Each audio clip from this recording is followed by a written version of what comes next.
I will present our queries so that you may consider the most advantageous way to advance your proposal without distraction. Ah, Skyrim, I see. Are we gonna play it on stream then? Yeah, my day is going well as well. Thank you, everyone. It's starting nicely so far. Trying to finish this game, but I don't know if we're gonna be able to finish it today or not. I see you are playing it on stream. I'll pop in for a lurk as well, as usual.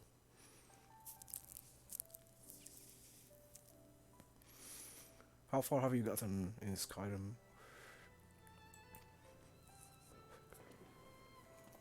If I may have your attention, the ad hoc session will now commence. The purpose of today's assembly is to brief the Scions of the Seventh Dawn at their request on the Great Exodus. You may enter.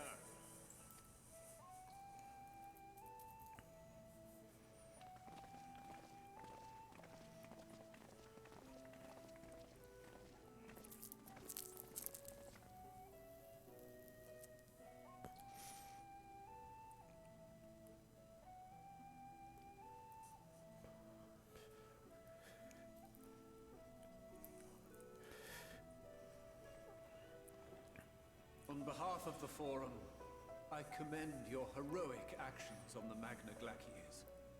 We shall not soon forget your service to us and the people of Radzat-Han. The Satrap, whom we have informed of the refugees' new arrangements, sings your praises as well. As an expression of our gratitude, we will endeavor to answer your questions as fully and openly as we are able. Then let us begin. First, it is the Forum's objective to ferry the life and knowledge of this star to the moon. Am I correct? You are. It is for this purpose Charlian has labored these many long years. We have collected biological samples and scientific records from across the star. When the time comes, they will be moved from their places in Labyrinthos and Numenor and conveyed to safety. Once that critical task has been accomplished, we will begin transporting the Charlian citizenry, which has been categorized into groups. Oh, whoops. Following our people, we will send those of other nations. I keep doing that by mistake. Beginning with our allies. Pressing a bit too early. Radzat-Han was foremost among these. But since the final days have already come to Thavnair, we saw fit to include the refugees with earlier groupings.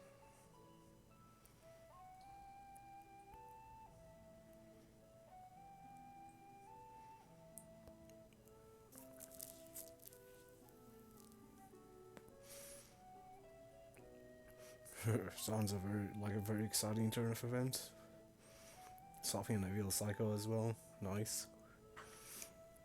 Yeah, just in a day's work, you know, stopping psychos from taking over the world and whatnot. An ambitious plan. You have accounted for the safety of all nations and tribes then? I don't know how far that is in, but I imagine it's kind of far-ish.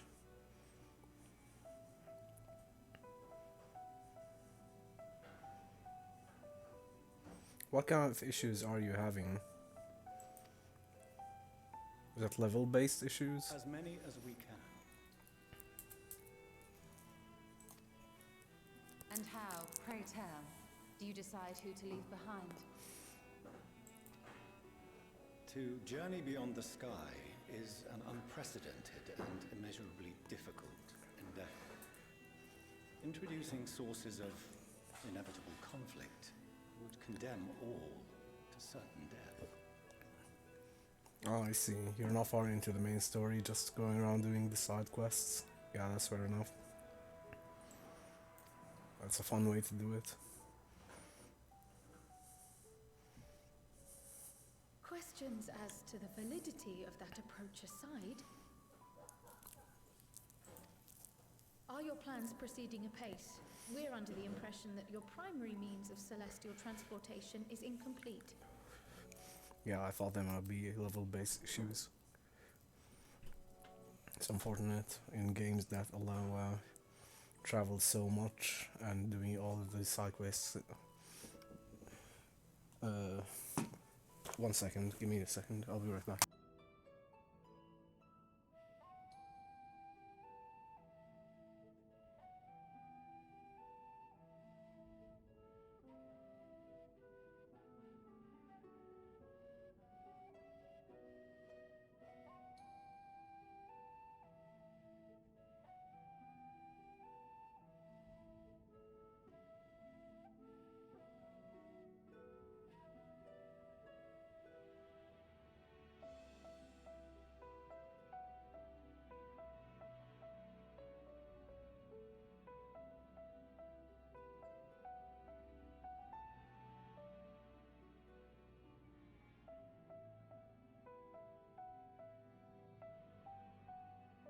Alright, I'm back.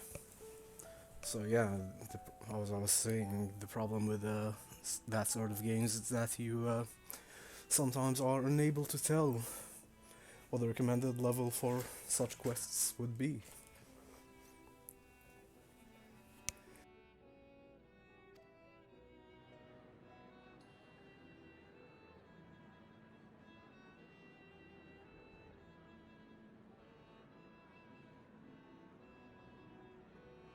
If only in that it does not meet our optimal parameters, that is correct. This Ark, as some have taken to calling it, is fully operational and could be launched even today. However, the final days have progressed more quickly than we anticipated.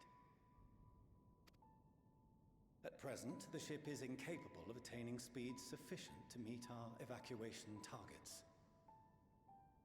Should we put the vessel into service, as it is now, we will be unable to travel to the moon and back quickly enough to complete the necessary number of trips. Precious lives and knowledge will be lost. Seven hells. Is there anything to be done? The ether burner, the primary means of propulsion once the craft is in the space between stars, is undergoing testing to determine whether it can be made more efficient. Though cargo is being loaded for the initial phase of the Exodus, we are prepared to continue our experimentation up to the day before launch, should it prove necessary.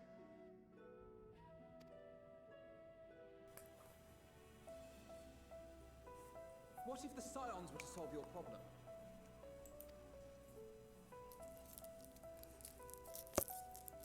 We shall help devise a means to improve the ether burner's efficiency, on 2 conditions. If we succeed, you must allow us to meet with Hyderlin.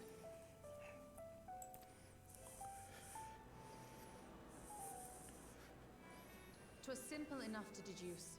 You have a Concord, and so you would never have abandoned the Anti-Tower had you no other means of communication. One far more convenient, I suspect.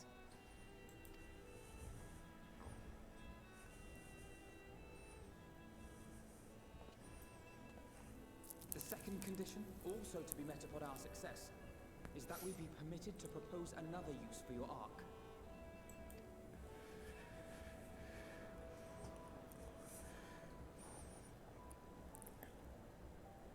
We would be at liberty to refuse this proposal. Of course. If we cannot prove its merit to the 99 here, who are we to stake on it the lives of all peoples of this star? It's nice to see them finally kind of getting along. Delightful as always, Master Alfino. Only took till the end of the game for the father and son to start getting along.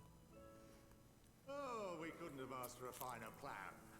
Allow us to solve this complex engineering problem of which we were entirely unaware until moments ago. What could possibly go wrong? The satire writes itself.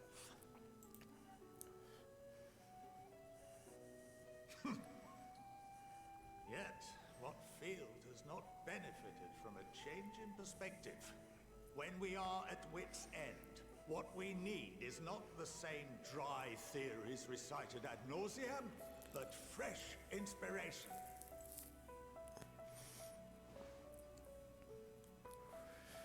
I, for one, have faith in my erstwhile students to provide it, and I find their terms to be perfectly acceptable.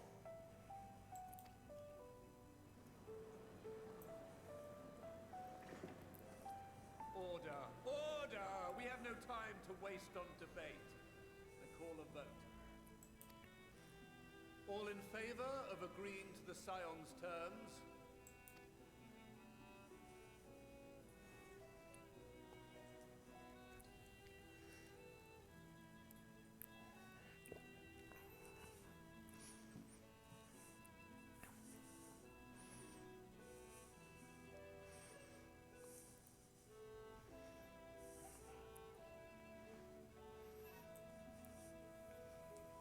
"71 in favor, 28 against. The ayes have it. Cool. Fortuneau, as the architect of this project, you are the best candidate to show them its current state. And bear in mind that regardless of your personal misgivings, this is the will of the Forum.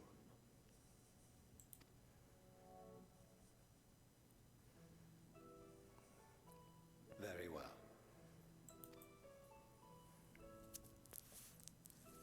I call this session to a close. Return to your tasks with urgency. The final days wait for none.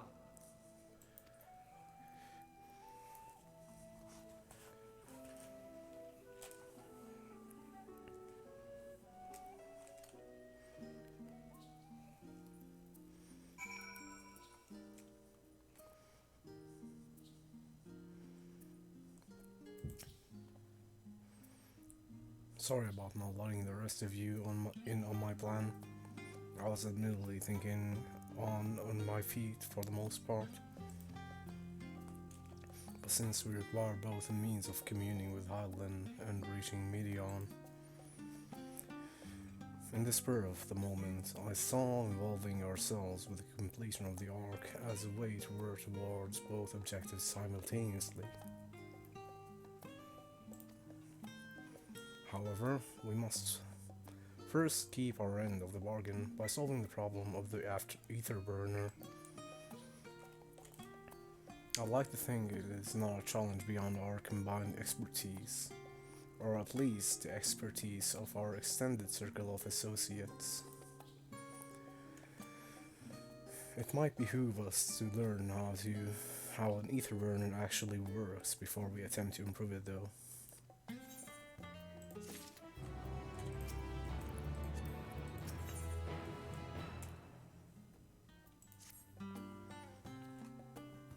As instructed, I shall take you to see the ether burner. Meet you outside Archeon. I trust you can make your way there. So the Ark is being built in Labyrinthos. Hardly surprising. Where else could they conceal such a massive undertaking?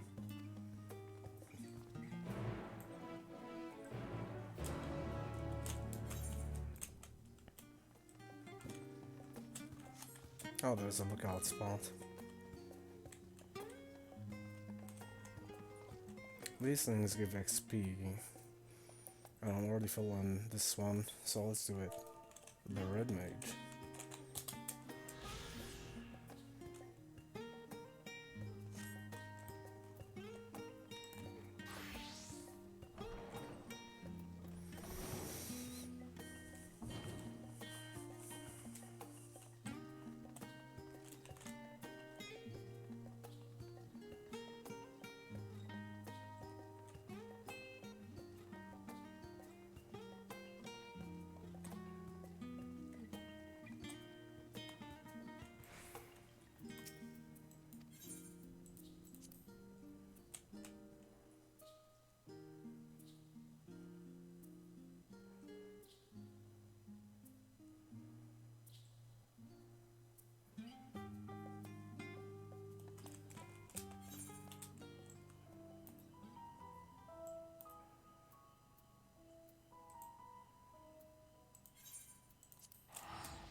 Our destination lies in the lower levels. The Furum, in its wisdom, has granted you access to the Archeon's lift. Step inside and have Ophiline take you to the medial circuit.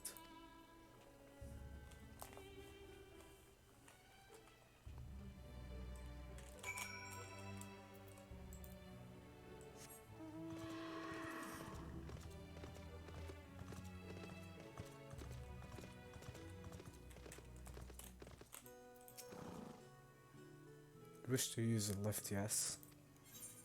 Yes.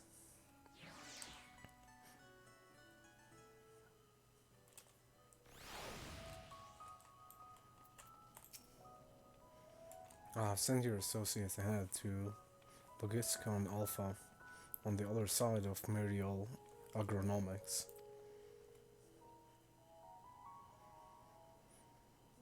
Actually, there is something I have been meaning to. No, never mind. It can wait. Let us attend to the matter at hand.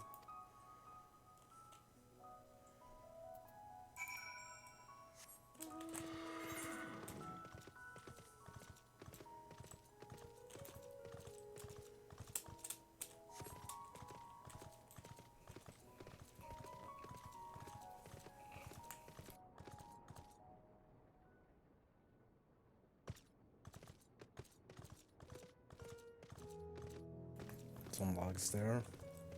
Nothing too big.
We are to wait here while our father arranges for our use for the next lift. Hey Meep, thank you for coming by. How's it going? Let me give you a shout out. Nice to have you here.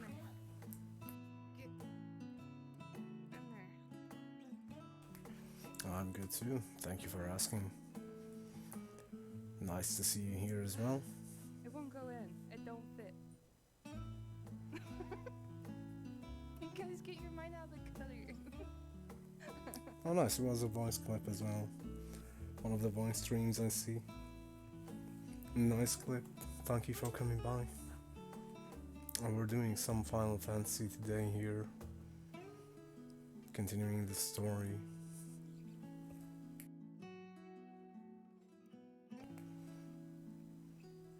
Here being Logisticon Alpha, where the atmospheric conditions of Labyrinthus are regulated.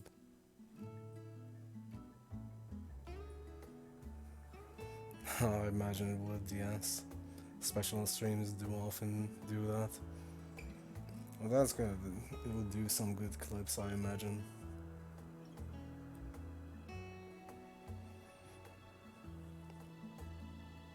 Water is drawn from underground and dispersed as vapor, stimulating the formation of artificial clouds and rain.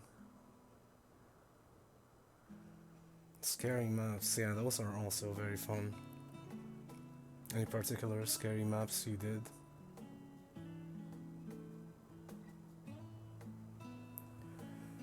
Yeah, they come out with updates pretty often. I haven't played this last expansion much. We're finishing the expansion itself, so I don't know much of the updates yet.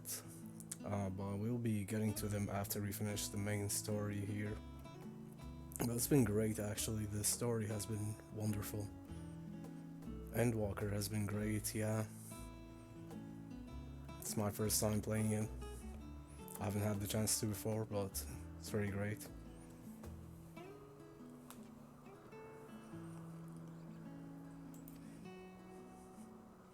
By manipulating the temperature and air circulation, they are able to create the ideal environment for the growth and preservation of biological samples kept here. Well, that's very nice of you, me.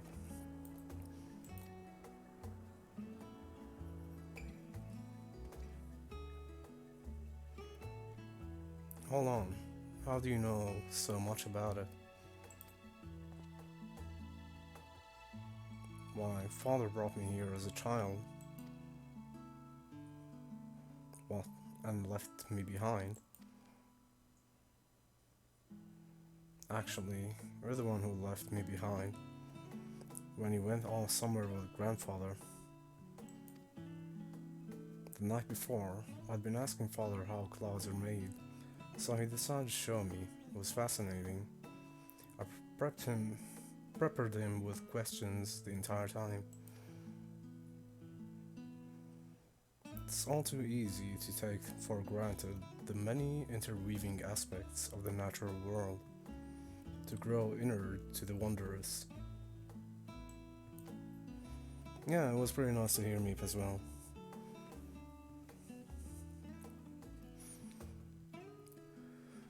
Having gained an understanding of the complex mechanisms employed by the Loporrits in recreating similar environments, I have come to view such processes in a new light. The subterranean gardens of Labyrinthos, the lunar prison forged to contain the ancient Zodiarch, the habitations built for all mankind, beneath the moon's surface, each unique yet undeniably similar. It's no mere coincidence.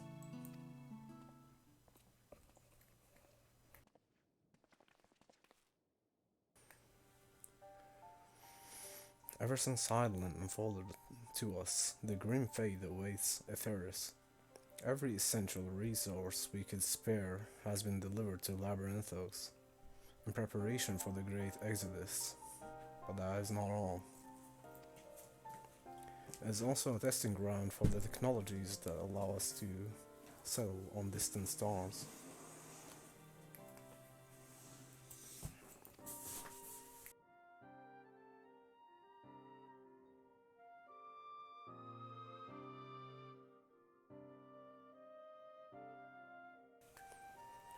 Though the Loporrits have endeavored to make the moon inhabitable, that is not our final destination.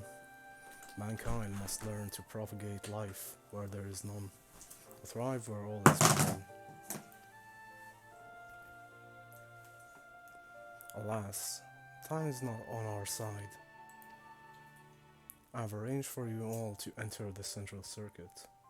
It is there that most of our preparations for the great exodus are carried out. The construction of the Ark among them.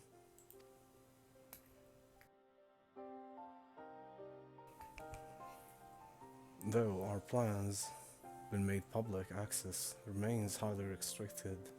You, however, will not be subject to said restrictions, and will have free reign to come and go as you please. Such was the will of the firm after all. We will prove ourselves worthy of their trust, your trust.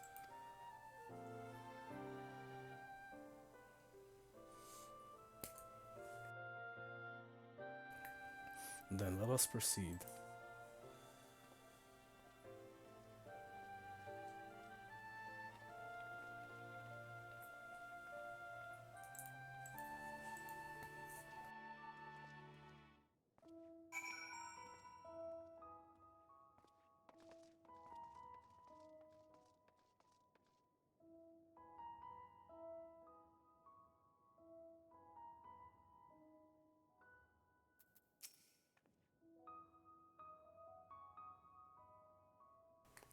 By decree of the Forum, the Scions of the Seventh Dawn are permitted to enter the Central Circuit.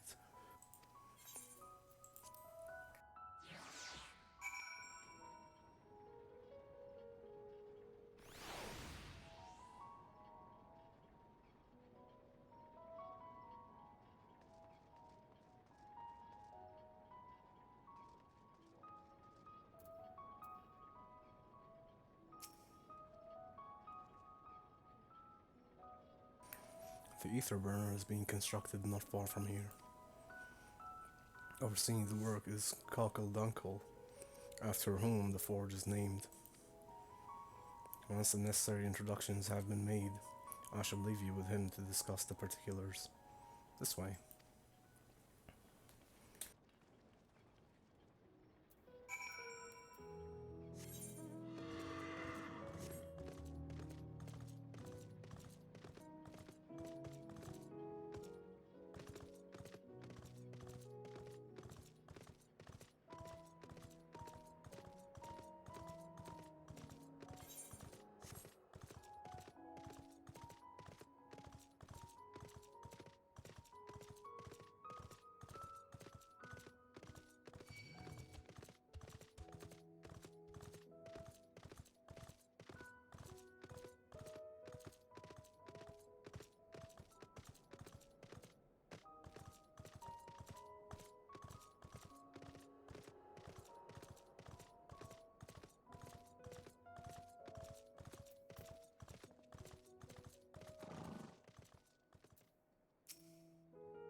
Could swap them out. No, been there, done that. Damn near lost me eyebrows. Think, Coco, think! We'd be well on our way to paradise. Visionaries patting themselves on the backs for their grand accomplishments if you'd only think! Yes, that does sound rather lovely. Yeah! I mean, Master Force, you know, what a pleasant surprise. We're not blasting off already, are we? The schedule remains unchanged, for better or worse. Which is why the Forum has elected to accept assistance in resolving the ether burner conundrum.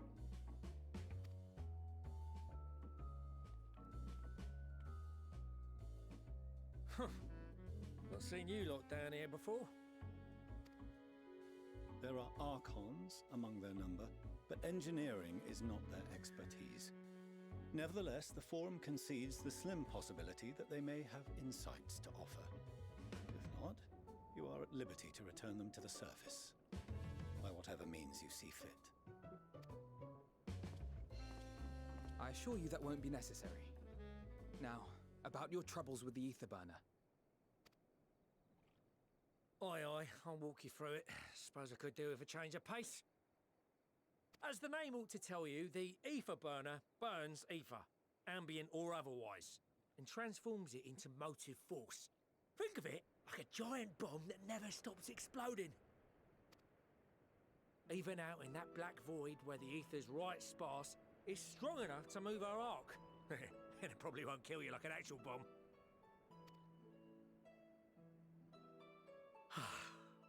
But it ain't perfect. According to my calculations, to travel to the moon and back fast enough for the Forum's liking, the conversion rate needs to be 6% more efficient. A measly 6%, you say? But if I could have squeezed even another 0.6 out of it, don't you think I'd have built it that way in the first place? Hast thou consulted with the Loporrits? Yes, they too are conducting their own research, for lack of a ready answer. The moon's propulsion systems are considerable, naturally, yet they are commensurately massive. It is no easy feat to convert their technology into an efficient means of propulsion for a teeny tiny toy boat, as they say, and as I most certainly do not. Yes, exactly! Damn it all, I asked for refined adamantite and they send me uppity rabbits with inscrutable, ancient, incompatible technology! You're trying to drive me mad. Level up, unnamed wolf, level 43. Thank you for every second. Do you speak of Allegan refined adamantite, perchance? You know of it? Only in the most general terms, I'm afraid. 'Twas an alloy of Allegan make, but the secrets of its production were closely guarded. As I recall, the record stated it was vital to Dalamud's construction and launch. Aye, that's the stuff. No material more conductive far as I know. Slotting some in's like blowing up a dam and watching the river of ether come rushing through. Ain't a living soul that knows how to make it, though. We were fortunate enough to salvage some for the ether burner, just a wee bit, mind, from a chunk of Dalamud that came hurtling into the Northern Empty during the calamity. With more, well, that extra 6% efficiency would be child's play. It's a crying shame that we've no other sources. Surely the many shards of Dalamud scattered throughout Eorzea would suffice. Why not get the refined adamantite from them? Oh, we tried, believe you me. But only a few specialised pieces would have had any in them to begin with. Drive calls from Ragnarok-class internment hulks. Those are the prize bits we really need. According to the Gleaners, getting to them means delving deep into the shards. And the defences are still very operational and very eager to blow them up. It's rough going in there, even for the cream. Not sure they'd make it out alive. Weren't we near that part of the Ragnarok when we went to destroy Bahamut?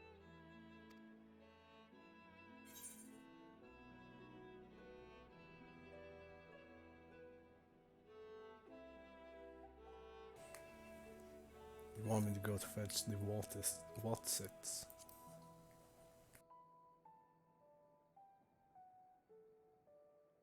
That may be for the best, though you doubtless find the task too dull for your liking.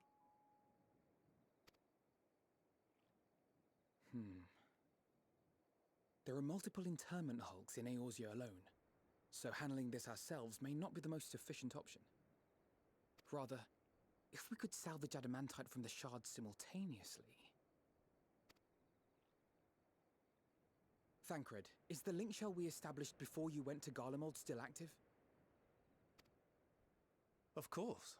The floor is yours.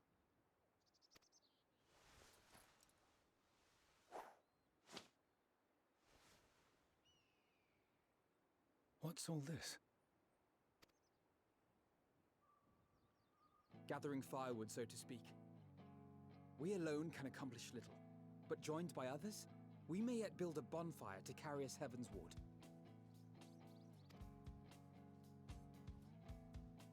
This is Alphino. The Scions have need of you.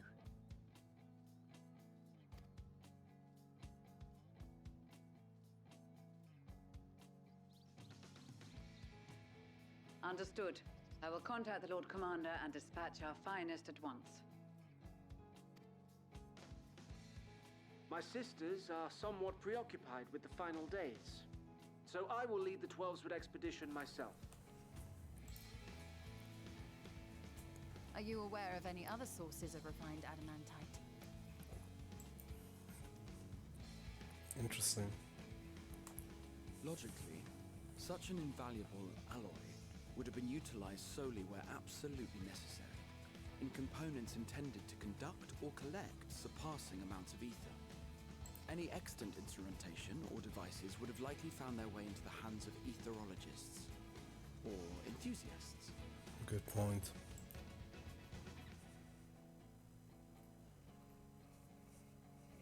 Magical artifacts of Allegan design? The Eastern Alliance will send word to one and all. Are there other ways we may offer aid? No shards of the Lesser Moon scar our soil, but our stake in this cause is no less for it. Is there anything in Othard that might be of use to you? What did you say? Oh, you got friends in far places, lad. Yeah, we've collected Anyway, a lot of if you're offering, I wouldn't companions. say no to one of those Far Eastern sacred relics. Some of them can hold enough ether to summon a whole damn primal. Find a source like that with the ether burner, and 3, 2, 1, kaboom! Good. I gather you heard his explosive enthusiasm. Might you secure us a suitable relic? It shall be done. I know little of machines, but I promise we will do our utmost to gather the materials you need to finish your starship. I am glad for the work, in truth. Better to busy oneself than wait and fret over disasters foretold. Then why are we all still standing about yapping? There's plunder for the taking. And I'm a born plunderer. I'll be an old Charlian before you know it. Start mixing the grog. I'm certain that can be arranged. Thank you all, and do be careful. Just like that. Yup, just like that. Aye, just like that. Our refined adamantite is on its way. Now let us consider our next steps, shall we? There's yet much to be done.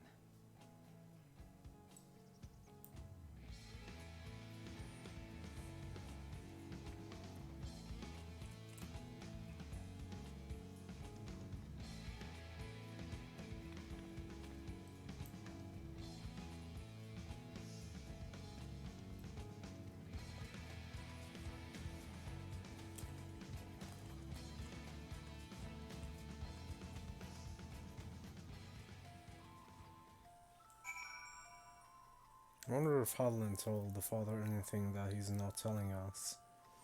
Seems to still be on edge after all of this. It's almost as if he actually just wants us to fail.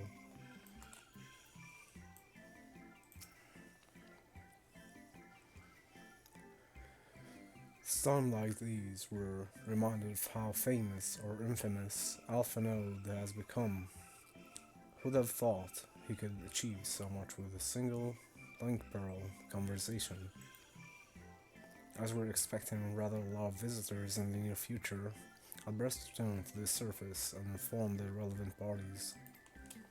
I also have a contact of my own that might be worth a try. Oh, and who might that be?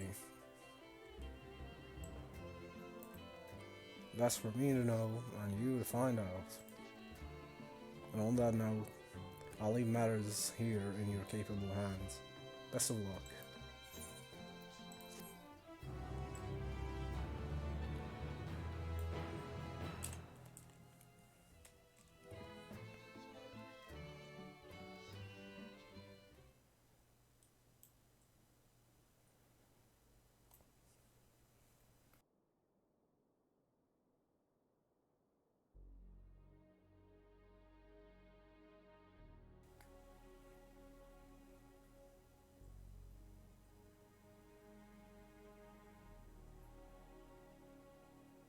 Our course of action is clear.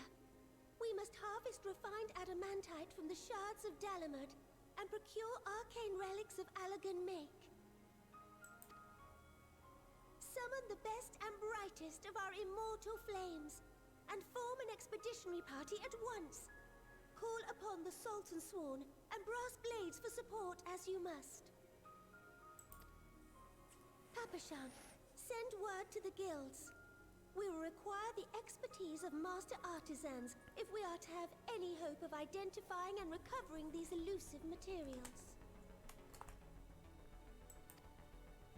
Thiergeist, we have need of your stone torches. They are to assist the immortal flames in scouring the ruins and to help secure the surrounding areas. I trust I can count on your support. As commander of the Stone Torches, my son Zimberk will personally see it done.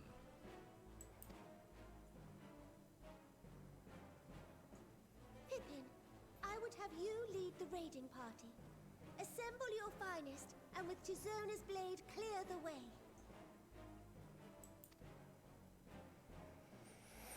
Lord Lolorito, I pray you take charge of the search for Allegan relics. Surely you know of some being traded on open or clandestine markets, or sleeping in collectors' vaults. Of course, Oh, hey, I guys, ask welcome not in. to do this out of the kindness of your heart. Thank you for being here. By Let me all give you a means, shout out. profit on the transactions. I wish you the joy of it.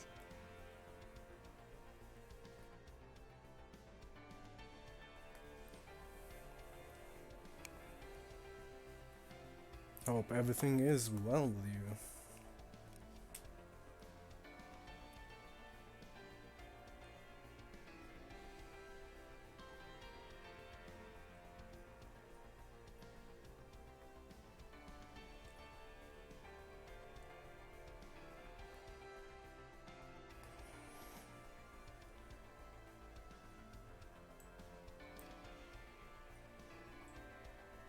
The final days descend upon our world.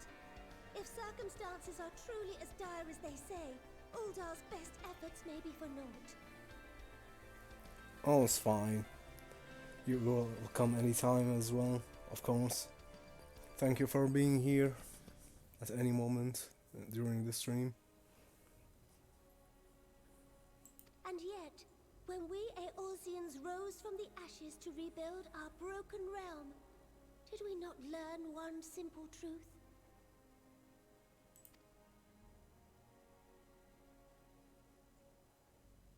That which seems all but impossible to overcome alone may yet be possible if we stand together. It was the Scions who united us then, and it is the Scions who call upon us now. Uldar will answer that call. We will summon our courage and join the fight for our world's future. You know your duties. I, Nanamo Ulnamo, 17th in the line of Ul, bid you good luck and Godspeed.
We fielded a goodly number, but our ranks are heavy with healers, and an abundance of restorative magics will be of little help in destroying Dalamud's defenses.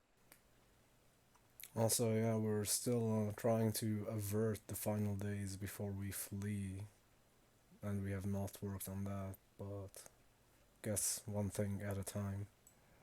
Still, it has ever been thus with Gridania. We must steel ourselves for a protracted engagement.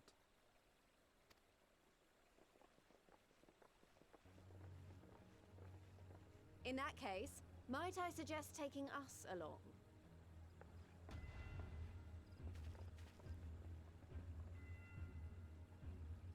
Commander Hext, what are you doing here?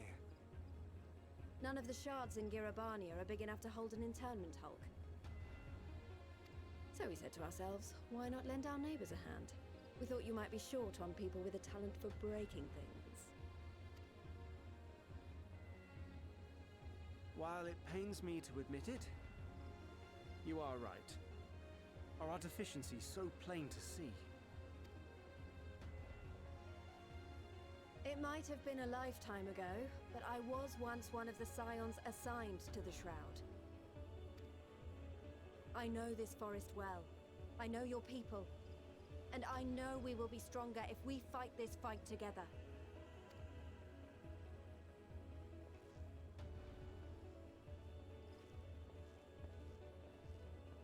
Then I will impose upon you with a clear conscience. Come, let us speak of how to integrate our forces.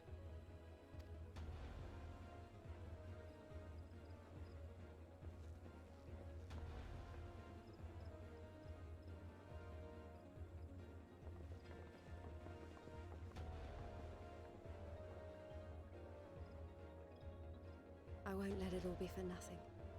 I promise you, Papalimo.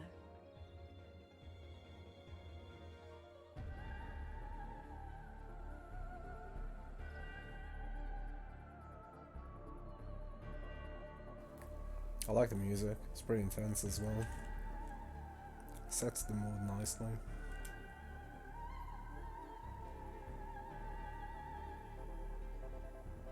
It's like a futuristic remix of some of the old ones.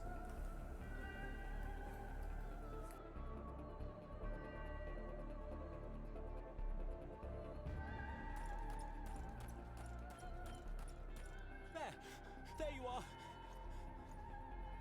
We've no time to waste, brother. Everyone has already...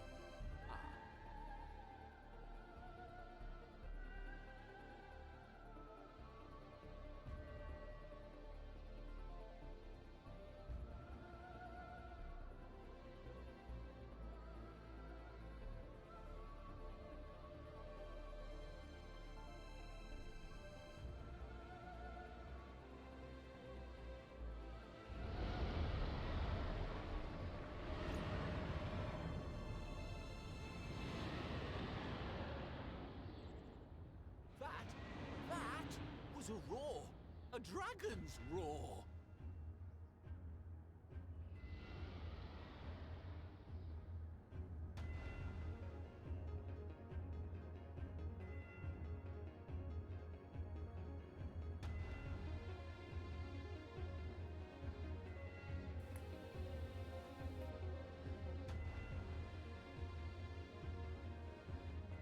Things are wild everywhere, as it seems, as it should be. And so, in summation, the Eastern Alliance, as well as the Honourable Lord Lolorito himself, reached out to me for assistance in procuring these treasures of the divine, and I, in turn, do beseech the Confederacy for aid.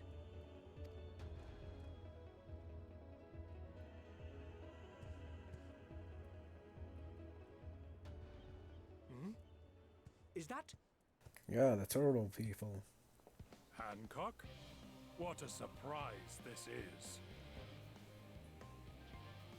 And a fortuitous one at that. I have a favor to ask, you see.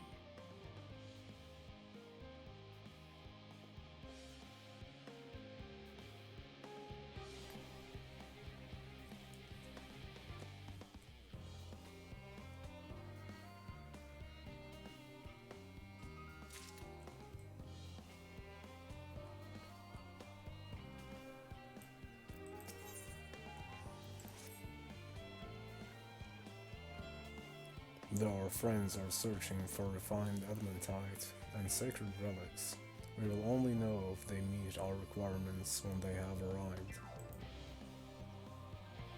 In the meantime, is there aught else we might do to be of service? You've already done more than enough. If I had to say, though, I could use someone who knows a thing or two about elegant technology. You there, the lad with the red eyes and matching hair. You seem to know more than the average scholar.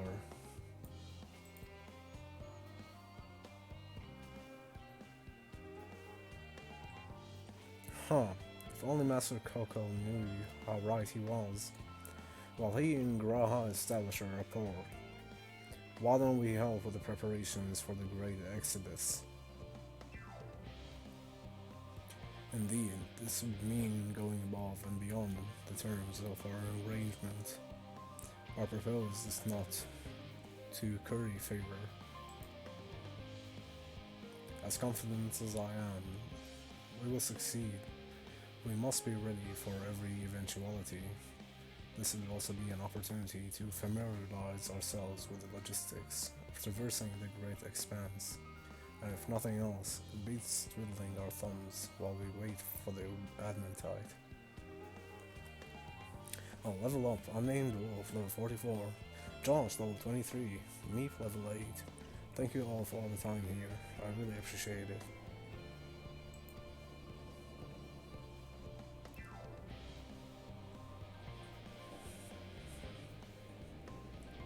Well, ain't you a bunch of helpful buggers? If you've no mind to lend a hand, I know where you ought to go.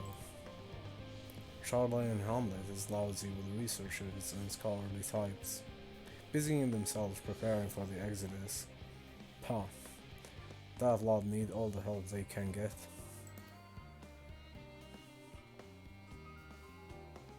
Well then, off we go.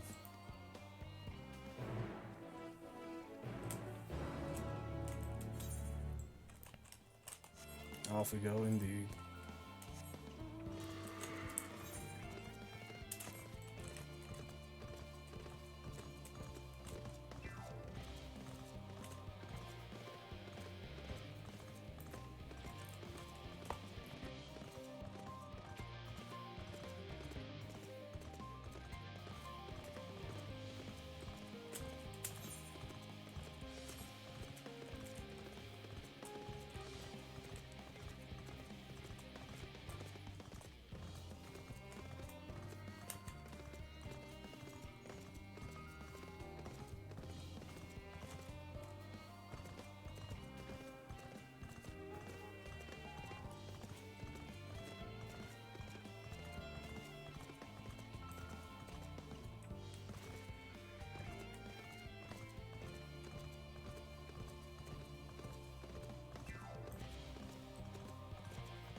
Hey Josh, welcome in.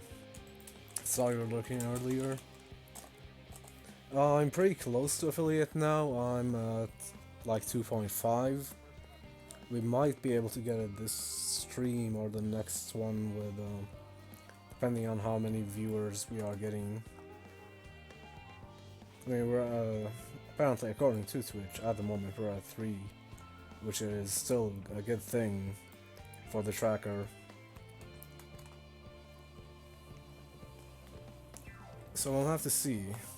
Well, we are getting ever closer by the day.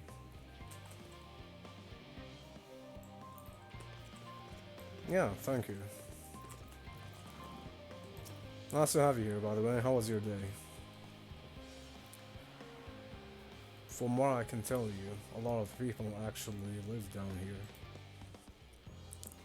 I don't know how much help we can offer, but I dare say they'll benefit from some of the fresh inspiration Sherlock Mortigan mentioned. Let's start by asking around, ideally without getting in anyone's way.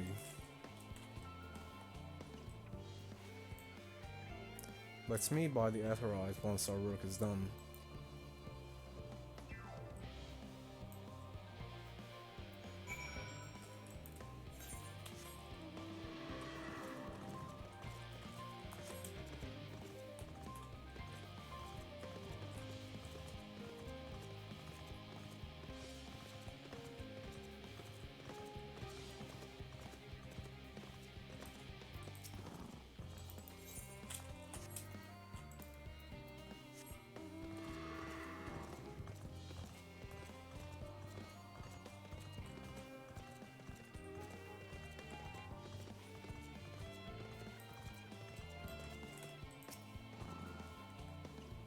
Oh, hello. Are you one of the helpers? The new helpers?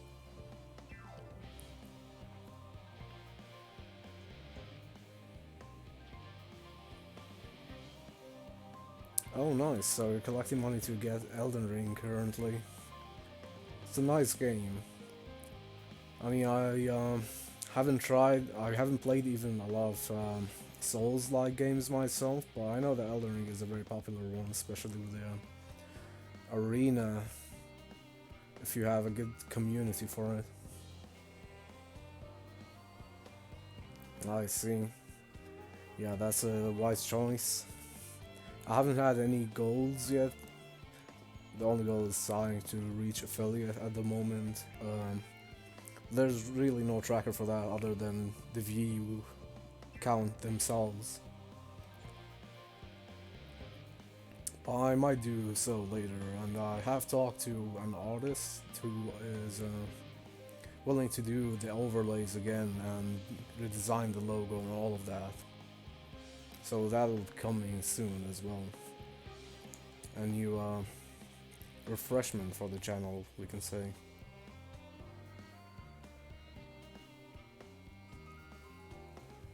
Oh, you're actually starting with Elden Ring, that's pretty cool. I actually played just a bit of Dark Souls 1, and I have finished like maybe 3/4 or half of a run of Dark Souls 3 with some friends. But we didn't really finish it because of all the invasions, which get annoying after a while if you're just trying to progress, and we didn't have a lot of time to game. So yeah, we didn't actually manage to finish it all at the end.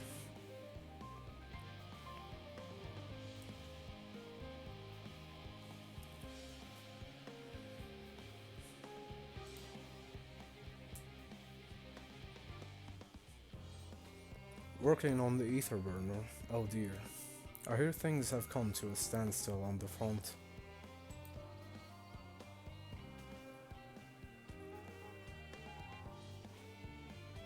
Well, that's true, yes. I haven't gone too far south yet. I mean, I don't know if he has time or not. At the moment I haven't needed his expertise in a particular thing, but I know that he's a great designer as well, which I can definitely in the future, once I reach higher levels than the channel is currently, I might need some of his designs. Well, thank you for saying that. The stream looks already good, by the way. Most of it is stuff that I just is collected assets that are already there. Except one logo of the channel, which isn't the logo here, but the logo I've posted on Instagram. I only posted the initial design of it. It's done amateurly by me on MS Paint, but I know exactly the design it is going for, so that is what I'm looking forward to redesign at the moment, this logo. Just get it done professionally by someone and be able to use it as a watermark and all of that.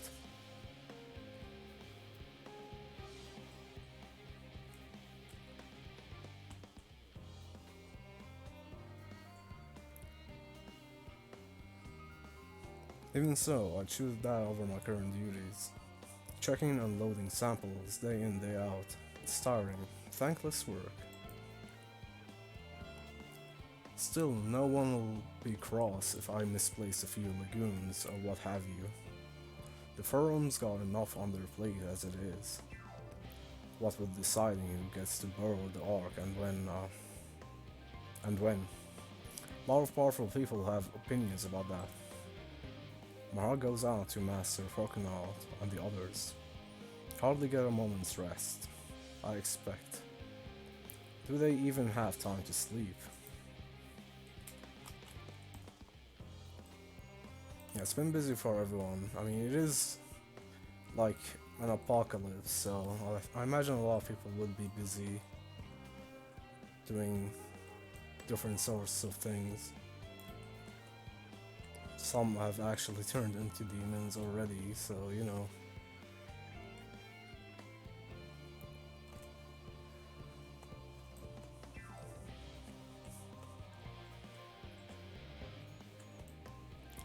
Yeah, that is true. Thank you. I know that Farthos is a great friend to me as well. Um, I haven't actually decided what I will go for him, but I can definitely at least like talk about it with him.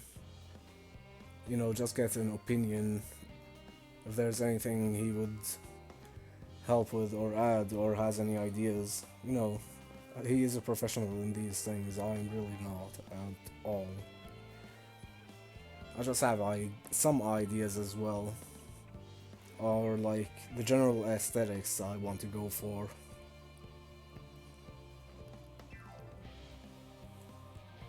But yeah, I'll definitely end up talking to Farsoth maybe after getting affiliate at least, and redesign the channel. I've also managed to get some sort of schedule. And alright, my name, we'll see you later. Thank you for coming by as well. I imagine you're going to stream. I will pop in a lurk if you are. See you later.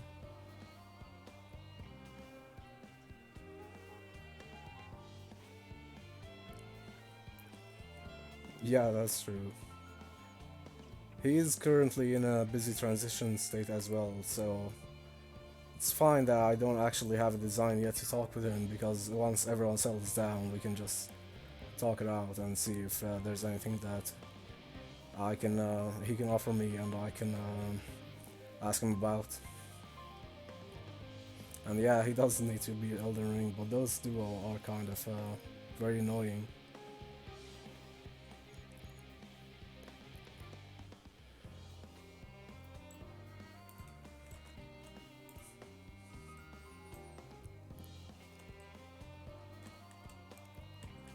So yeah, I think I might be posting a new schedule soon. It has been like currently every other day around 2 a.m, 1 a.m. this time. 2 a.m. is safe, so I might keep it as just 2 a.m. around this time till whenever for the time being.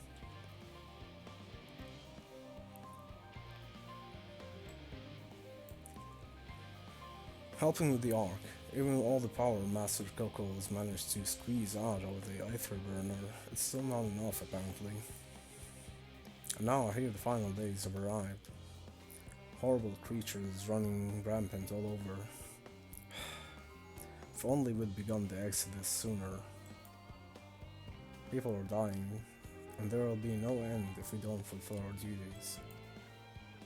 But we will. We spent years preparing for the moment. Believe in the plan, and it will be well.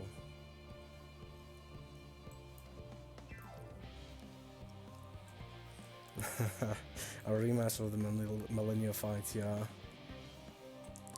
Indeed.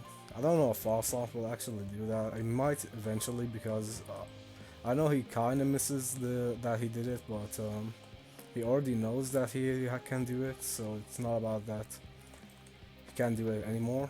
So he might not really want to do it again.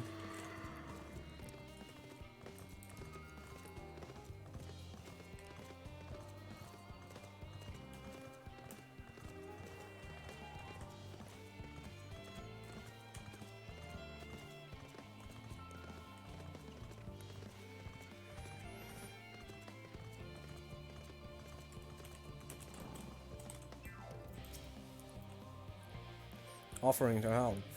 That's very kind, but I should be able to organize the rest of the documentaries by myself. Small lists of the things we'll need once we arrive on the moon, and then whichever star we choose as our new home. My duty is largely concerned the maintenance of living conditions, so I'll be a lot busier after we depart. I hear that our lunar collaborators have come down to assist in our efforts. I'm looking forward to finally meeting them in person, after having communicated with them such a limited capacity thus far. To be perfectly honest, I'm not even the slightest idea what they look like. They're bunny people. Happy Bunny Year everyone, by the way, because the bunnies so choose. I do hope they're not enormous, looming giants. Why would much prefer something small and fluffy? Yes, like a bunny. They are bunny people. Like that beheaded rabbit that ran by. Oh, so you've seen one already. Alright, they are actually running around here. Well, good news and bad news. You've already seen them, but you haven't spoken to them, so you can chase one around somewhere here if you've seen it already. It was probably looking for Pudding.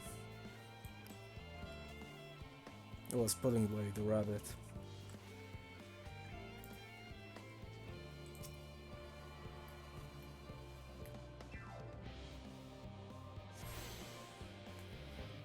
Oh, and unfortunately, the Pokemon escaped were locked next time, Josh. I had the Gyarados run out on me yesterday when I used an Ultra Ball as well. It was bad luck. I was missing a Gyarados as well. I needed one. I do like Gyarados. Gyarados? I don't know what the plural of a Gyarados would be. Fancy meeting you here, Vor.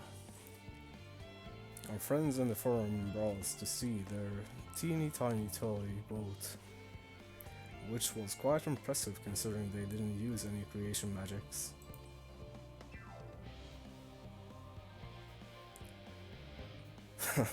That's unfortunate. I need to start collecting more as well. I've bought a lot of Pokeballs actually recently. I need to just start throwing them and stuff because I don't have a lot of them, and you just have to get them all.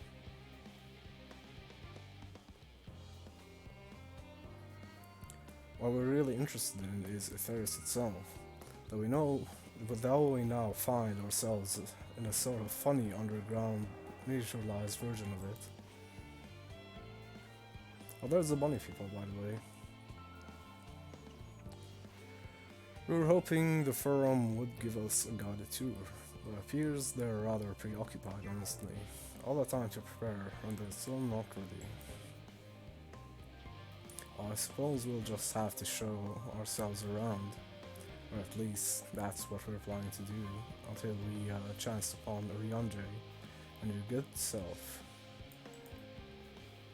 Since you're both dawdling about, engaging in idle chit-chat, perhaps you could show us a few points of interest. Won't that be fun?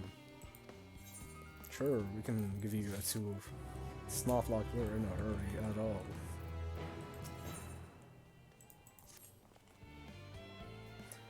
A tour of Labyrinthos. An unexpected yet prudent suggestion. Given the similarities between the artificial environment and Bestway's burrow, it would be in our best interests to have the Loppers acquaint themselves with those conditions deemed optimal by the Charlean collaborators.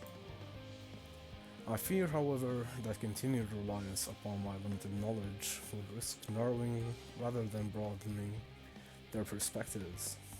Mayhap thou art better suited to lead this venture. What a marvelous idea. Might we begin with that great big what is over yonder?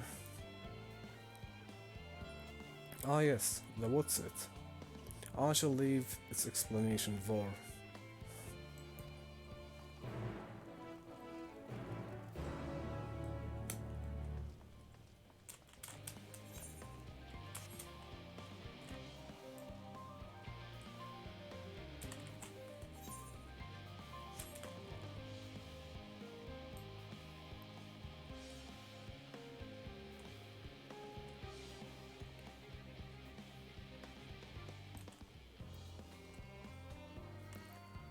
Level up, Josh, level 24, Meep level 10. Thank you both for every second spent here in the channel.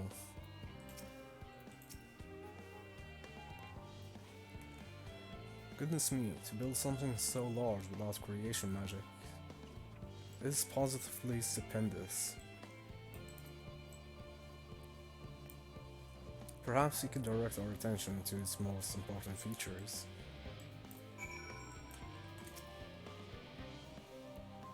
Search the apparatus for points of potential interest.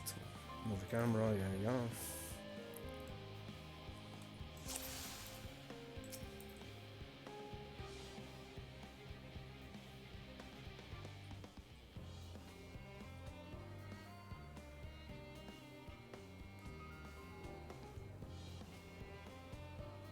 Yes, this adventurous ambystoma, that's the most prominent feature. Spartan ambystoma, an especially lively one at that. It would appear that the concept you observed in another time, another place, was approved for life in the Wardle world. Somehow.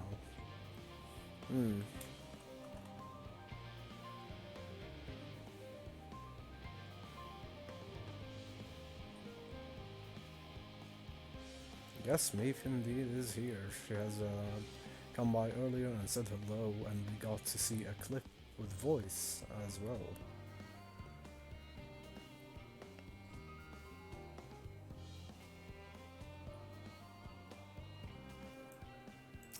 Mushroom-like thing. That looks like the trees in Greatest Ensvale. Hold on, that's a bit strange shape. It's thin at the bottom but big and round at the top. White tail or something so unbalanced too. Now makes sense. That's where they store the water.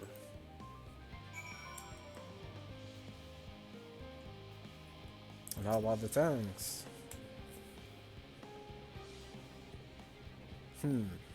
It's a little hard to see from here. But is that a golden pipe connected to the top of these tanks? And I can see through that window another pipe at the bottom. Ah, this must be for purifying water drawn up from the below.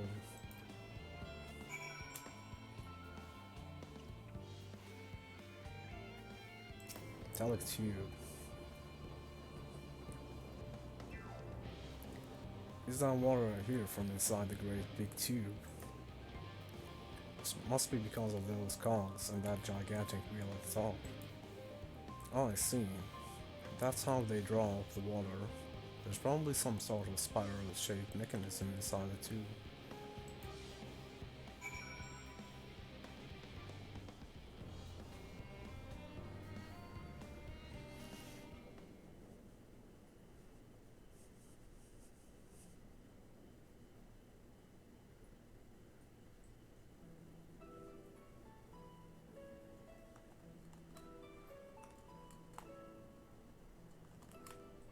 Well, if I were to hazard a guess, water drawn from underground, presumably with some other mechanism, is purified here and stored in that tower before being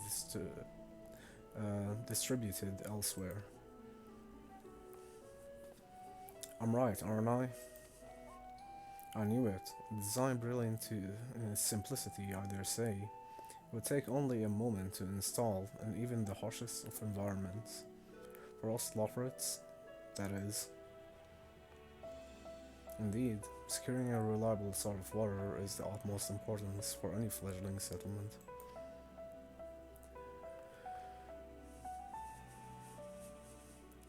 We have read, however, that people of Etheris sometimes make their homes in the deserts and such. How are they able to survive?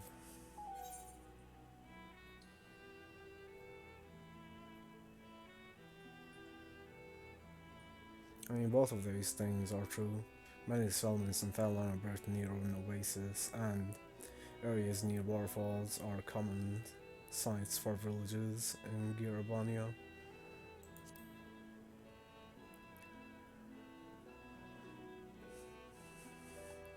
So, wherever you choose to live, you're never far from water. Oh dear, I worry we won't be able to procure the necessary amount. We can provide enough water to keep them from drying out completely, but it would appear that they rely on it far more than we anticipated. A few adjustments may be in order. Once we've calculated the average rate of consumption per individual, it may also be worth learning more about how exactly they obtained their water in the first place. Master Alphanode spoke of the machinery responsible for the feat during our journey through Logisticon Alpha, did he not? Mayhap the Loporrits will share his appreciation for the engineering marvel. Oh yes, that sounds absolutely splendid. We must journey beyond the sanctuary of Charlatan Hamlet. I shall lead the way. You mean, we'll have to brave the untamed wilderness? Yeah, they're bunnies. I don't think they'll do very well in the wild. A valid concern indeed. We could not help but notice the many dangerous looking creatures with big, nasty teeth lurking beyond the safe confines of this settlement. Were we not escorted here by burly custodians, I dread to think what would have become of us. Regrettably, to many hungry predator with the aforementioned big, nasty teeth, loporits may appear to be potential and rather appetizing sort of sustenance. Might I impose upon thee to assist in securing safe passage to the Luskan Alpha? Yeah, we'll take care of the loporits, no worries. For my part, I shall act as an escort to Living Way and Cooking Way. I entrust Singing Way and Growing Way to my care.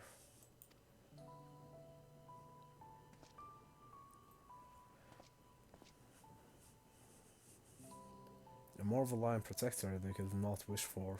Godspeed.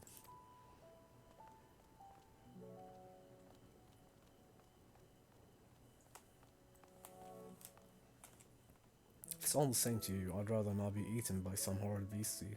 Well, of course, that's the plan. Come along, Growing Way, to the water extraction, what's it?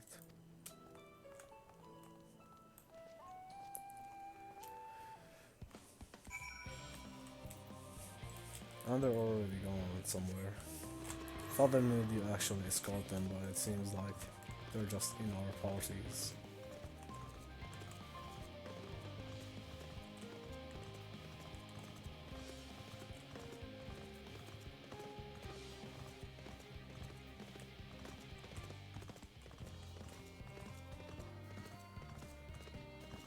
Oh, they're already there. I think we might have to escort them from here onward.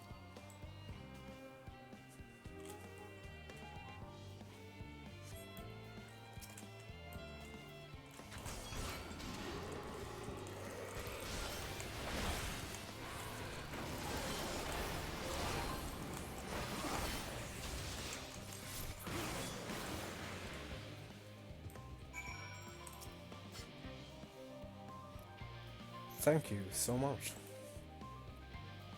I really hope this water extraction what's it is worth these harrowing experiences. All part of the fun, some might say, but I'd rather not be burned to a crisp if that's all the same to you.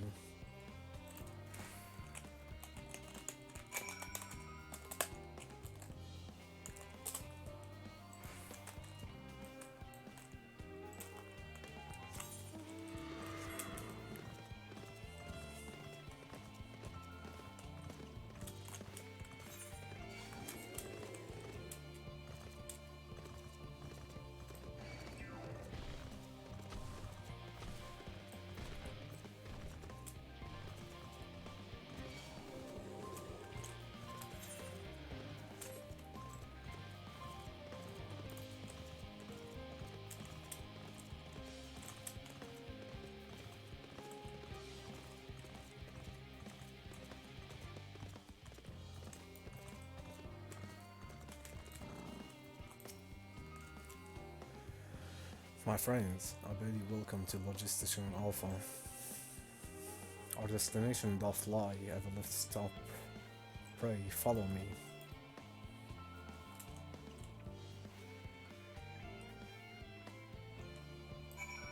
Well, that was easy.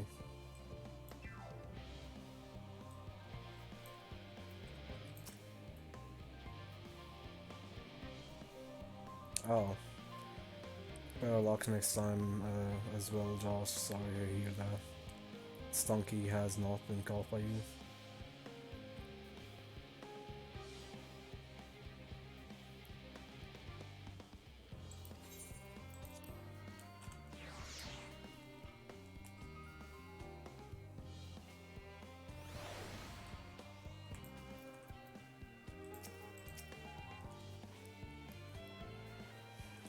Marvelous. Simply marvelous.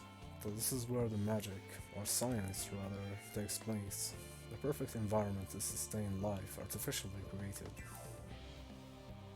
The knowledge we'll gain here will be essential when we start looking for new stars for your kind to inhabit.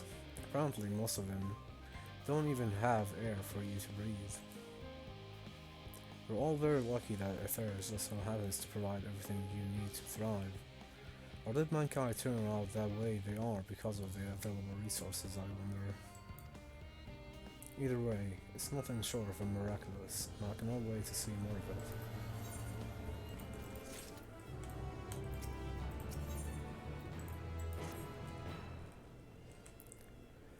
This is all very wonderful, I'm sure. I was rather hoping to learn more about your nourishment provision facilities. In other words, where's the food? I believe both the knowledge and the consumables you seek may be found at Muriel Agronomics, as I imagine Singway and the others intend to study every conceivable facet of this apparatus. Wouldst thou be so kind as to escort our visiting culinarian? Yes, that sounds much more interesting. Hopefully, I'll be able to see firsthand some of the delicates Yandre was telling me about. Even his incredibly vivid, a bit too verbose, descriptions cannot compare to sampling them myself. Not to mention Aetheris will soon be no more. So I must learn all I can while there is still time. 24-hour stream. I mean, I probably cannot do 24-hour stream at the moment, but at this hour particular day.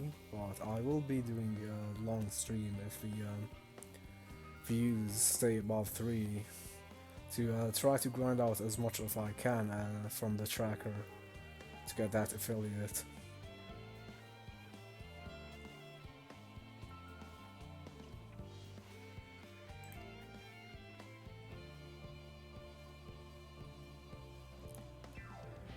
Let us brook no further delay.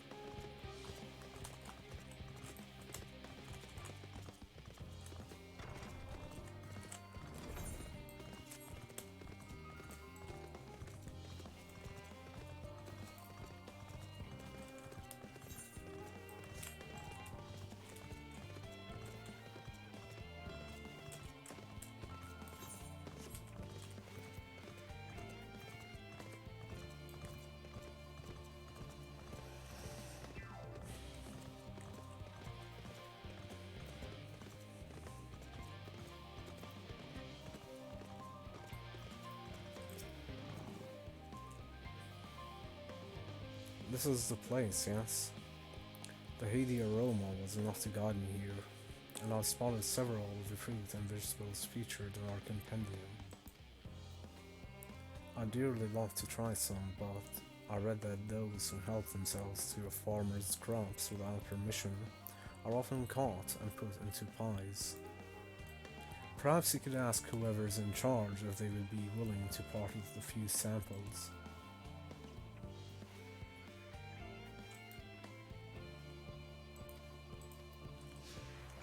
Now let's go.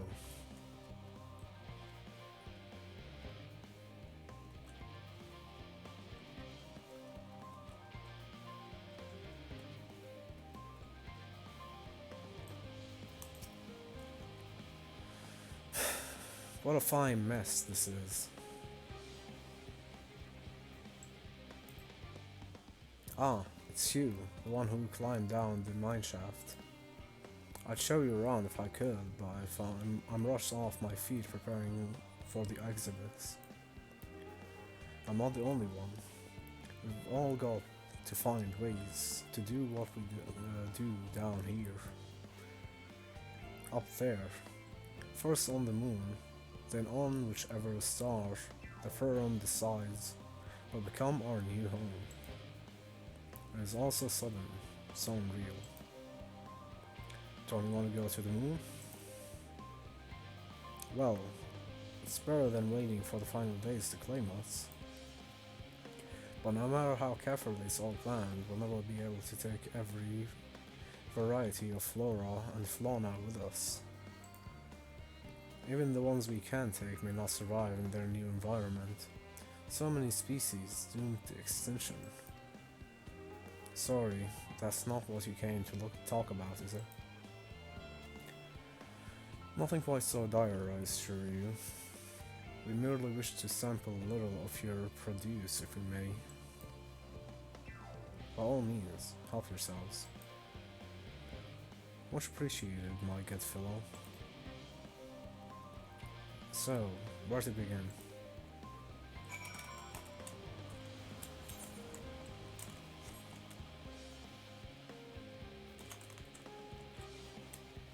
How about that big glowy area?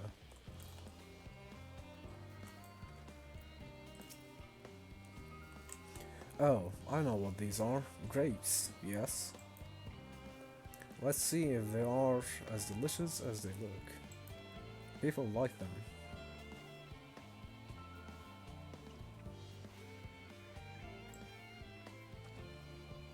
These are very weird grapes, though. They'll not cylindrical, they're like triangular in shape and swished together. I don't think they're actually what grapes look like. But people like them anyway. So sweet, so sour, tastes as much like a ripe philosopher's carrot. And yet, the texture is entirely different. The contrast between the outer skin and the fruit within is most peculiar, though far from unpleasant. Yes, I think I'll try another.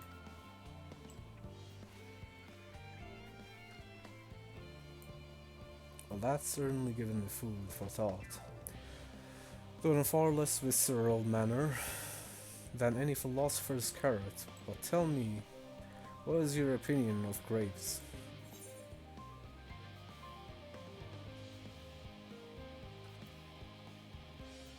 I'd brave an erupting volcano for a choice of punch.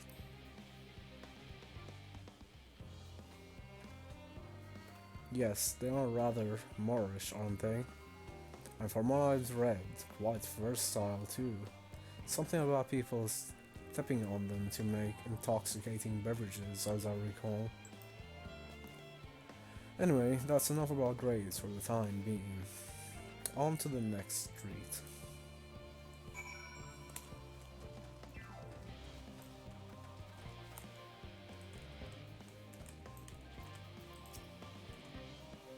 Orange by the name, orange by nature. What came first, the fruit or the color? Who cares? Let's eat.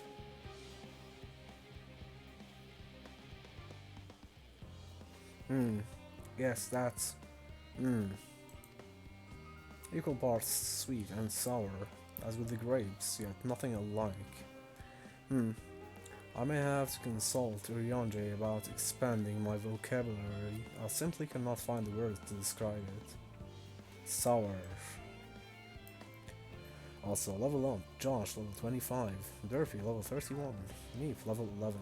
Thank you all for all the time here, I really appreciate it. Thank you, thank you. Perhaps what I'm looking for is bitter. This is all very complicated. You know, so many flavors, so many choices, and each individual with their own personal preferences. Now I see why all turns your noses off the idea of eating nothing but carrots. Marvelous though they still are in my estimation, let no one say I said otherwise. I was speaking of carrots. I've yet to sample any of the vegetables. Let's see what's that feel over there.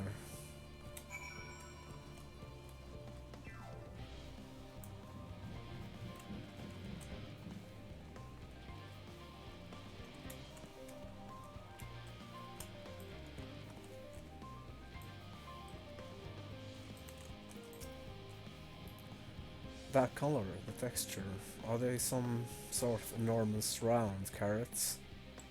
Nope, they're pumpkins. No? In any case, proper nomenclature is less of a concern than the taste.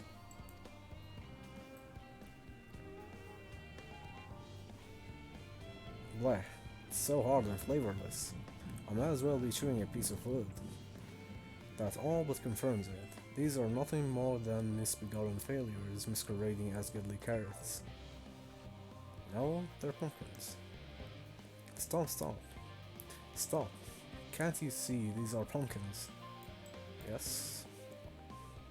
They are pumpkins.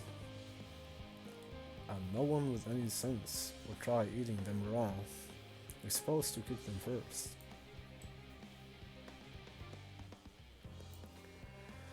Do you not find it awful, brother? Bother? Far from it, cooking is a joy unto itself. And what's more, it broadens the range of ingredients that we may safely eat. Above all else, cooking allows us to draw out the full potential of our produce. Pumpkin stew has one of my favorite dishes for so long I can remember. Then perhaps even these hard blocks of plant matter can become as delicious as an orange I sampled.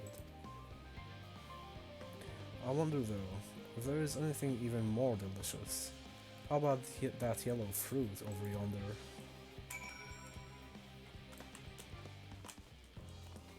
Bananas, is it?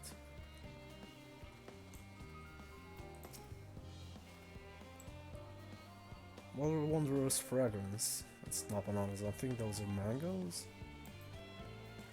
With luck, it'll have a flavor to match. As I've no idea how these are eaten, I'll just bite into it. Oh, it might be a lemon. My tongue. Is this poison? Yep, that's a lemon.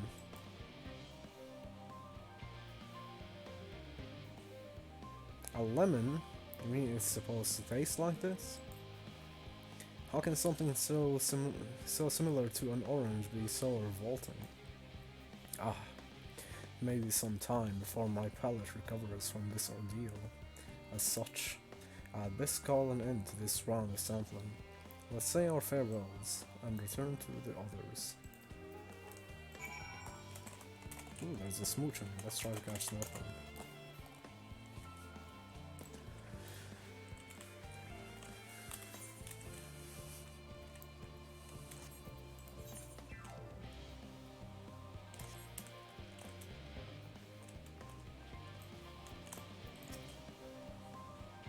Finished, have you? I trust you find something to your liking. I'm rather enamored with grapes and oranges. Less so pumpkins though. I learned the hard way that they're not to be eaten raw. Then there was the lemon, the deceiver. Still feel so violated. Oh wow. Such hatred for the lemons these bunnies have already. Haha, first time was it? I hate for you to leave without a bad taste in your mouth, in more ways than one. So I'll give you this lemon muffin I baked. If this doesn't change your opinion, nothing will. More lemon? Have I not suffered enough?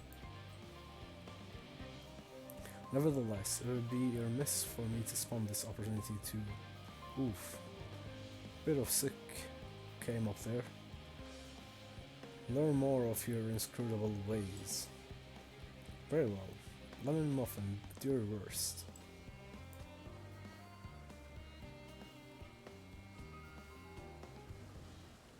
I think the bunny will love the muffin.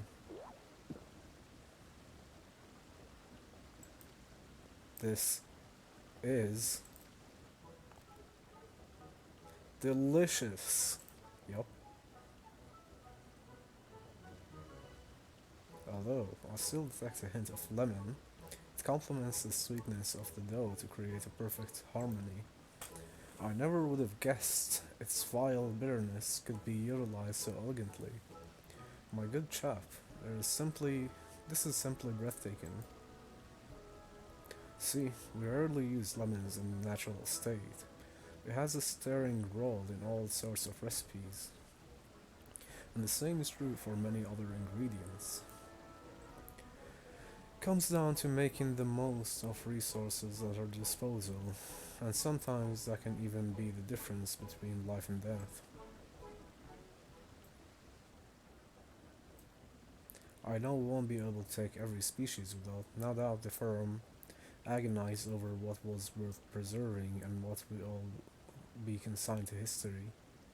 Hard choices, but make them we must if we are to survive. Such strength of will. Now I know that Heidelin sees in your kind.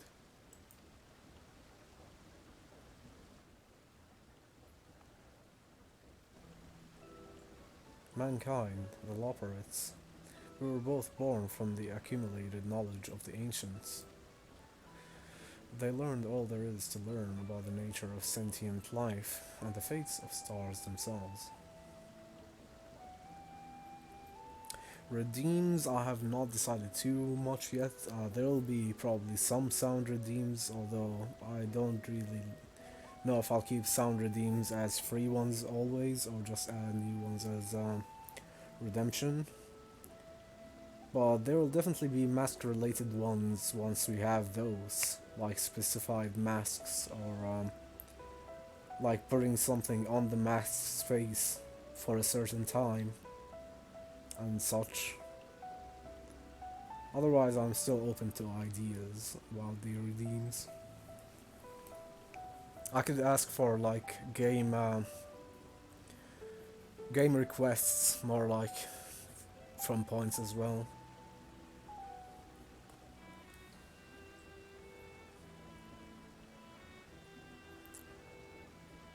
They learned all there is to learn about the nature of... Oh wait, there, we read this one.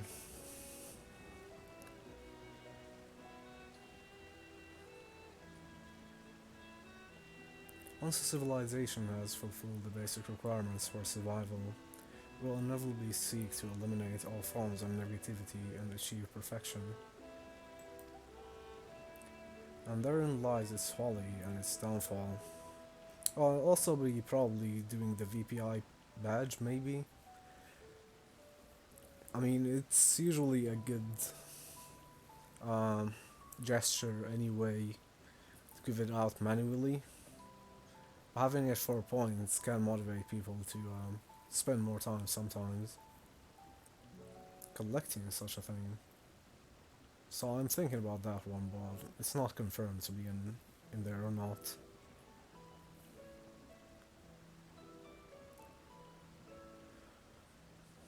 And because there's always only so many VIP badges you could give away as well.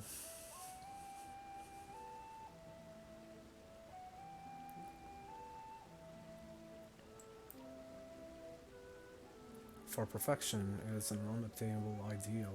This is the paradox of the immaculate carrot. Its civilizations since time immemorial have deemed the pursuit of perfection as progress. They pay no heed to the costs incurred in their futile quest, and all too often become the architects of their own demise, their dreams forever unfulfilled.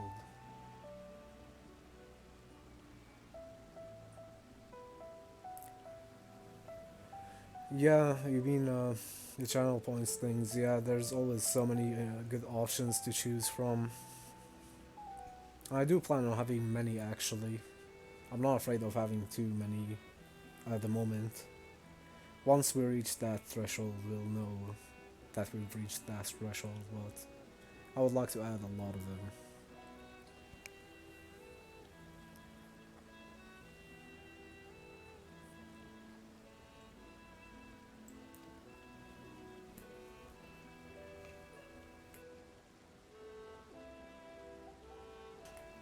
What then is an alternative?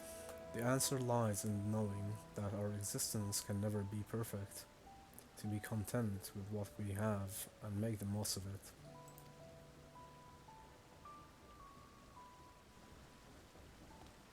When life gives you lemons, make lemon muffins. Yup. that is definitely a saying. Pardon my Eorzean, but what in the Seven Hells are you on about? And who are you anyway? I mean, we've been here for a while. It's a bit too late to ask all of these questions and be weirded out, isn't it? Cooking Way at your service. I'm here to help prepare for the trip to the moon. And once you get there, you'll be able to try my carrots. I've been growing all different kinds. But don't worry, there will be room for your crops too. We'll work together to preserve as many of Ithera's species as possible, if you're up to the challenge. Yes, of course. I look forward to it. Well, this has all been highly productive. Probably. Let's go and see if Yonjay and the others have run out of machinery to inspect, shall we?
That was the most enlightening, especially the part with the lemon muffin.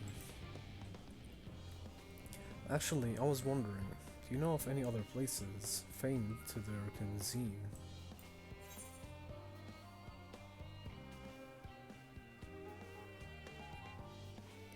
Limsa Laminza is home to the Culinarians Guild, and many less than savory establishments.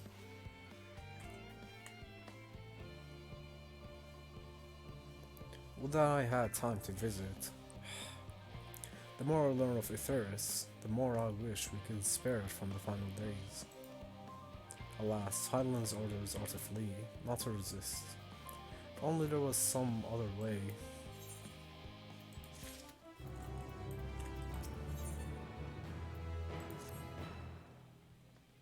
For I trust thy time at Miriel Agronomics did bear fruit. Indeed. Our own efforts, too, were rewarded. We now possess an embarrassment of educational riches. No doubt our guests' relentless pursuit of knowledge could occupy them and us for a fortnight. Alas, time is of the essence. Let us return to Charlayan Hamlet forthwith. I shall gladly attend to each and every leopard there, should further questions within my power to answer arise.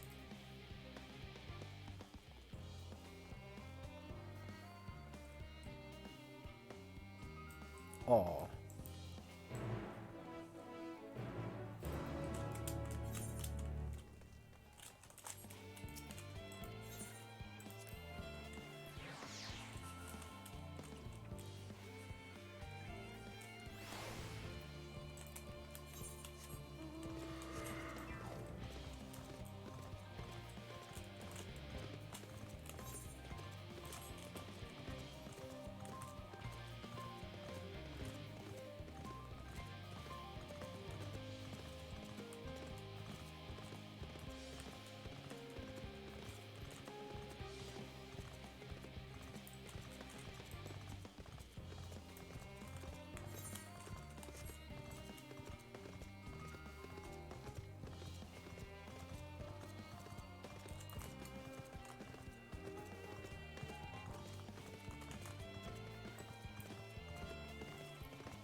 Yes, for that was indeed me verbalizing a sigh.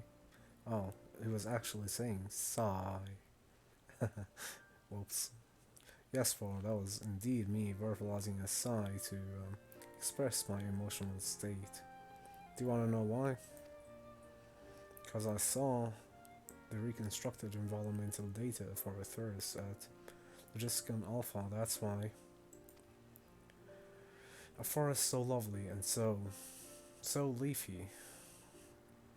Are all of your forests like that?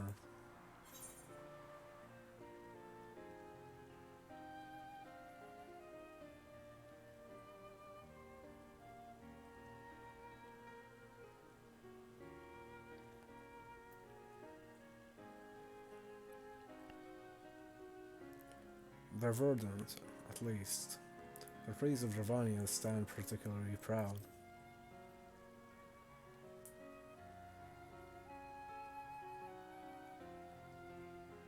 Gasp, gasp, I say. With a star so wonderful, it comes as no surprise that you're reluctant to leave it behind. I was a fool to think it otherwise, to assume that the moon was something worth being proud of. How ridiculous we must seem to you, trying so hard yet achieving so little. I did your best. The moon isn't too much of a great place in particular. Not at all. Thy works are no less worthy for their uniqueness.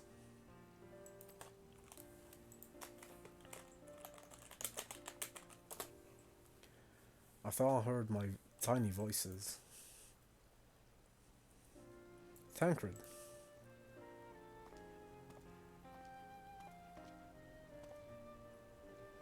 How didst thou fare?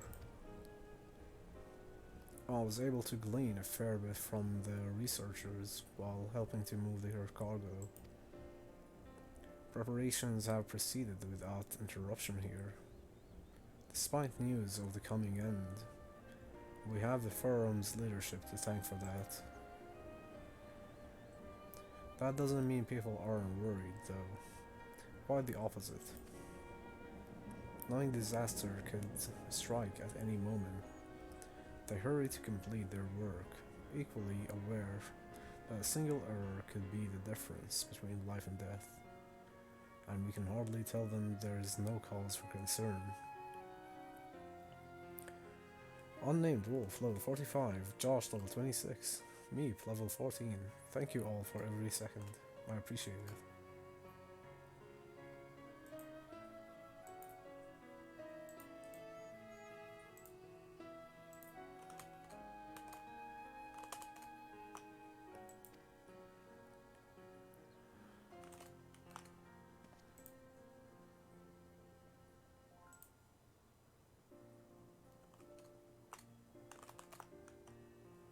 Perhaps not, though aided by our godly growing way, we may yet find other ways to lighten their burden.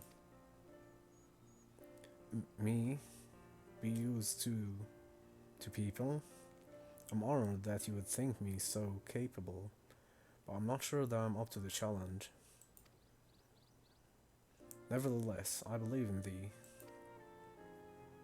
If you say so, I suppose it can't hurt to try.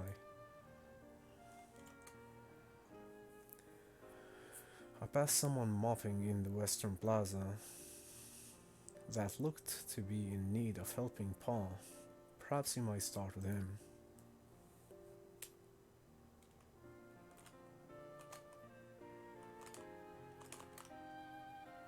This is a good place as any.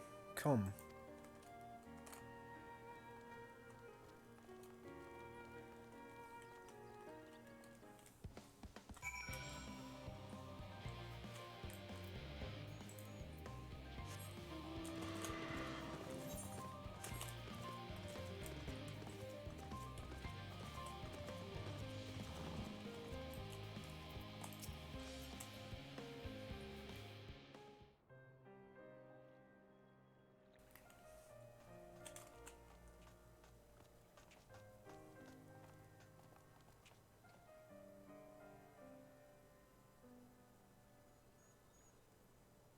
Oh?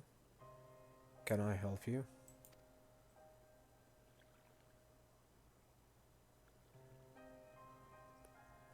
It is you who would help me.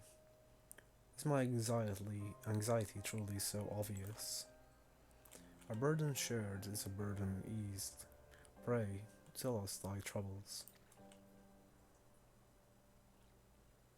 Those little fellows do look like good listeners. I'm an engineer, you see, and what they say of the ship, that it's the sum of decades of Charlian ingenuity, that it is built with peerless elegant technology, is all true, but I know that none of that's a guarantee. We've never before launched a star-faring vessel, let alone flown in the great expense. All the tests we've run have been on the ground. Only operational personnel and cargo will be abroad for the first voyage. But even so, if it fails us, then what can we do? And if it doesn't, it fell apart on the next flight, or the one after that. We've done everything we can to prevent that from happening, but it hardly matters. We thought the ether burner design was flawless too, and look how that turned out. Thou art familiar with these most daunting technologies, and dost thou hold thou power to allay his fears? Oh, I'm not sure about that, but, well... Maybe you could tell me if there are any aspects of the ship's design that you're especially worried about? Our ability to walk about and perform our tasks, for one. I've devised a means by which to employ gravity, a space-temporal spell to regulate the environment. But what if it's not strong enough? What if everyone floats away and begins crashing into things as soon as we've left the star? Aha, gravitation. Maybe I can be of help after all. Up there is not so different down here, you see. The same rules apply, and if you consider them as part of one great cosmos rather than separate places.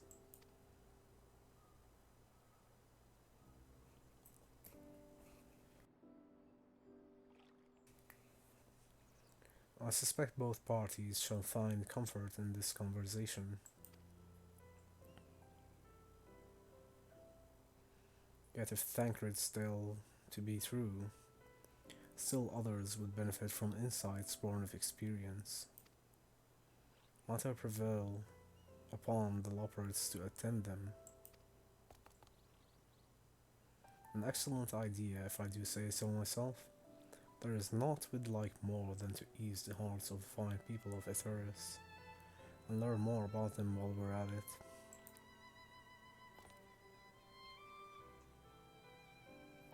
Full glad am I to hear it. Gather thy companions and bring them hither. For thou hast a gift for finding souls in need of succour.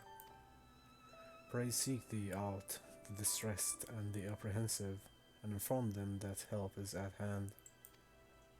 I shall await them here, that I might introduce each to a suitable Loporrit.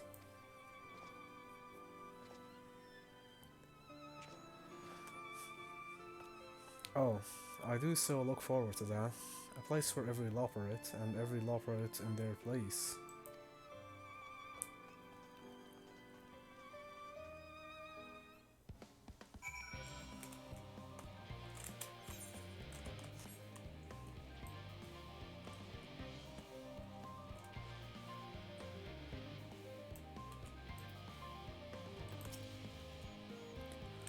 Concerns? Nay, there's no point in worrying at this stage.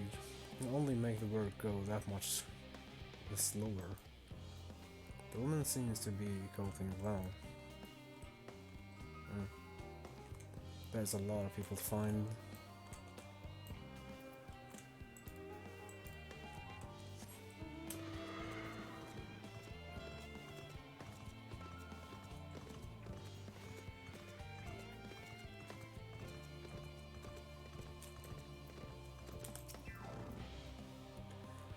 "56 bunches of weeds in the ground, 56 bunches of weeds. Rip one out, add one to the mound, 55 bunches of weed in there. Eep, I'm not neglecting my duties, I swear. I was in need of a little break, you see. But then I found myself unable to relax at all. So I went on a walk, and then I noticed these weeds and... pleasant conversation partners, and also fuzzy.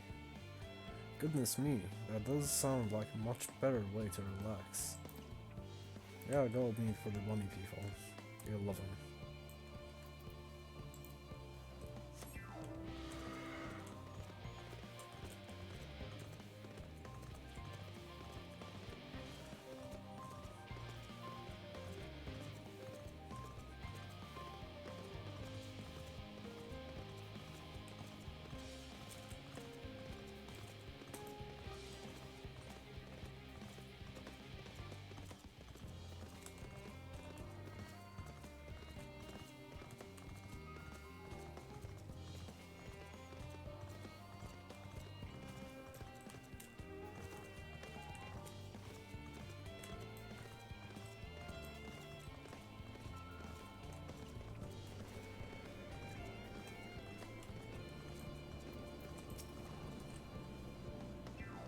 How may I help you? My, what a lovely idea. I too notice people becoming rather tense, so I rush out to pluck some fresh and fragrant tea leaves. Now I need only track down 100 or so cups. But don't you worry, I can manage. I hope your plan to cheer everyone up goes well. This woman is doing better than you are. Well, that's good to know.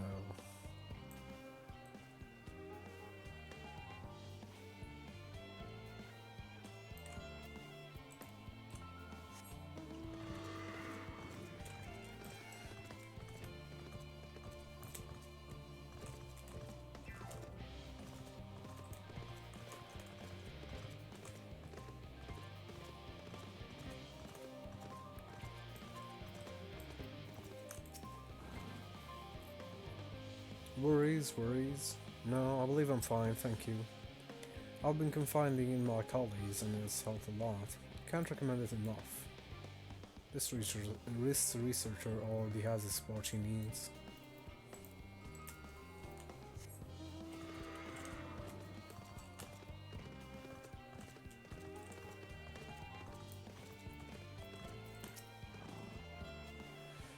Have you heard anything of what's on the moon? I have no doubt that we can make it up there, but this searching for a new star part of the plan sounds awfully vague to me. I asked the forum, but they will only tell us that the collaborators have everything under control. Forgive me, but I don't feel particularly safe wandering through the sea of stars on gods know what, made by gods know who.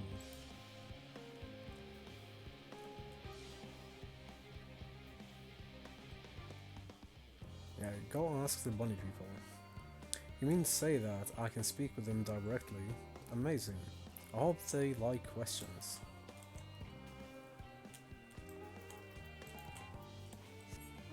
That's 2 out of 8.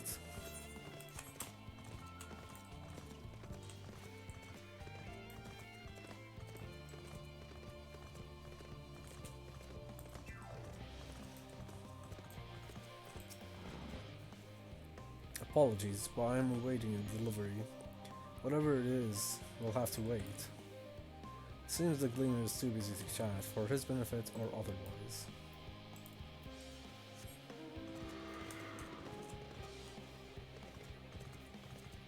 I don't think there was anyone outside. Although the circle does extend to the outside ring. No, there's no one here. Back inside we go.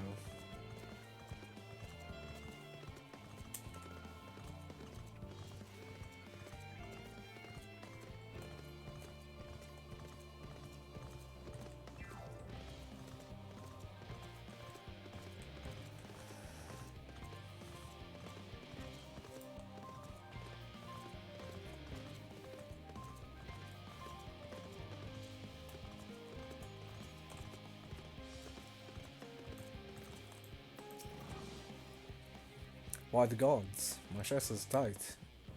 Am I dying? This was dying feel like.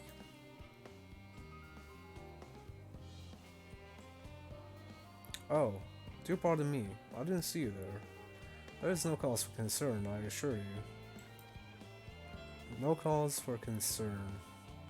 Even though we may need to depart at any moment, and if the hull I designed buckles under the strain, the entire vessel may explode or launch, claiming countless lives and dooming all of mankind.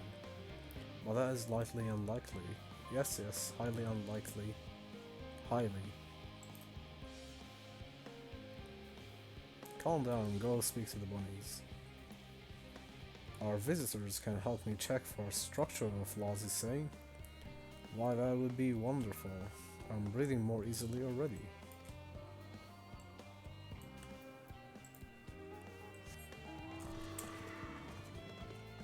Bunnies are able to calm people, it would seem. An Among Us Pokemon? Sounds kinda sus. I'll try to catch one.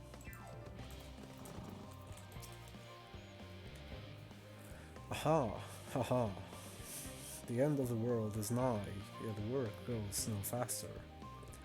Schedules are such temperamental things. Feasible at one moment, other bollocks the next. And yet, I've never felt so alive. This one is beyond your help. Only sleep can save her now. Wow, okay, she's kind of delusional. No saving her now.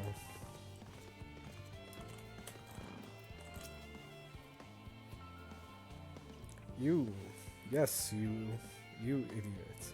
Have you seen an envelope lying about? This imbecile refuses to give me the alchemic I ordered without that bloody slip of parchment.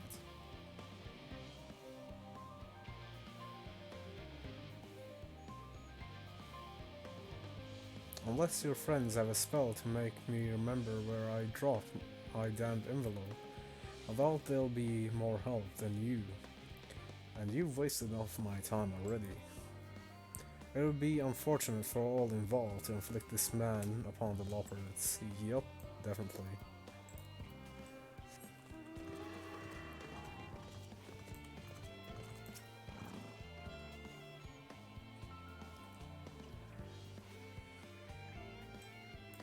My face? What's wrong with my... Oh, perhaps I am a bit tense.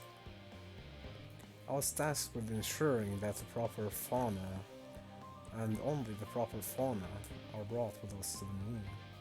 However, the suitability of few species is still under debate, though I can hardly make the decisions myself when I know so little about the environment up here. Including the Loporits in our discussion is a wonderful idea. I absolutely will, thank you. Perhaps their biology itself might offer some clue as well.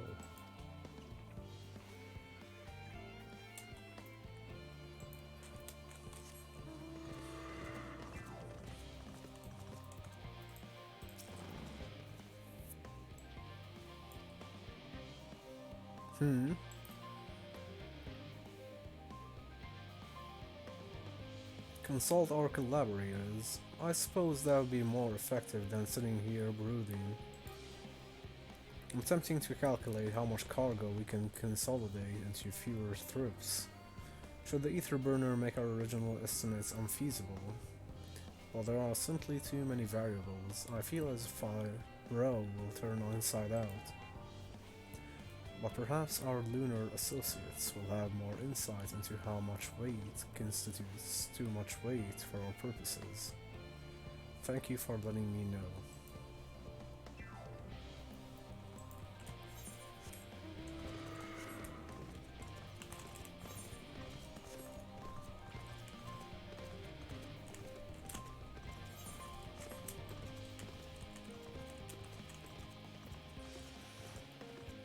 Three more to go.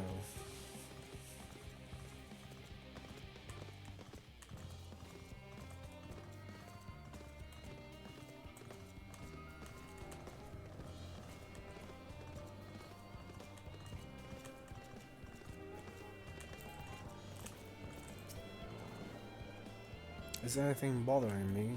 Well, I've been loading cargo for builds now, so my back feels like a voidescent played it as a piano. My feet and knees as drums, and cymbals too. This cleaner seems fine, if in need of a break.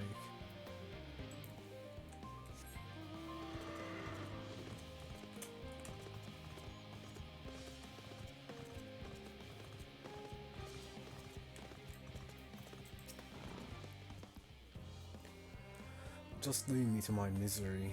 The firm can appoint someone else. I apologize. I simply don't know what to do. How am I supposed to pilot the Ark if I'm already falling apart under the pressure?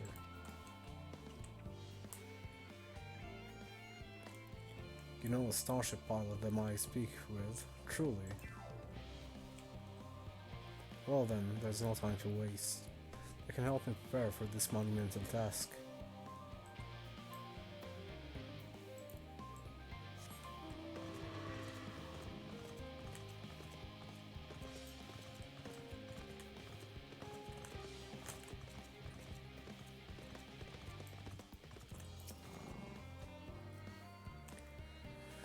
What am I thinking about? The medical facilities on the ship, of course. I've designed them with the assistance of our sages and chirurgeons. But imagine every illness or injury that one might face in the great expanse is beyond any of us. To say nothing of the effects that living out there indefinitely might have on the body. The crew from the moon? Why did I not think of that? Level up Eagles level 78, Durfee level 32, Meep level 15. Thank you for every second here in this channel, I really appreciate it. A lot.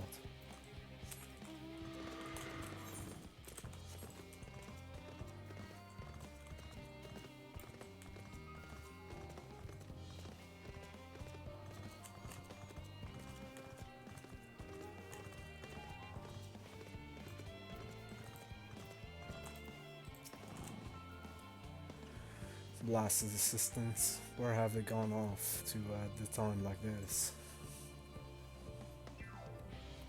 Beg pardon, but I have not the time for idle chit-chat. I need to reconfirm that ether levels are consistent throughout the vessel's machinery, and it seems I shall have to do so single-handedly. I swear, when I find those assistants of mine. The Loppers are willing to help. Why didn't you say so? At least, they won't moan about how they checked 24 times already and haven't slept in weeks. Lazy sods.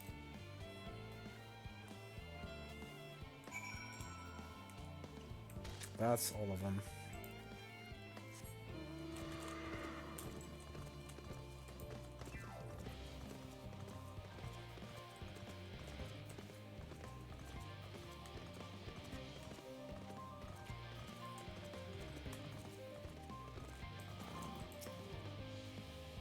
Behold, for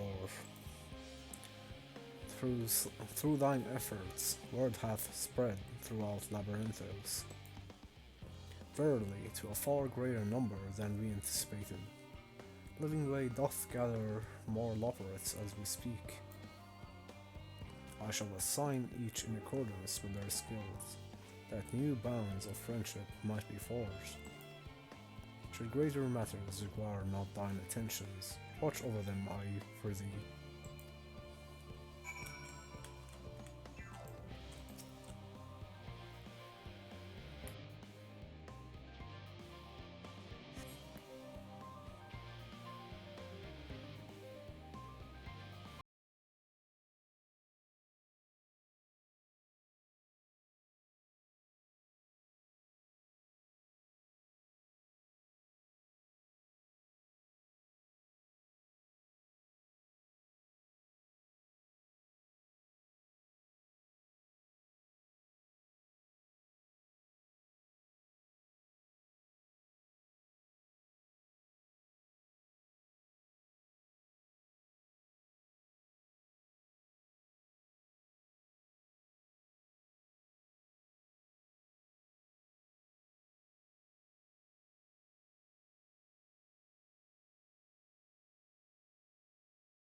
Oh, the conversations we had. He told us all about Atheris, answered our every question, no matter how trifling or trivial.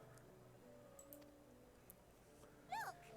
Every page filled to the margins with knowledge. When I first arrived, I was struck by how little I knew. It was daunting. But then I realized that, were it not for Urianger and his teachings, we'd still be stuck on the moon, gazing at your world and wondering what we've been missing.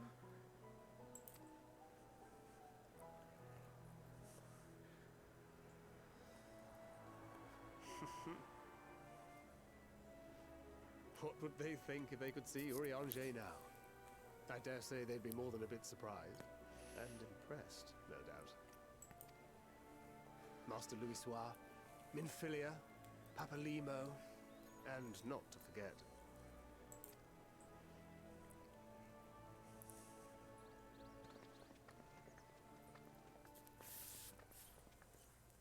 Oh there. Damn it, I did it again.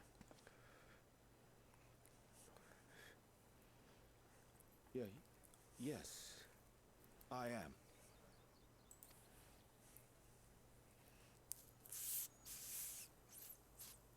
Wilson and Blovida, Sharlayan's foremost researchers in the field of teleportation magic, and Moonbreeder's parents.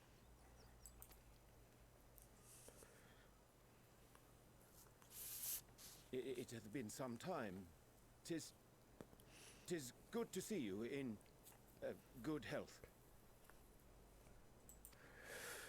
Likewise, old friend.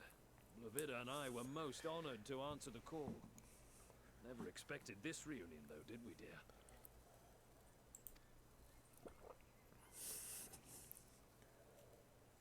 Arthur, the nerve. Sending that letter, then running off to the gods know where.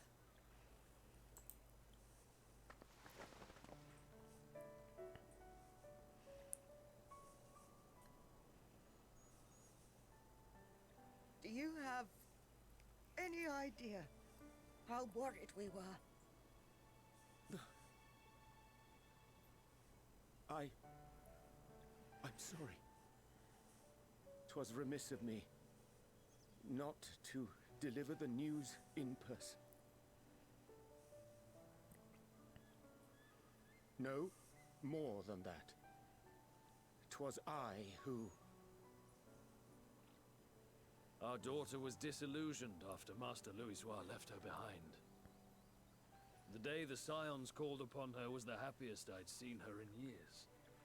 She made her every choice of her own free will. No one could have ever forced her to do otherwise. Don't blame yourself for her death. Celebrate her life. You know that's what she'd want. If there is one thing we resent you for, it was that we could not be there to mourn her with you. Reading the words you penned in that shaky hand, we must have cried as much for you as we did for her. It's quite sad. I'm sorry. I truly, truly am. I knew not what to say. Knew not how to express my feelings. The poems and platitudes of wiser men, musings on sadness and loss, studied and memorized, and meaningless in the moment. Silly boy. We are all powerless before such grief. Even now, try as I might, the words escape me. But in our hearts, we know, we always know.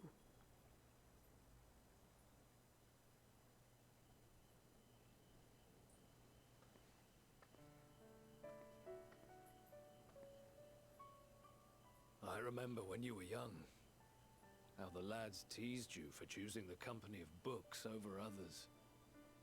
Our moon didn't take kindly to that. Be nice to Urianger, she'd shout, and give them a walloping, no matter how many times we scolded her. So we offered a suggestion.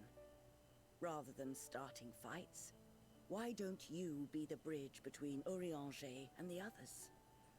She had to mull it over for a while, arms crossed, brow furrowed in intense thought. But from that day on, she never let you be alone.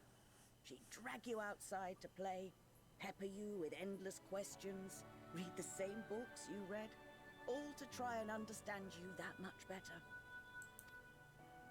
I'm sure it was annoying and exhausting at the time, but she only ever had the best of intentions. And look at you now, at the center of the crowd. The reason there even is a crowd, having brought these people together.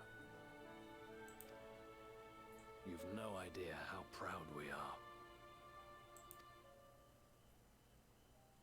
To see the boy, our daughter, trusted and believed in more than anyone, grow into the man she always knew he could be. I can see her in you too.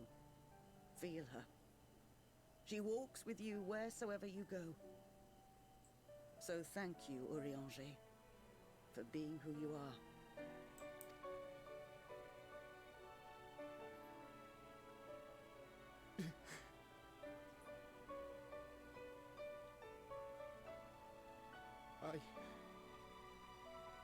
I think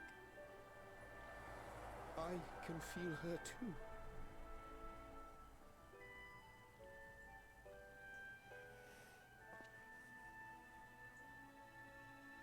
The truth of her life. Not sorrow, but hope and love.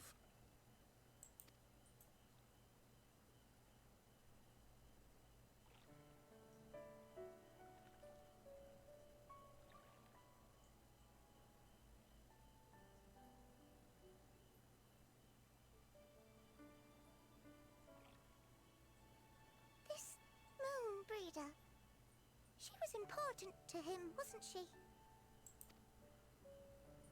You could ask the man himself. Oh, no. But watching this exchange reminds me how much I've yet to learn about your world. And its people. You can live here your entire life and hardly learn a thing. And that's why it's too soon for this to end.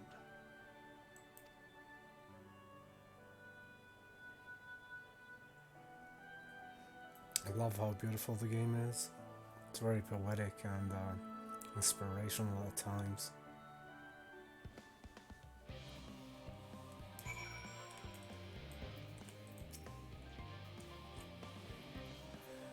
Oh, Vor, be assured that I'm fine.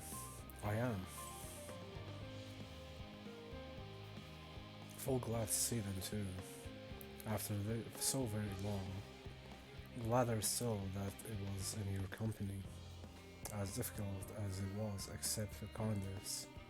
It would have been far harder had I faced them alone.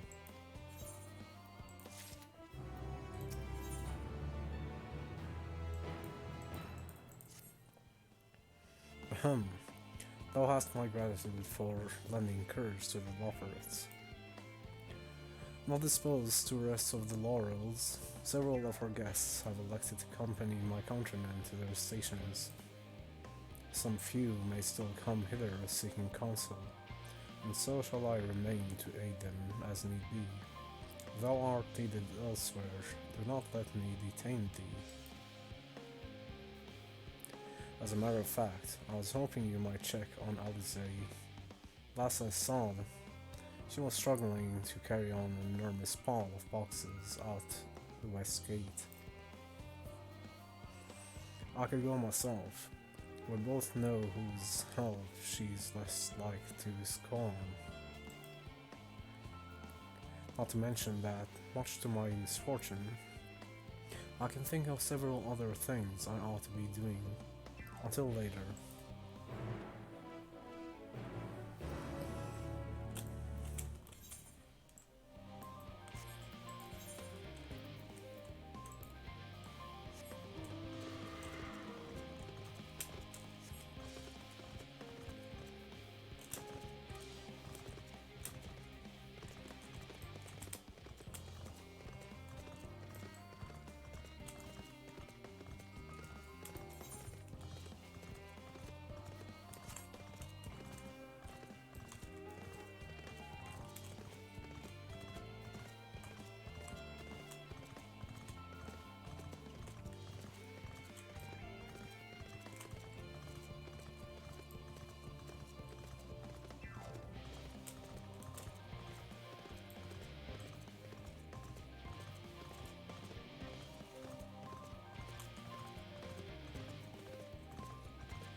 Vor, what are you doing out here? No, I don't mind if you come help with the boxes. It's far from the most exciting of tasks, are you sure? Yup. Well, I appreciate the assistance. We need to get these to Aproya. Time is short, of course, but they're full of organic specimens and samples. So try not to be too rough with them. Alpha Node should be waiting for us when we arrive. I'll see you there. I have 3 minutes. Okay.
Here you go, Alpha Node. Oh, you're helping with the crates. Wonderful. You can put that there with the others.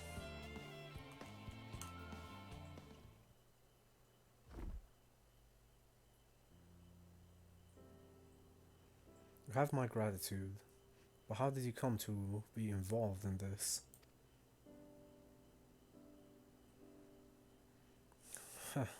Then I suppose I have Thancred to thank as well.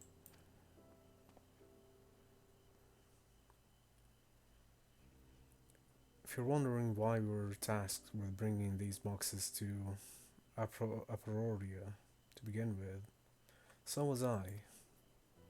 Turns out that this is a base of operations of sorts.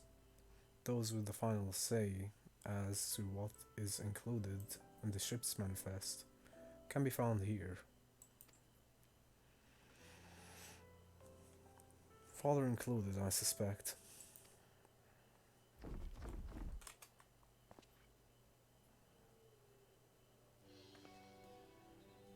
That should be everything.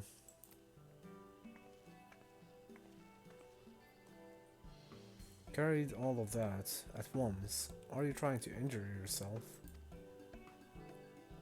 Oh hush, they're lighter than they look, and not everyone has your delicate arms. I suppose we should let someone know that we're finished.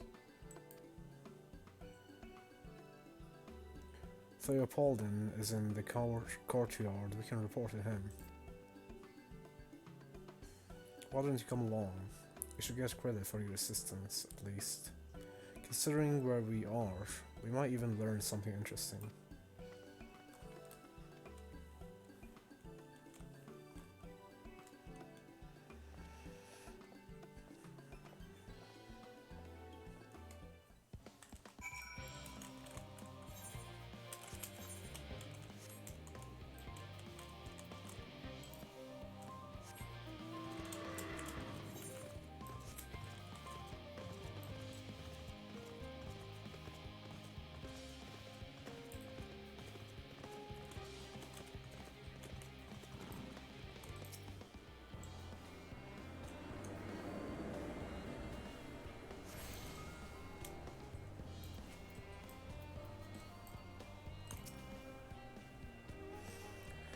Gods, it never ends, does it?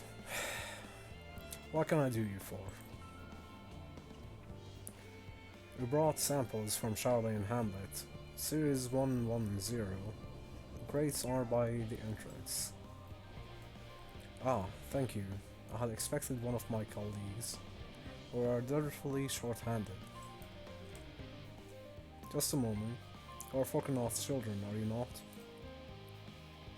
Alphanode and Alice at your service. You're well acquainted with Father, I take it? Quite. I've been friends with your parents since our days at the studio.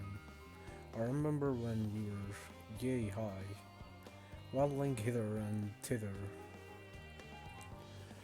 Level up, unnamed wolf, level 46. Josh, level 27.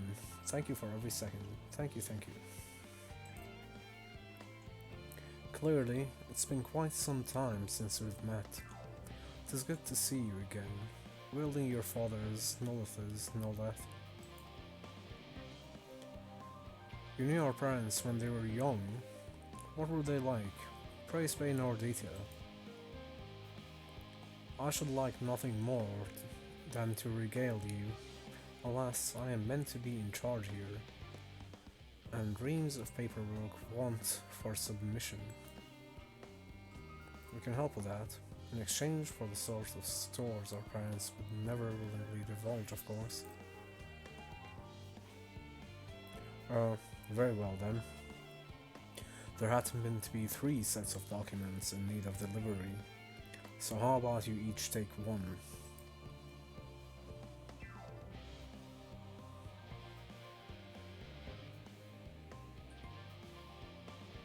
Wait, right there.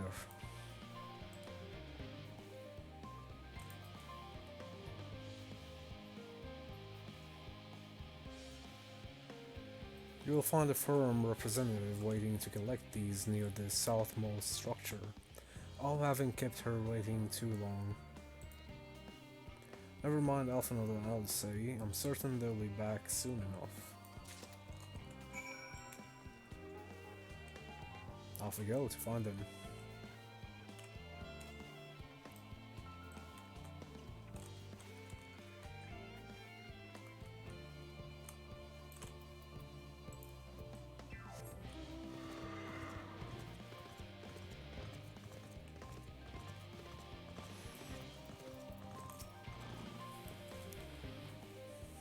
Are you not one of the scions of the Seventh Dawn?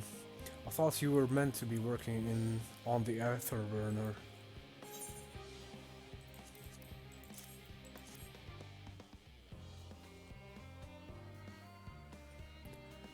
Theopoldon's paperwork. Theopoldon's paperwork. I was beginning to worry he had misplaced his quill. I appreciate your help in seeing these documents to my hand at last. As for your other task, pray keep this between us, but I sincerely hope you scions succeed. The Exodus is, without a doubt, the most monumental undertaking in the history of the Forum, and so we must be circumspect in all respects. Risk is a privilege we cannot afford ourselves. At its heart, however, Charlian has ever been a nation of the curious. It would be a tragedy indeed if we were the ones to stymie your pursuit of the truth.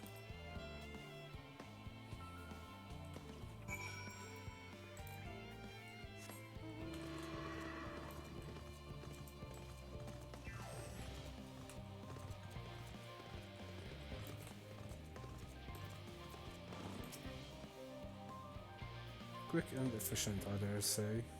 You have a talent for this work. The twins' papers only needed to be delivered to elsewhere in the facility, so they should be returning any moment.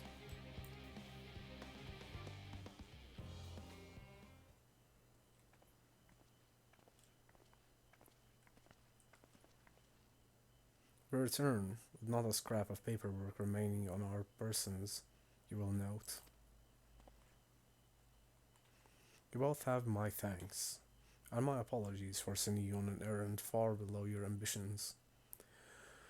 Why, even as a baby, you struggled out of your swathing clothes, and... This is quite enough of that, thank you. It was compromising stories of our parents that we've asked to hear, to retaliate, to reiterate.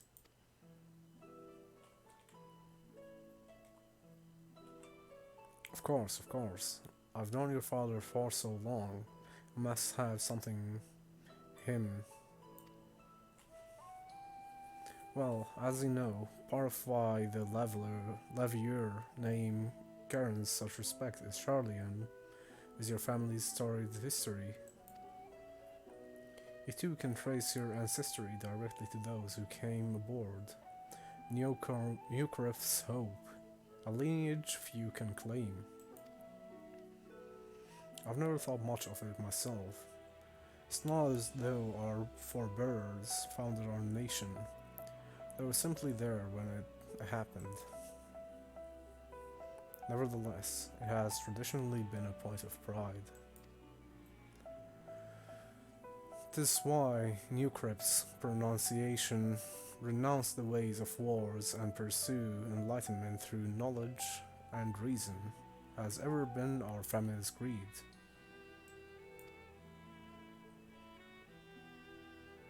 Until your grandfather's time, Archon Louisoix looked not to Newcraft's word, but his deed. He asserted in defiance of his peers that choosing to save the great and the small from the rising tides was a true mark of our founder's virtue. Perhaps it was his expertise, his knowledge of ancient prophecy and the fall of civilizations that led to him to conclude that issue, conflict, at every turn was to consign mankind to his doom.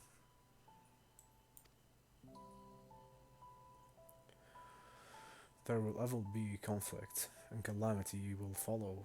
Thus, to ignore the plight of those one might conceivably save is not wisdom, it is indolence. You remember his words well.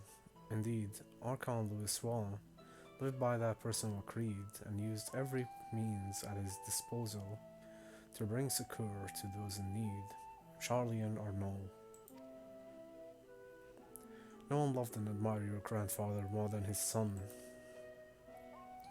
Yet Forkanaw could not reconcile Louiswald's deeds with his philosophy of their forebears and his peers, a philosophy in which he believed so fervently, yet made a pariah of his father.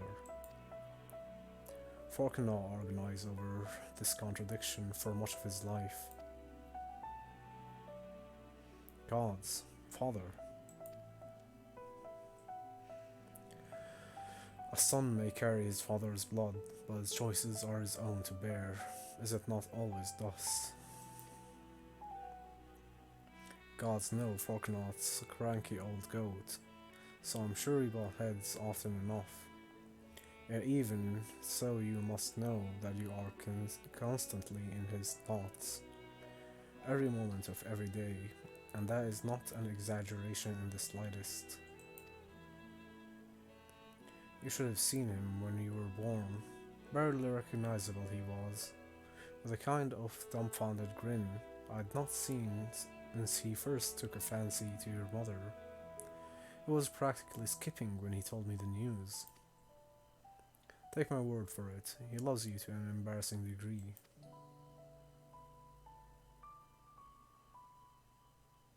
But he is also frustratingly single-minded. Once he's decided that a given action is for the best, he will stay the course no matter who or what opposes him. Profoundly annoying habit when you are on the other end of it, as I'm sure you will agree.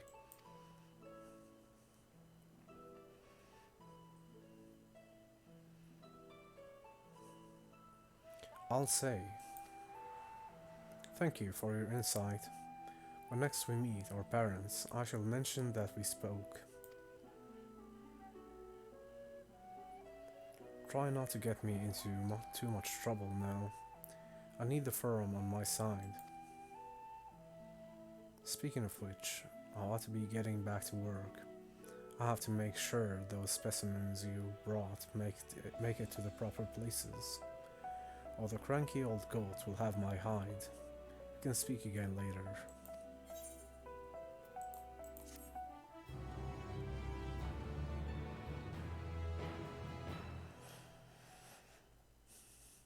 Hail, you three. Graha, surely Cockhole hasn't driven you out of the ford already. For better or for worse, no. However, he has set me a task that requires more than my singular pair of hands, and here you are. I could use at least one of you, but won't object to more. Unfortunately, Alice and I have prior commitments, and we've delayed too long as it is. What about you, Vor? Can you spare the time?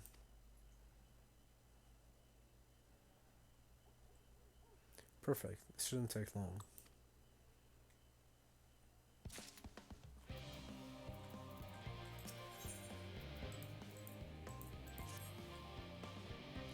In the event that our, and I quote, promised heap of adamantite falls right out of the bloody sky and into my lap, Master Kakol wishes to be ready to put the proverbial hammer to anvil at a moment's notice.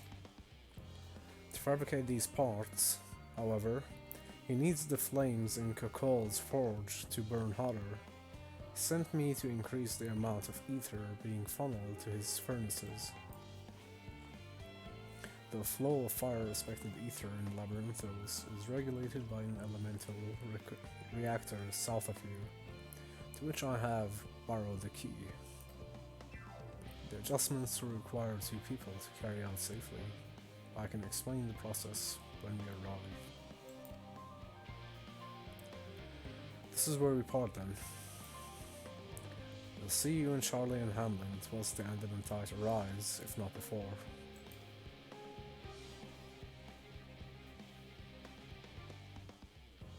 This way then.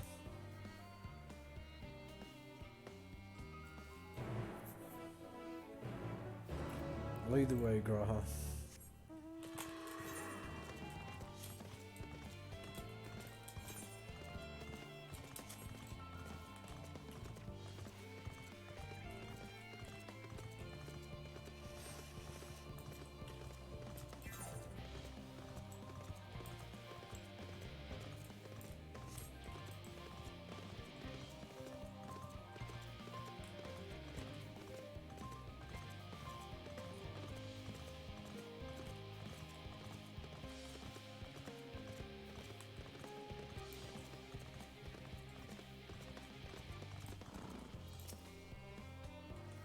The reactor is housed within the facility.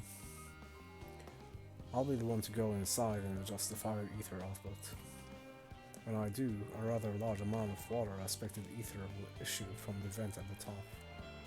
I expect this to attract at least a few elementals, which we would both rather not be drawn into the reactor itself. Trust me. Can I ask that you put down any that draw too near? That poses a little trouble for you, I'm sure.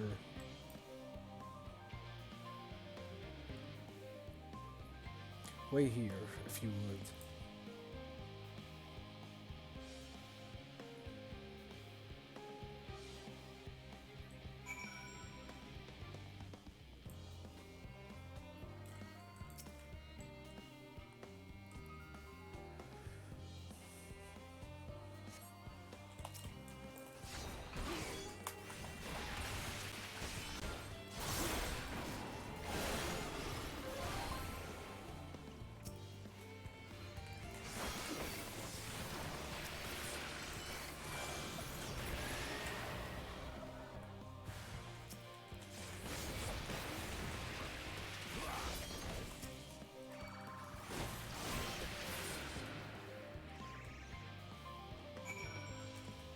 Easy enough.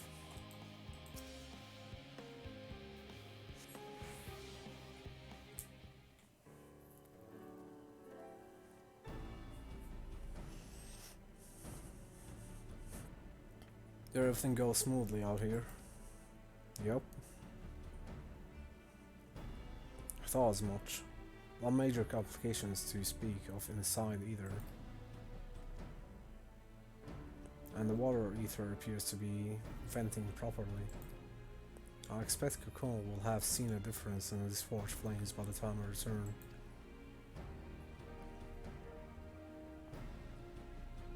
Since I have you, there was another matter I thought to discuss with you. Nothing terribly important, merely something I've been considering. Part of this I shared with everyone, yet you, and only you, have been to Elpis. As we have established, a refined elementite is a product of a lag, of the Empire's twilight years in fact. It was a material which saw much use for part of the Elegant's efforts to extend beyond the bounds of this world, Dalamud of course being the most prominent. Of those who would push further, expand the lag's empire to encompass the heavens and the stars above, perhaps the greatest was its infamous technologist, Amon.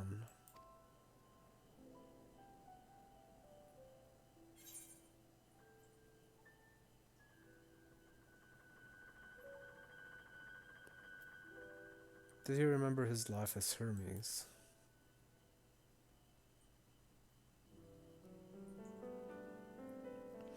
I believe he had his own reasons. There is no evidence to suggest that he retained memories of this former life. He only joined the Asians once the Empire was all but dust, as you know. If not his memory, though, what drove him to pursue the idea with such fervor?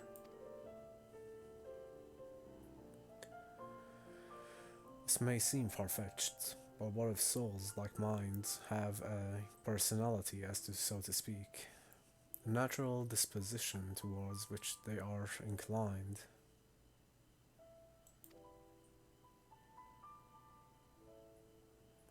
We know with a relative certainty that it was the gross descendants and inexorable decline of a lag that moved Amon to resurrect Emperor Zande.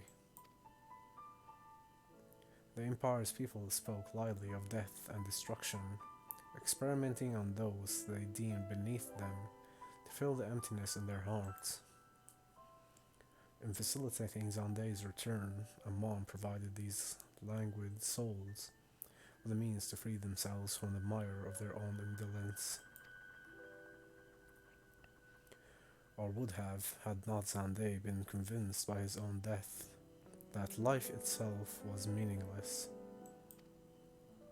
Amon's desire for his countrymen to conquer the heavens could only be a means to the same end, to instill the people with new purpose. Like Hermes before him, Amon was appalled by how those around him lived, but could never bring himself to believe that those lives were devoid of meaning, and both of them sought that meaning, that hope, in distant stars. Such is my theory anyway. Ultimately, it is the consequences of their actions which matter. Their motives are of no moment, and yet, to reach those stars on wings of adamantite, to travel to the ends of creation and beyond, the promise of hope everlasting, that much I do understand.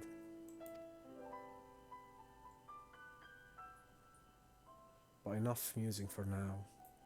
Why don't we see how Cole is getting on?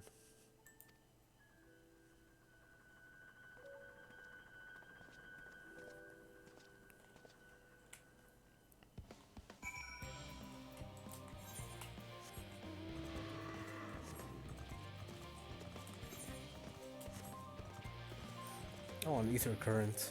Let's go get that first.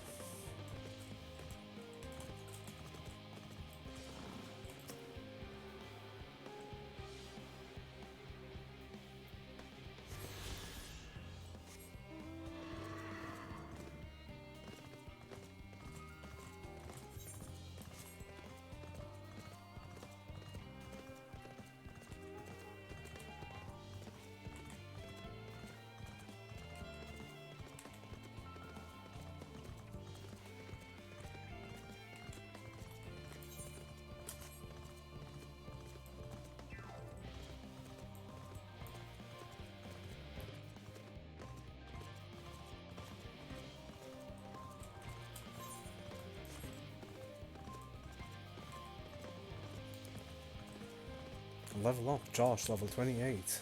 Derpy, level 33. Thank you for all the time spent here. I really appreciate it.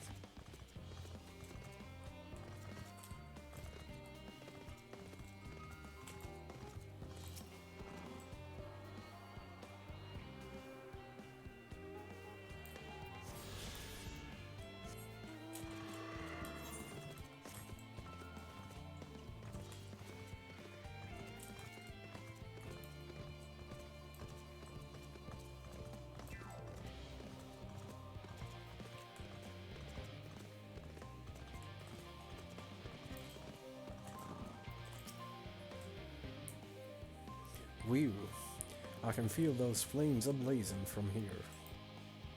Glad you found someone capable. Graha, but there's not much left for you lot to do. Unless you can conjure up that refined adamantite any faster.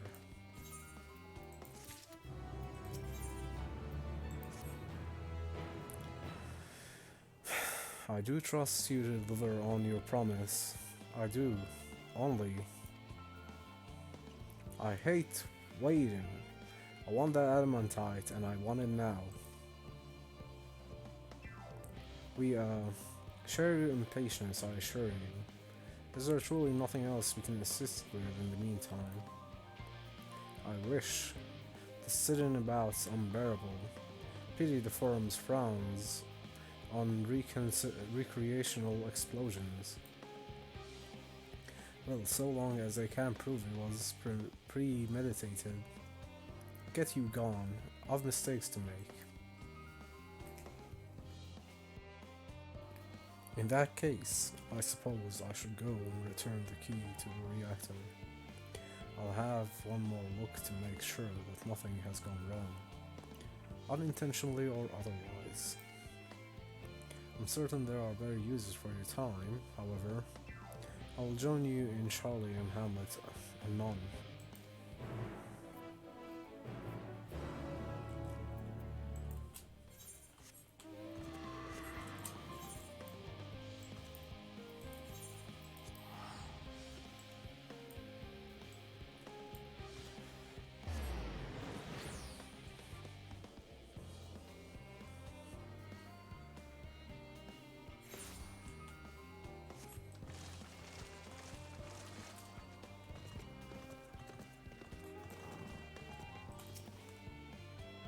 If you wait here, your companions are bound to turn up sooner or later. Yes, wait.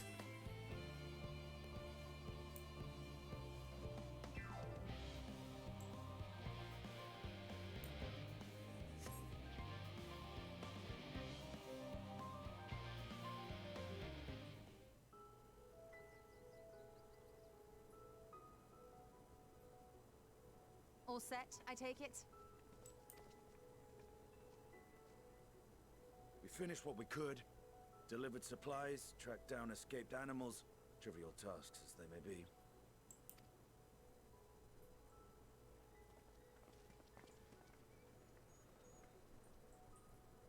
That's enough, don't you think? If there was anything more important still undone, that would be a problem in itself. The vessel is essentially ready for departure. All that remains is to load the final batch of supplies and see everyone on board. Once we've readied the ether burner, that is. Ah, had a feeling we might find you all here. Our consultations with the Loperites, too, have run their course. Pleased I am to say that our researchers' concerns have, for the most part, been allayed, though some insist on making adjustments to the very end.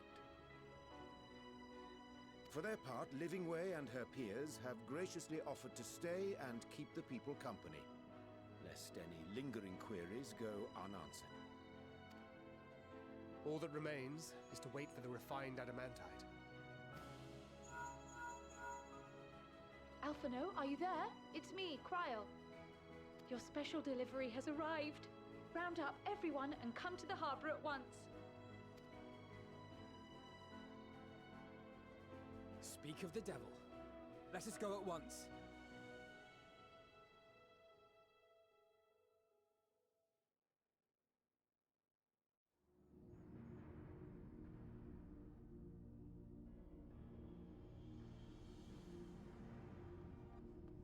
Forgive the intrusion, Master Fortuner. I bring urgent news. A great commotion has broken out in Scholar's Harbor. Your presence is requested, with all speed.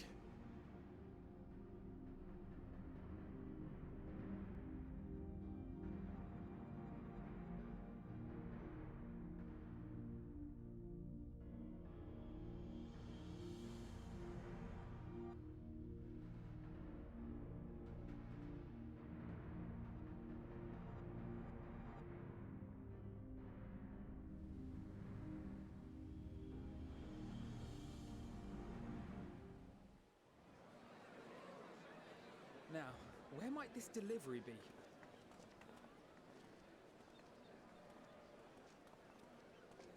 Oh.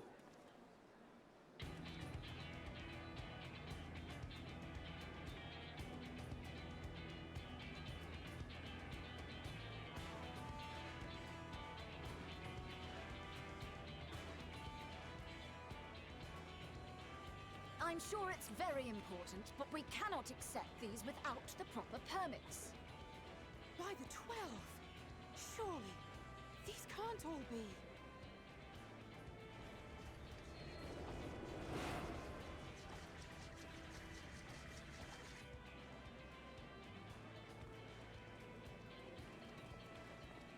Bleeding hellfire! They're bringing them by sea and by air. All these folks in these crates.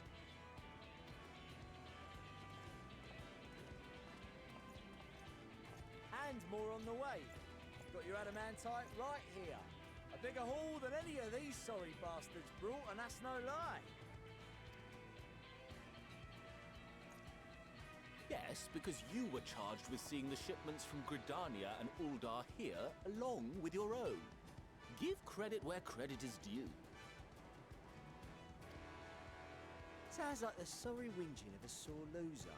An hypocrite to boot. Ain't no way a scrawny whelp like you took a dozen steps inside a Dalamud shard.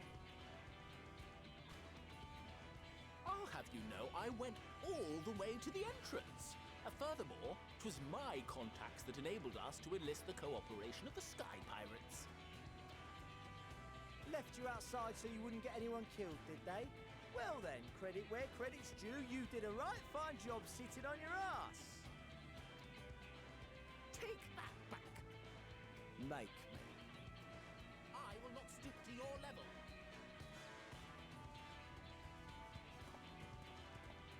My, what a grand welcome party. Hancock and Saraban. We come bearing relics both sacred and elegant, as well as a few other gifts that may be of help, to be presented with best wishes from the Eastern Alliance.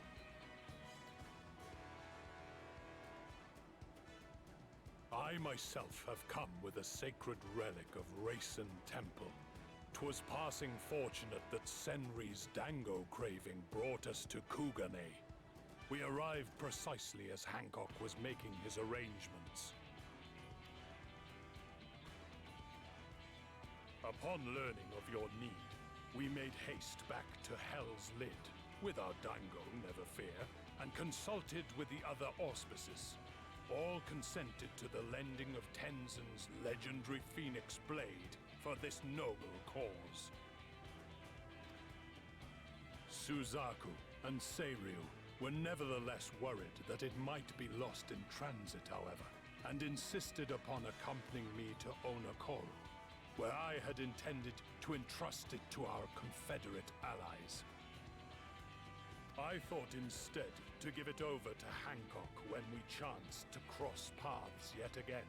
But alas, Seiryu remained ill at ease, and ordered me see the blade into your hands personally, or die trying. We did, of course, need quite the impressive vessel to get it all here in time.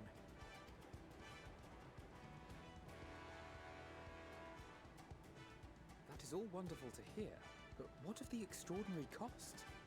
I shudder to think of the ransom we must pay for such a bounty. Fret not for your coin purse, young Alphino. Lord Lolorito looks ever towards the profits of the future, and thus the East Aldenard Trading Company went to some lengths to reduce the financial liability. And since the Scions funded the entire venture, not a gill need be rendered up in compensation. Everything is already yours. We funded the venture? When? Don't let the name fool you. This coin keeper knows a thing or two about spending.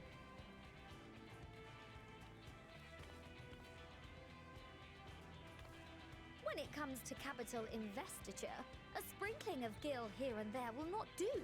You need enough savings to make waves when it really counts, which is why frugality is paramount.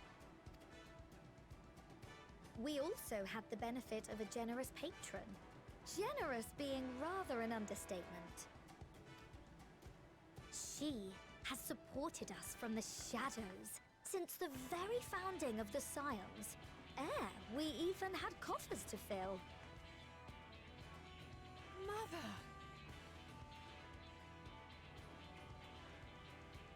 Millions. I remain, of course, an entirely neutral party. I simply thought our family's coffers were needlessly full. We can hardly take them with us on your teeny-tiny toy boat, now can we? And 'twould be a shame to leave all that hard-earned wealth unspent.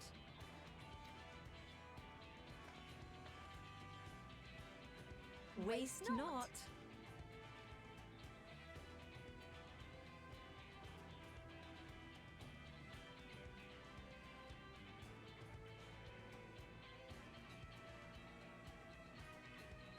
However did you manage so much in so short a time, then? We expected word to reach only a fraction of our allies. Did I not tell you I have my ways? Erenville! You were involved too! I received a letter from Cryo after we parted ways in Labyrinthus. All the friends are shown now. She explained what the Scions were trying to accomplish, and why you might soon require the services of the Gleaners, spread across the world as we are. I pray you do not interpret this as a betrayal of Charlotte. I accept that the Forum's aim in pushing us to our limits was to preserve what knowledge we have, and I bear you no ill will for it. Yet, in collecting that knowledge, what I came to appreciate most about our star is that there remains so much we do not know. That is why I chose to help the Scions, to combat the obliteration of those countless undiscovered wonders. I held no illusions that they would be less demanding taskmasters. Though, rest assured, if I had, I would have been sorely disappointed.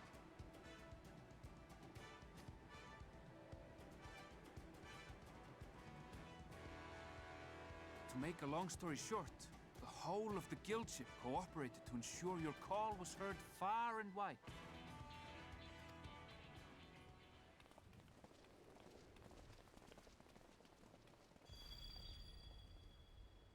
What's this about a ship that can fly to the moon? And why didn't you mention it sooner? The one time you don't beg my aid, your problem's a bloody ship that can fly to the moon. Sid, you brought the team. It's the Sid. Every Of game has course. one. Every Final Garland Fantasy game, that Ironworks' is. finest. You need only point us towards my new favorite ship. Oh, I nearly forgot. We stopped by Whirlit before coming here and picked up a package from Gaius. He's still of the mind that actions make for better penance than words, contrite or otherwise, so we offer none of the latter.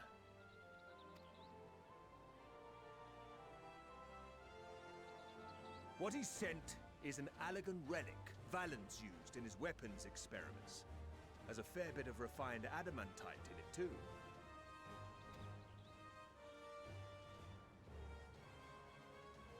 As you like us not suspect, we've also brought adamantite from Mordona's Dalamud Shard. I admit to some consternation upon first receiving Kryl's message. So few Scions remain at the Rising Stones now. Far too few for such an expedition. However, the Gleaners were able to secure us reinforcements.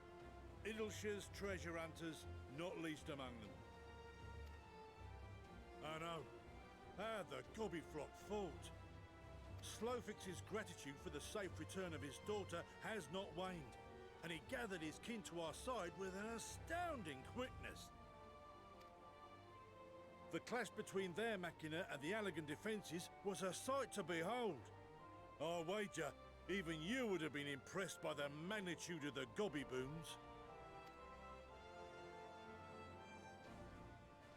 Fascinating as all this is, I fail to see how it explains your presence here. Does Razat-Han not have more pressing concerns?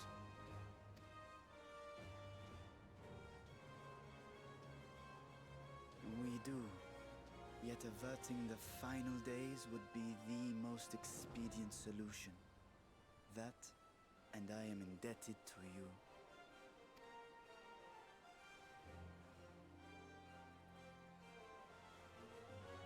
Though they chose to take their leave of Thavnair, those you saved in Galimund remain my people. My gratitude is beyond words. 'Tis appropriate that I aid you in kind. If in the doing we bring salvation to others of this star, so much the better. You will recall that I spoke of my father, Midgard Summer, and his journey across the great expanse. As he traveled betwixt the stars, his resplendent scales drank of the ether in those nigh empty surrounds, and imparted to him the strength to persevere.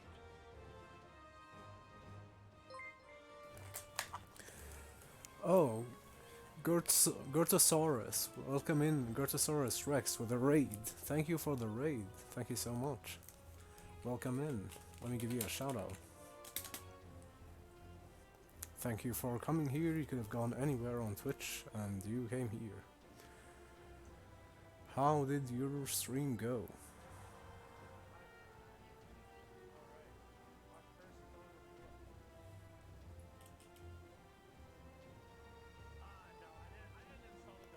I'm unsure why the shoutout bot isn't actually relaying the text. The clips are working though, which is very weird. Let me actually see.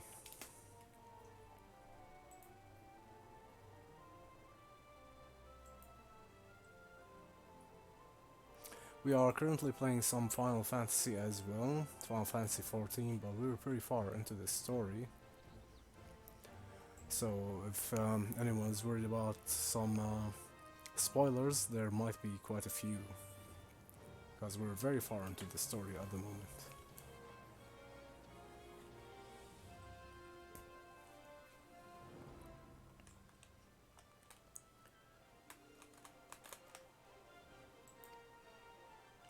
Thinking they might further your cause, I called out to my kin for consent. Indeed, Endwalker has been amazing actually. We've been playing it non-stop the last, I don't know, maybe 5-6 streams. It's my first playthrough of it. And thank you so much for that follow, I appreciate it. I really do. Let me give you a follow back in return. But yeah, I've been enjoying Endwalker a lot lately. The story has been just so captivating that we have stopped playing any other game, and I'm just continuing to try to finish this main story now. Because I got kinda hooked at Shadow Walker actually. I've been playing for a long time, but I've returned recently when we were playing Shadow Walker, and the story there just instantly drew me in. And I decided that I needed to stream Endwalker as well, because I knew the story is gonna be even better. I've been told so. Also, level up, Eagles level 79, Unnamed Wolf level 47, Josh level 29, Derpy level 34. Thank you for every second in the channel and for all the support. I appreciate it.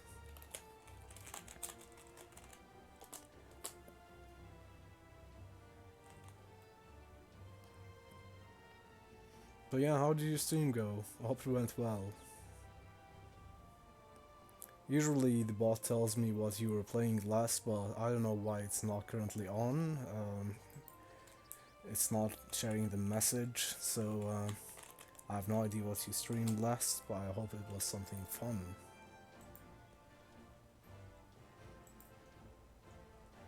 I think I might have just to log in actually. Let me try to log into the bot and see if it fixes it.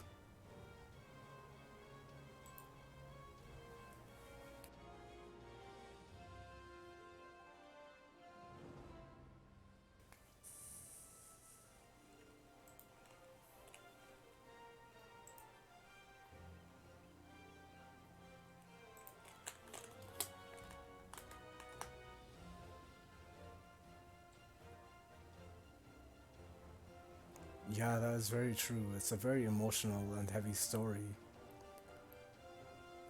It's just wonderful, very well made. I've not done a lot of PvP recently, but I was trying to get the mounts from the collaboration event. I've gotten only one. I'll need to get the others if they're still around.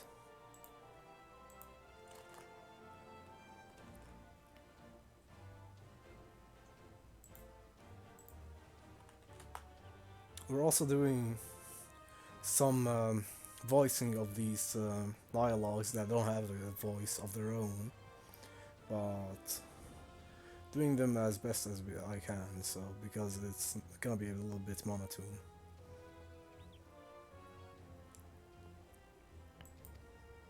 But there, at the moment we have voiceover anyway, so it's not a problem. Tiamat and Chris-Velgre, however, responded favorably to the suggestion. My sire, too, stirred from his slumber long enough to speak and say, "Very well. Thus have I brought you his own worm scales. Fit them to your purpose, and seek a worthier fate for us all."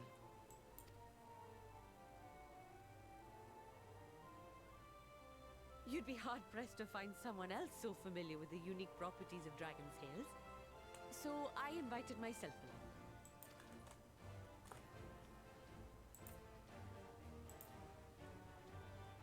Look at me, this is so unbelievable. I've gone right back round to... Oh, I scared a bit too early. Keep doing that. With all these goodies, we could get 7, no, 10, no, 14 bleeding percent. Think of how far we could go. What we could do with that much power. What we could blow up. If Kokol is duly convinced, then it must be true. In which case, the Scion's end of the bargain has been fulfilled. Would you not agree?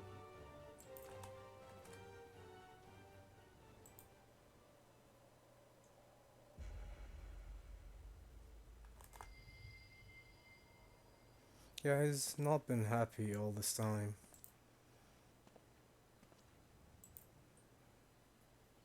Yes, Father?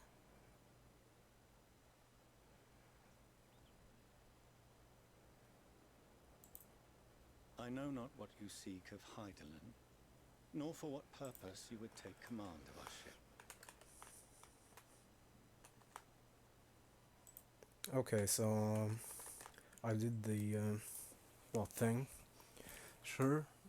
Thank you so much for the raid again, Gutsaurus Rex, and it was very nice of you to come by. You could have gone anywhere, as I've said, and you chose to come here, so I really appreciate it. And yes, I will definitely do a raid, as we always do after we're done. Let me try to give you a shout out again and see if the bot is working now, and yes, it is actually. There you go, you were also playing Final Fantasy XIV.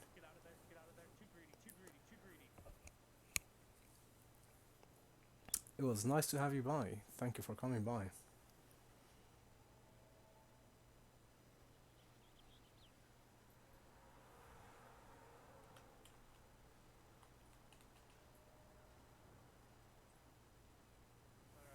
See you later.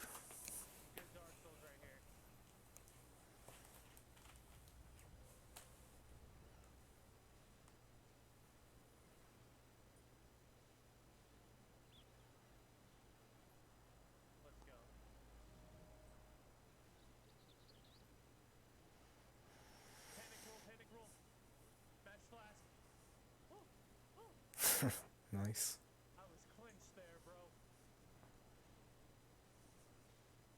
Panic rolls for the win.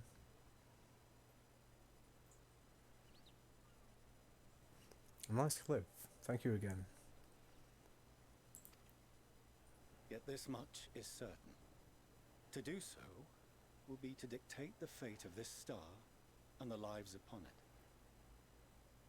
The lives of each and every creature, in their magnitude and their fragility. Do you understand? And are you prepared? We have seen and we have felt how much each life shapes this world. And so we are determined to abandon none. We understand what is at stake, and we are prepared to bear this burden.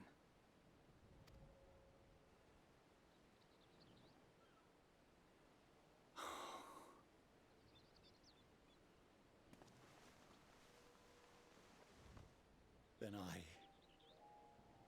I will bear it with you. Finally.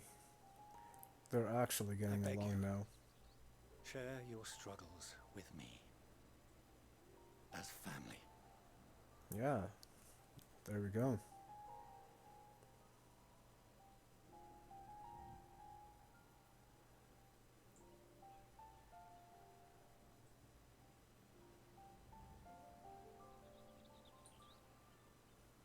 You grasped my fingers with such tiny hands the day you were born.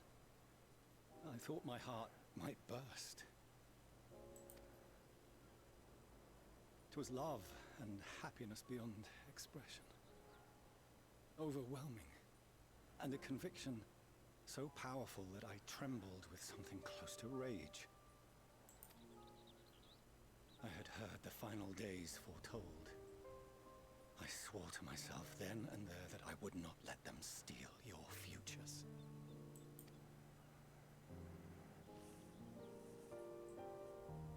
The great Exodus would succeed, must succeed.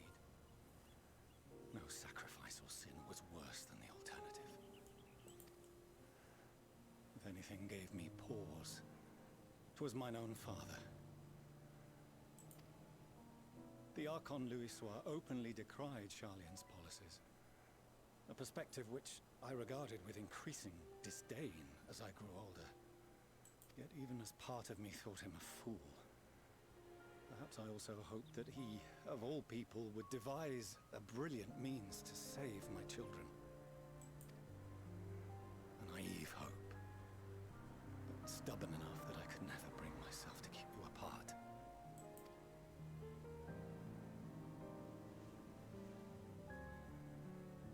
No, that was his doing, when he perished at Cartano.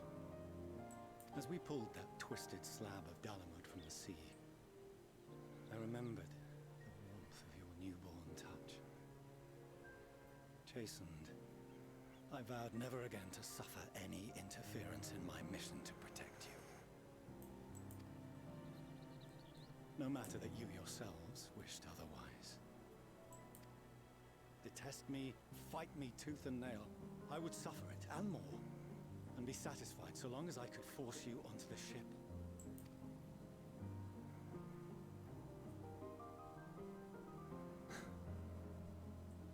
I was wrong. You two have grown so much stronger and so much wiser than I dared dream. You have earned the right to walk your own path, and already begun to do so. Good. Because there are things we care about, and people we love, and none of them is replaceable. Not a one. It cannot have been an easy journey for you to have come so far. We shall be glad to acquaint you with the finer details someday, once this danger has passed. All that we have seen and heard, that we have felt and learned in our travels. Ours is not a kind world, but it is beautiful. Always. That's true. Oh no. Are you quite sure that's wise? After all, someone turns pale and flees the room when he sees so much as an envelope containing word of your adventures. Whatever will happen if he learns what you were really up to? Amelians.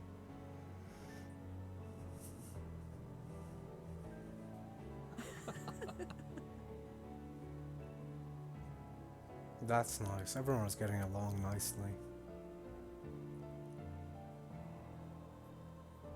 Though I have wronged my children most gravely, I owe you an apology as well. I assumed that it was the Scion's influence that made them so keen to charge headlong into danger.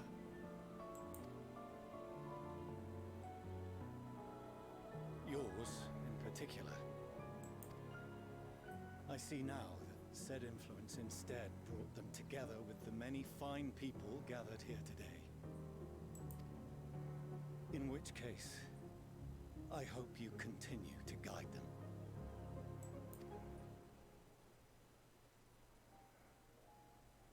If we've finished loitering about the harbor, might I suggest we put our plans into motion? People are beginning to look confused. Perhaps you can spare a few words ere they resume the tedious lugging of cargo. You've no small number of friends and admirers here, after all.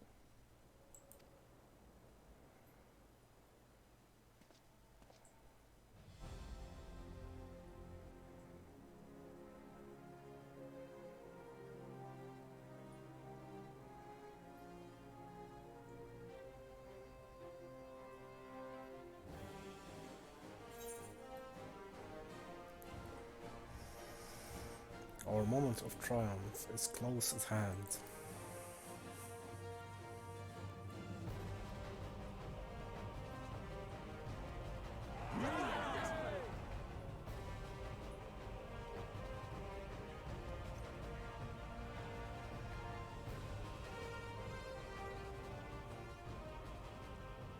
Your assistance is appreciated.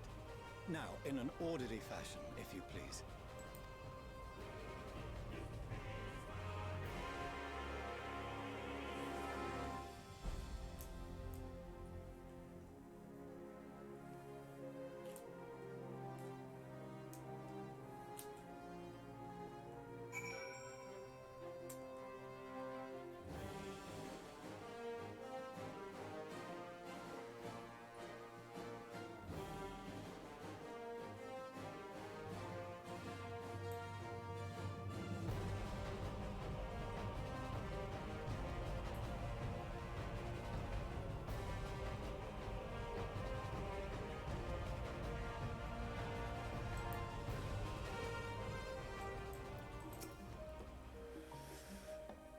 We finally managed to clear the harbor, which means the rest is in the engineer's capable hands.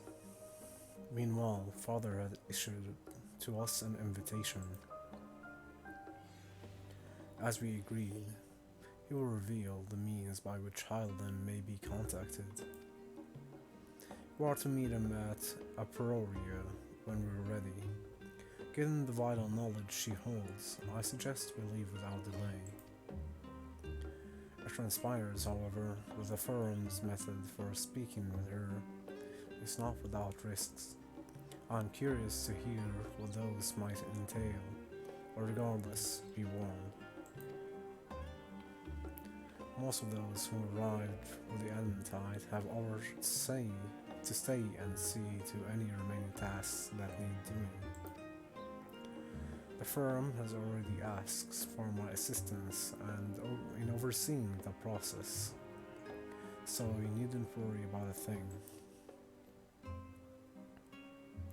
Thank you, Tadaru. We're off to Aproria then.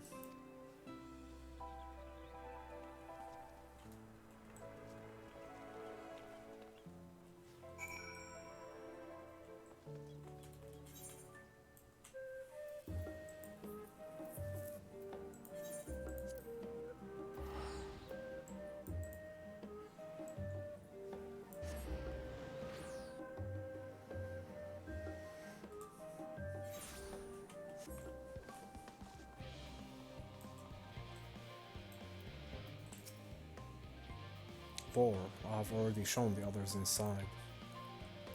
You will want to speak with Clara Lane. She has the key to the lift and can send you down after me.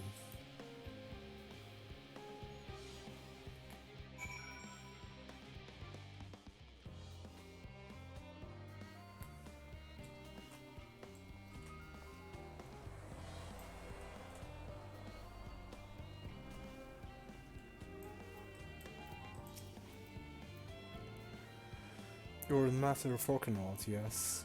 Just step inside the lift here.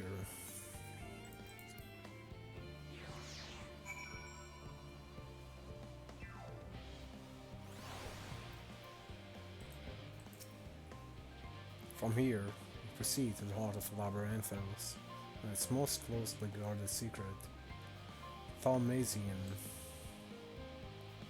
It marks the beginning and end of our efforts. Whence we delve to seek audience with the star, and whence we will embark on our journey to the heavens. This way, if you please.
I bid you welcome to Thaumazian. Direct your attention toward the center, to behold the ark over which we have long labored.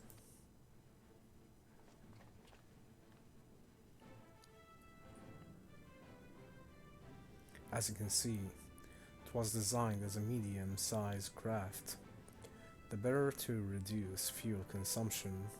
Meteorizing magics have been applied to its interior to ensure that the thrust-to-weight ratio does not place too great a limitation on its freight capacity. The ether burner, as you know, have been removed from further modification, but we shall reattach it soon enough. I have received word that Kakol and several of your allies are working on it with an intense fervor.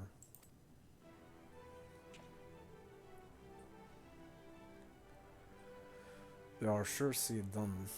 It was by their expertise that many a prior disaster was averted. If anything, I fear they will not afford us much time for speaking with Heidelin ere they finish.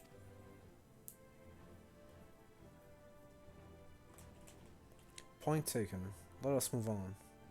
I must warn you again, however, that even with the benefit of our device, to treat with her is not a simple feat.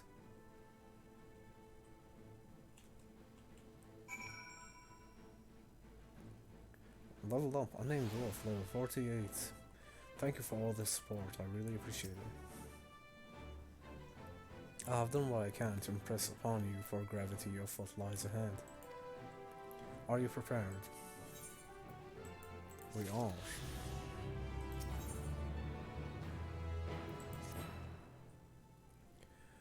We make for the lift at the center of this chamber. Come.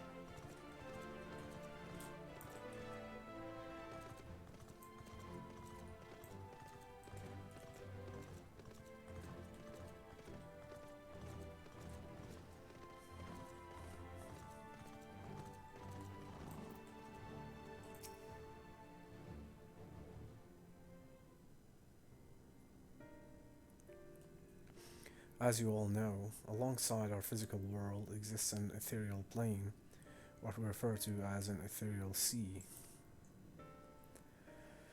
At the heart of the star, the physical and ethereal are one and the same, thus, the deeper we go, the easier it becomes to pass between said planes. We utilize this principle in constructing the anti-tower, and once more here in Thaumazian.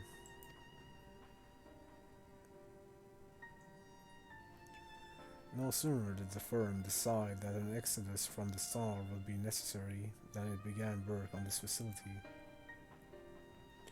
Our work culminated in a device that allowed us to peer deeper into the ethereal sea than ever before, in search of Heidelin's ever fainter echoes.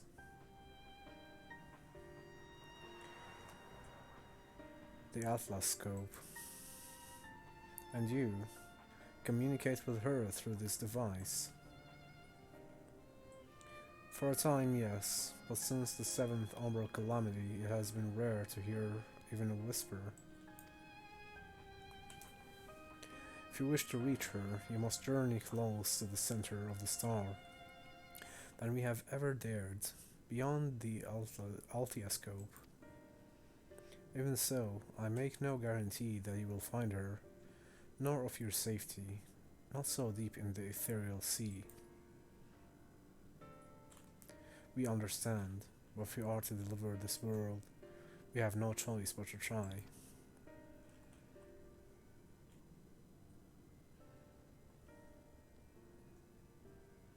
I know.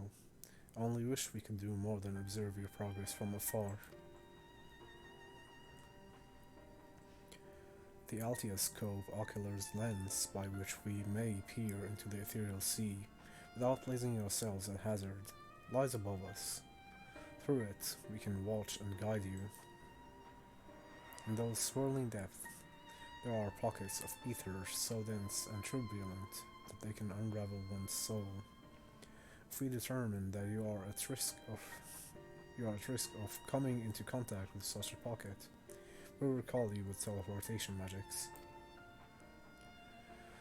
At the end, it would be best if one familiar with the composition of your souls remained here to assist in assessing said risk. Otherwise, there is an increased probability that we will extract you too early or too late.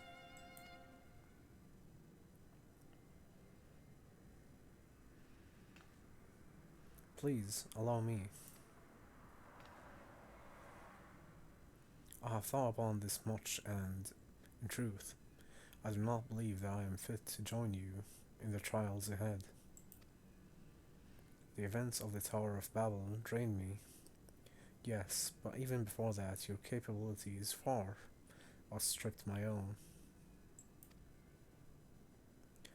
This is no time to have weak link in our vanguard, no matter how much she may wish it were otherwise.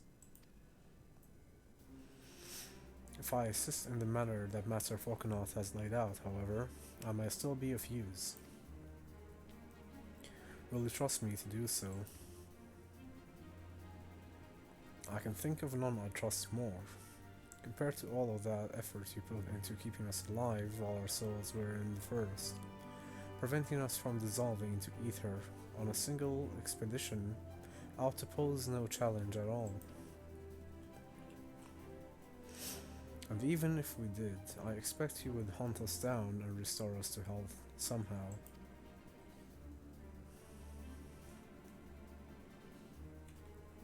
You flatter me, but rest assured that I will be keeping a close eye on all of you.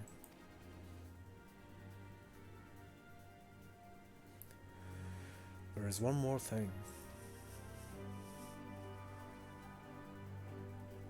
Those in ages past referred to as the XIV, the underworld, our final resting place.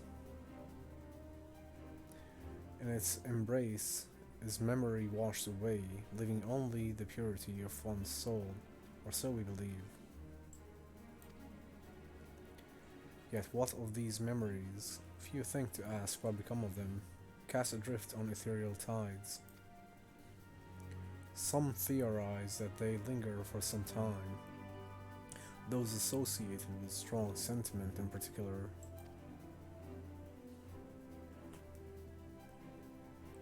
In those depths, memories of the departed may even coalesce around you, for hatred or for love. Thus do I caution you to be very wary, but also to have faith. Remember those who did gladly extend a hand to you, that they may lift you up once more.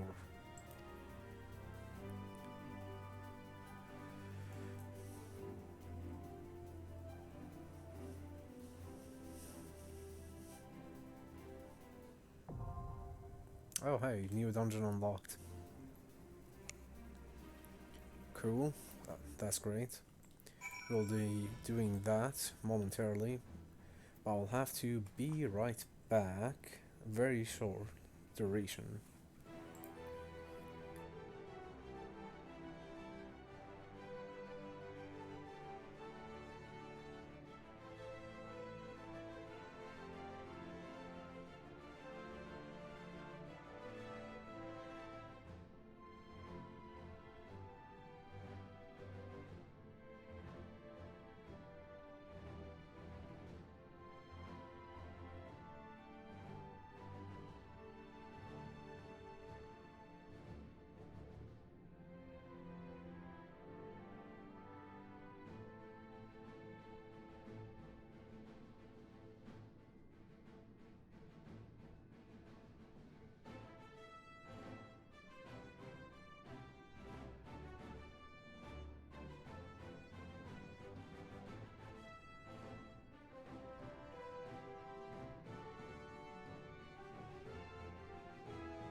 And we are back. Thank you for holding on, everyone. Let's get into this dungeon. Don't think I'll be doing it with people because as a DPS the queue will take too long for me. So I'm just gonna do it with the NPCs.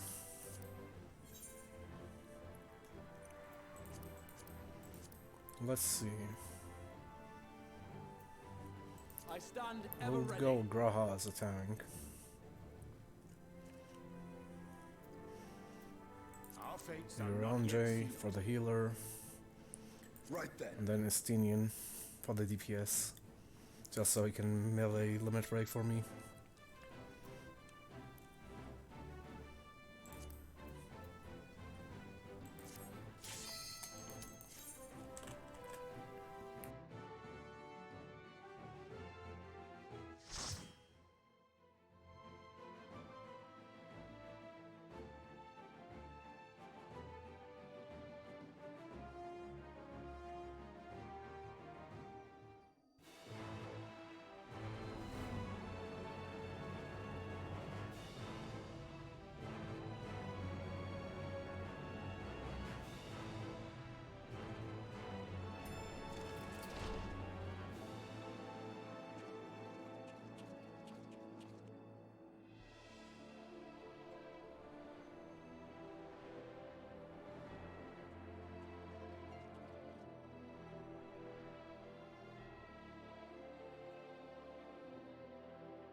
All seems in order with the lens, and I trust you can hear me. Those things are pure malcontent, the residue of lives unfulfilled.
I think I totally missed that.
Allow me.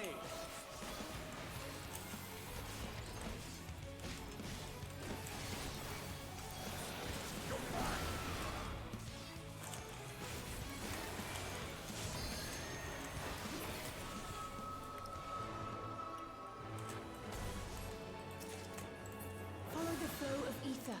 It will guide you.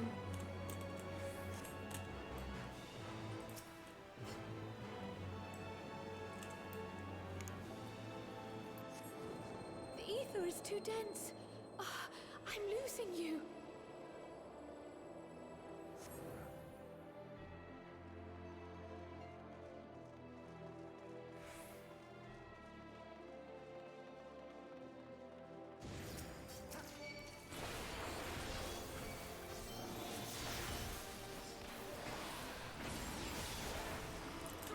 Level up. Eagles level 80. Unnamed Dwarf level 49. Josh level 30. Rexy level 35. Thank you all for all the time here. I really appreciate it.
Allow me.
Oops.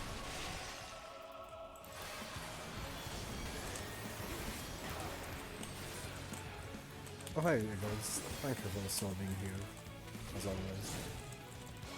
Be gone!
Easy. Although my inventory is full now. I can discard this.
Hold still.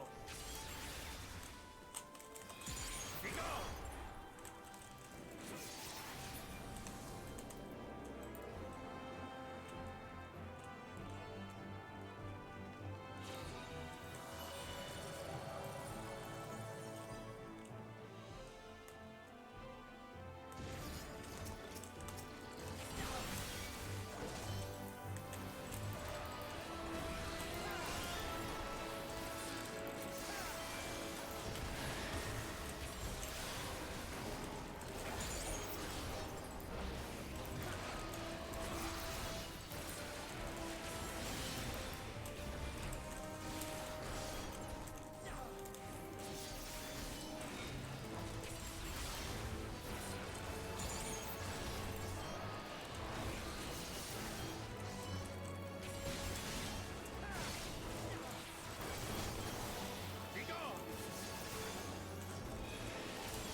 Hold still.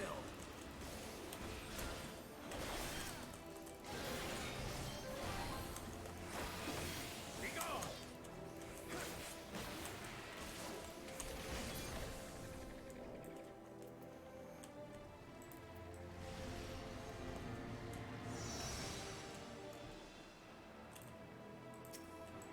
Wait, that's my feeling spirit. Cool. Oh, it was just there for emotional support.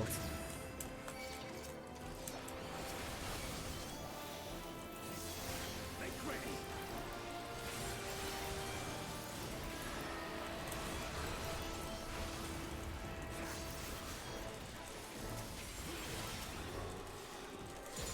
Be gone!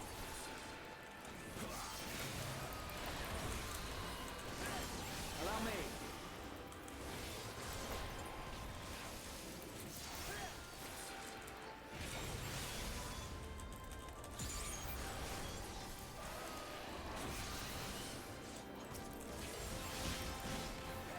Together to overcome this.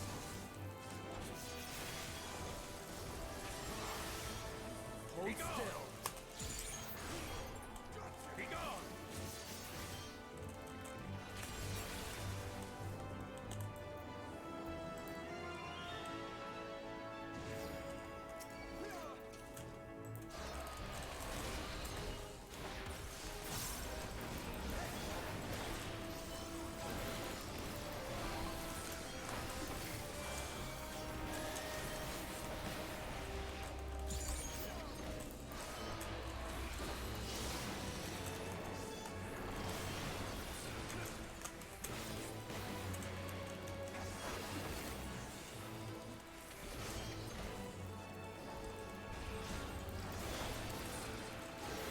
Allow me. Be gone!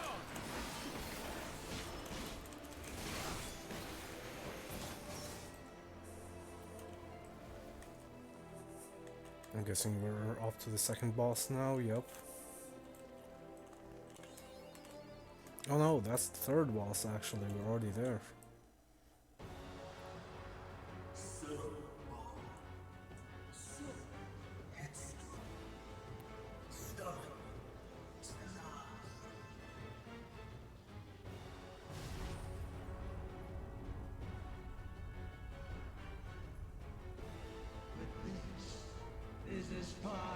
Oh, it's Amon himself.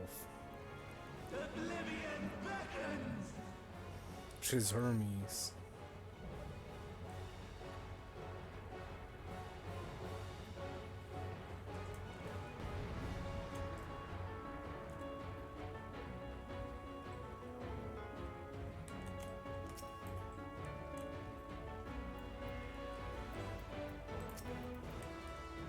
Many faces have I worn, but this is my favorite by far.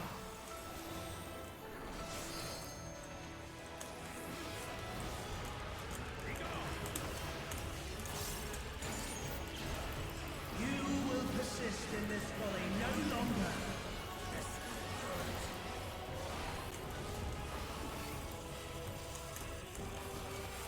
Allow me. Allow me.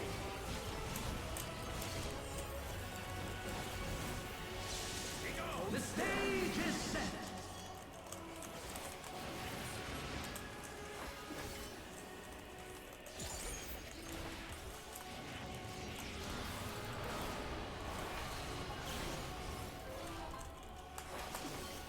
Hold still.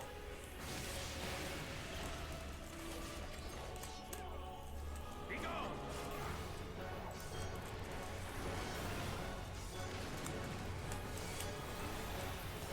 Allow me. Be gone.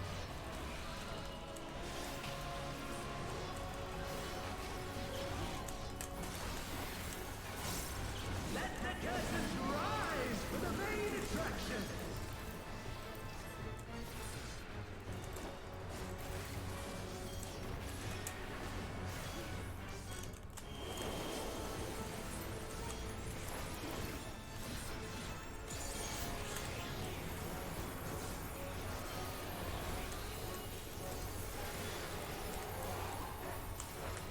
Allow me.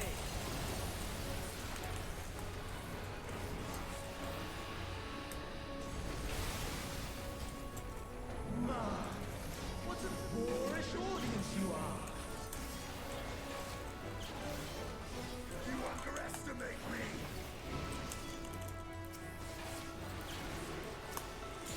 Allow me.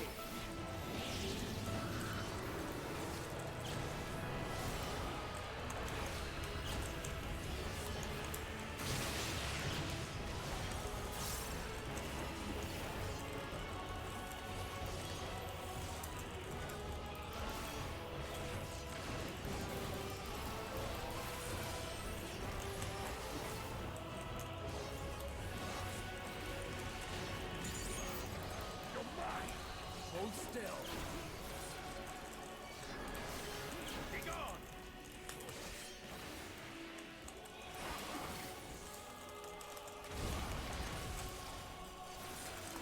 Be gone! Allow me.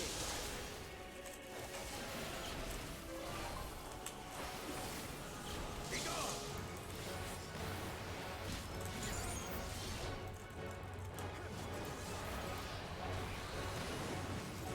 Be gone!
Just in case there was a minion there, I didn't want to miss it.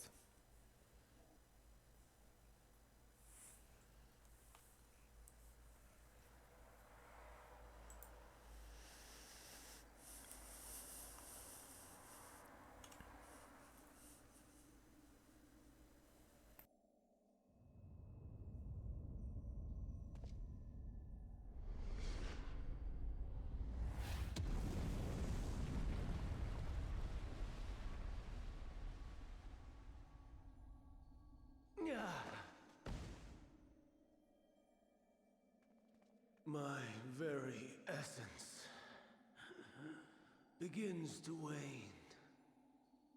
Sweet, sweet agony.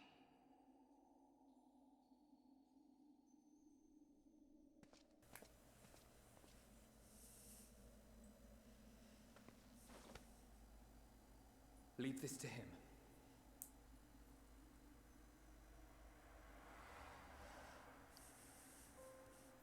Come to deal the coup de grace.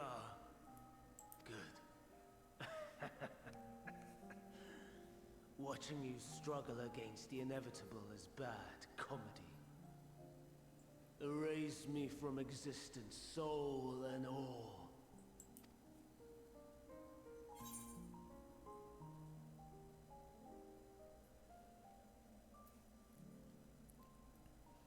Level up, Josh, level 31. Thank you for all the support. Do you recall your days at Hermes?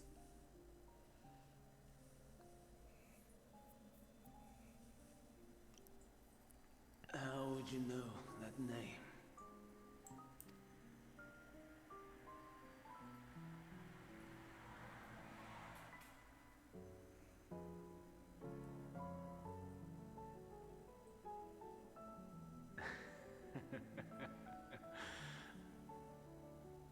Then it was you. In Elpis. With Emet-Selch. The final pieces fall into place.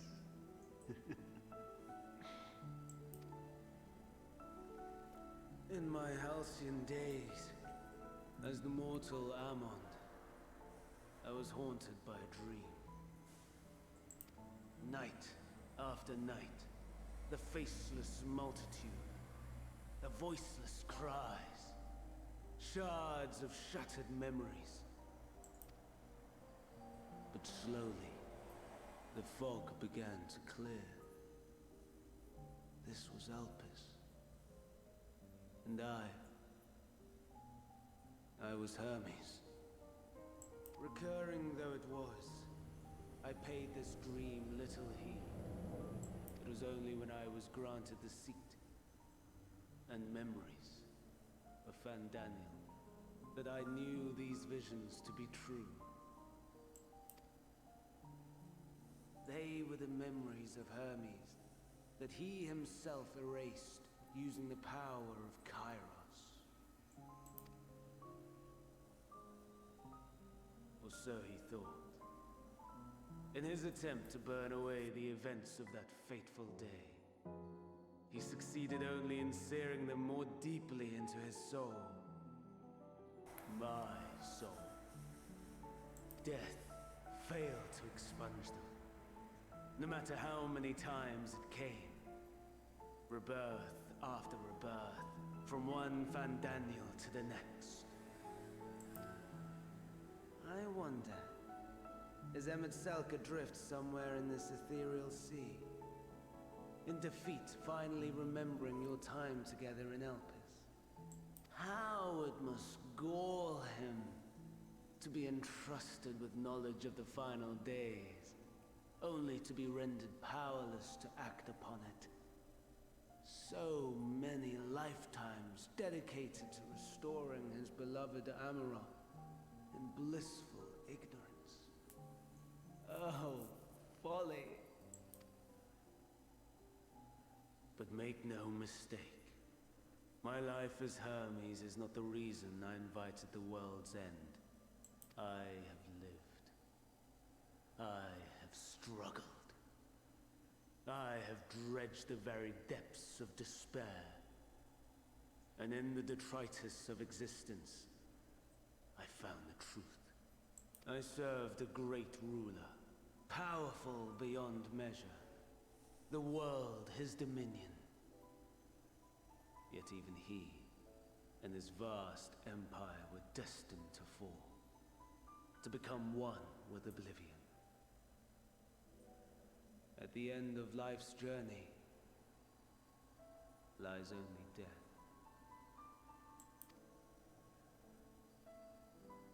So I ask you, why live at all? We betray, we torment, we murder. We are wicked, spiteful creatures, without exception. If life is so sacred, so precious, why fill it with such misery? Man wallows in a hell of his own making without purpose or meaning.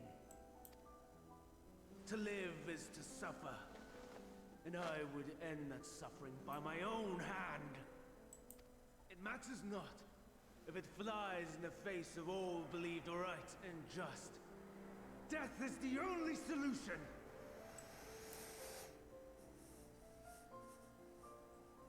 That is my truth. My answer to the question. And yet, even as the words pass my lips, I am filled with doubt. Has my search reached its end?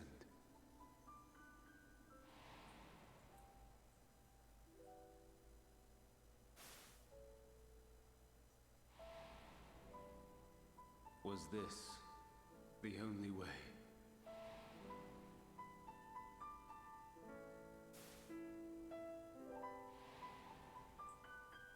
After all these years,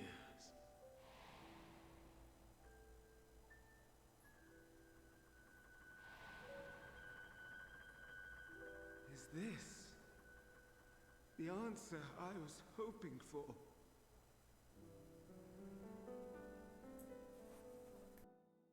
The lamentations of the damned. How it vexes me to see your conviction falter at the last. Fandango. Still clinging to existence, I see. You, who champion death so fervently, unwilling to accept your own, refusing to be purified and swept into the sea of souls. As do I. We prisoners to men, watching as the world turns. Though unlike me, you will be spared the ignominy of having your corpse made a puppet, dancing to another's tune. Is that Arsahi? How very astute. But let me be clear, I have not come to consort with the likes of you. Nor have I come to bemoan the state of the world following my untimely demise.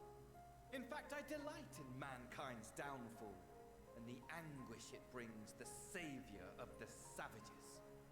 If I played some small part in the chaos, all the better. Not that I was in any position to resist. But to be made accomplice to the betrayal of Lord Xenos.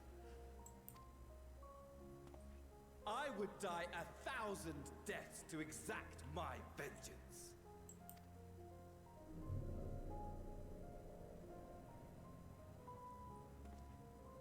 Now you are at my mercy. I shall drag us both into oblivion, and you will never see the fulfillment of your magnum opus. Even should you be reborn, your desperate search for answers must start again.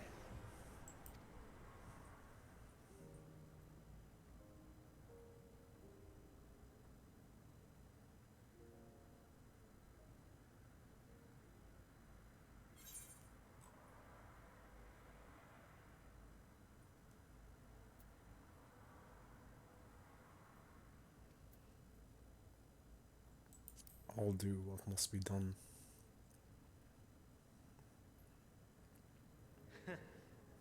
And what might that be? My wish is all but granted. To die and take you all with me.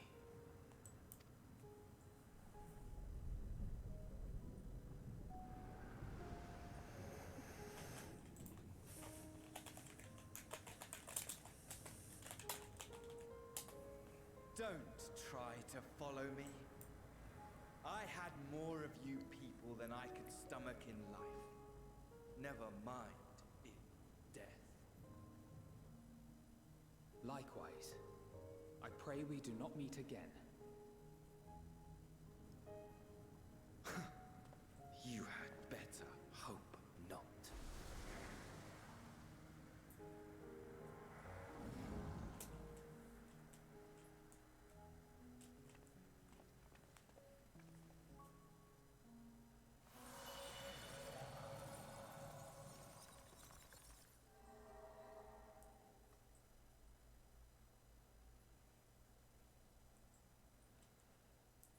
Come.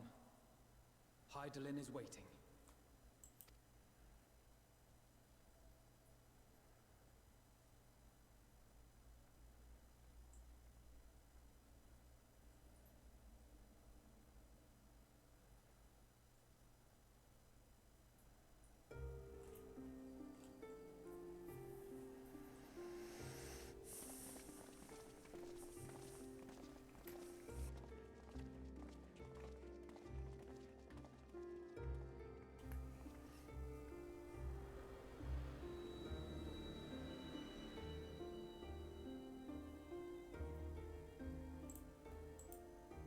Brave travelers, I welcome you.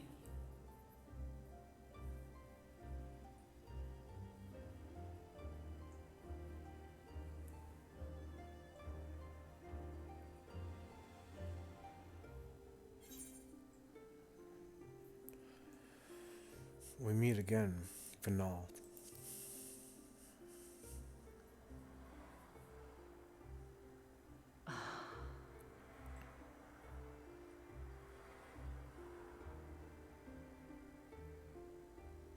I see.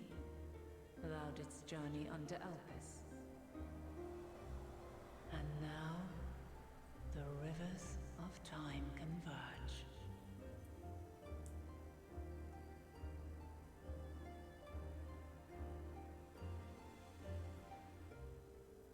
I know why you have come. Yet I would hear you speak your reasons all the same. You created the moon to deliver mankind from the final days. But is that really how it has to end? We do not wish to abandon this world. We want to protect the source and all of its shards. To flee is but one of two paths. The other leadeth to Meteon, far beyond the stars, where she doth chant creation's requiem.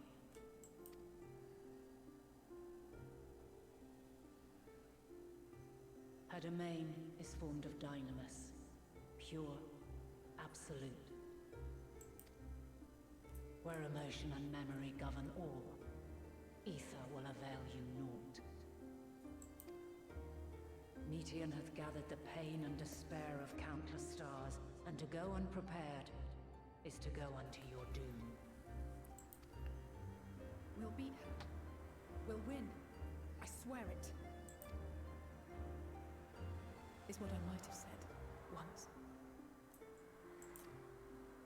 After everything I've seen, all the times I've succumbed to my own anger and fear. I can no longer pretend that courage and faith will be enough. But are we truly so powerless? That our only choice is to flee? Far from it, my child. Long ago, the inhabitants of myriad stars, many more prosperous than Atheris, sought to free their worlds from life's woes. sorrow and anger, conflict and hostility, despair, and even death itself. But as Meteon reported, every attempt ended in failure. Darkness abideth within every living being and can never be cast out. Neither reason nor faith can challenge this immutable truth. To live is to suffer. And in suffering, find strength and purpose and hope. As you have done so many times before. Thou dost pursue an impossible dream, yet knowing this, you pursue it nevertheless. And thou hast learned to depend on others as they do thee. Thy yearning for the power to save the powerless hath ever driven thee to greater heights. Thou hast grown strong. Though those closest to thee no longer walketh by thy side, their love remaineth thy guiding light. For duty's sake, thou hast been bound by truths unutterable time and time again. Yet thy heart hath never wavered, as thy companions will attest. In thy pursuit of mysteries great, all thou believest is brought into question. Undaunted, thy thirst for knowledge remaineth unquenched. The fires of hatred that once burned in thy heart burneth no more. From their ashes doth spring the light of love, warm and pure. As witness to black calamity, thou despaired at man's helplessness. Resolved, thou didst unite a distant world on the brink of collapse.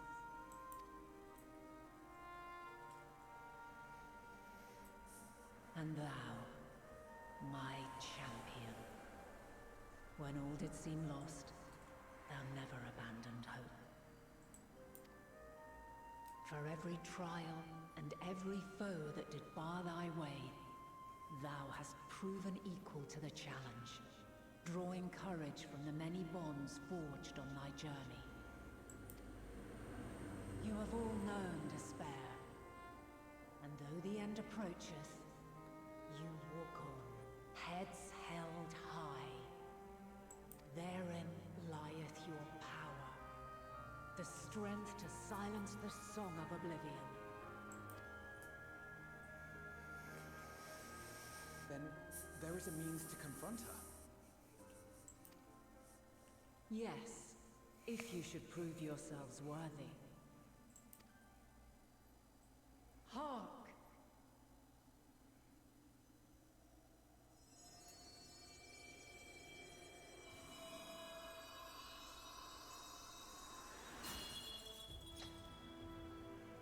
Nigh impossible is it to send mortals to the edge of the universe. Should you fail, there will be no second chance. As the will of the star, I ask of you this. Do you possess the fortitude to stand firm when all around you doth crumble? Oh, hi there, Caroline. Welcome in. Thank you for coming by. How's it going for you? Hope everything is well. Should you lack the strength to best It's nice to see you. I cannot allow you to make the journey. You must leave this star and never return.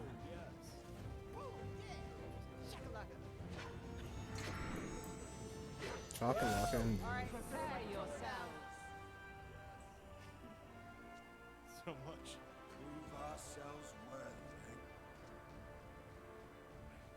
Sounds straightforward enough. well, I'm glad you came by for No room this. for confusion there. we're getting probably very close to the end, but that very close to the end could probably still take like a few hours. I'm doing well, thank you very much, it's been wonderful. I've been enjoying this a lot as well, and a lot of people came by and hung out. It was very nice. And the story is getting to a very nice point. It's not every day we battle a divine being of untold power. Well, not quite every day. Do try not to get underfoot. Needless to say, there'll be no margin for error. So we just finished a dungeon, so you missed the fighting part of the this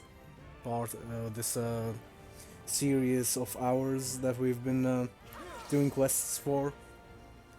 We just finished the dungeon, so I don't know if there'll be any fighting much for at least a bit more time. Unanswered these long years.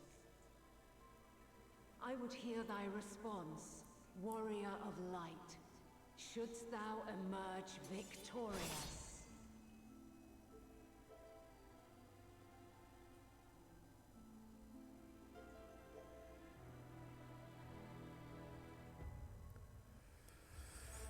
Oh, I've never heard about it before. Is it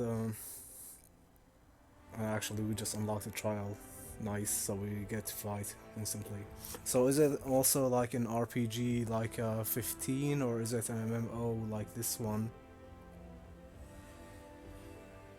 I've not played any other Final Fantasy games actually, other than 14.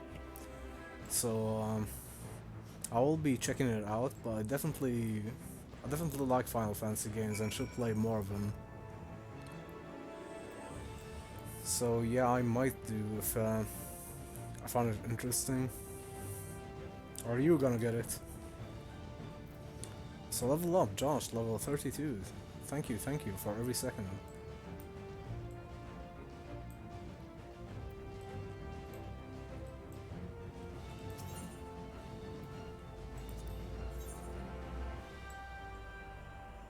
Oh, we can do it with the full party of NPCs. I guess we can do that.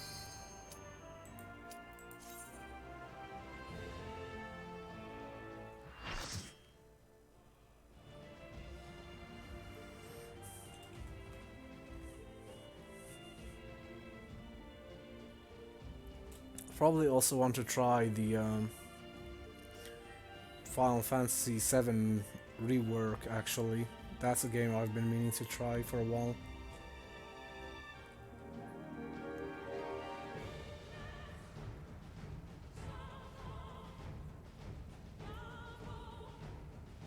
I, the last of my kind, shall test thee. Come, prove thy worth. A fight against Heidelin, eh? This shall be fun.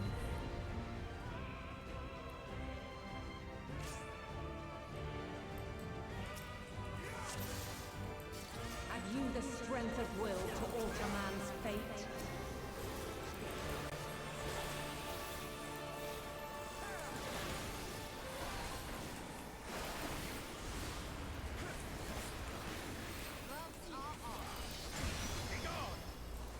A change of arms.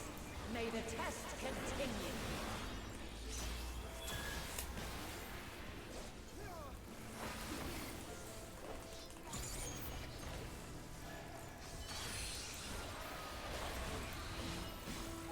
We're near or far.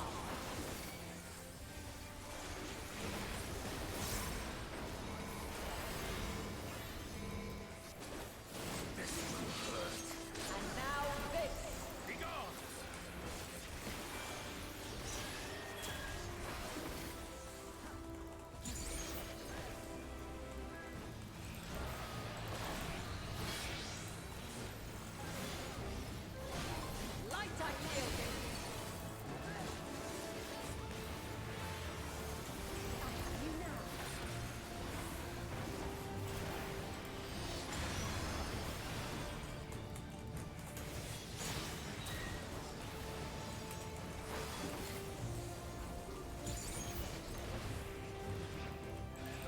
This is the first trial that they've actually allowed us to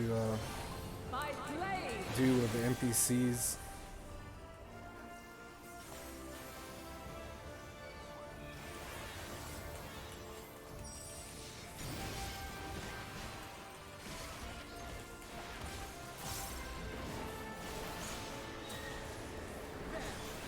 Hold still.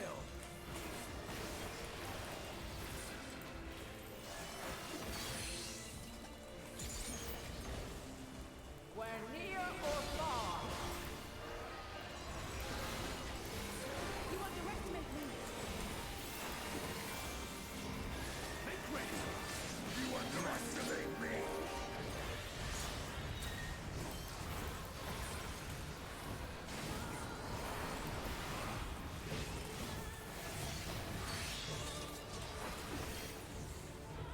By blade.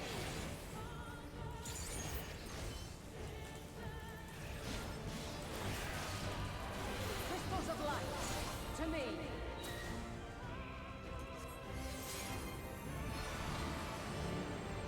Oh my god, that's actually a lot of them.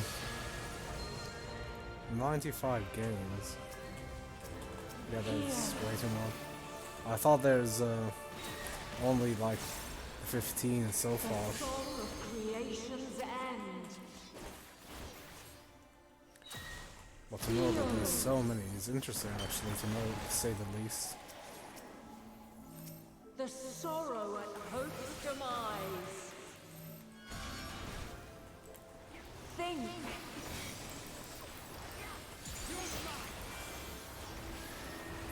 Find your way in the darkness.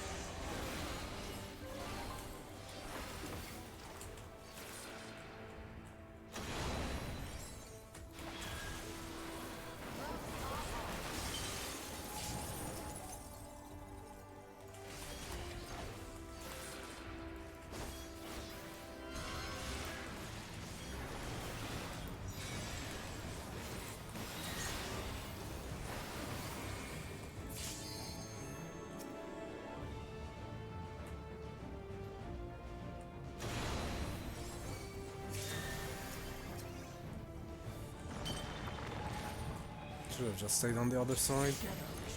I'm not sure why we're not dying. I guess we maybe you get like free chances when doing it with the NPCs. Or fly, my children, and never look back.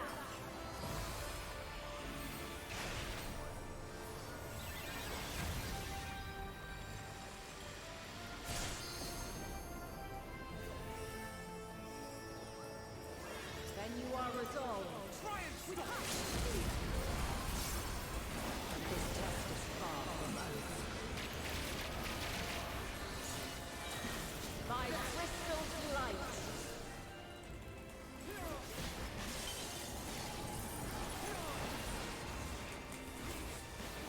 So which one is your favorite Final Fantasy game then? Out of these series?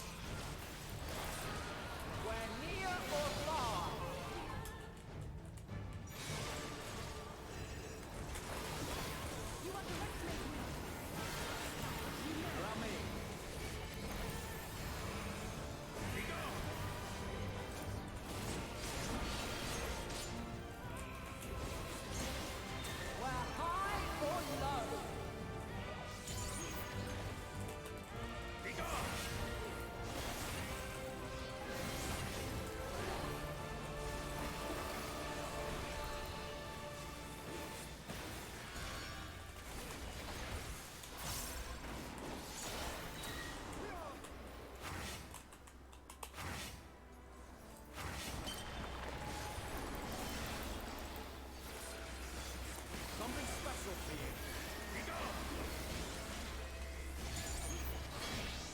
The original Final Fantasy and 1010.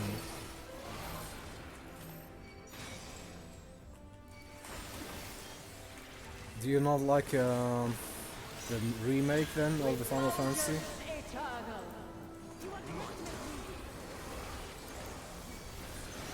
Or Final Fantasy 7, I mean?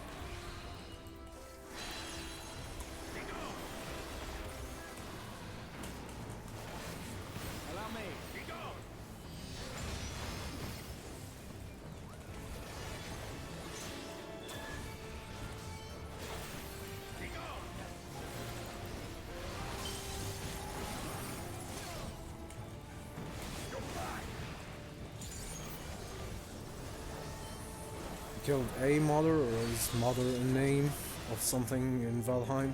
By blade! Oh, whoops.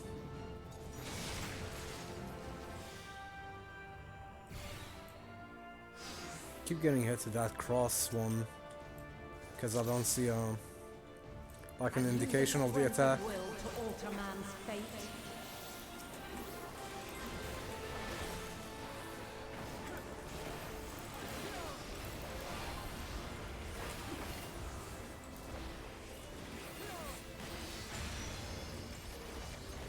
Change of arms. May the test continue. Oh, that's fair enough.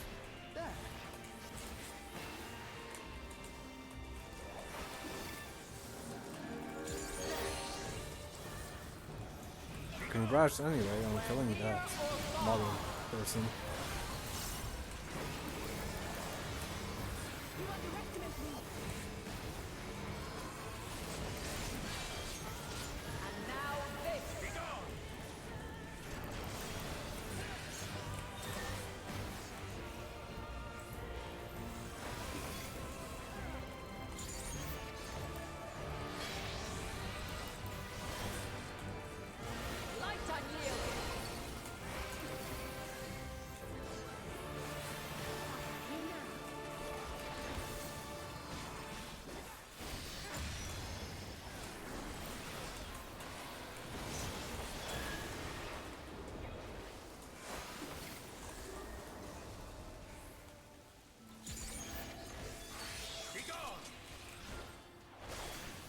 By blade! I will not hold back.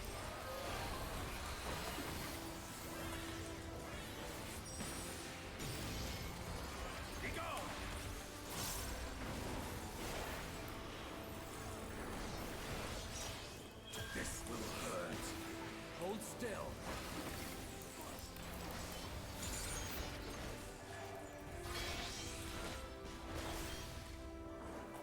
Light on you! Okay, so I'm starting to see when crystals fall off around here, means she's doing one of these two attacks and keep getting caught by it.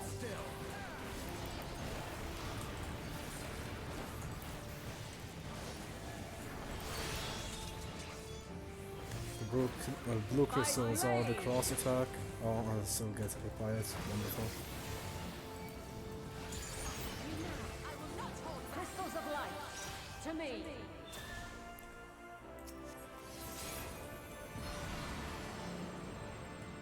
Oh, I see. When is it exactly coming out, by the way?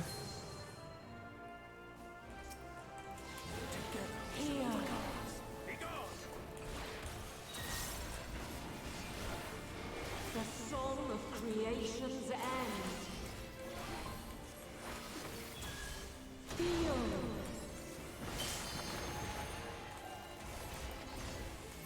The sorrow at hope's demise. Think.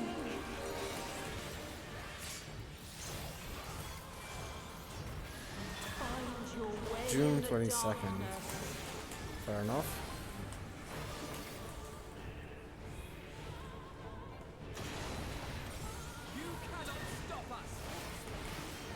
I'll definitely at least need to check it out.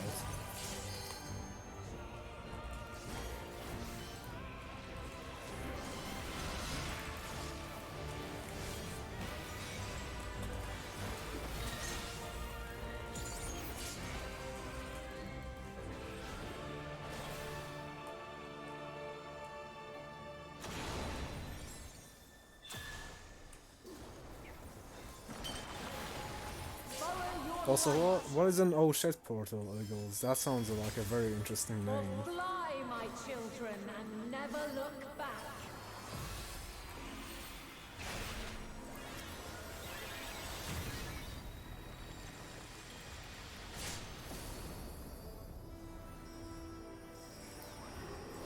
Then you are resolved. Try and stop it. This test is far from over. By crystal light.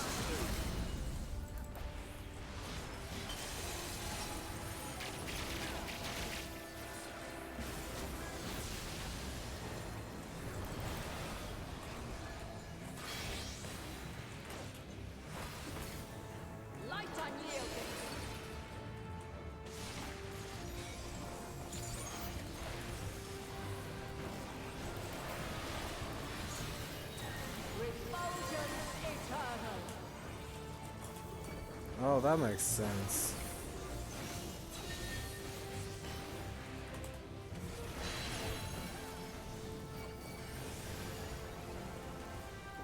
Allow me.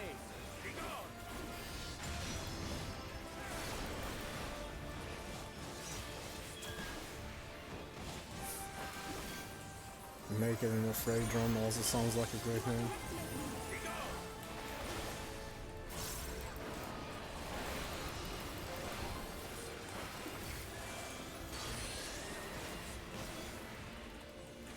Where near or far, I will not hold Oh, I'm back. so dead.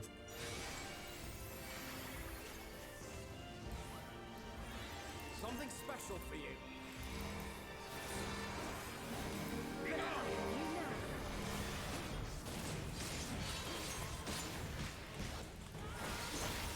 Where high or low.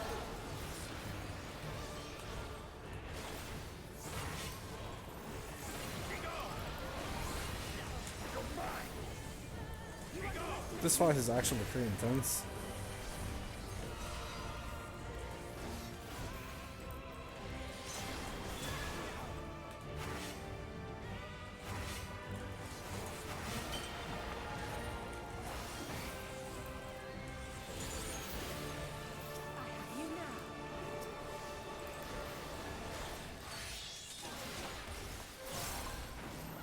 By blade! You cannot stop us!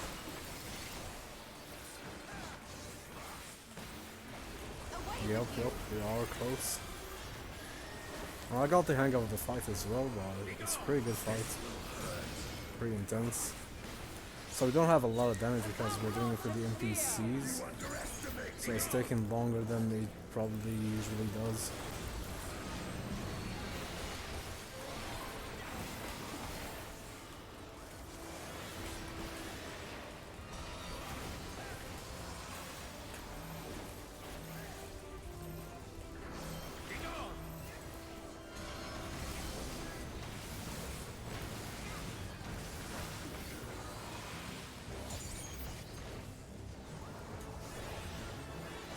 Allow me.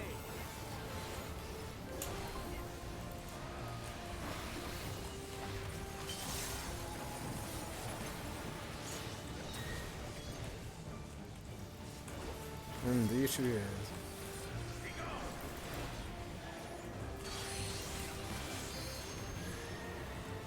Where near or far.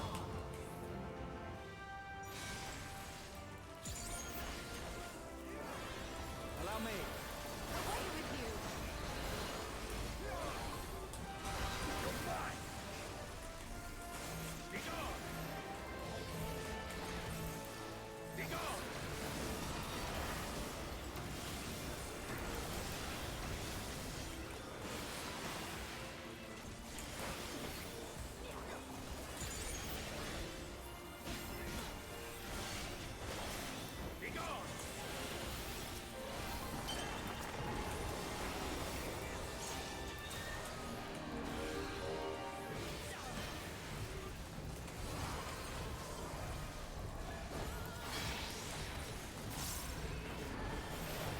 Light unyielding!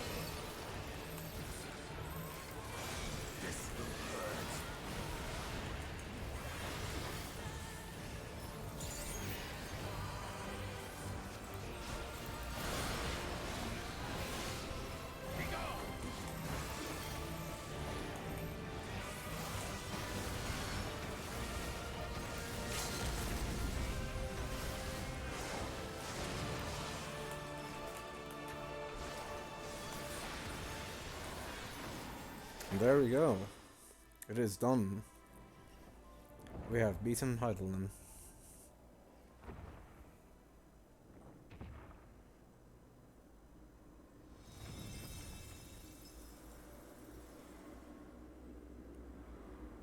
At last. Yay, indeed. Strength. That was a good fight, though. It was very fun.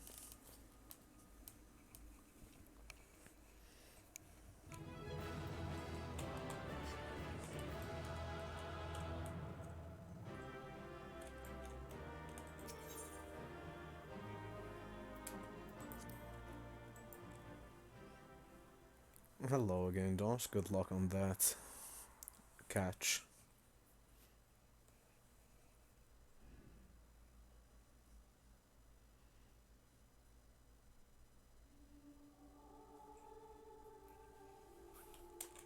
I shall join in too, since everyone's doing it. Why not? No, this can't be happening. So level up, unnamed wolf, level 50. Thank you for every second. Thank you, thank you.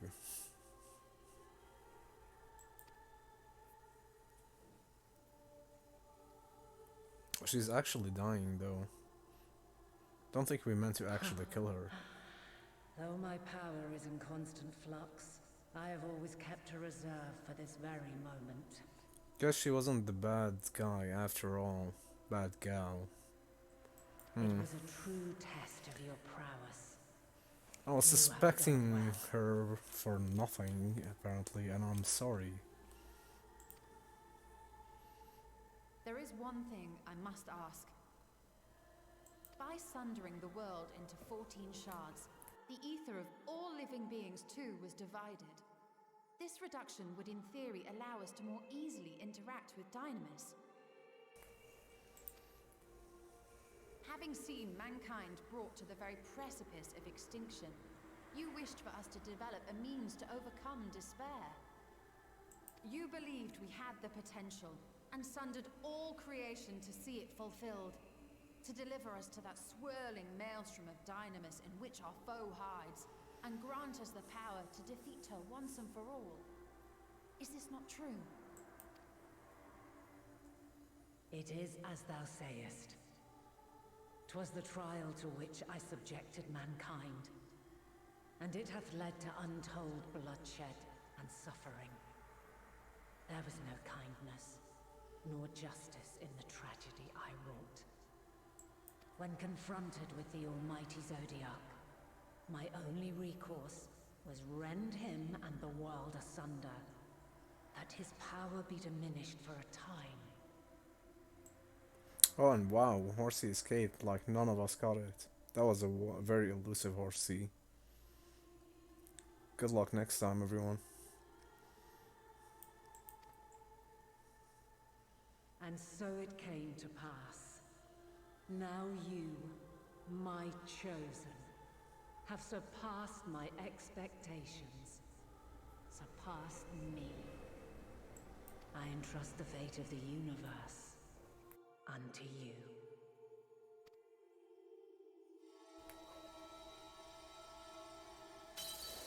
This crystal contains the memory of Meteion's passage through the stars. Deliver it unto the Loporrits. They will guide you to her.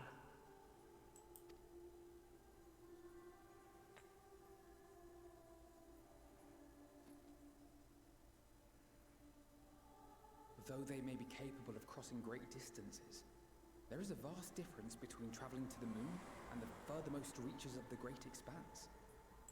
And unlike Meteion, we cannot simply soar on waves of Dynamis to our destination.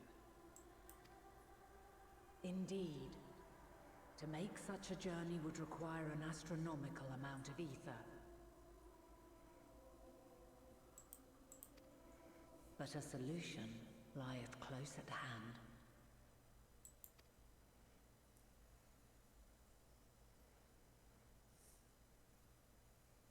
Of course. Yes, my child.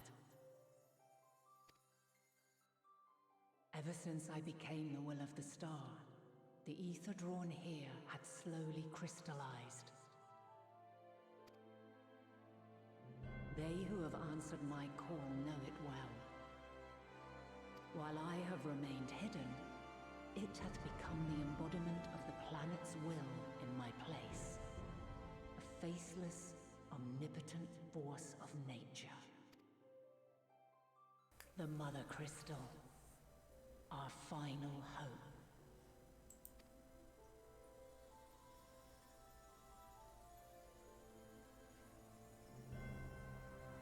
Alas, I can do no more. The fulfillment of this task doth fall to you, my chosen. That's true. If not for the concerned looks of everyone, I would not have thought she is dying. Maybe just chilling. Maybe she's faking it. Maybe she was evil after all, and I'm right. Who knows?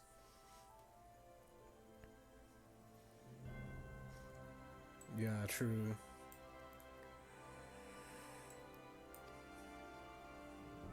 Now, heed these words. Some very beautiful final moments for these characters. Darkness and light, despair and hope. As goeth one, Well, at least most of so them. goeth the other. Become light, become hope.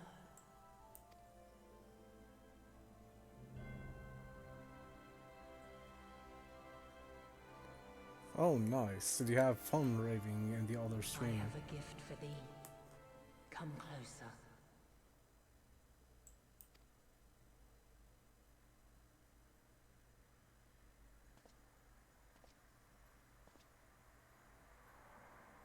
Long have I searched for a means to safeguard the future of this star. Though I knew failure after failure, by recalling thy tales and my promise to thee, I found the strength to carry on. Good to know it was fun.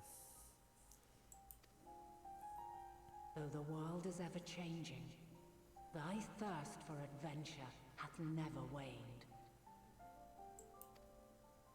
Thine unshakable resolve never ceases to amaze, to inspire.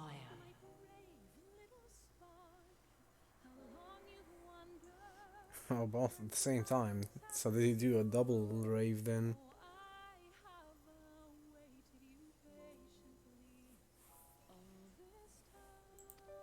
As a mark of my gratitude, I bestow this final gift.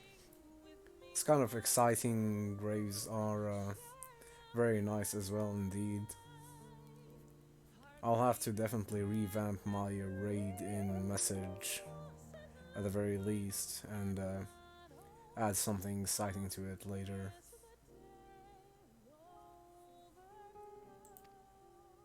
Thou dost possess the crystal of Azam, yes?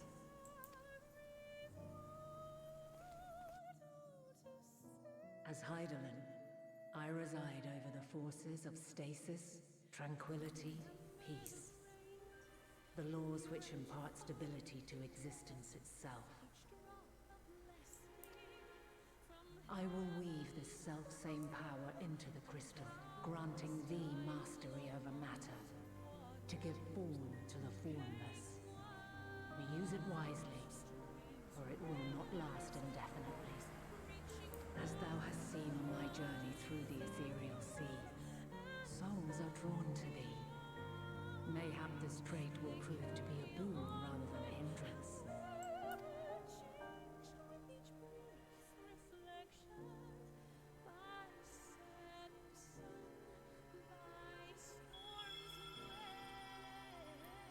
It is thy hopes and prayers that enable Azam's invocations and give them life. So keep them close. But pray, remember this. When the way forward is hidden, even from the mind's eye, look not to the invocation, but within yourself. These were the words of the crystal's original bearer.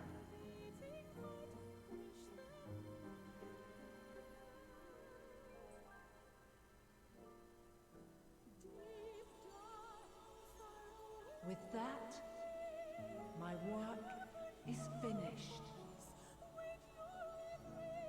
Fulfill our promise. Right the wrongs committed when the world was yet whole.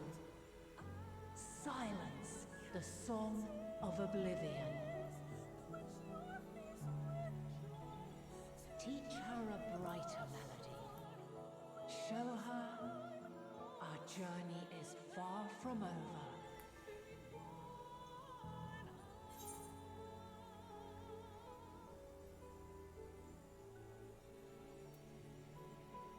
It is a very beautiful moment, that's true, Kaylin.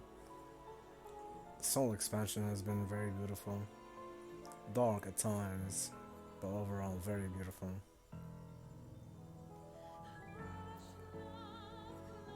We will find our way if we're not.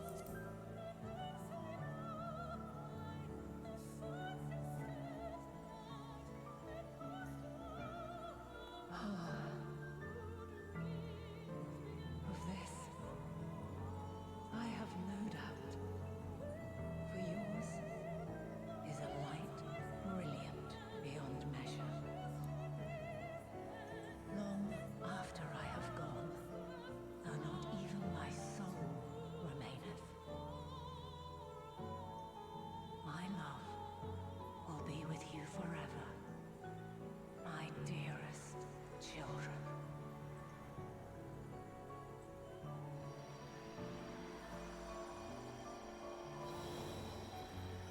Rest in peace.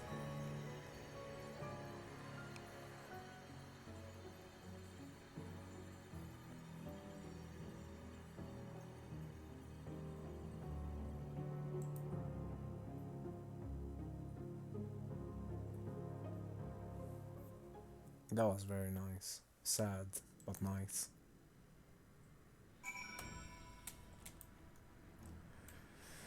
Have you finished Final Fantasy XIV then, Kaylee? Or have you played any of it as even?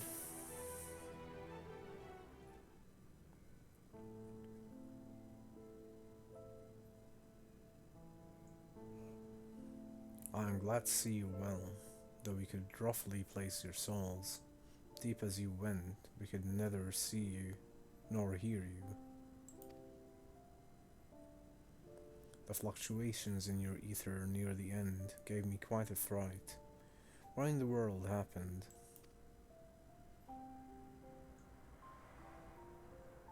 We fought Heidelin. Oh, you have not? Yes, it has been very beautiful. Should definitely go back and try it all, actually. As you might have seen, there's a lot of spoilers though, currently. But it doesn't make the story any less beautiful, honestly. It makes me even want to go back and play it all after I'm done here. Which I might do at some point, although it will not be focused on purely playing Final Fantasy XIV after I'm done with the main scenario. We'll be going back to playing some other games as well, some variety of ones, but damn, this story has been amazing.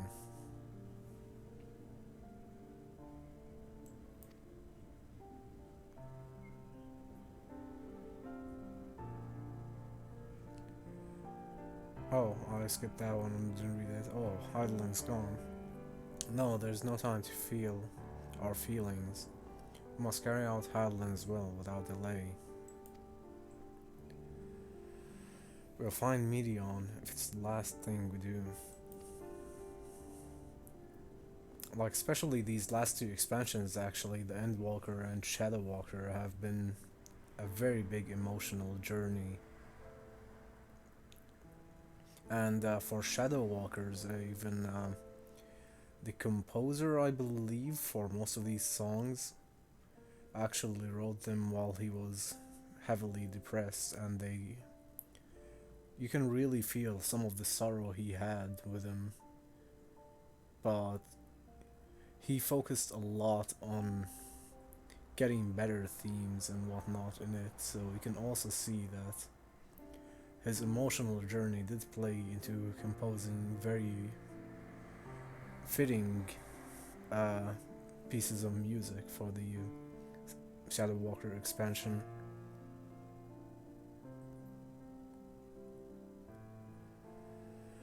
If you don't mind handing over the crystal, that is, the fancy navigatory one.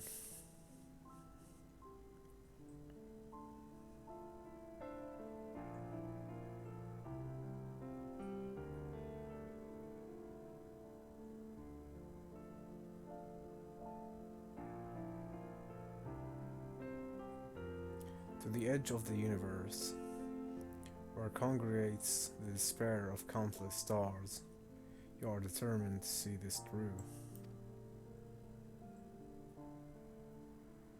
Actually, I might be even mistaken. It might even not have been depression, but cancer as well. I might be even, yeah, under playing that one. Well, I know that he was going through a very, very bad time when Shadow Walker happened, and it didn't diminish his work at all. Instead, made it just more beautiful.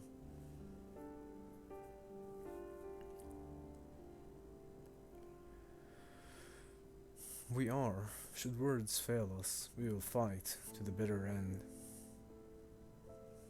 Yeah, it's a pretty nice thing.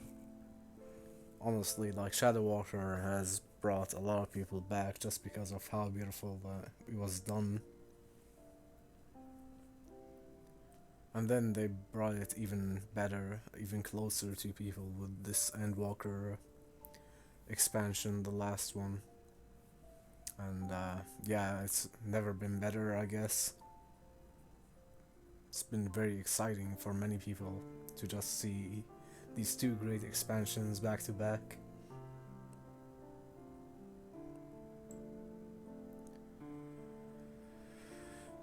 We are, should words fail us, we will fight to the bitter end. I know that it pains you to accept this, but that I need ask nothing more of you. Yet we have only two means to travel the great expanse, the moon and Charlian's arc. I am all too aware that without both of them, there will be no Exodus, but I nevertheless beg you to honor the agreement we made.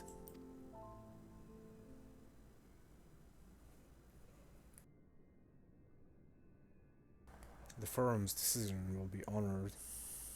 You have earned the right to use the ship as you see fit. I could not rescind it even if I wanted to. As it happens, I do not and would do all within my power to aid your cause.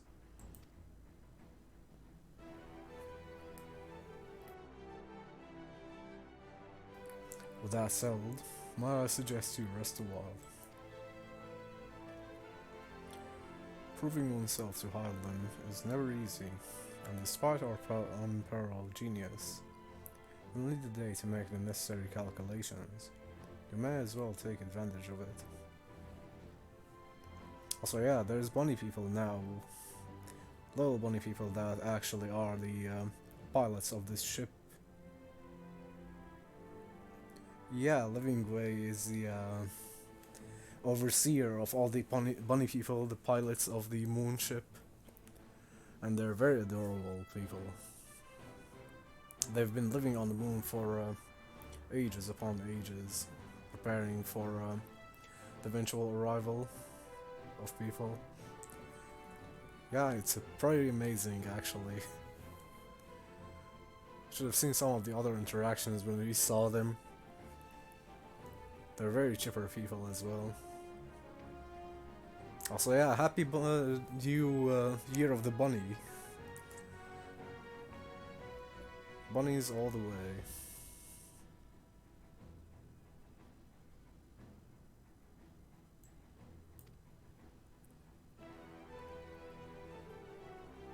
You can chart a course through the sea of stars in a single day. Ye gods.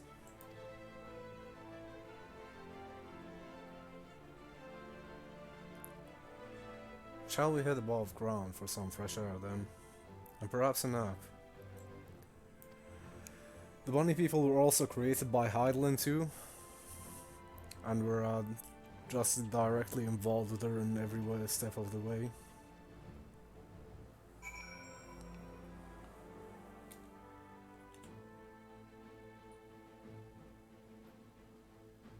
That's very true, yes. Music and character design, and even like places design. I mean, look at that.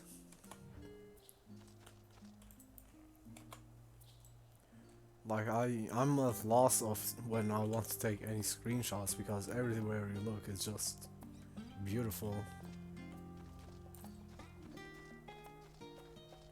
It can be even played in VR now too, which is astounding.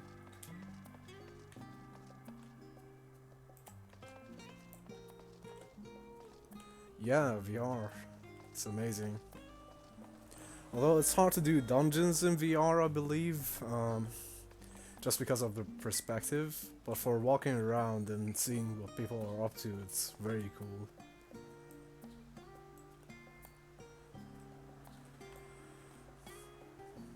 Also, level up. Eagles, level 81. Josh, level 33. Kaylee, level 8. Thank you all for all the time here. I really appreciate it. I do have an Instagram. I have not uploaded much to it yet. Games-wise, I've been lacking on it. It's not that much active just yet. I will also be revamping the Instagram account, and yeah, I do have a YouTube. I used to use YouTube a lot before I turned to Twitch lately. Has been not very active though, the YouTube either, for quite a while.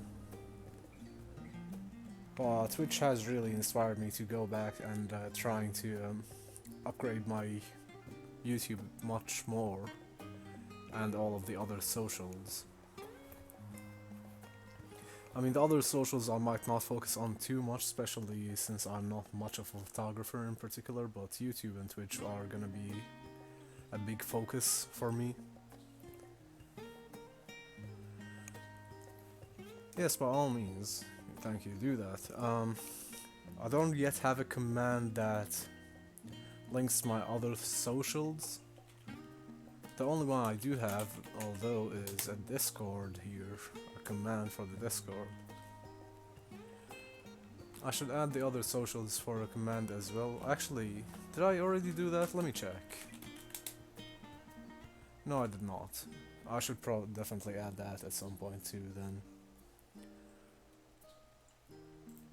But for the meantime, I can probably just link it here manually if you are interested. Let me get the link. Oh, I think you've already sent a request, I see.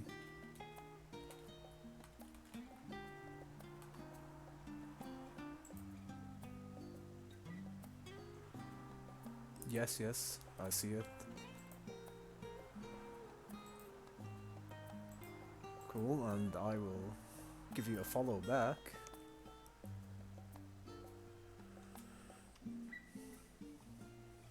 I see you have a lot of amazing artwork already on it too, which is cool.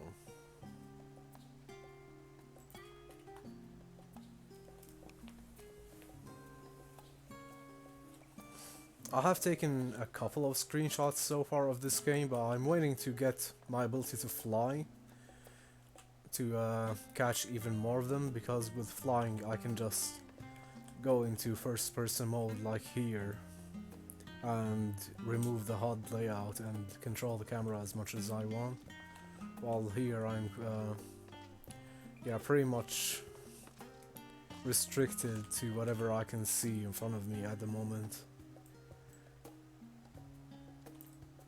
It seems to be snowing at the time or some sort, so I cannot manipulate weather either much here.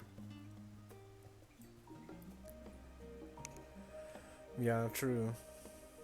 Camera restrictions are the worst. Okay, so there's actually, I don't know if you know, but there's actually kind of a camera mode here in this game, but it is kind of bad, honestly. It's not the best. I don't think you can even remove the character.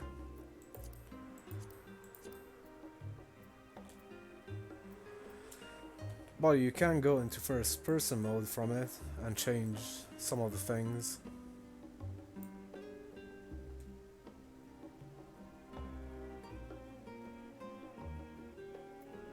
Oh, that's very unfortunate, Eagles. Sorry to hear that.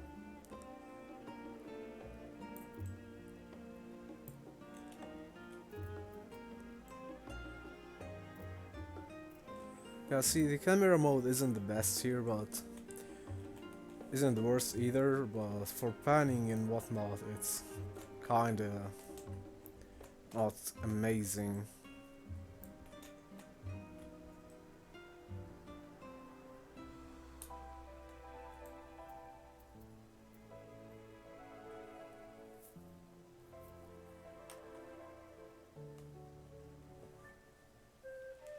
please hope this stuff doesn't despawn on you. Do stuff even despawn there?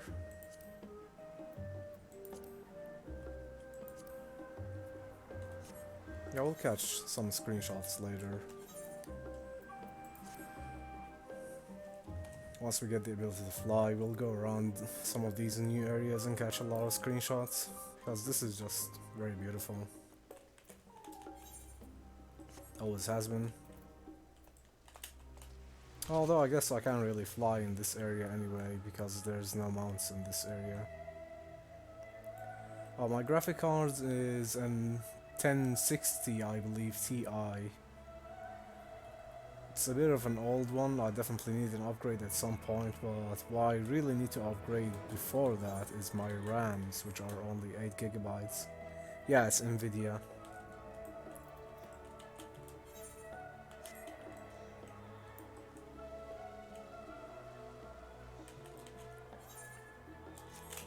But the 8 gigabytes of RAM has been very horrendous to deal with for the most part.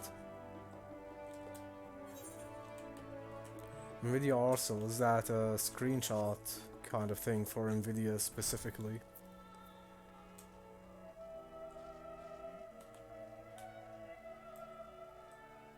Oh, it's a nice game camera, that's good to know. I shall look into it as soon as possible, because it sounds like a good one as well, for sure. Oh, Alt F2.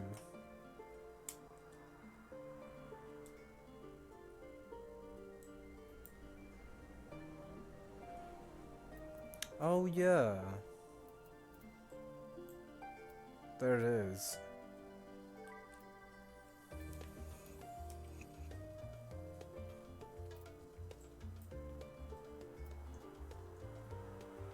Although for some reason cannot use the mouse there for whatever reason. Oh, the game allows it. You can capture awesome pictures. Yeah, I can see. Oh, that's pretty cool actually. Show grid.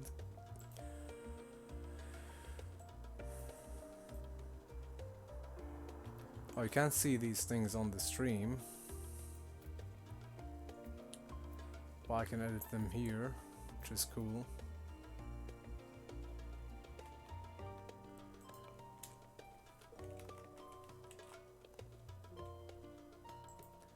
Filters, nice.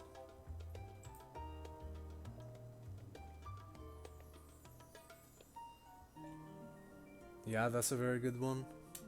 I've also used some Gyazo for a while, but Gyazo isn't the best. It's a very quick one for certain things. It will get saved to the video folder. Okay, that's good to know. Thank you, by the way, Kaylee. I did not actually know about that screenshot mode using Nvidia. Seems to be very handy.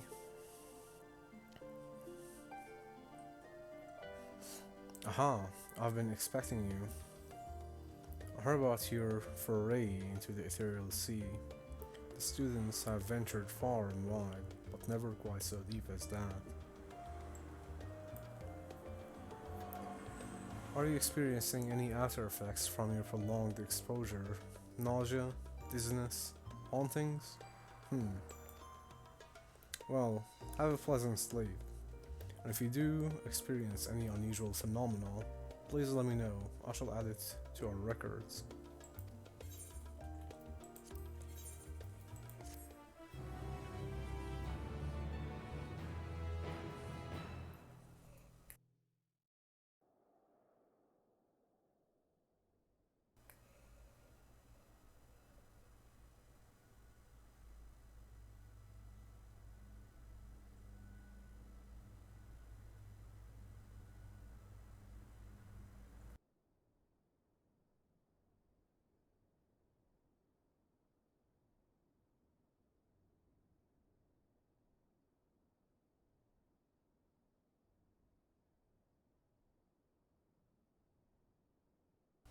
Sleeping with a mask on as well.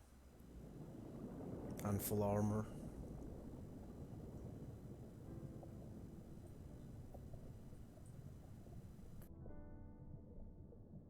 There you are.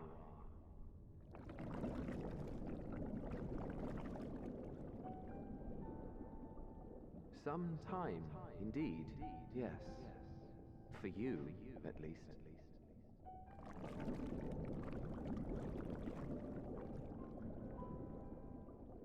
Believe me, I'd meant to get some proper sleep. But here we are, drifting along instead. Well, well, you too. And so we remain, to watch and wonder.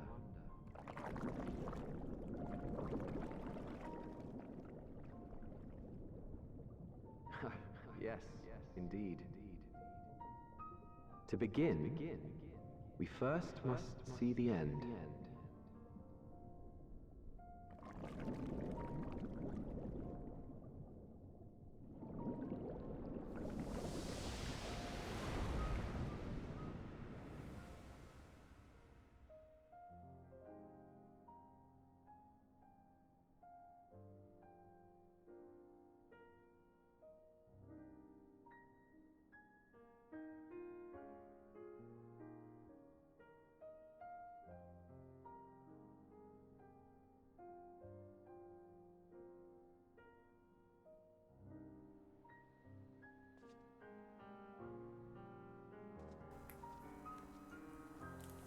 Well, that was kind of a strange dream. Abrupt too.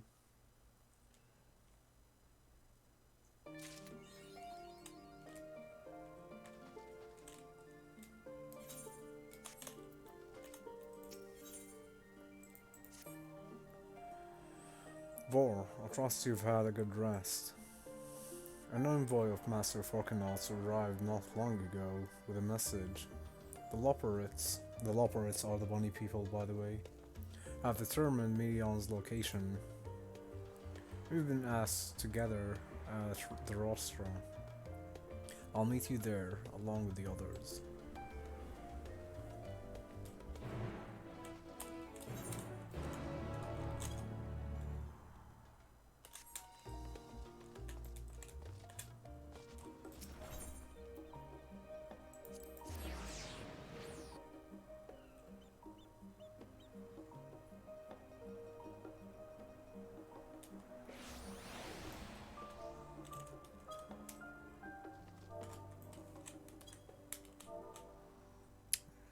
Why is this happening?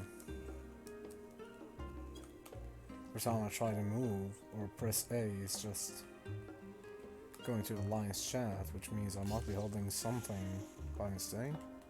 Or some button is just registering as being held. Okay, there we go. That fixed it. Whichever button I pressed, it might have been Alt, Control, or one of these.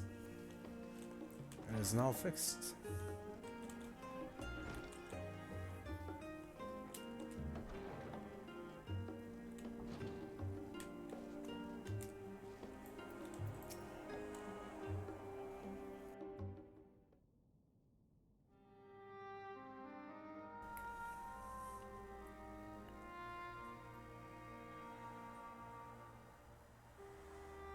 Everyone appears to be present and accounted for. Good. As you know, the Loperites have deduced the whereabouts of Medion by means of crystal bequeathed to us by Hydaelyn herself.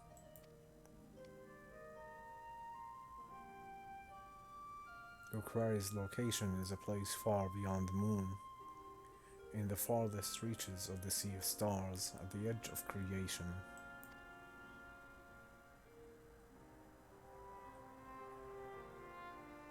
A veritable Ultima Thule.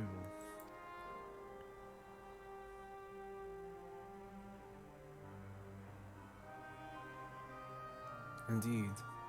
How then are we to reach it? An excellent question. Luckily for you, I have an equally excellent answer. In theory, with its advanced propulsion systems, the moon is capable of delivering you to Ultima Thule. but the myriad other facilities housed within would greatly impede travel through the sea of stars. Even the Mother Crystal may not possess ether enough to bear so massive a vessel to our destination and back. However, if we integrate our Hyper Hopper into your ether burner, we should be able to fire things up and jump our way to the end of the universe in no time. Father, does this mean?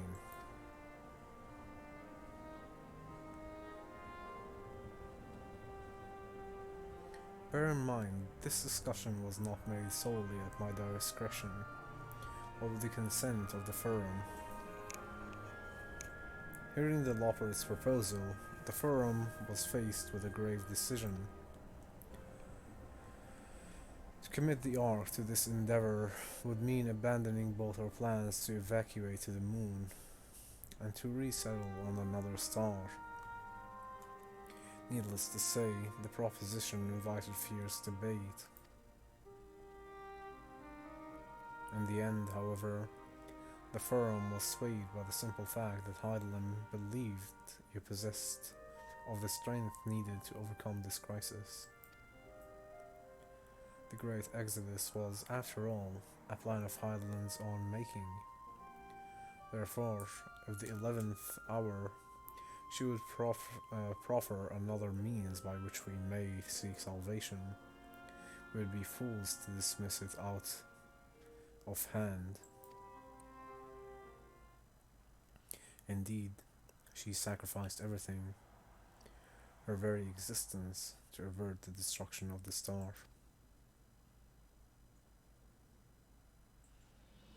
That is why we have chosen to place our faith in Heidelin, in you. The Ark will be made ready for your voyage to Ultima Thule.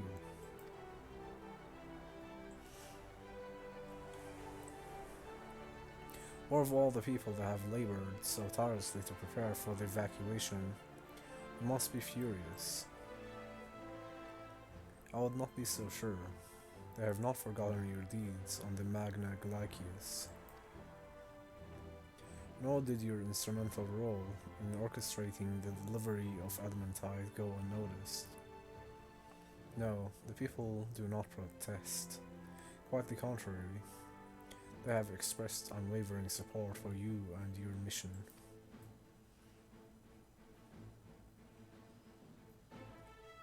Other Loper is too willing to abandon the Exodus.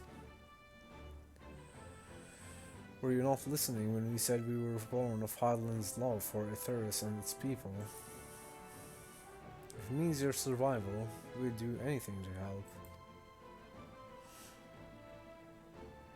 And you'll most certainly have need of our expertise where you're going. There's no guarantee Ultima Thule is a place that supports life on an otherwise vexing problem our know-how can remedy. Besides, Heidelin chose us to lead the way to Medion. Why else would she give you a crystal only we can decipher? Or more importantly, we were perfectly content to evacuate Etheris until he brought us here. You're Yonjay, and now we're enamored with the place. So what choice do we have but save it?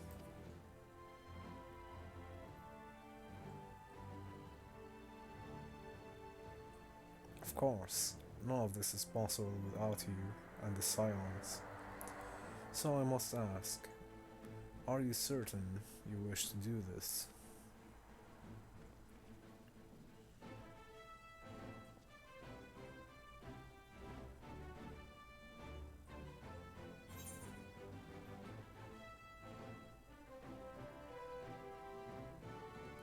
We'll avert the final days, whatever it takes.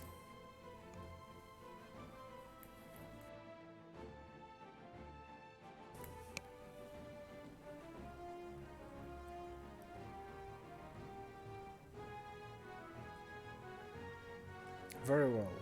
I shall inform the Forum of your decision, and begin preparations to bolster the Ark with the aft hopper.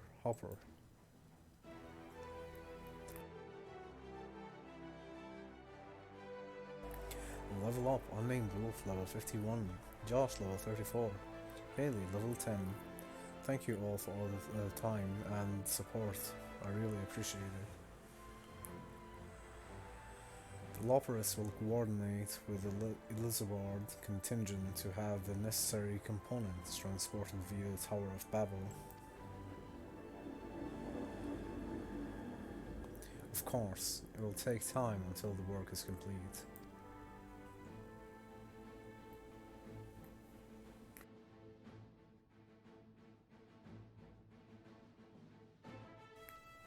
"34 indeed. Congratulations, Josh.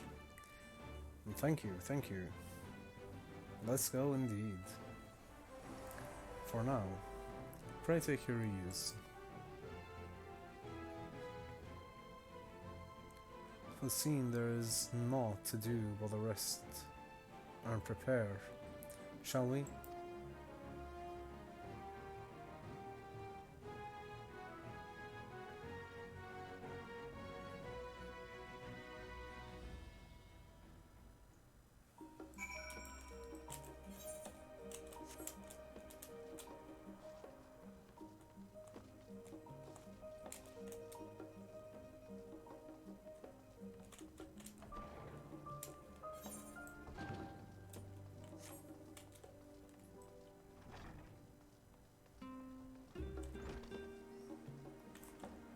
Well, thank you for saying that, yes. You've been very helpful indeed. I really appreciate it. I like helping in Farsoft's stream just because, I mean, it gives me a chance to help, even in a small way, these wonderful people. Fartos has really done a lot of work on that campfire. A lot of people do find it to be a great place for healing. Yes, he has indeed.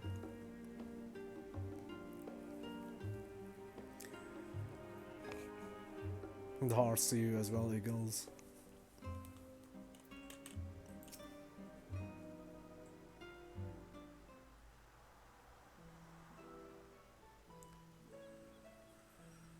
Ere we depart, we must leave nothing undone.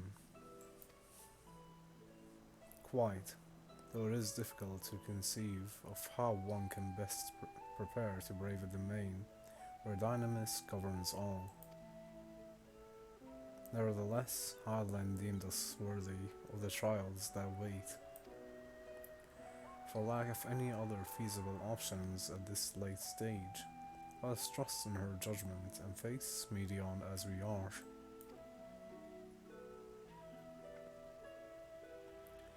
Which leaves the not so small task of coordinating our efforts here to you and Talaru. Yeah, that is true. Eagles is always there in every channel, and she's definitely among the top lurkers always. A very wonderful supporter, friend, and just a human being in general. And a streamer too. Those crafts are amazing, actually.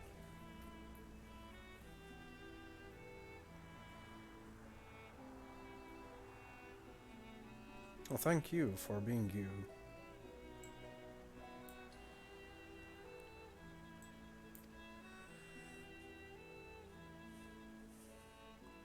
If all goes to plan, we'll be back before you know it.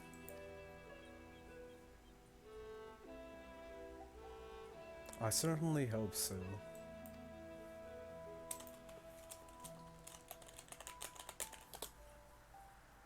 We will be praying for your safe return. Perhaps it will be affect the dynamis for better. With that settled, we should get some rest and make the most of the time we've been afforded. The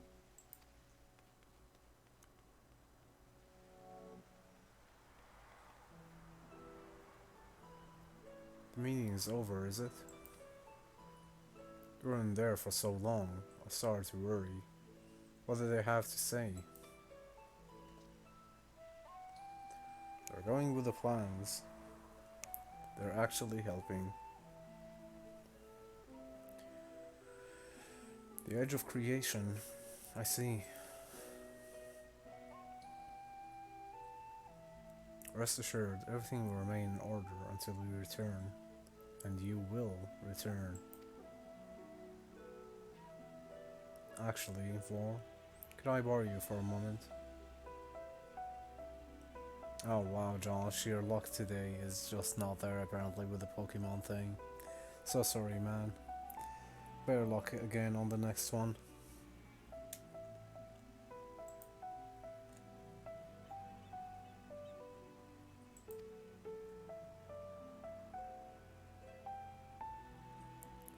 Looks like your plans for the interim are decided. When the two of you have finished, meet us back at the Valdesian Annex, alright? Well, you can't quit Pokemon, man. Just keep it at it. You'll get them all eventually. Preservation and determination will get you all of them. But maybe not today. It will seem like not today, at least.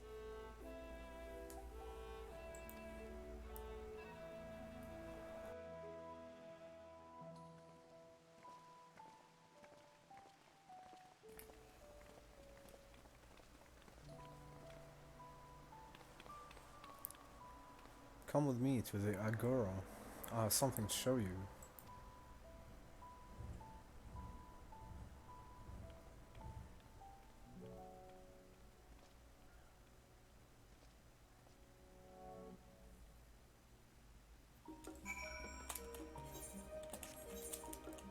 But first, there's a person here that we have not beaten in Triple Triad. Oh, it's one of the bunnies. Hello, cheating way. Oh my god, no. So you're a cheater, are you? Care to engage me in a spot of Triple Triad? I'm quite good, you know. Yes, we shall.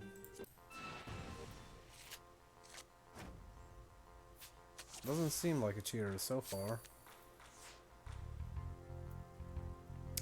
Right.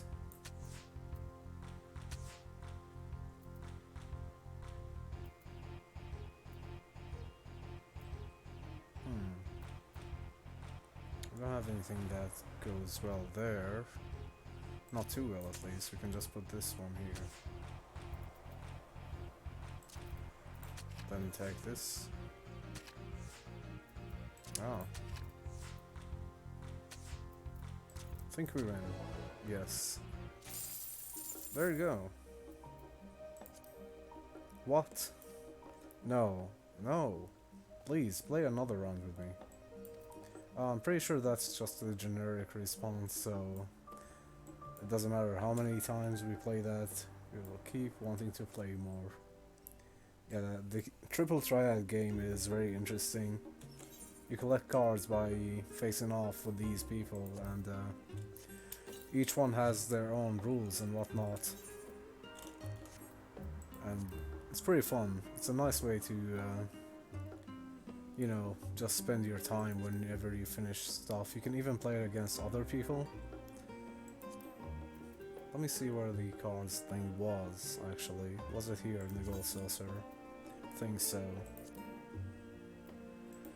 Yeah, you can create your own decks, or you know, just have the recommended one. You're allowed only one 5-star card, then two of the 4 ones, and you know, there's no limit on the other ones. So ideally you'd want one 5-star card, which I have a few of here. And here you can see the stats and numbers. You know, you just have to beat the numbers that show up. We'll do another one just quickly. So, as you can see here, there's no regional rules in particular, but this match rules here are what the bunny person in particular has for rules. For example, the swap is the thing that made us swap a card at the start of the battle. And then this one is a little bit more complex, so I'll read it, but we don't have the timer at the moment, so we'll have to re-challenge the bunny and read it. When a card is played, if two or more of the sides are touching other cards, and the sum of the ranks of the touching sides are identical to the sums of the other touching sides, the other cards are flipped. So that one requires a little bit of math and whatnot, but it's an interesting one. Oh no. It took my 5-star card and gave me a 2-star one. This is not too good. I now see where the cheating in the cheating way is.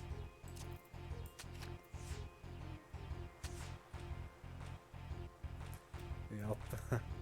It's very unfortunate.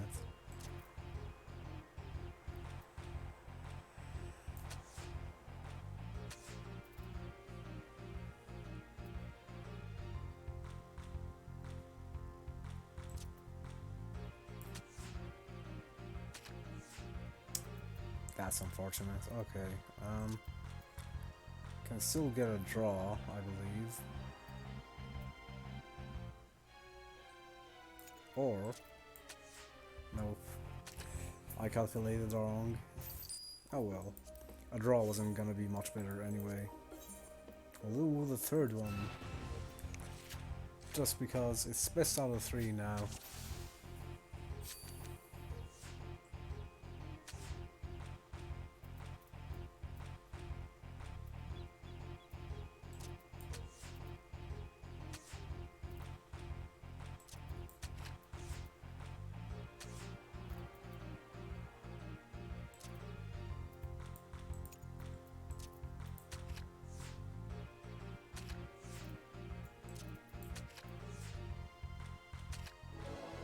There we go.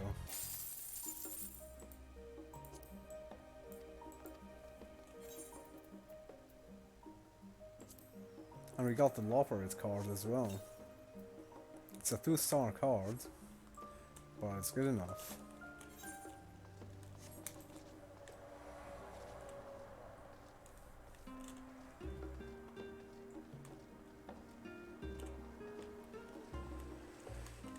There's a lot of mini games actually that you can see at the MGP place, the Gold Saucer. One of them is that Triple Triad game. But they're all fun. There's also a Chocobo racing one, which is basically just Mario Kart but with Chocobos. That one is my favorite of the mini games. Yeah, it's amazing. Can be done with NPCs or with other players, and it's just so much fun. You don't have to breed them, but you can breed them and get better ones. Oh, you can also change the color and whatnot. Yeah, it's pretty nice. So the more you breed them, the better stats you get, and the better matches you can participate in, and you can even give them like an innate item that you can use once per race, and it changes depending on what you give them, like a boost that you can use whenever. Oh, it was also in Final Fantasy XIV. That's amazing. Yeah, it's a very fun thing. It's great, Chocobo racing, and it still stands up very nicely here as well. They've made a lot of changes to it since Final 14 was released initially, like making the queues easier and whatnot, but yeah, it's at a very great place. We can go do one after we finish this quest real quick, just to show it off. Welcome, War, to Taru's boutique.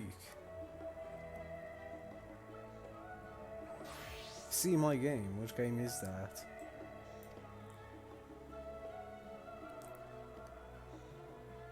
I've always done my best to provide the Scion with fashionable attires. Or in your case specifically, I'll make an extra effort to strive for the most functional yet stylish clothing one could ask for. Not that I'm playing favorites, but you are the warrior of light.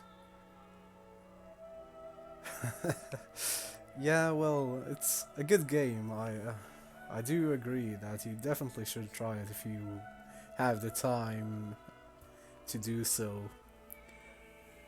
I've spent a lot of time as well on this game in particular. I mean,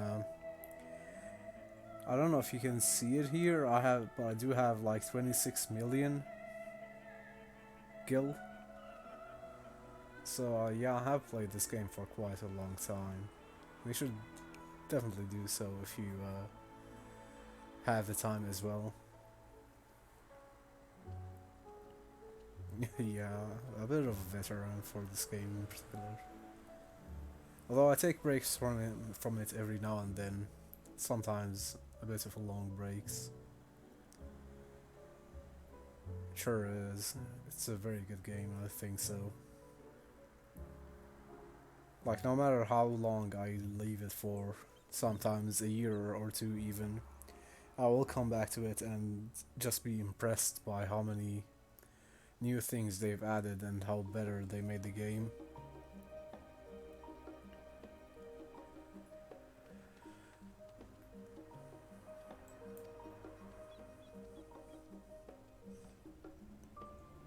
Faced with this unprecedented crisis, I knew would need an ensemble unlike anything I've created before, and that I wouldn't be able to do it alone.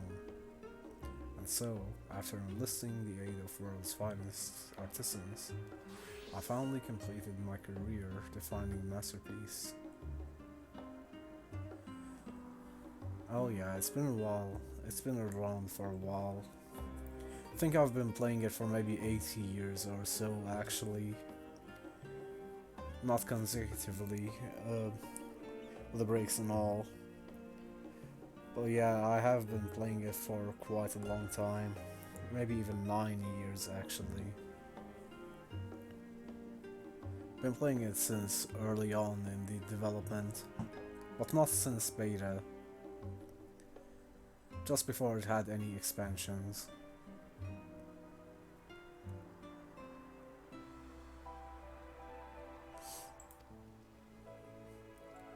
But then inspiration struck and I saw a golden opportunity just begging to be seized.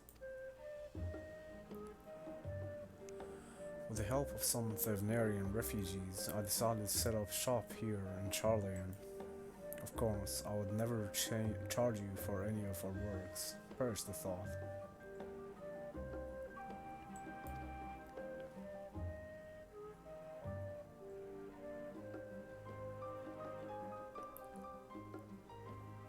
Versa Rhoda, how are things coming along? Yeah, were your stuff still there, Eagles? Oh no, not the trolls.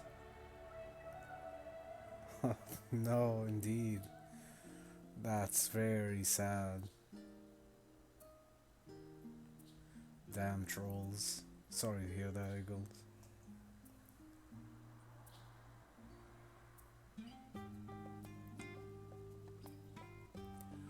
Everything is in order, Mr. Stallaroom. We'll be ready to open shortly.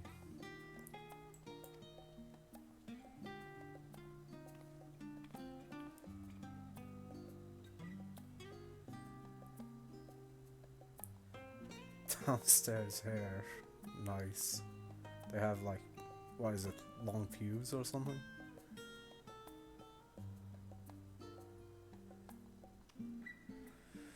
That's keto. Wow. Nice. Good luck on that Pokecast, Josh. Hope that will be the one that breaks the bad luck cycle. Which is why I brought you here, to our very first paid run. Would you mind waiting here a moment longer? And good luck, Kaylee.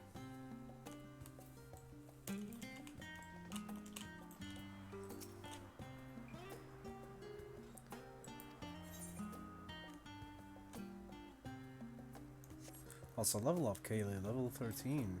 Thank you for every second. And before we wait here and continue with the story, let's do a Chocobo race. I don't know if we can do it actually from here now, or we have to go to the... I think we might just be able to do it from here. We don't have to go to the Golden Saucer. So let's try to do it from here.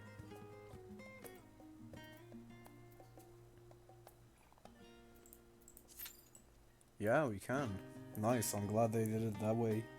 That you can just do it from anywhere now and you don't have to go to the Gold Saucer to initiate it. Yeah, amazing.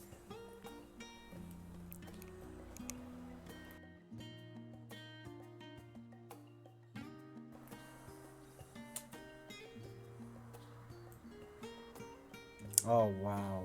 No. So sorry, Josh. God damn. You really have no luck today, apparently, at all. It's very unfortunate. But congratulations, Kaylee, on that catch.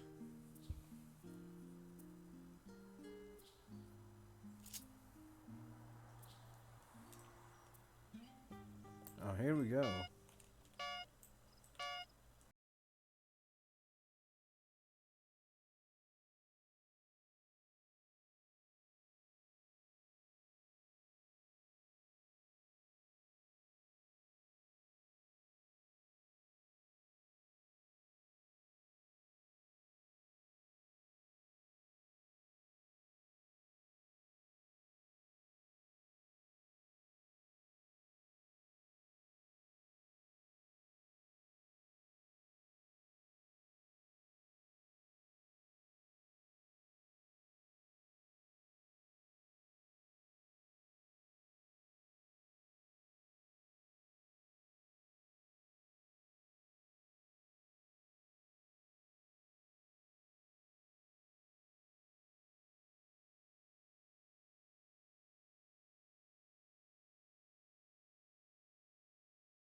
Place.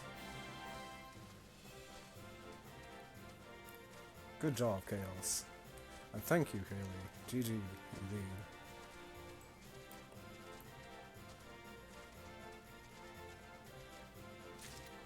Love this Chocobo. I mean, I've been meaning to upgrade it, but it's been very great to me.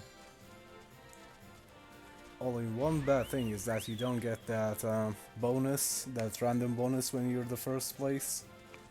Although you do get a lot of resources anyway, so you don't really need to get the bonus, but it still would be nice for you to be included in the roulette. And thank you for the GG as well, Josh. It was fun. I'm glad they made it that way.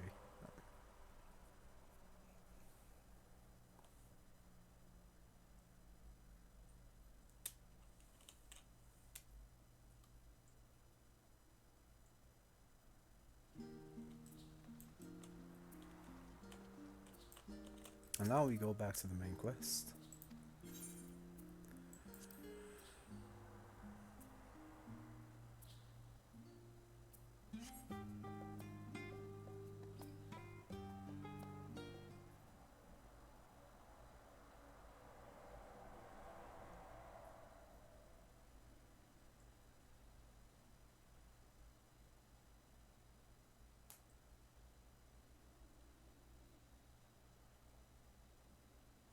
Ah, I did not expect to find you here.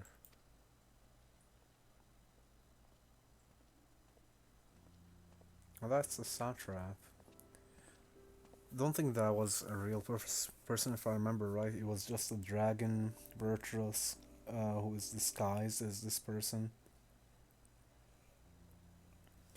I imagine Nidana would also wish to offer her regards. Alas, after delivering our dragon scales to the engineers, she remained to assist with their work on the ether burner. The simulacrum too will stay in Charlayan while I oversee matters in Razatan. Is rather convenient means to keep beast of developments abreast of developments pertaining to the final days or anything else. Also allows me, after a fashion, to watch over my people in the distant land.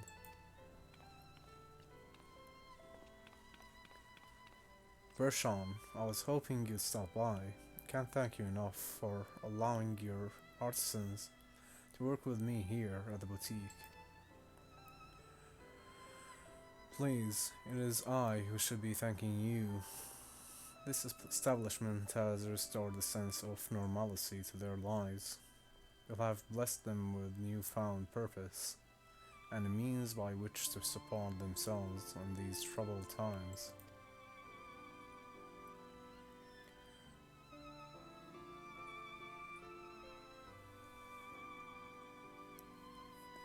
Thank you so much for the work, Kaylee. It was very nice of you to be here, and it was very fun to chat with you and Kanga.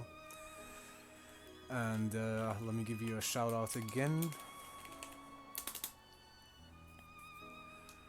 And thank you for the wish for the wonderful rest of the stream.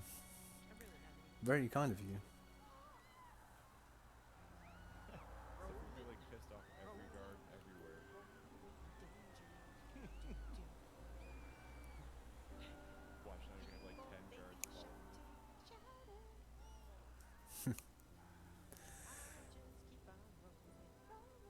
Just rolling around.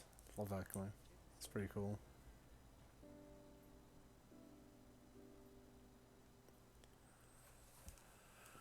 We also do have a lurk command if you wish.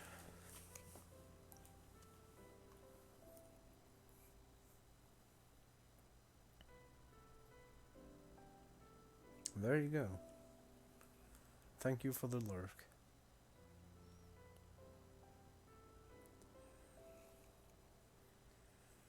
What's more, when they're at least returned home at Razatan, the experience and knowledge they have gained in your employee will no doubt prove a boon to the ancestry and commerce of our land. In fact, I came here to see how your new employees are setting in, and to express my gratitude for granting them this opportunity. It's an opportunity for me as well, believe you me. Your artisans have taught me so much about the Venerian craftsmanship. Their resourcefulness and ingenuity are nothing short of inspiring. Can't wait to see what kind of wonders we come up with.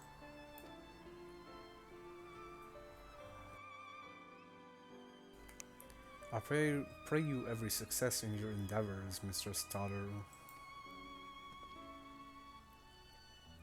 Before coming here, I heard word of the firm's decision of what will soon be attempted. It was only then that I finally understood why my father called this star the last bastion of hope. Indeed, it was the last bastion, for the flame of every other star that I encountered had likely been extinguished. In the boundless dark, the light of brimming life must have been blinding in its splendor. Your journey onto the heavens to protect that light. May the scales of my kin serve you well. I have faith you will prevail and restore peace and tranquility to this star.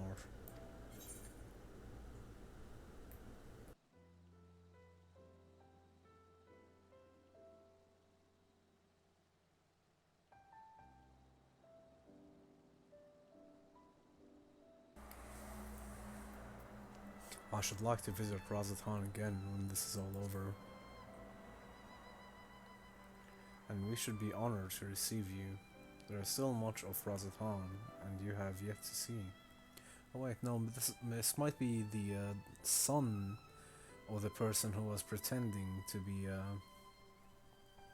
the star trap in the dragon's stead. So the dragon was not pretending to be anyone else, but more like people were pretending to be the ruler, while the dragon was the actual ruler.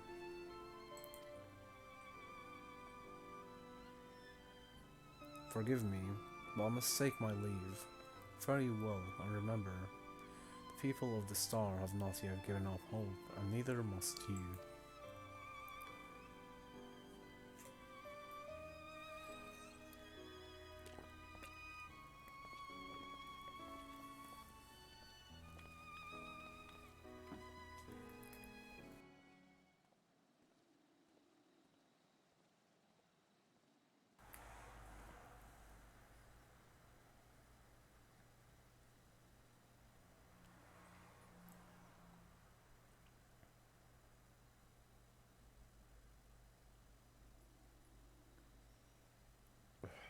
Where must I go to get a meal with some flavor in this wasteland of taste?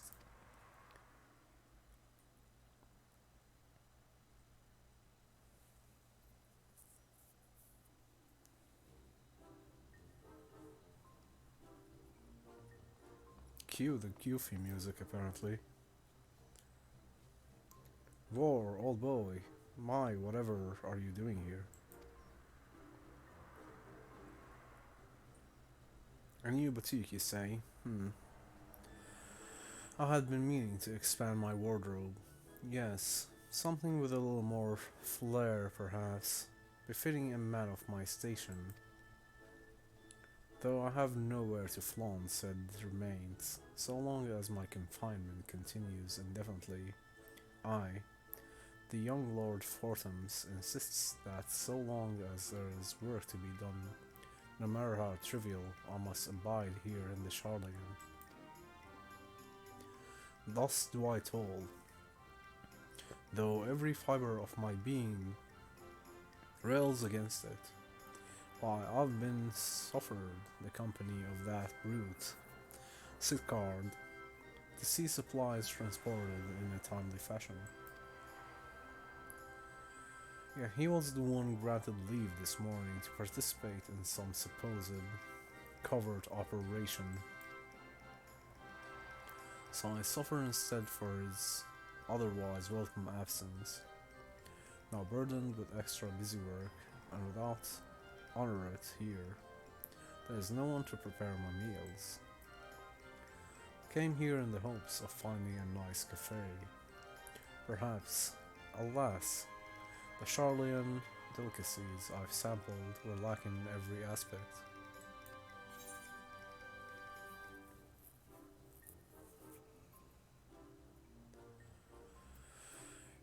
If a hearty meal is what you're after, I'd suggest the Last Stand.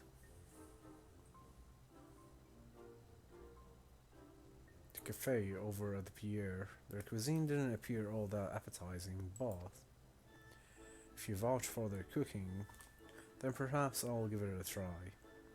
Thank you for that suggestion, and ta-ta for now, old boy.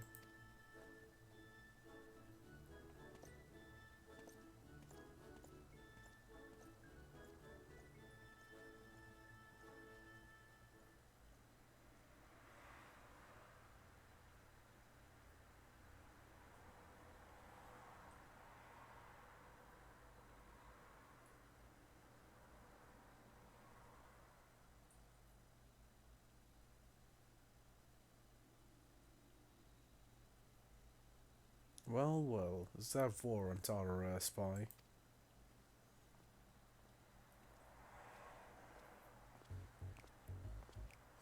All sorts of zany characters today.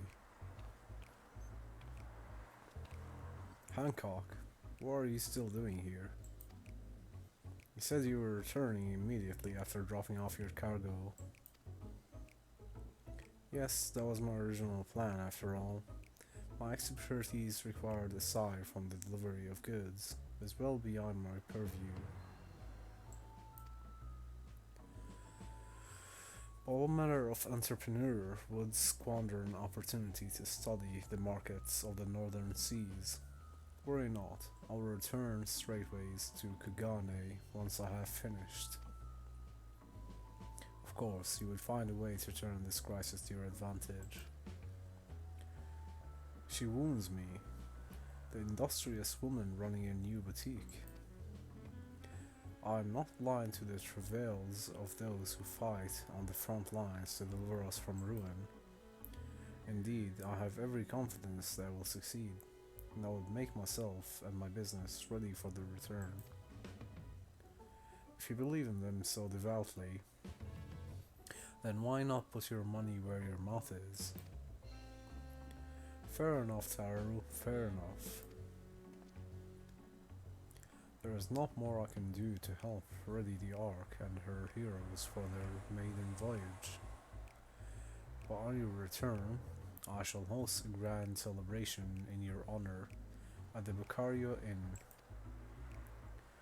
Accommodations are quite costly, given the reputation of said establishment, but the East Aldenard Trading Company would be honored to foot the bill.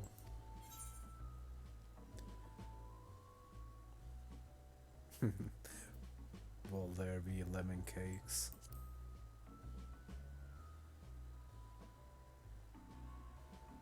Oh, a man of tart tastes, I see. Yes, there will be lemon cakes and much more. The finest delicacies the world and Lord Lollerto have to offer.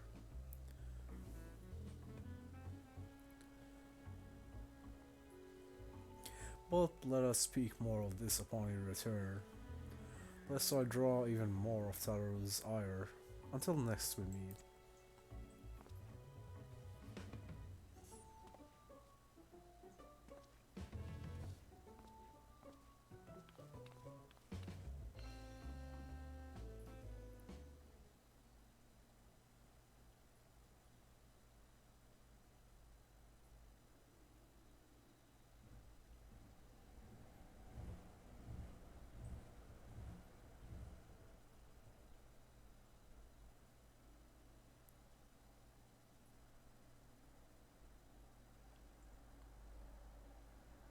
And that person on the left looks very distressed. Ah, War. Decided to spend your time at the markets, did you?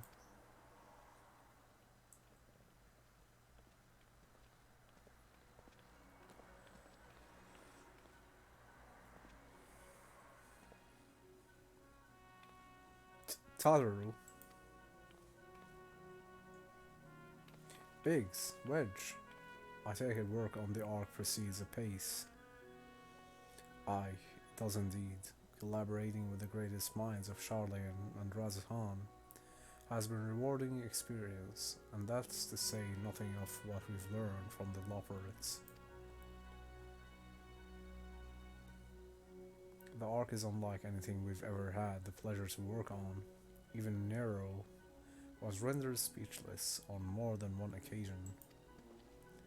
Can't wait for you to see it.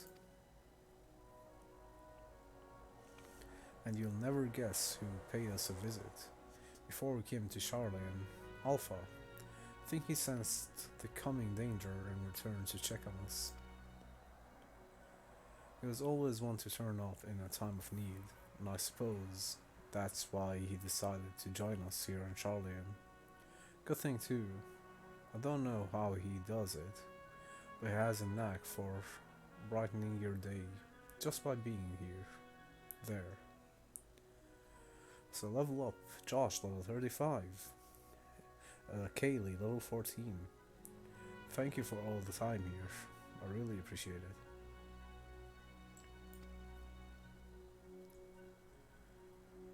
It's still hard to believe we have the means to send you off into the great expanse, though, to the farthest known reaches of, well, everything. Oh yeah, I'm afraid that one has already escaped this time. I shall call out the next Pokemon in case you want it. That copper face always gets me actually, it's just amazing. I also have this one. You have the original non-colored one and the HD colored one. They're very great.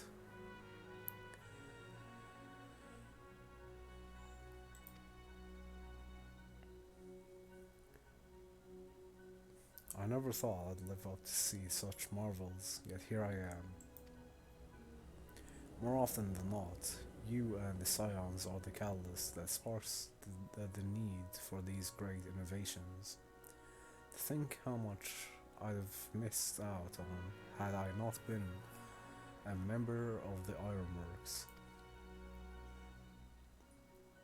An awful lot of work, to be fair, and the privilege of being worked like a car to Kobo.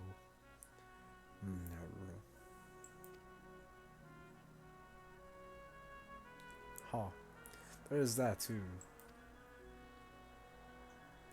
As busy as we've been, I wish there was more we can do for you, Vor.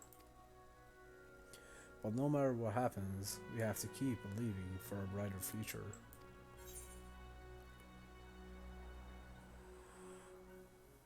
And one filled with even more adventure.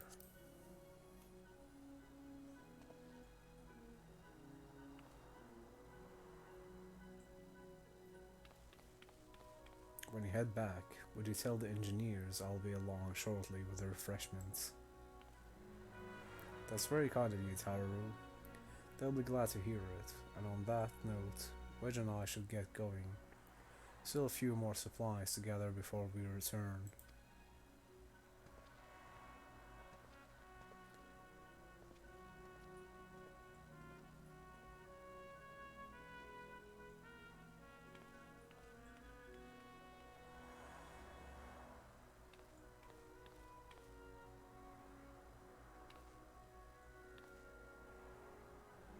Terribly sorry for the wait.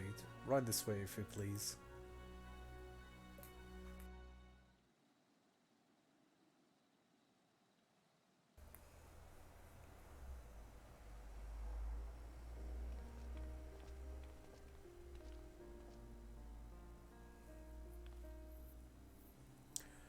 Right.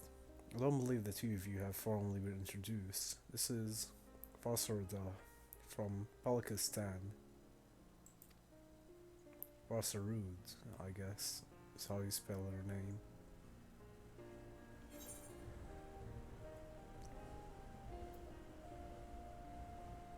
Haven't we met before?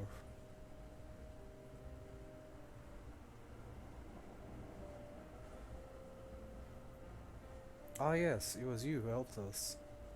Perusa, and again when crossing the ice fields, was it not? I thought we exchanged little more than glances then, but it's kind of you to remember me. Thanks to Mr. Staru, I and many of my friends have found gainful employment in this foreign land. It is only natural to feel fear in the face of calamity. In such times, we must look to one another for strength and succor.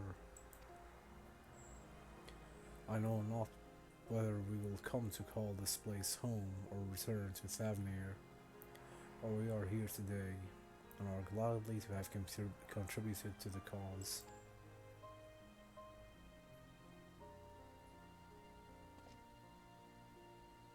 And contribute they did by helping to make your new garments as durable as possible.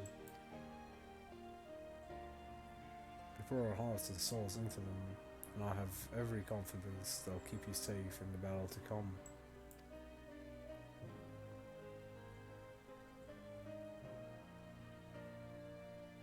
Gods, think how far we've come since our humble beginnings at the Walking Sands. From the rising stones to the falling snows, and even a certain insufferable someone's ruby bazaar, we were always fortunate to find friends along the way. Even when we were swept away to the first, Grahatea was there to grant you sanctuary.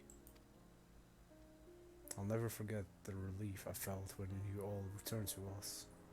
I felt my heart would burst.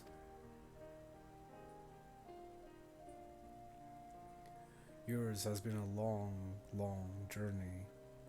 Now I've been privileged to watch often, and bated breath, as you preserve time and again. For all the joy we've shared, there's been much sorrow as well. I've long since learned you can't have one without the other.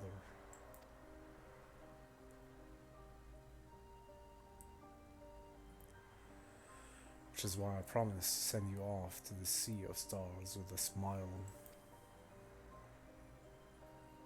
And you can be certain I'll be the first one to welcome you back on your return.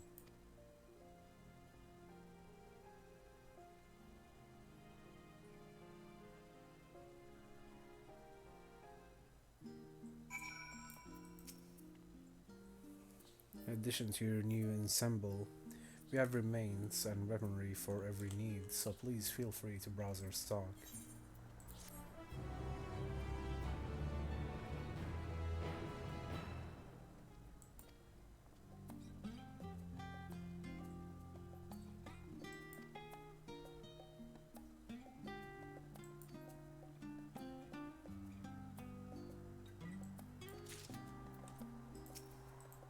Job specific gear, eh? Let's check it out.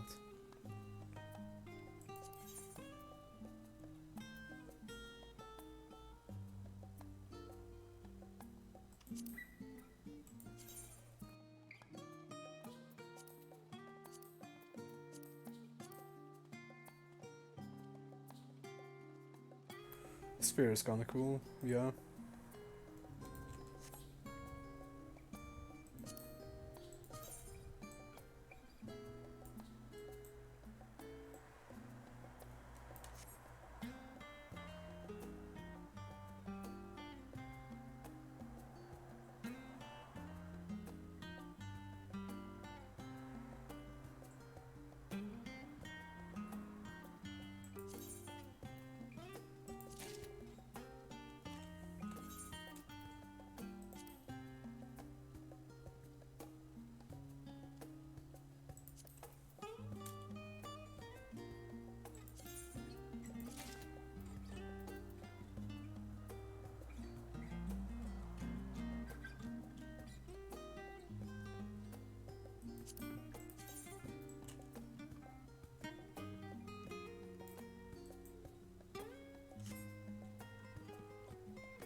There's a Dupidur Pokemon, Josh, if you want that one.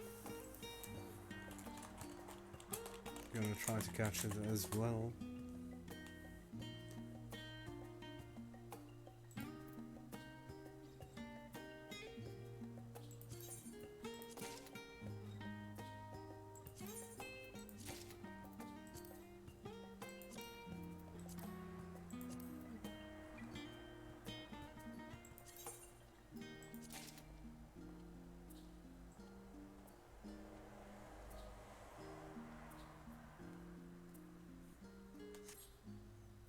Cool.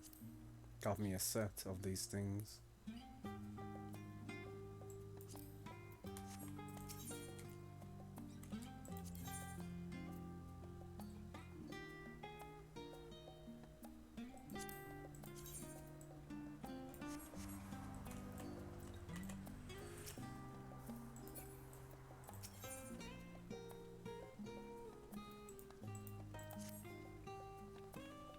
I realize you still got lots to do before you depart, so I won't keep you any longer.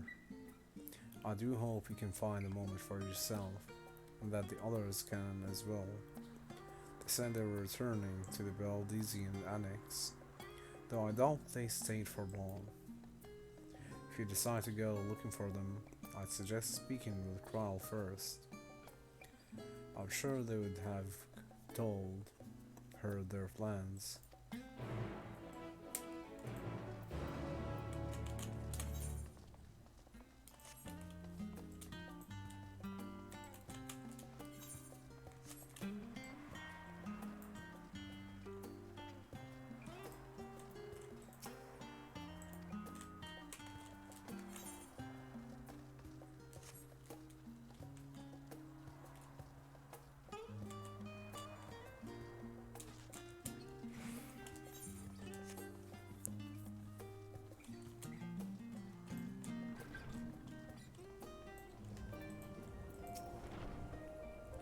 You're back. I take it you received your gifts from Tararu.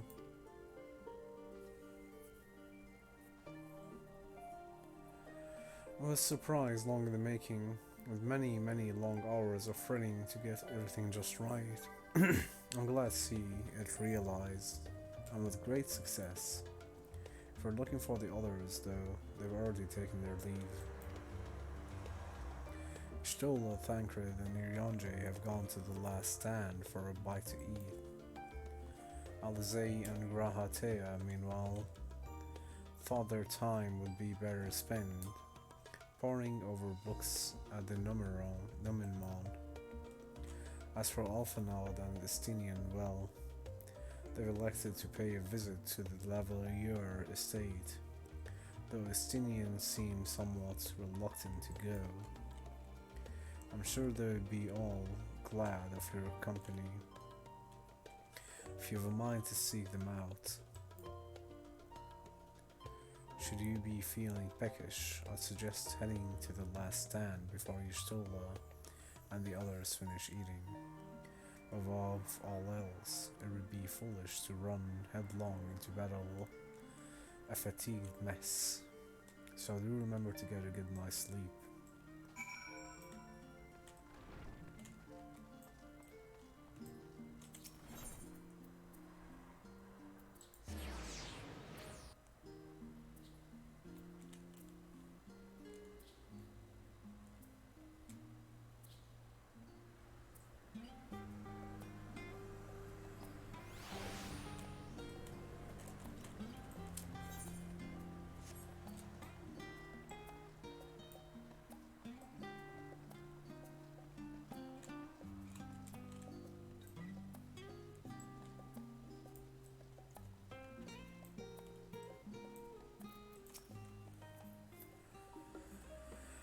Var, come to make our trio a quartet, have you? Please have a seat, and we'll see about getting you a drink.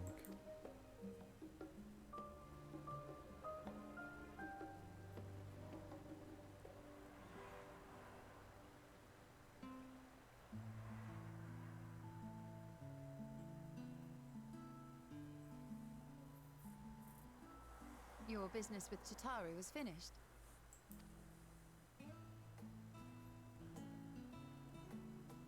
My, what a thoughtful surprise. Whatever would we do without her? Indeed. And she's right, you know. It hasn't been all doom and gloom. Feels like a lifetime ago that Master Louis Soir gathered us together to form the Circle of Knowing. Since then, we have experienced much. But rather than feeling wiser, the more I learn, the more I find my knowledge lacking. Forsooth. As a student, vainly did I believe that I held the secrets of creation in my grasp. Yet that which I had seized was but an insignificant sliver of what awaited in the wider world. Every encounter, every experience hath served to open mine eyes, enlightening and humbling me in equal measure. Even from those whom I called enemies have I learned many a valuable lesson.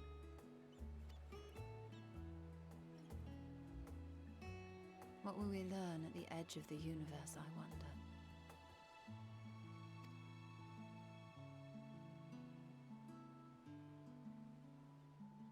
Ultima Thule, where the bringer of the end makes her nest. I, for one, can't possibly imagine.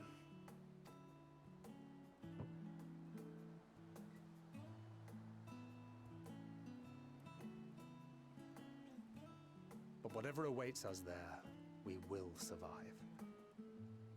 We must. For her.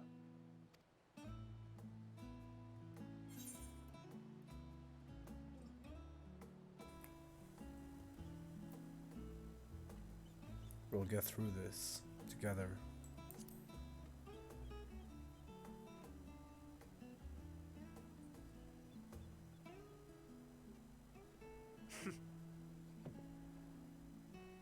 Gods, it feels like only yesterday that we went on that mission to Drybone. We've both changed much since then, have we not? Yes, we have. We've come far together, and if we have aught to say about it, we'll go further still. Aye, we will avert this calamity and return home. In preparation for which, we must give thought to what we hope to achieve after the proverbial dust has settled. What with the primals and Ascians all but dealt with, I suppose we'll need to look for new hobbies. In all seriousness, though, in uniting to overcome a common foe, the disparate peoples of the world have found a way forward together. It's a truly gratifying sight to see. Indeed. Though it was many years in the making, we have successfully set in motion the gears of fundamental change.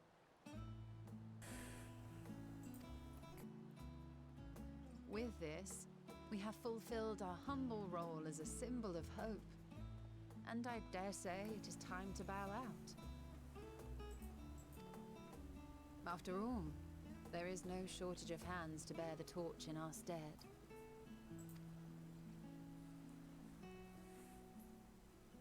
You know, I never really considered I might live long enough to see an after.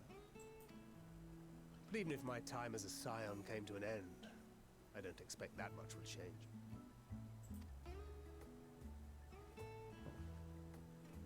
Traveling the world, going wherever the wind blows, lending a hand to those in need. A journey for journey's sake. It doth suit thee well. I must confess, I too have yearned to see more of the world. If thou art amenable to the suggestion, I would accompany thee. Mine ability to affect an air of normalcy through artful disguise is much improved, thou must concede. Aye, well, improvement is relative. You still look suspicious no matter what you wear. Sus.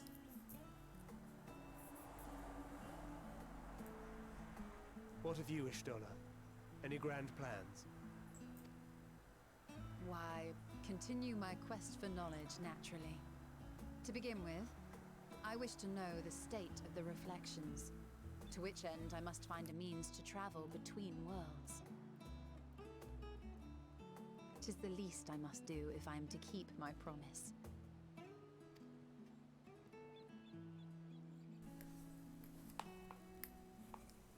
Should my pursuits prove unduly arduous, I won't hesitate to call on you. And in return, I will take you to see Reen one day. I'm sure you cannot wait to see the fine young woman she has become.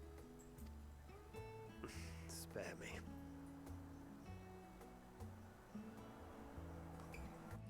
And what of thee? What wouldst thou pursue at duty's end?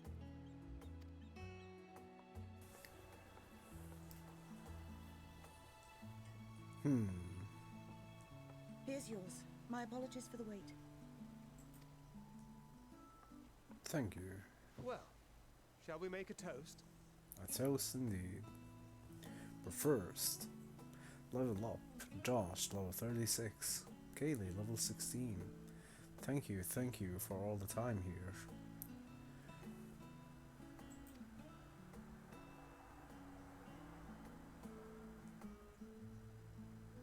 To Toast. victory.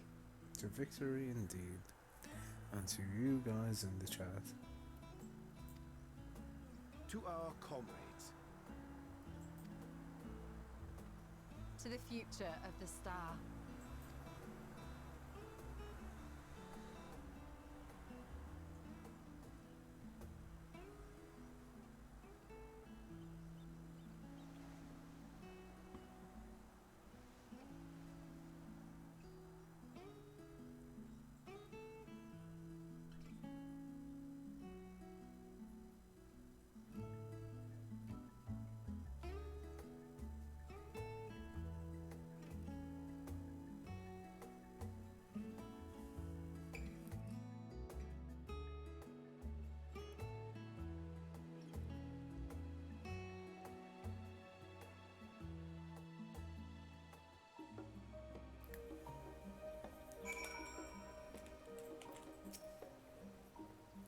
Leaving so soon, I suppose it's for the best. If you'd rather not explore the bottom of the bottle the Orange, I dare say the others would welcome your company as well. You can't find them, that is. In any case, as long as you make the most of your time, then that is all that matters.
Oh, there's Alize and Graha.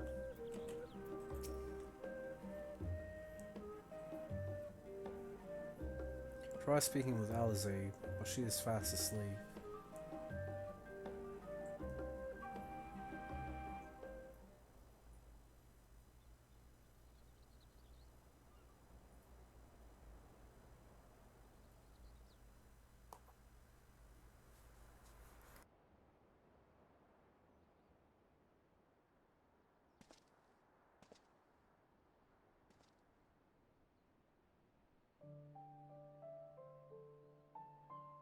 We shall just sit here then and gaze upon the sky.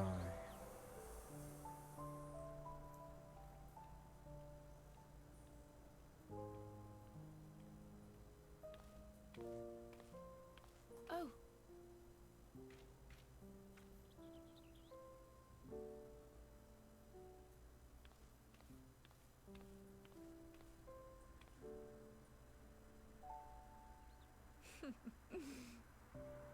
Knowing them, they're probably dreaming about the celestial adventures to come. Just as well. They've been running themselves ragged of late. How are they even sleeping like that? Unlike you and the not others, falling I'm down? a few steps removed from the danger and excitement. The things you all get up to never fail to impress me. But by the same token, I can't help but worry. Not only for your safety, but for your happiness. After everything you've sacrificed, you earned it 1,000 times over. Unnamed Wolf, thank you so much for that raid. Welcome in. It's very kind of you. You could have gone anywhere and you came here. Thank you, thank you. How did your stream go? Let me give you a shout out.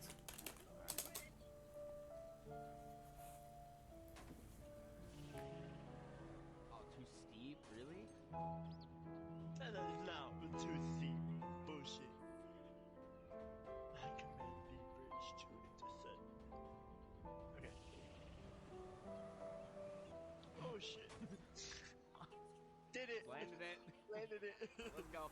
Classic ramp Set jump. up invisible barriers. That was a nice clip. And it's good to hear that your stream went alright. Very thankful that you came here, and it's good to see you again. I know that you've been lurking all the time while you were streaming as well. I saw the level ups.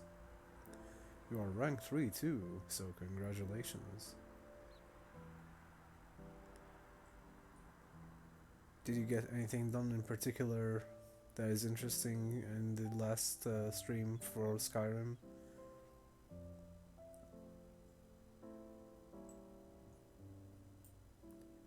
You're rank 3 in the level ups.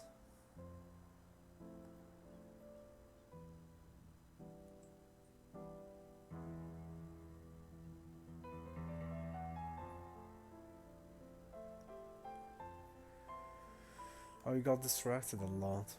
What by?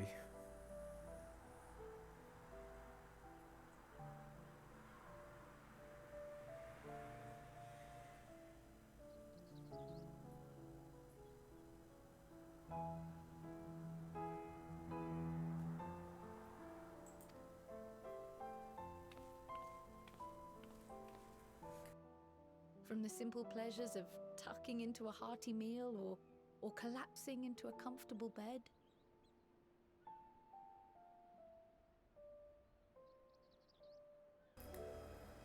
Yeah, I mean, you are, although Eagles is like always there in every stream of here and basically everywhere, or on Twitch maybe, so it's hard to actually catch up to her. Alright, definitely getting there. Yes, Eagles is just everywhere on Twitch at the same time. It's very impressive, I'll have you know.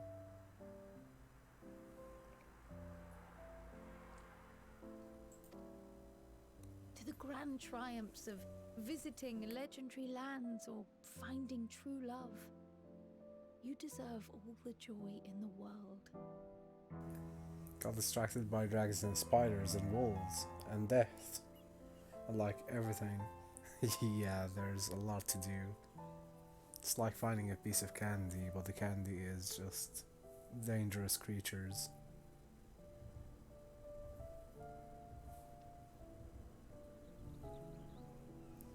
Well, good luck on your journey to catch up as well, Named Wolf.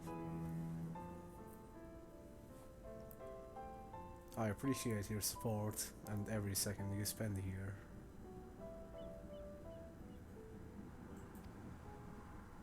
There is so much that life has to offer.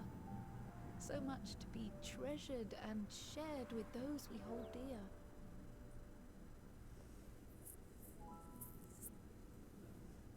Yeah. Can definitely keep trying.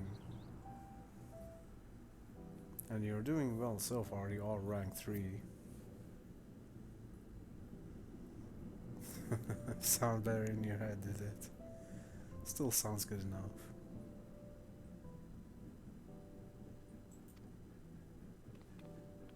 So promise me this. Come what may, you won't give up on your own happiness. When you're out there fighting tooth and nail, it's all too easy to forget. But in the end, your passions will be your greatest strength of all. Nice. Remember that. I wanna be the very best. Thank you for that redemption, Unnamed Wolf. Indeed, we would all like to be the very best.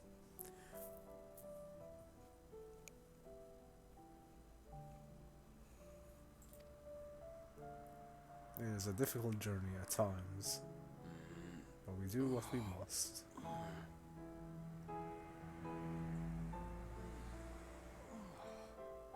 This feels familiar. Well, 'tis good to be...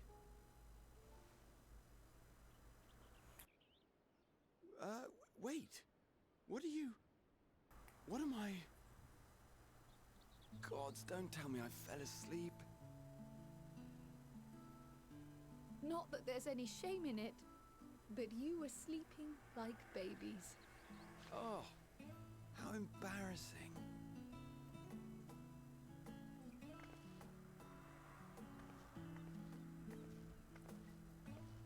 Not a word to anyone. Understood?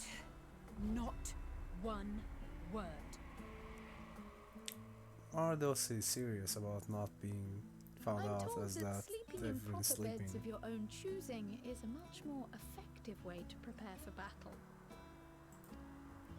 It's fine, because you were just sleeping. Not the end of the world. So, what were the two of you doing here? I had a few books to return to the library. Thought I'd take care of it while I could. And you?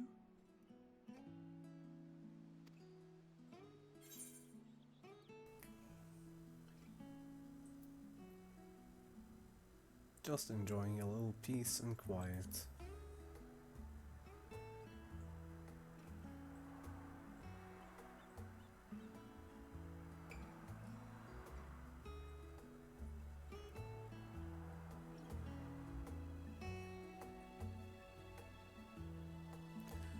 Oh, hey, Miss Business, welcome in. Thank you so much for coming by. How's your day going? Hope everything is well. There is honey on it, but like, it's in all over. Also, it's getting all over my hands. Oh, that's perfectly fine, Miss Business. Of course, anytime. Also, I hope this tastes good. Yeah, we've been here for a while, but I think we'll still be here for quite a while longer, because we are on the push for that affiliate and we're hitting some nice numbers today, so I would like to at least get as much as I can today, because if I stream for a few more hours I might be able to finish the grind for affiliate today, hopefully. So we might be able to finish that. Oh, you just got off video chat with Skippy, that's very nice. I'm sure it went greatly then. And you're having a great time.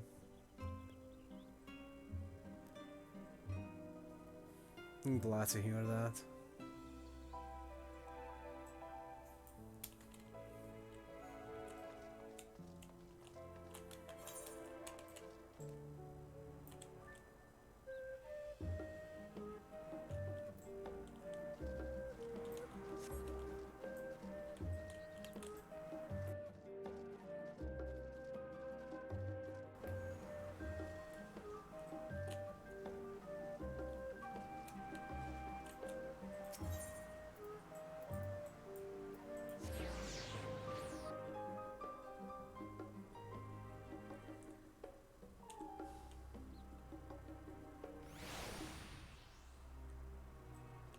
Oh yeah, that's understandable that you would not want to hang up to and love spending time with each other.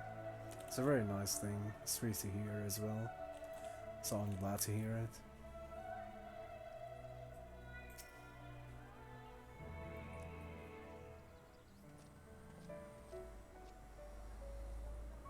All life is going nicely, actually. What brings you here? Chill for the most part. Been having a great time on this affiliate push, meeting a lot of people and getting to chat and spend some time with everyone from the community at different times. So it's been quite nice actually. And I've been also busy with work a bit too just lately, because we've been trying to publish a new website, but I might have to do some work after we're done streaming today, before I have to go to sleep. And if I'm too exhausted, I might just finish the work tomorrow, because I believe I can. Now we have one more day before the release date. Well, thank you so much for your excitement. Yeah, hopefully we'll get it today. It is currently near to 8 AM actually, yes. It's almost 8 a.m. at the moment. Yeah, I do have a little bit of a German accent indeed.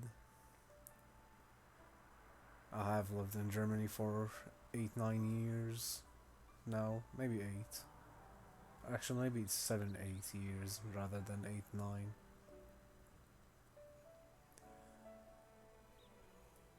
Although I've been speaking English longer than I've been speaking German, so yeah, I don't know. It's not exactly a German accent fully, I would say, although I did get just a bit of a German accent just because sometimes the languages are a bit similar, so you do lose track of some pronunciations every now and then.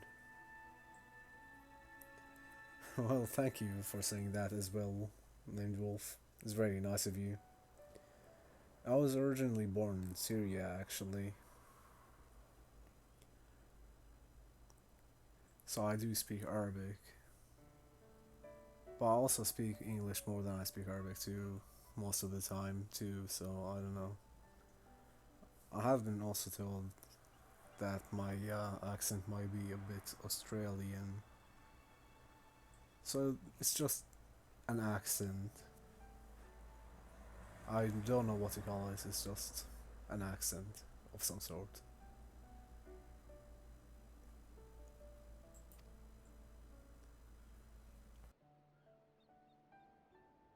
Ah, so you were worried that the Levier household might again be gripped by turmoil.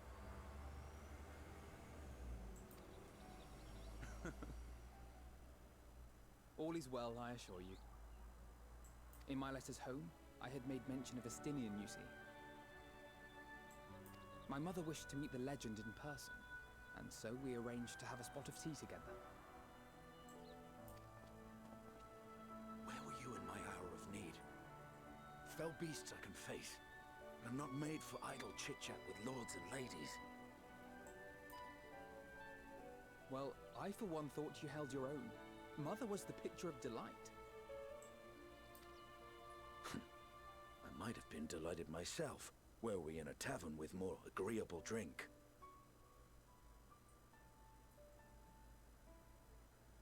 That's fair enough, Miss Business. Thank you for any time spent here in the channel, and you have a good sleep if you do, whenever you do. I'm very much a big night owl, as you might be able to tell. It's 8 a.m. and I'm still gonna be streaming for quite a while longer. So yeah, you get your sleep whenever you want to, whenever you need to as well. And hope you enjoy your time, and have a good sleep if you do. And when you do. The thought of fleeing crossed my mind, but what then? I'd never hear the end of it, least of all from Tataru. I'm sorry. 'Twas not my intent to cause you such distress. It's just... it was one of the things I didn't want to leave undone ere we set forth. That's not to say I think we won't be returning.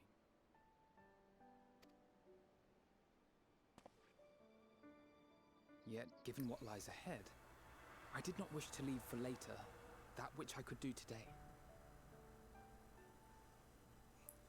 How you have to take your ring off? No, I have not. Is there like an elaborate method to taking off your ring before you go to sleep? Or is it because you have to take off your ring? After all, tomorrow is never promised. It's fine. Not like I had better things to do. Besides, seeing you with your mother brought back fond memories of my own. Be we rich or poor, family is family. So level up. Eagles level 82. Unnamed Wolf level 52. Josh level 37. Kaylee level 17. Thank you all for every second. I really appreciate it. Thank you, thank you.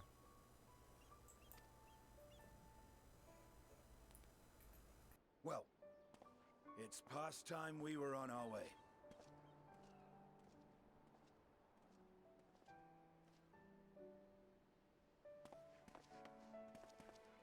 Wait!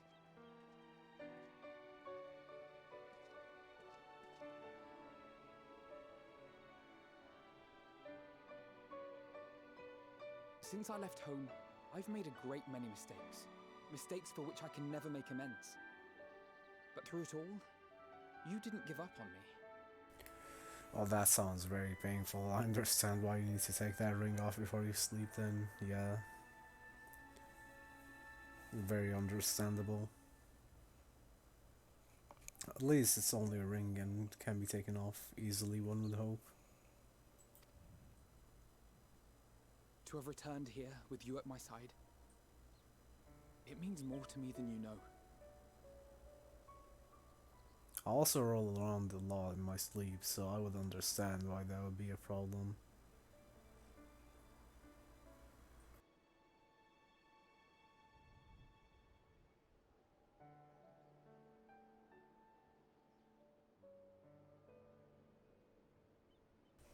Oh wow, yeah, that must have been quite a panic, actually, to fling it off in your sleep.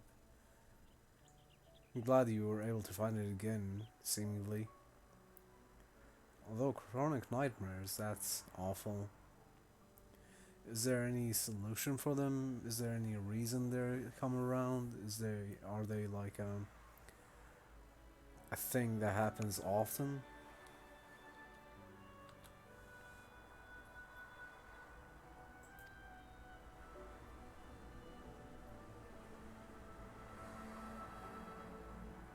Thank you. From the bottom of my heart.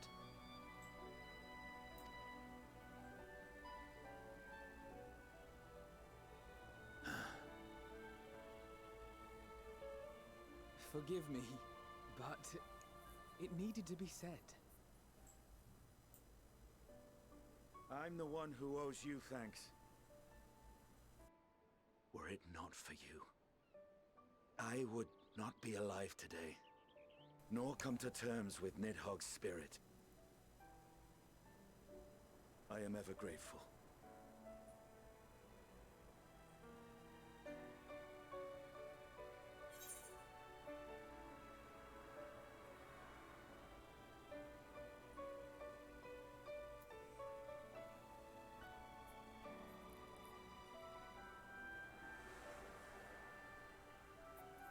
I'm very sorry to hear that. But I'm glad they have been reduced thanks to meds and various therapies. How long have you been seeking help for therapy and meds? And how fast were you able to see results?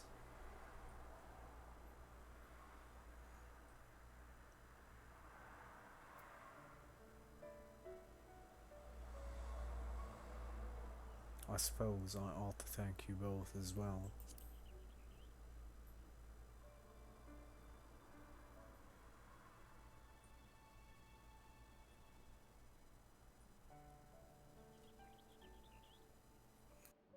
Well, we needn't make it a competition. You know, this must be what Heidelin meant when she spoke about depending on one another. However treacherous the road before us, together we will prevail.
Oh, I see. You have been going to your therapy for 10 years, but for different reasons. Although still 3 years for the nightmares is also quite a long thing. Oh, but you mean the nightmares themselves weren't a thing till 3 years ago?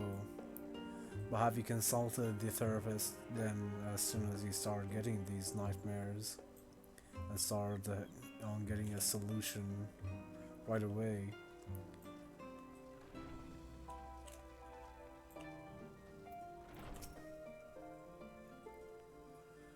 Welcome back, Vor.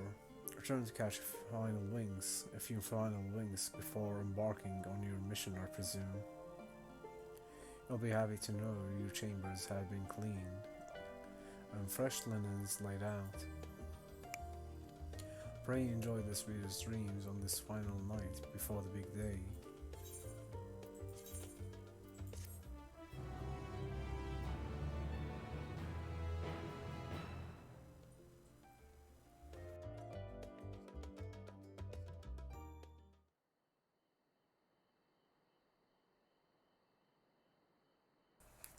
That night at the Royal Mingery at Alamago.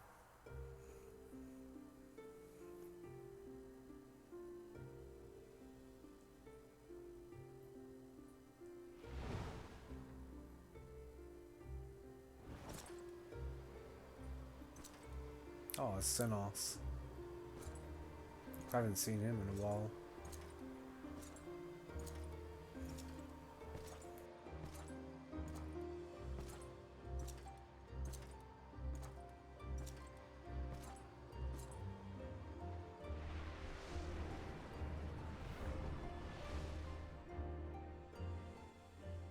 You will never get what you want. Not even the battle you pine for so dearly.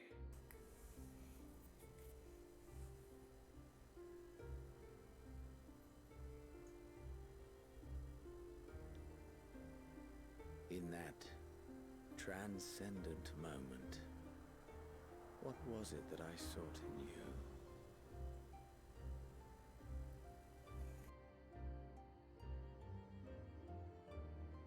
And what was it that you sought in me?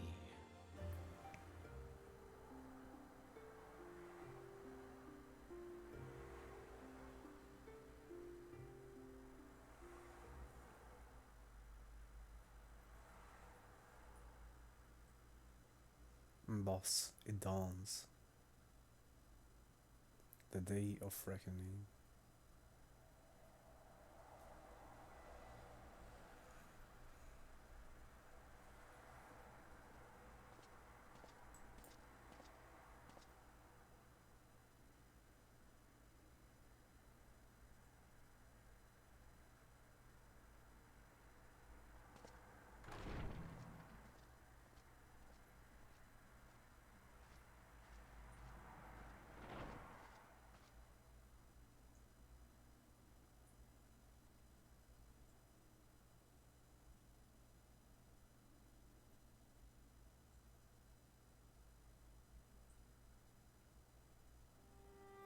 How often have we thus assembled? To combine our knowledge and seek solutions to the problems before us. Back at the Waking Sands, it was all we could do to address the most minor of troubles. Who could have realized what we'd find when we began to look to the sources of the realm's woes? Oh wow, well, it took that long to get back to that. Sorry to hear that, Eagles. Damn, must have been very far away. Death is following you. Oh no. Wait, what even is death in this particular instance then? And why is it not stopping to follow you? At the Rising Stones we made great strides and shared many moments. From the joyous to the sorrowful.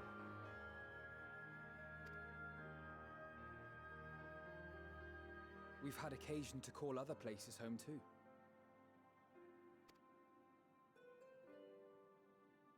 be it Ishgard or Kugane. We were fortunate to find sanctuary wherein we might take stock and continue our fight.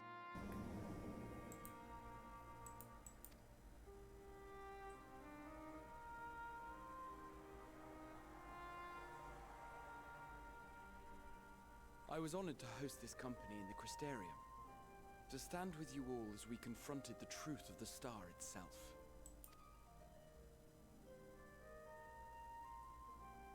And now from this place, we go to fight the most important battle of all. Oh no. Rest in peace. What killed you? Was it death? Is death like an actual thing that follows you around in this game?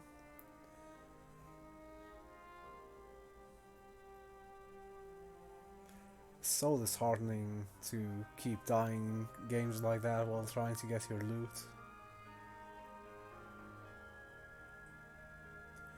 Oh, it's a death's keto, I see.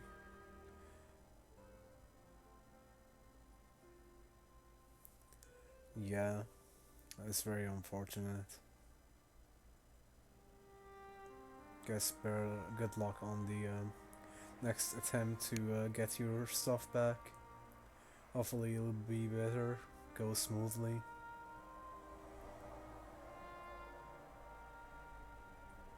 Also, the scepter figure that was following you is not even what killed you.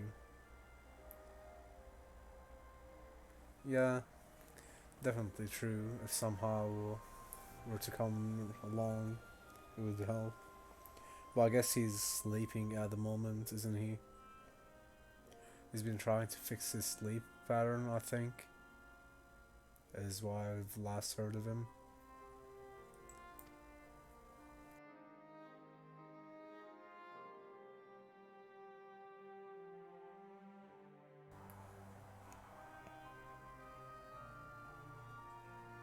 The Forum has sent word. The Ark is ready. The Loporrits naturally will be commanding the vessel. Do your things despawn, by the way, as well on like a certain time, or... Oh wait, I think they don't despawn as long as someone is in the server and the server doesn't go offline, right?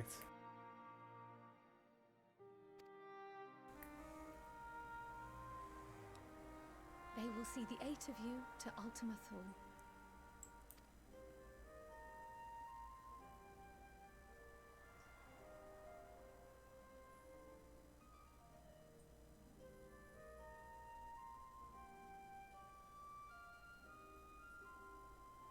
Oh, they do not despawn at all.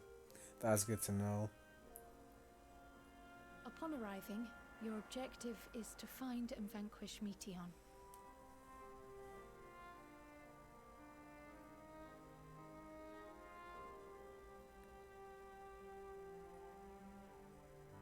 Yeah, that's fair enough.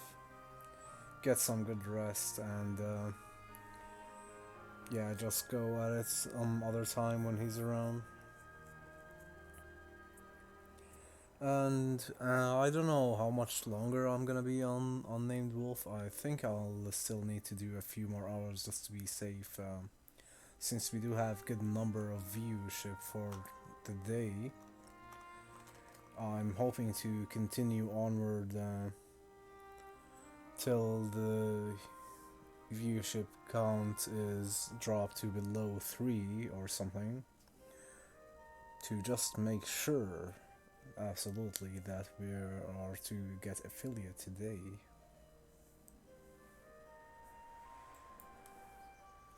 And thank you, Eagles, thank you so much for the lurk, and have a good night's sleep. Let me give you a shout out again. It was so nice of you to hang by as well, as always. Another classic clip. Very nice. Thank you, and have a good night's sleep. And thank you for saying good night as well to Eagles, Unnamed Wolf. But yeah, I don't know how long we'll be going, probably for a few more hours at least.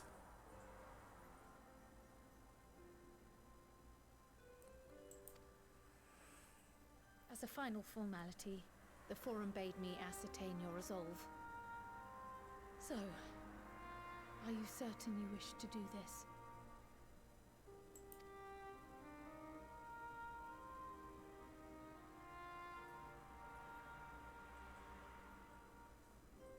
We are.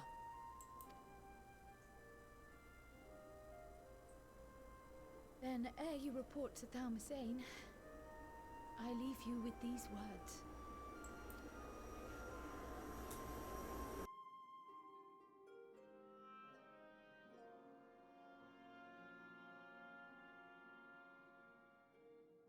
You must triumph. What that means will differ for each of you. To make it back home, or to simply avert doom, or perhaps something else altogether. Yet whatever it is that drives you, I have faith in its power to see you through. So please, triumph.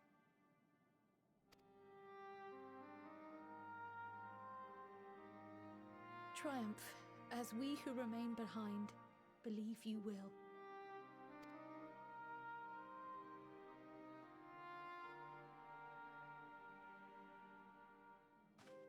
Let us be off then.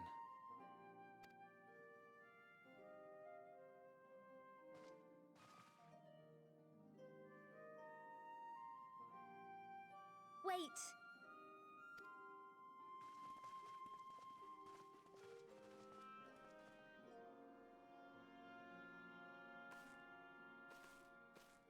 Both Kryl and I will be there to see you off, but as your receptionist, I feel I need to say this here.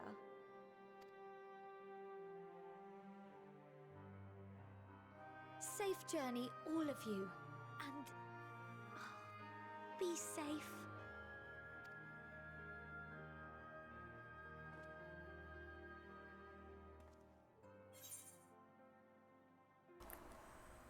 You too, Tararu.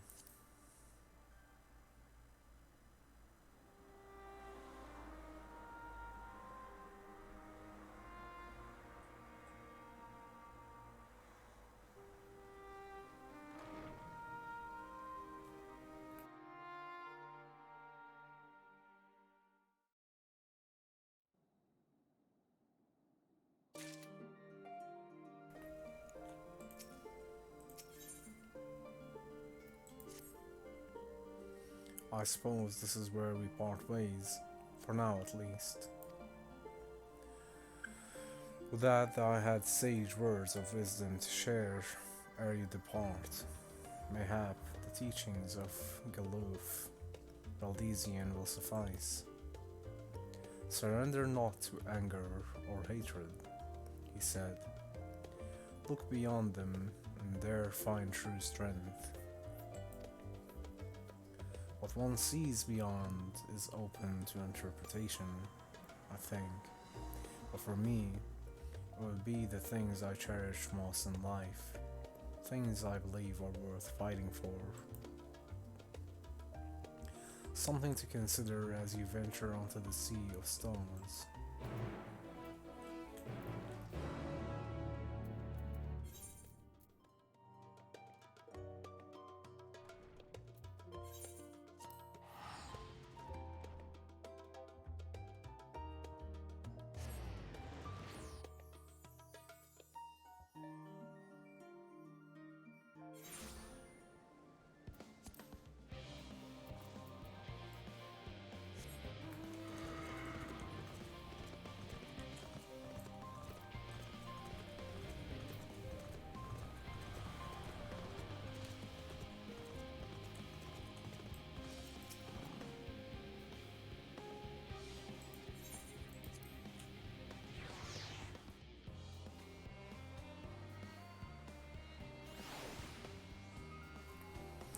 Level up, Josh, level 38, Miss Business, level 10, Kaylee, level 18.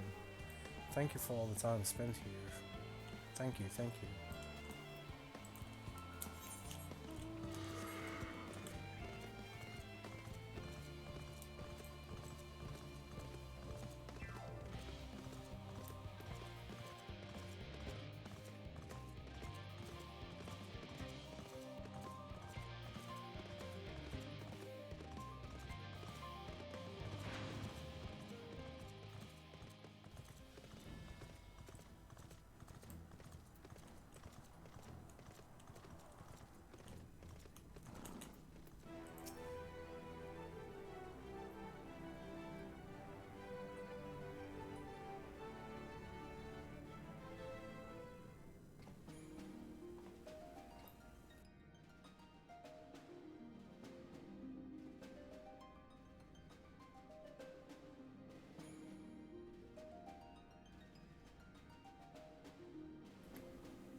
present and accounted for?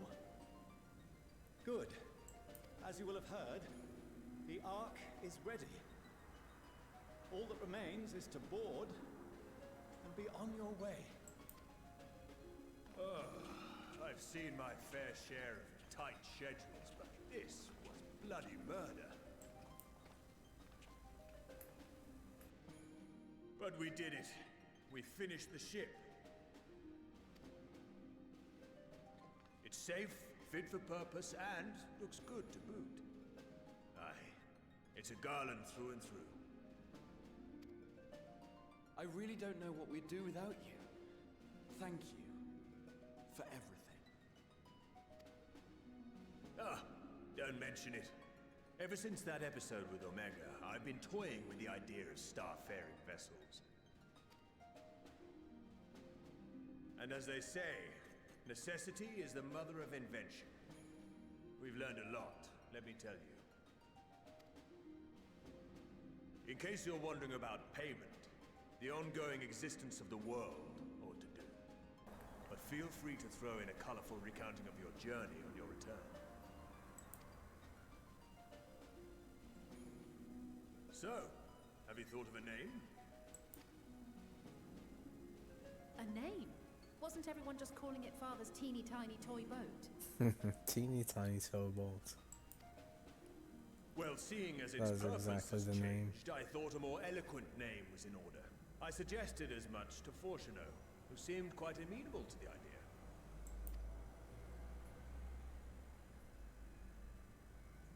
As you know, this vessel is the culmination of heretofore unprecedented collaboration. And though said collaboration is owed to the Scions, there is another whose noble deeds made our work possible.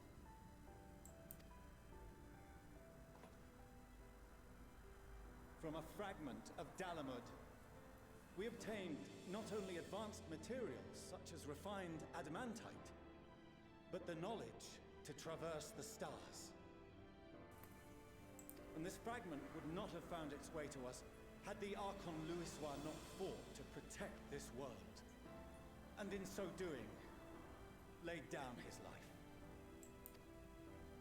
Now that the vessel stands complete, I cannot help but wonder if it was more than mere happenstance. If it was my father's intention to guide us here.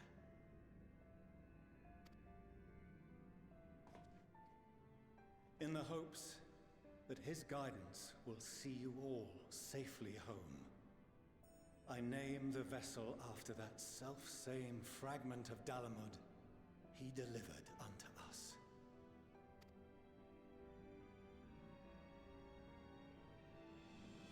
The Starship Ragnarok.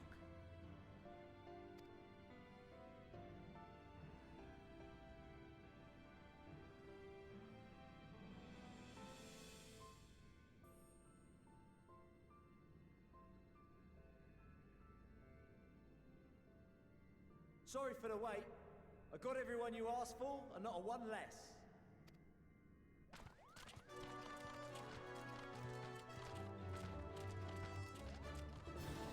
All the tribes are here. That's pretty nice. What are you all doing here? Oh, I invited them. The representatives of those tribes with religious inclinations. You've done a fine job of readying the Ragnarok, but for it to take flight, we'll of course need the power of the Mother Crystal. Given its immense size, however, transporting it would be an absolute logistical nightmare, not to mention we'd need to shatter it into tiny shards for feeding to the engines. But a brilliant idea came to me. We convert the crystal's energy into forms that can transport themselves!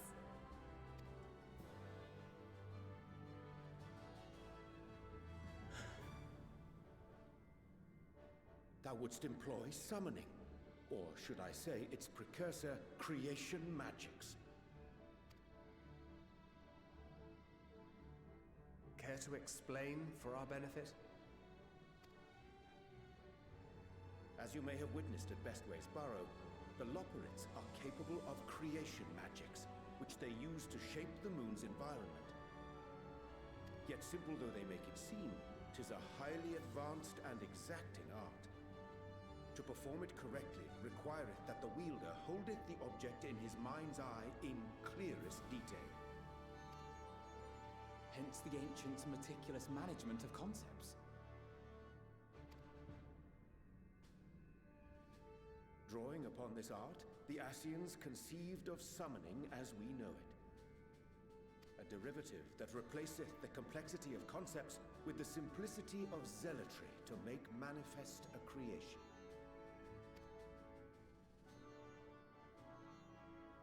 I see.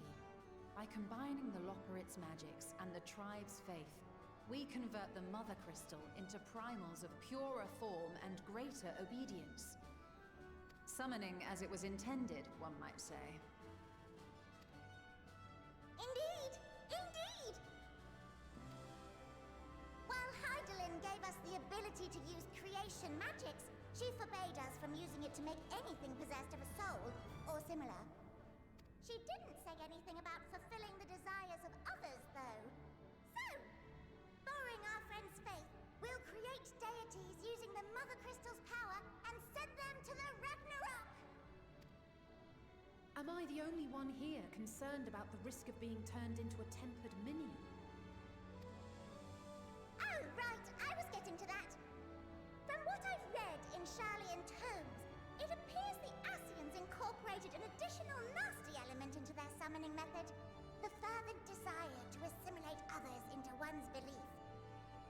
Beings thus created are instilled with the self-same desire and use their powers to enthrall people, starting with the summoner.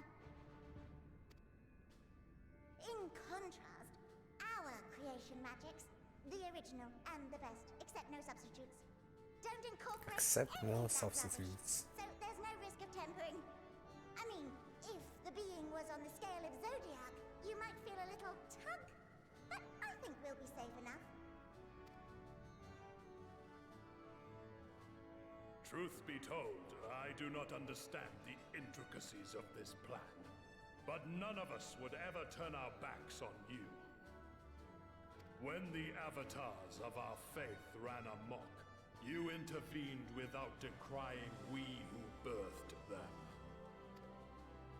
Where others vilified and suppressed us, you offered understanding and friendship.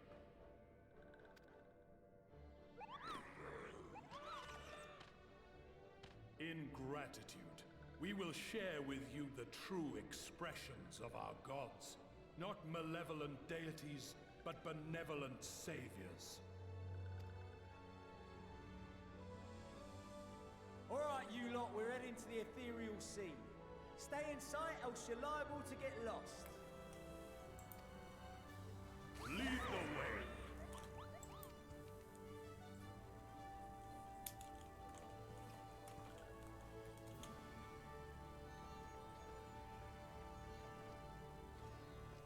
May we have a moment? In anticipation of the day man might journey to the stars, we developed these.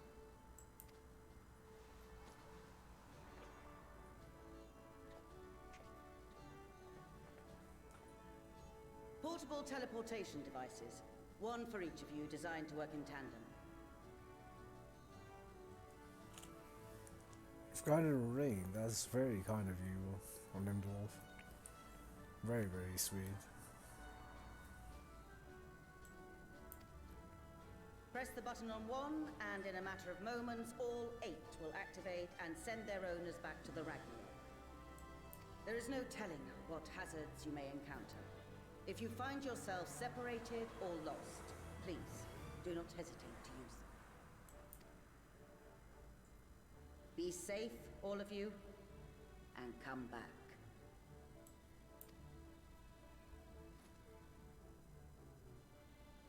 You as well. I pray you take care. Cheery Pockets, thank you so much for that raid. Welcome in, everyone.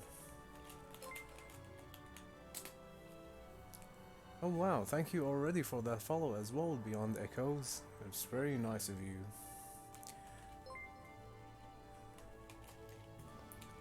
Thank you, thank you. Let me give you some shoutouts here. And thank you, by the way, Unnamed Wolf, for participating in the raid and for guiding the raid as well. Sure, you could have gone anywhere on Twitch and you decided to come here. I'm very grateful. And welcome in, raiders. It's very nice of you to be here. I'm glad to see you all. And I think, yes, we need one more shout out for Beyond Echoes.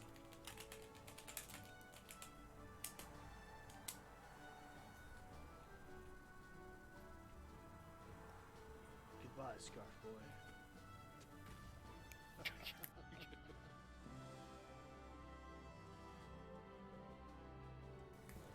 I see you're a viewer as well. How did your stream go, by the way? I hope all went well. And let me give you a shout out as well, Muslim. Thank you all for participating in that raid, and thank you for being here.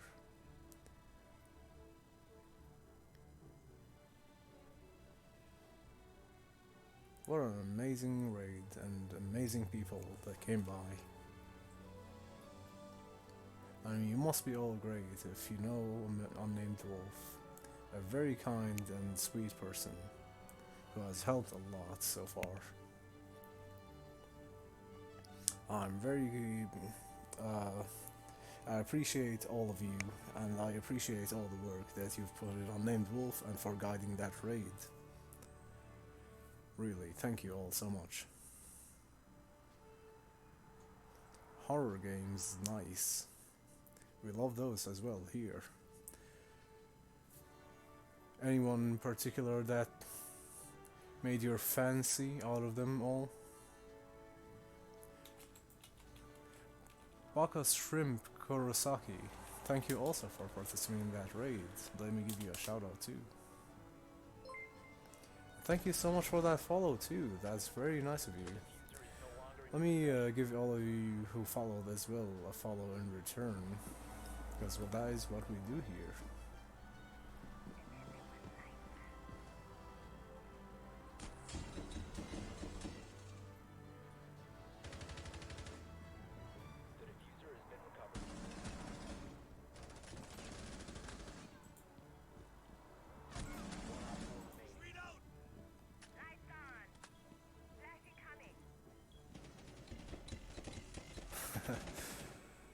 Well, you're welcome to come in at any time. Thank you, friend. And thank you for saying that sweet things.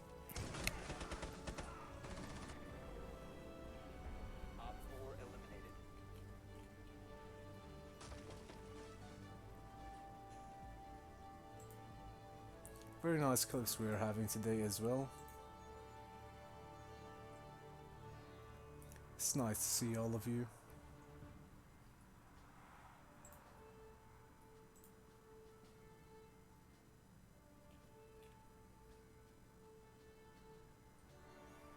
And some very great emotes too that came along. Yeah, so we are doing some Final Fantasy 14 at the moment. And we are pushing for affiliate, which we might be getting today.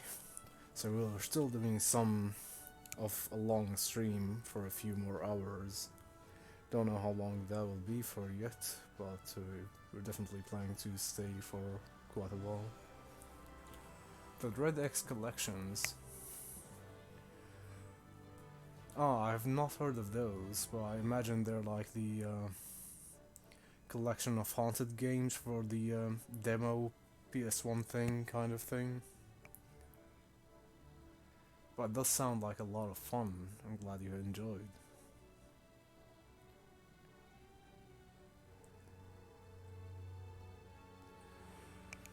Yes, definitely true. Thank you all for being here. I really appreciate it. Thank you for all for participating in the raid. Thank you, Cherry, for the raid as well. And thank you, Unnamed Wolf, for guiding the raid.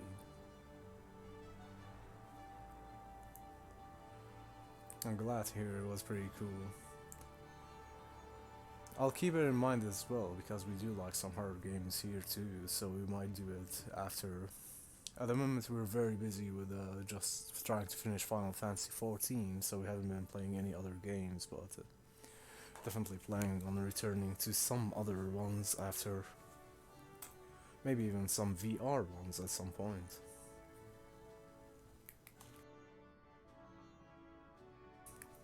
I love those emotes actually, yes. They're very adorable. FNAF VR seems like a good idea too. Yes, I have not played that, but I imagine it's something many people might like seeing, so I definitely am up to do it.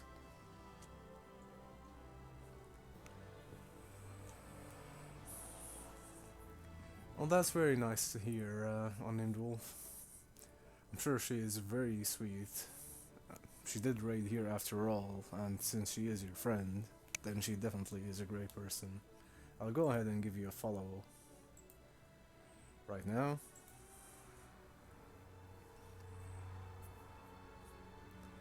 Silly little hellhound. Yes. We do love hellhounds around here.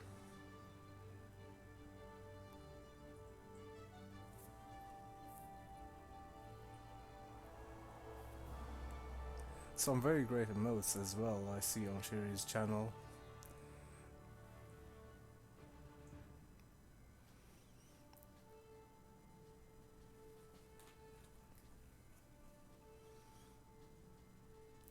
That clown one is amazing. Yeah, hellhounds are definitely awesome. That's true, Unnamed Wolf.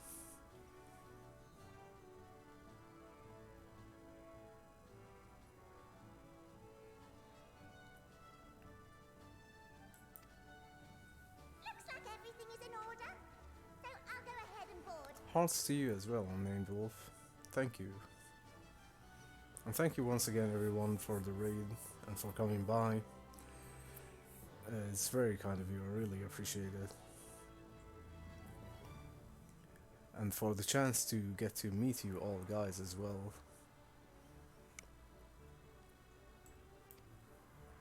It's one of the best things. Will remain to assist with the summonings, but rest assured, the vessel won't want for competent crewing.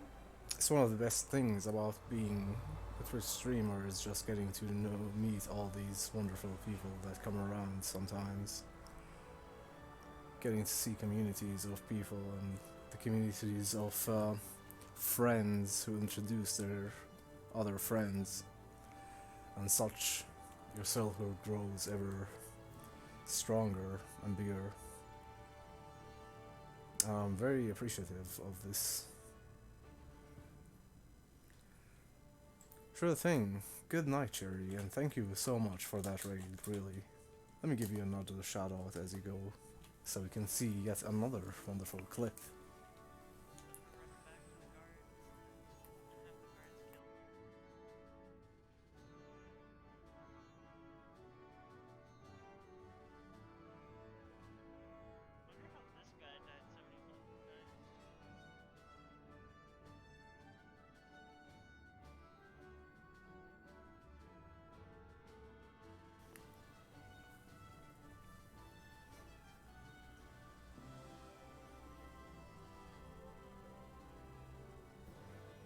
Sleep well indeed.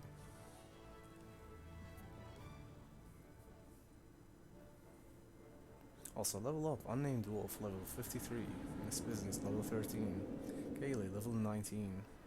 Thank you all for every second in the channel and for all the support, I really appreciate it.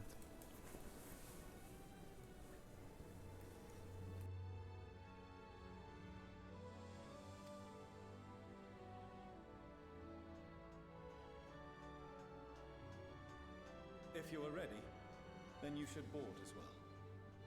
Go, and Godspeed.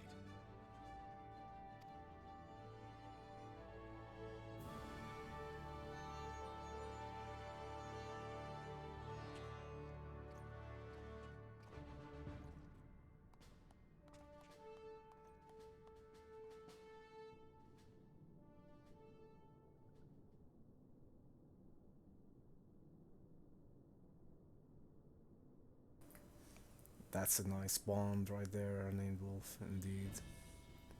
A beautiful bond on horror games and similar interests. Truly a wonderful one. Glad to hear of it.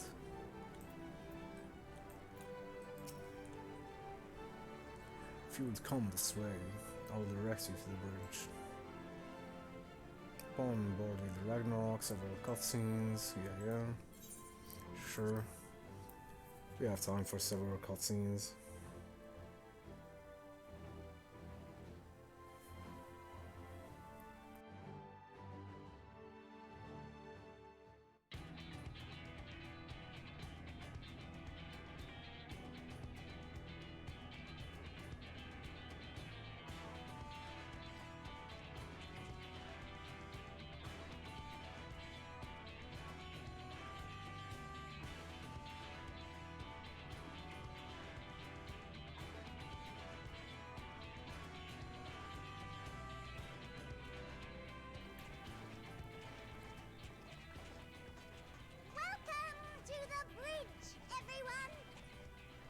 Those bunny people are great. Because I can't be bothered turning back.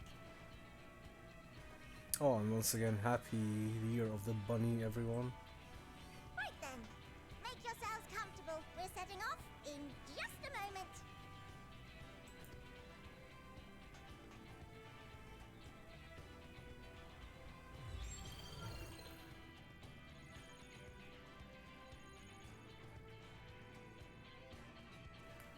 It's incredible.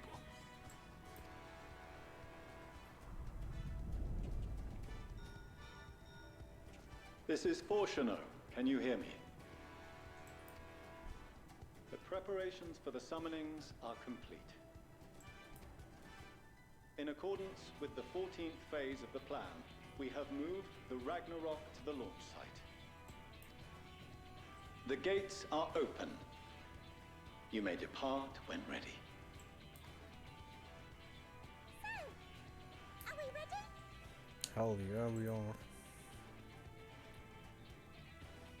As ready as we'll ever be. Let's get going.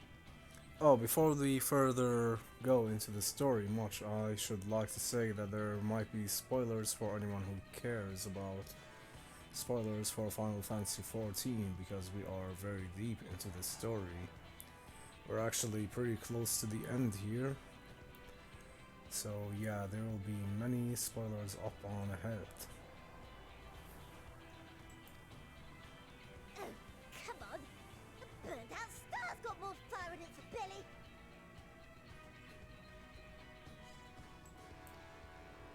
Try it again, with feeling.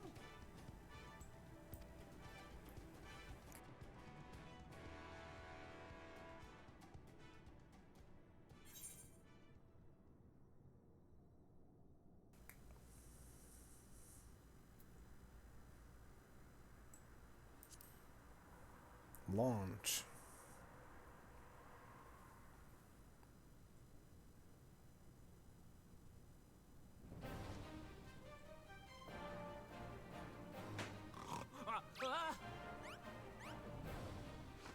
Engage!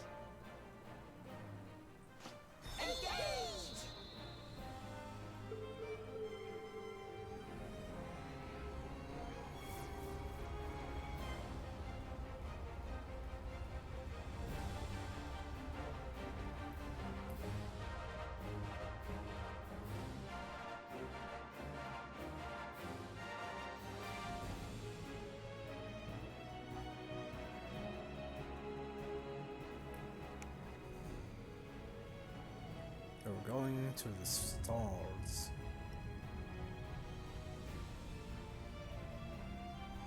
To the furthest depths of space.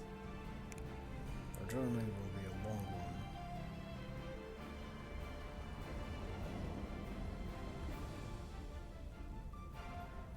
But it is necessary to avert the apocalypse.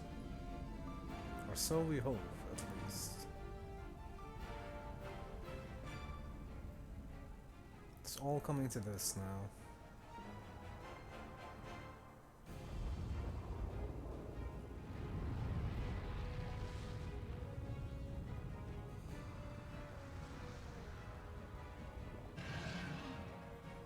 that's the primals as well. Cool. Should help us on our way.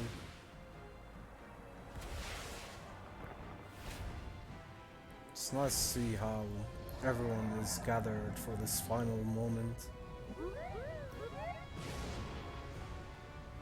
All the primals, all the tribes, all our friends, and then everyone here in chat with the wonderful raids and whatnot. Landwalkers into the sky. I cannot imagine a greater indignity. Truly a moment of epic proportions. Do not sulk so, for thy mighty winds exist not only to buffet and batter. Nay, they may serve also to thrust forth with vigor. Such is thy glory, and thus it is an occasion to rejoice. So come, let us revel! Hey, he said the word. He's the Lord of the Revel, and he said, "Let us revel." We get to go home now, don't we? That's it. We did it. So long as Said the the word. wind blows freely, I suppose all is as it should be in creation.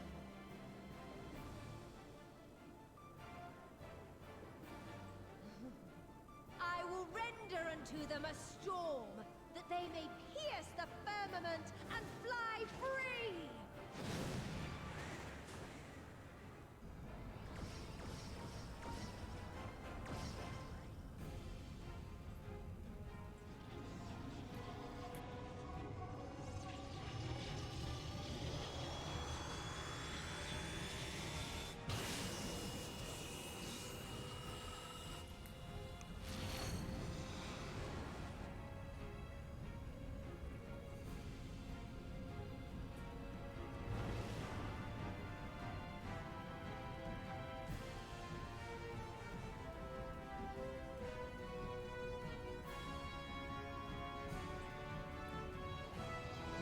And in we go.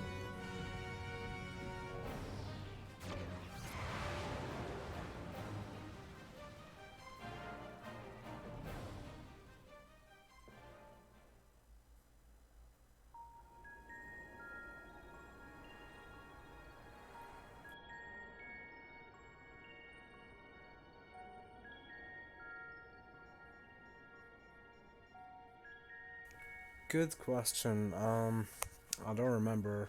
Let me check, actually. I did mess with it just slightly. I increased it, I think, by a small amount from the default one, so it might be like a 1.5 or 1 point something. But I'll check real quick. I'll let you know momentarily.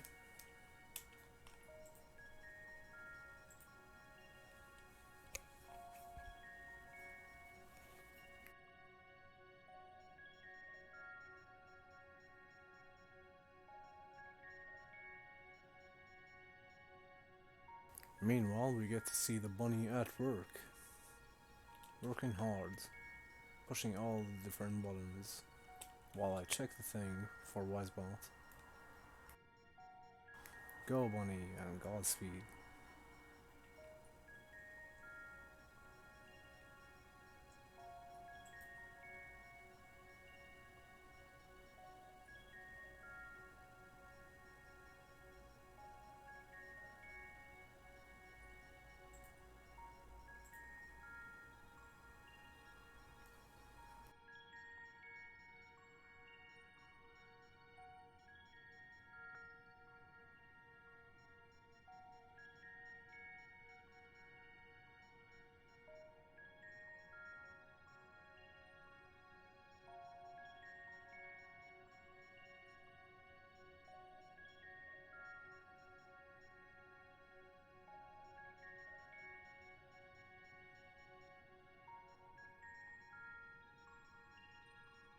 I'm trying to find it between all of these settings again.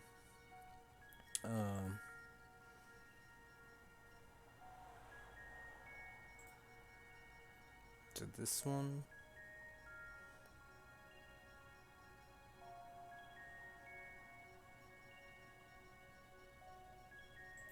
Maybe it's in the dashboard. No, I don't think it's in the dashboard.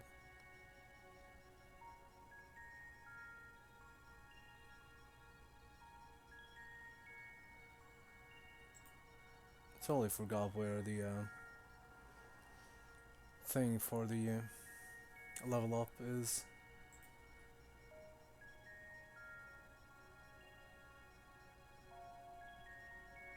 Maybe it's experimental features actually, or not.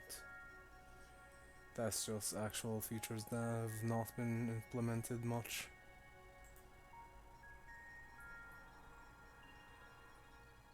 Oh, there it is, ranks and levels, configuration, okay.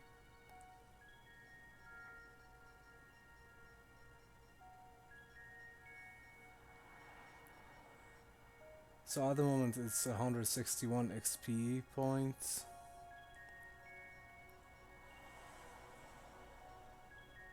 Which is actually not too much. I thought I had increased it a bit more, but I guess not. It's actually kinda low, not too high. Rank and level, yeah, true, found it. Yeah, it's only 161 XP.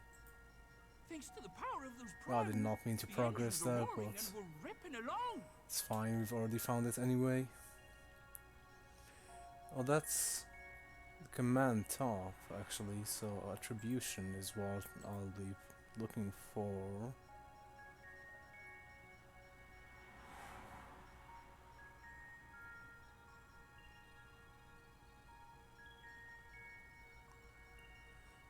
It's 507 XP every 10 minutes, actually.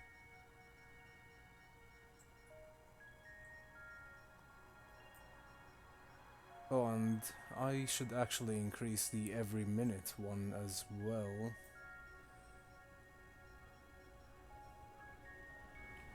And that was actually...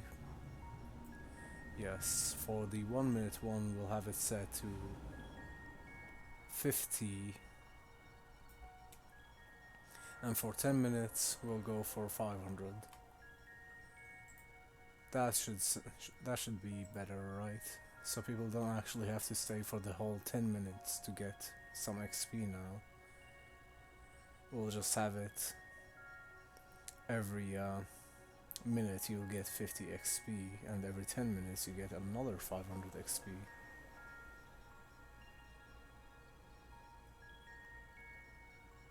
There we go. That should be nice, right?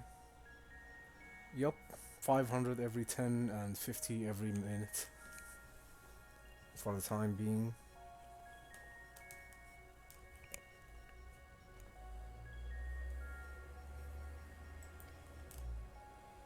All values are also within projected ranges. Time to destination is 8 carats. Perhaps 7 at a pinch.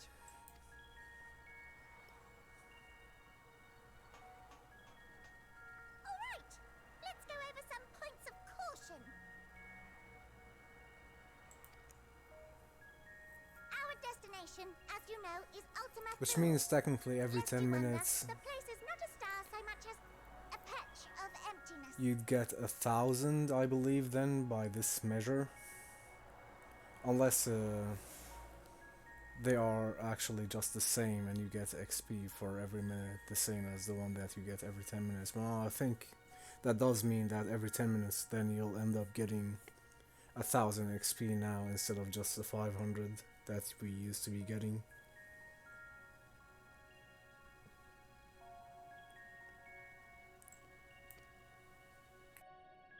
That's the extent of what our equipment could determine, anyway. From what we know of Meteon, she's likely used Dynamis to obfuscate her location. So, in conclusion, we'll only know what's there when we get there. The crew and I will see to it the ship's ready to take off at a moment's notice. We'll support the search as best we can, but it'll will be your paws on the ground, assuming there is any. But everything will be fine, I'm sure. Heidelin believes in you, so you ought to believe in yourselves. Just don't do anything I wouldn't, like waiting too long to use those portable teleporters of yours. Personally, at the slightest sign of trouble, I'd mash the button to bits, and you should as well. Understood. We promise to be careful. I suggest you brace yourselves. We're about to arrive, and the vessel will shake a good bit.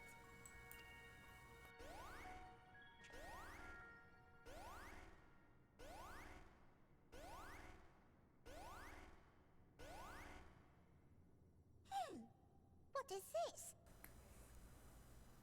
Something is interfering with the equipment. Oh no.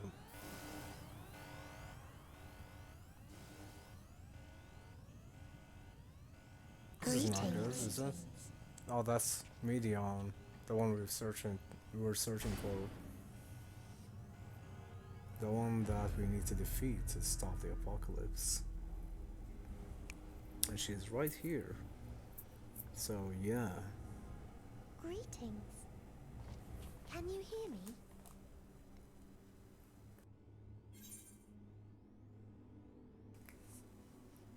Meteon.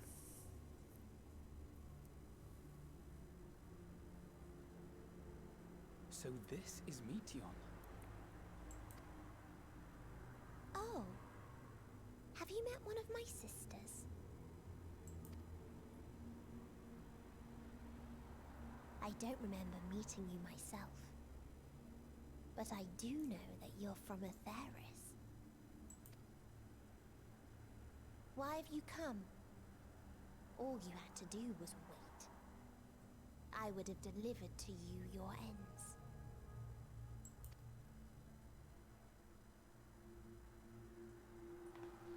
We didn't ask for that. I'm gonna go ahead and try to catch that Pokemon actually. All Don't think I have one of life those. is destined to end.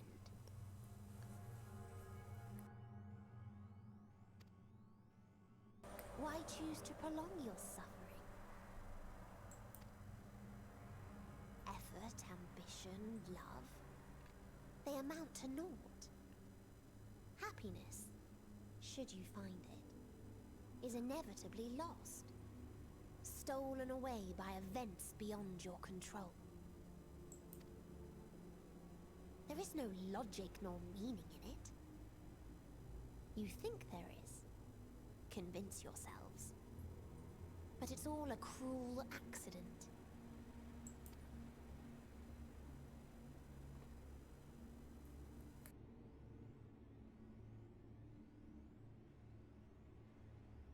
Come now.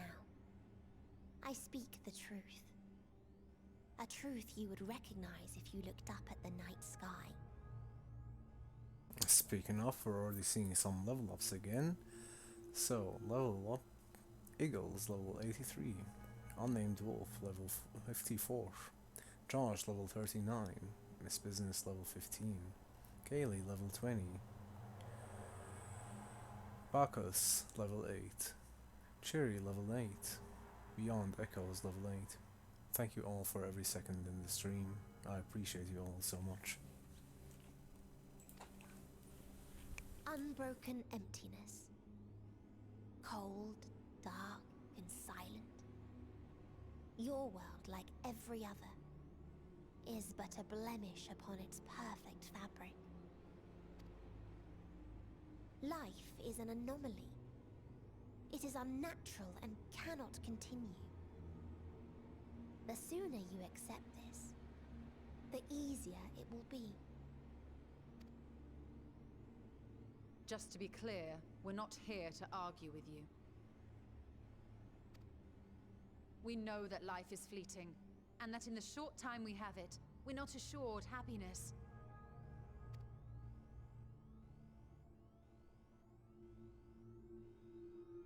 Indeed. I've seen far more sorrow in the eyes of many I've met. I myself have plenty of regrets. And one day they'll die with me. Gone to dust with my good deeds and unfulfilled dreams. But we accept this. That our existence may seem pointless. That sorrow, rage, and despair will always dog our heels. And we press on regardless. That is why Hydaelyn guided us here.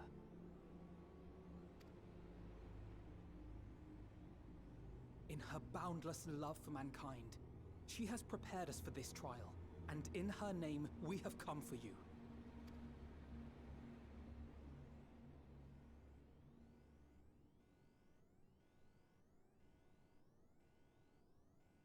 Yes, I sense it. A burning passion like unto fury. I know it well. For the same passion once burned in many a star before yours.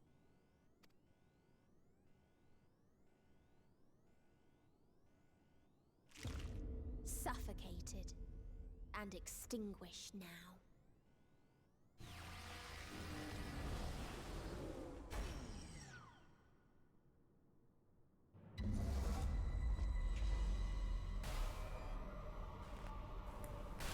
This girl has a lot of darkness in her, it would seem.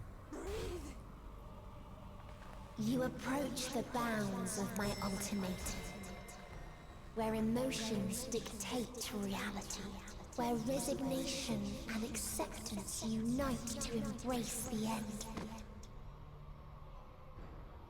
where those who yet valiantly cling to life cannot thrive.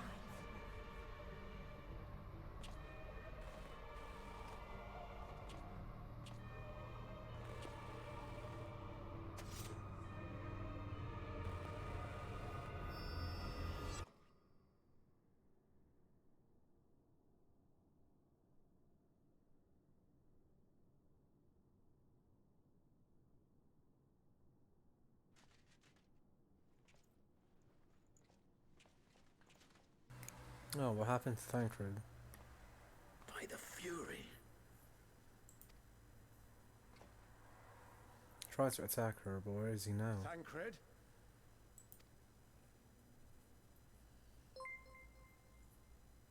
Meteon is gone as well. Mayhap he awakened first and gave chase. Thank you for the follow, unnamed bot. I'm imagining that's an alt of yours, unnamed wolf. Your bot account, I guess.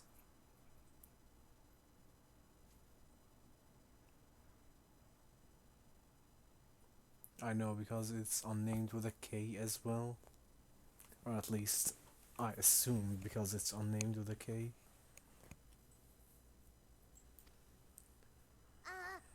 Everyone, it appears we are at our destination.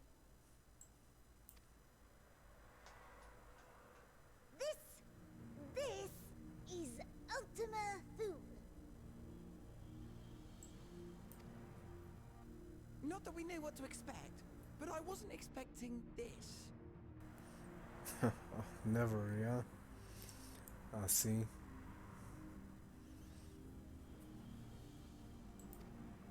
From atmospheric composition to ambient temperatures, all reading to within permissible range.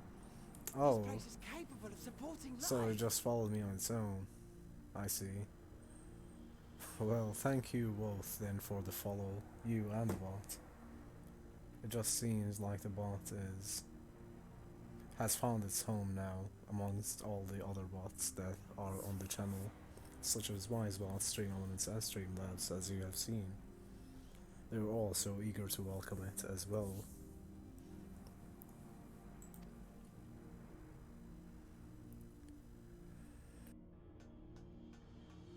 If that's the case, then Thancred may well have gone on ahead. Let's go and have a look.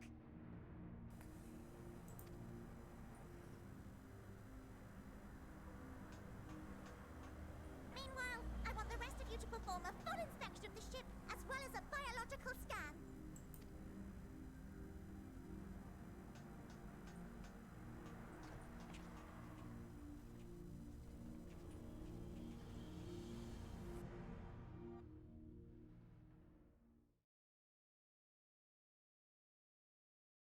So it was that the brave wayfarers arrived at last at Dream's End.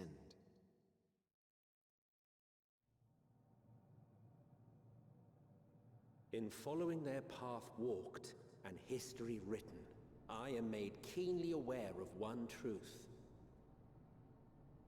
Though the curtains may fall again and again, so long as others take the stage, ever shall there be more tales to tell. So, let them bring it to a close, I say. Let the curtains fall upon this, the final chapter in the tale of the star. And there it is, Ultima Thule. I'm imagining this is the final area. A dead star? As I live and breathe, I live and breathe. Well, the environment itself shouldn't kill us. Well then, let us search for Thancred while exploring the area. The ship we leave in your care.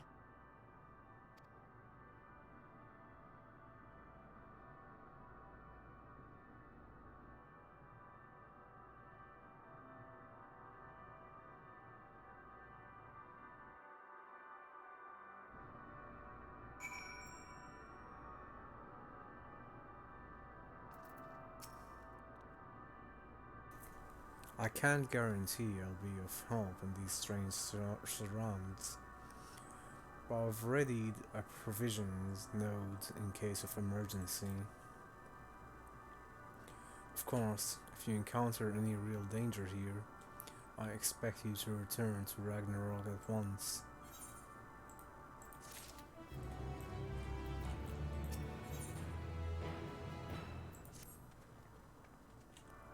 We're fortunate this place can spawn life, albeit barely, I suspect given the tepid, stale quality of the air. But never mind that, we must find Thancred. Let's begin our search from the prow of the ship. Seems as good as direction as any. Try not to stray too far, lest we lose sight of one another.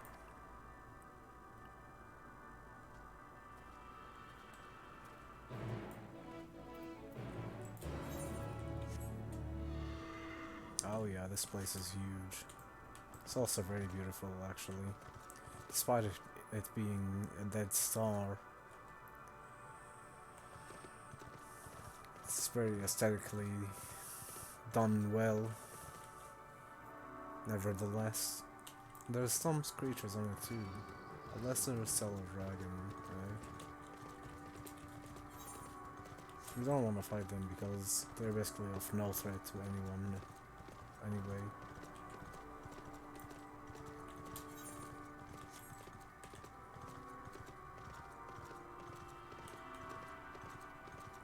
Although I'm not very crazy about the music in this area, if you can even call it music. It's just distuned, random noises, is what I would say.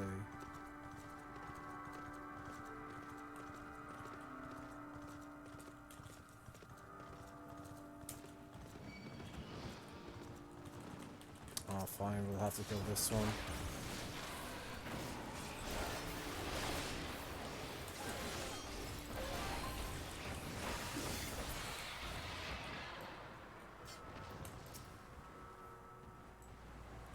Ruins, or what, I wonder. Oh my god. Really, dude? Francis speaking. It's very rude to just butt in on my conversation.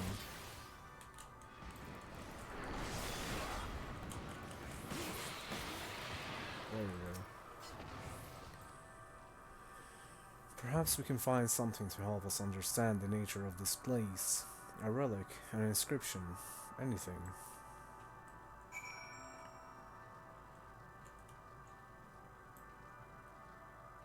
What about this molten structure? The metallic pillar has been partially melted. likely sometime in the distant past. The damage does not appear to have been inflicted deliberately. Rather, it calls to mind the indiscriminate destruction often wrought in the heat of battle.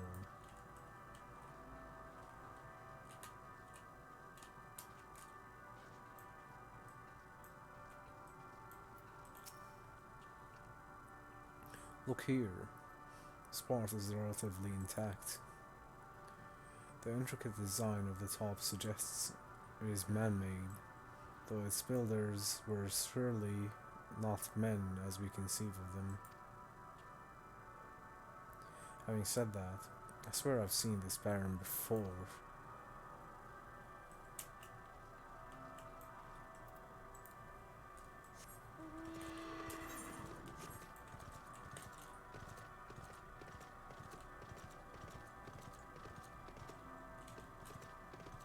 That's a haunt mark, isn't it? It is, but I don't have the haunt paper for it, so killing it would be of no use to me. I thought this hill might afford a better view of our surroundings. A poor decision in hindsight. Besides, the light from the ship, all is shrouded in darkness. If Thancred is here, I'd never know it. From what I can tell, we are near the edge of an island. You can call it that, surrounded by floating debris. Oh yeah. Let's take a look at that more thoroughly.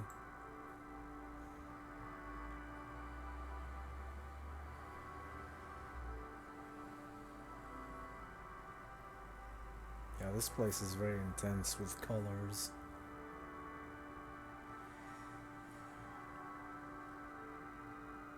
It's very chaotic, for sure. Even the music is chaotic.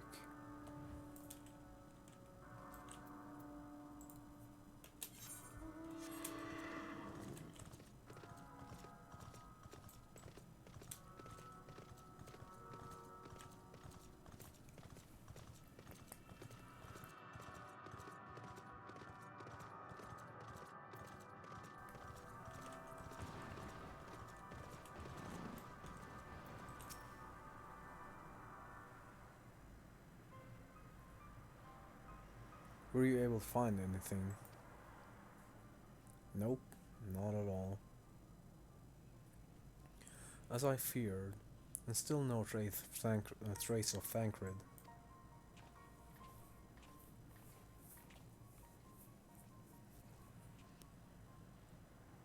There's nothing but emptiness as far as the eye can see, which unfortunately isn't very far.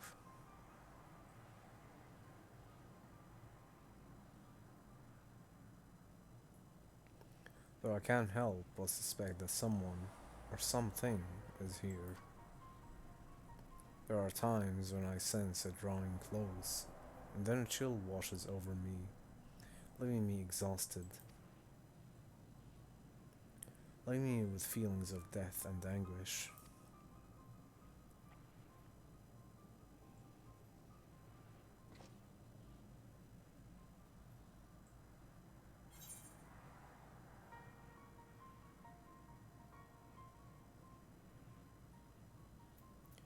I felt it too when I was near that thing.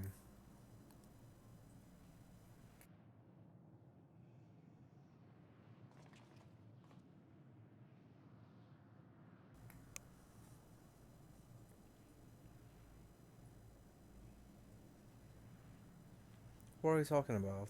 There's nothing there. Oh, so they don't see the dragon there.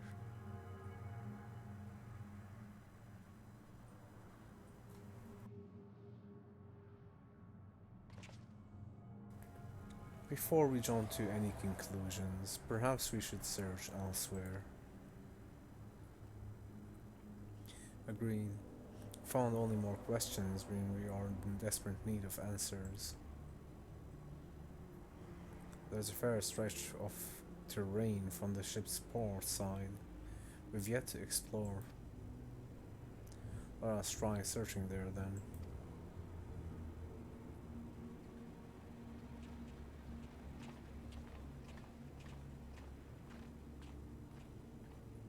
Vor, a word before we join the others. Oh, I'm guessing you see it too, Estinian, then.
You see them too, don't you? The dragons. As I thought, their presence is tenuous at best, but there is no mistaking it. No doubt your bond with Midgar Sormer and mine with Nidhogg is what allows us to perceive them. Could these apparitions be related to the dragons that now live on Aetheris? Bah. Better leave such conjecture to the others. In any case, we must be careful. We may soon find dragons they can see as well. Death and anguish. What happened to them, I wonder?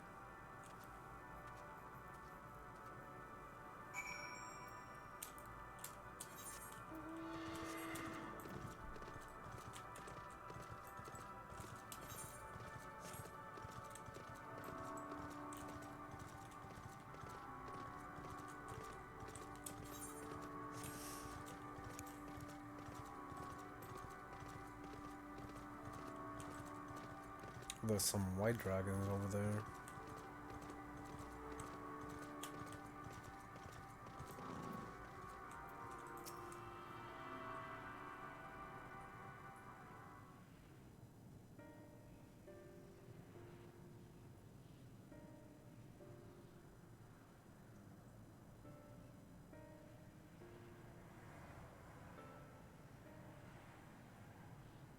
Dragons? Here? Level up, Josh level 40, Miss Business level 16, Kaylee level 21, Cheery level 10, Beyond Echoes level 10. Thank you for all the time spent here and for the support. Thank you, thank you.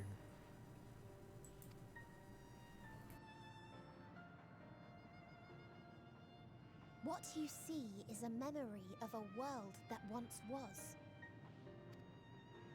A world suffering a slow death, whose denizens cried out for the release of oblivion.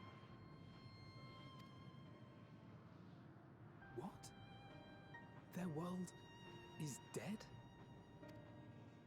It is. Not a single life remains upon that husk floating in the vast emptiness. These creatures are shadow and shade, perpetuated only to suffuse dynamis with their unending lamentations. Our friend Thancred, where is he? A strange question.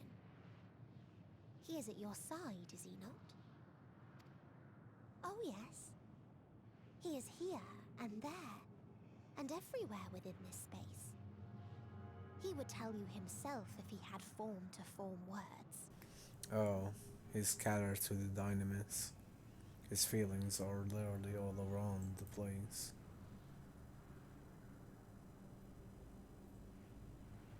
Huh. Such loathing and uncertainty. You don't know why you still exist. In like manner to the oblivion I send. I tried to drown out your ether with dynamis. Beginning with this Thancred, who came at me despite being unable to breathe. Such a simple thing, unmaking men. In the blinking of an eye, he was gone. Didn't even have the chance to be transformed. Yet somehow, he managed to leave a slither of himself behind. What you call the heart? Or perhaps the soul. In his final moment, he cried out from it. A single word. Survive. That wish proved stronger than the despair that ruled here. It overpowered it, causing this space to be remade. Into a place you can perceive, and where life can endure. Oh, he turned himself to this planet, did he? That you draw breath is proof that his soul lives on. For how long, however, remains to be seen. Well then, we should hurry and tend to business.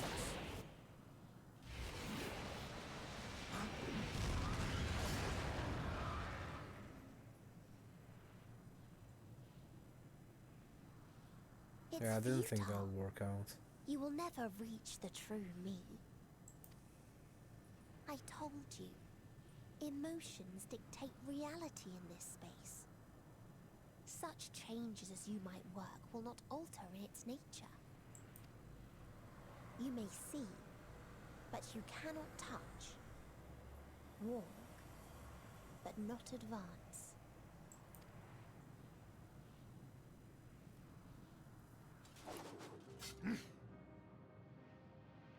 Meteion holds too much sway here. How do we contend with a foe who can unmake us on a whim?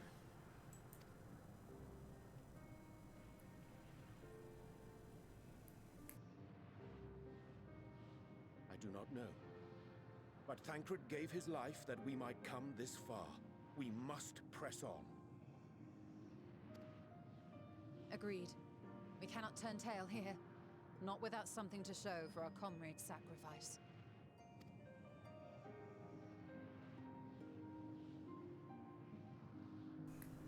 Seems like they're already acting like Thancred is dead, so he might actually be just dead for now. Which is very unfortunate, because Thancred was very nice. A valiant hero. Soul without body, a form of being with which we are not wholly unfamiliar. Indeed, for we existed in a similar state when residing in the first. The circumstances are rather more dire than that. It is true, but I choose to believe he is not forever lost to us. Regardless, in sacrifice he hath afforded us a chance to prevail. Let us not squander it, and ascertain the nature of this realm that we might confront and defeat Meteion. Estinian, Vor, would you accompany me in speaking with these dragons? Mayhap they can enlighten us. I would ask the rest of you to survey these surrounds. There is a path that may lead us to our quarry. We must find it. Very well. We can reconvene here when everyone has finished.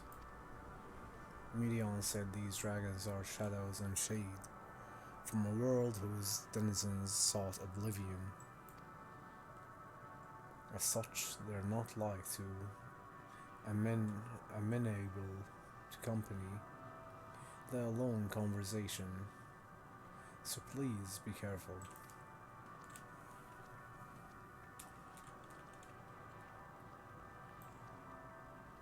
Let us split up and gather what knowledge we may.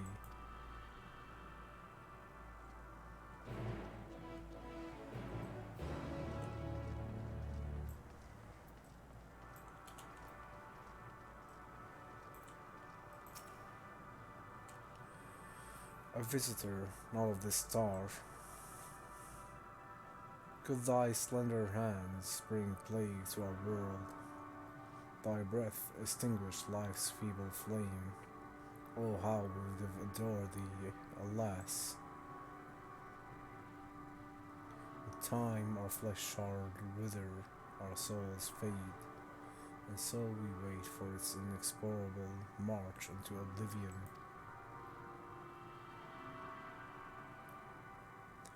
If thou art not come to hasten our demise, I bid thee leave us. Crave not companionship, only silence.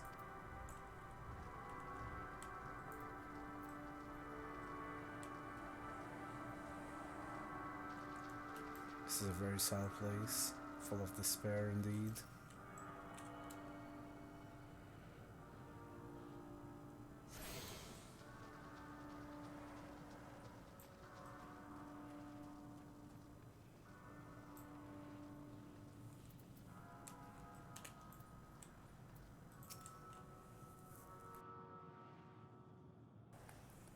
Beyond that distant veil, paradise lost. So glorious, so beautiful. We were a proud and noble race, strength embodied. We knew only love before they came. Metal monstrosities of black and silver. No bonds of blood did they share, nor conviction did they have to guide them. A crushing defeat. Never had we known such shame. Stilted now are the winds, though none could fill these wings. Burdened by ignominy, we fly no more, only sink into oblivion.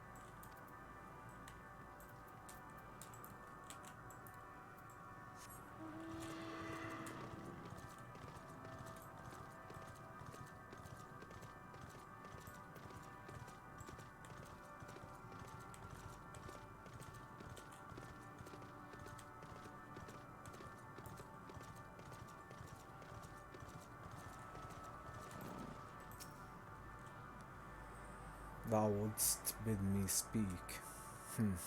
Folly. I observed the lesson of stone.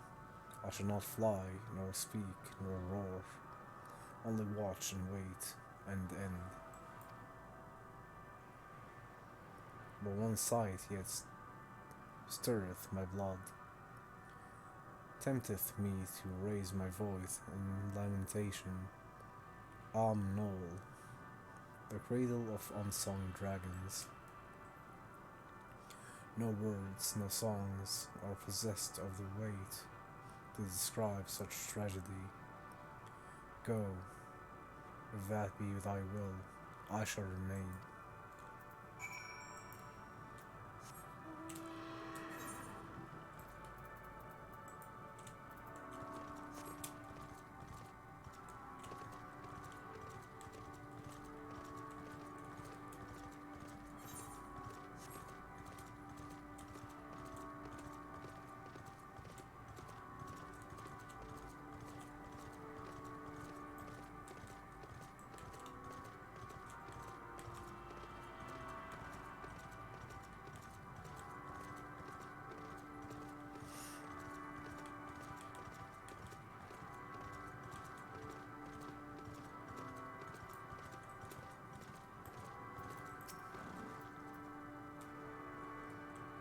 They led you here as well, did they? It was described to me as the source of their woes, and proof of their end. think I'm beginning to see why. It's a hatchling ground, or was. I've seen similar on Etheris. Midgard's Sormer kind must once have lived and thrived in a place such as this. Vertra said his father was driven from their ancestral home by war and strife. This, then, is the fate of those who remain. Let's have a look around. Maybe these eggs have more to tell of what happened here.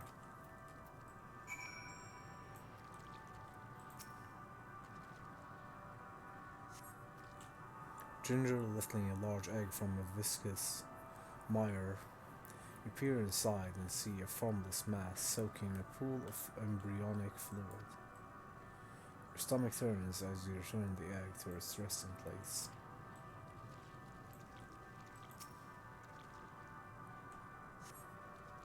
A murky liquid has pooled inside this eggshell. The noxious feuter is indicative of contamination.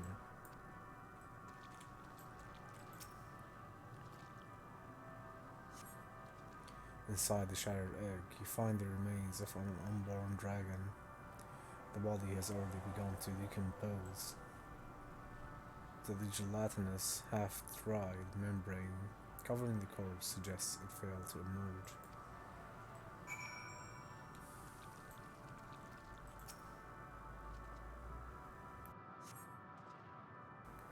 This egg appears to have been broken from the inside out. Perhaps the dragonet within succeeded in hatching. What's this? Thought all the eggs had been ruined. If the dragonet was indeed hatched, there is no sign of it here, or its sire for that matter. We should look for them. You start with the cliff tops and I'll search the plains.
The boisterous howling hath been quieted by thy hand, I presume.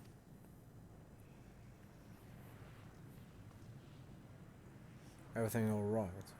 Thought I heard a dragon, or something resembling one.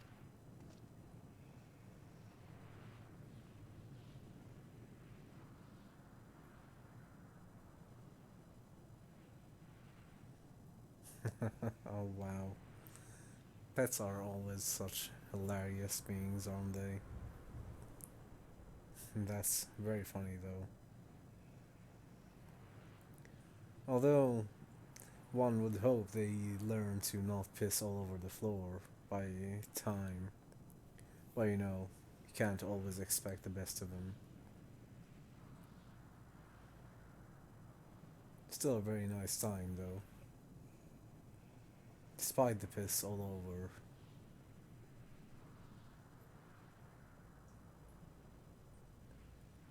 Ah, I see. What's happened here? Was that your child? Perhaps. Some eggs within Knoll are indeed mine. If life within one did quicken, the beast thou hast slain may be of my blood. Yet I do not recognize it, twisted and malformed as it is. not a dragon in truth, but a reminder of our failure, testament to our shame. Explain.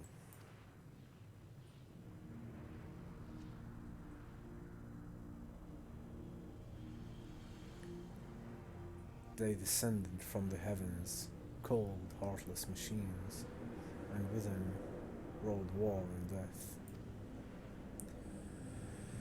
With fire and fury, rage and rancor, we gave answer.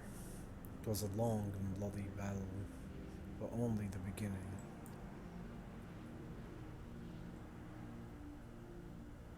Untold chaos and destruction swept over the star. In the end, the invaders were victorious. Yet, when they looked upon their prize, they deemed it unfit for requisition. We were abandoned to our ruin.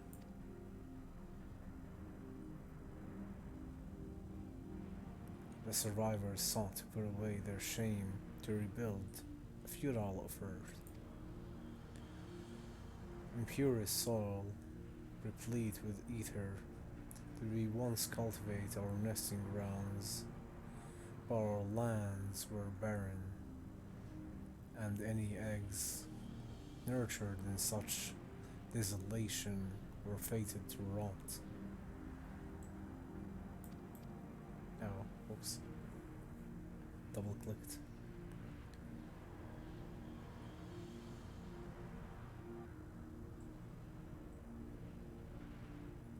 So he pissed all over the ground, then slipped on his own piss and just kept sliding on it.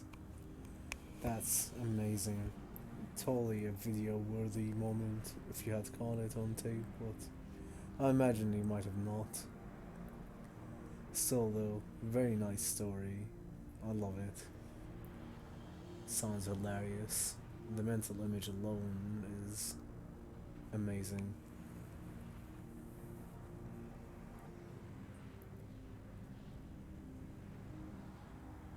But there are dragons among you capable of journeying to the other stars. That there are. Many would make the attempt, each bearing a clutch of eggs. The richest stars were home to the harshest rulers, and the arrival of dragons incited contests for supremacy. When the fires faded, the wars lost and won. They too were reduced to ash and waste. 'Tis the curse of those who seek life, to be drawn onto conflict, to conquer or be conquered. Level up, Eagles level 84, Unnamed Wolf level 55, Miss Business level 18, Kaylee level 22, Cherry level 13, Beyond Echoes level 13. Thank you for all the support and for every second in the channel. A vicious cycle we now choose to break. We tire of conflict, of everything. We wait now in sweet, merciful silence, free from strife and suffering, still as stone.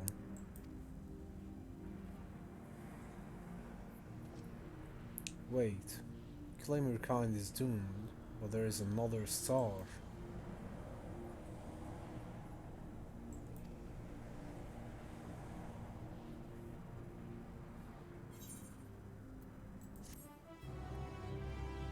It's too broken to try, it seems. They might all be too broken to just try.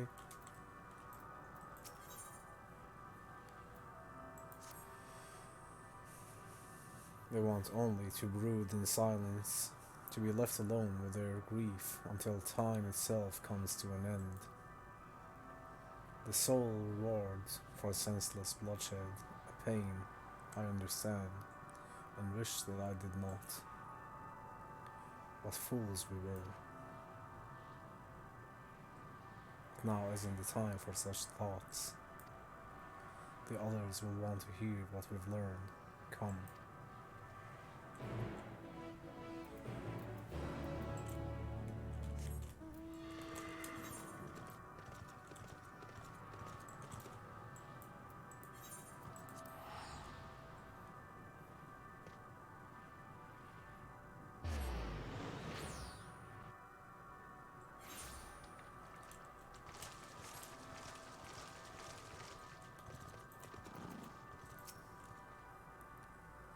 Were you able to establish any meaningful contact with the dragons?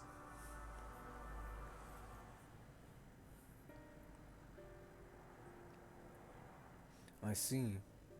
They wish to escape what they perceive to be a cycle of conflict. Thank you, Vor, Estinian. As for our part, I believe we are more accurately aware of the confines than before. We started by traversing the perimeter of the island to see if there might be a path leading off of it. Sadly, there was nothing to be found. There is no small amount of debris floating around about.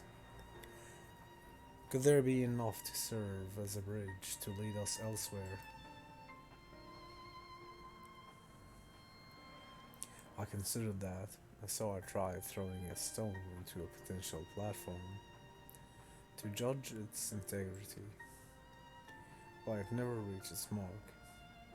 As it crossed an invisible threshold just beyond the boundaries of this island, it vanished, only to reappear above me and fall at my feet.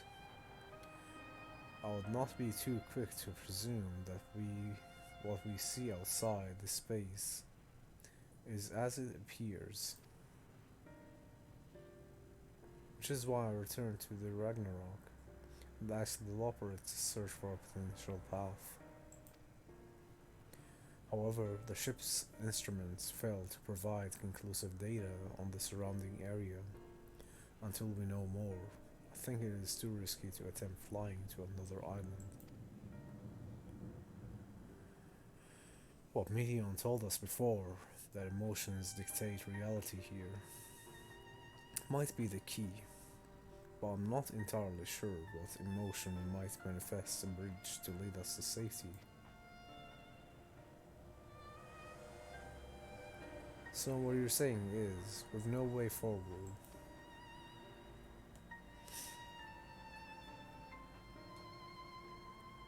at present, if it is indeed emotion that governs this island, perhaps it is not Medion's, but the dragons that hold us here.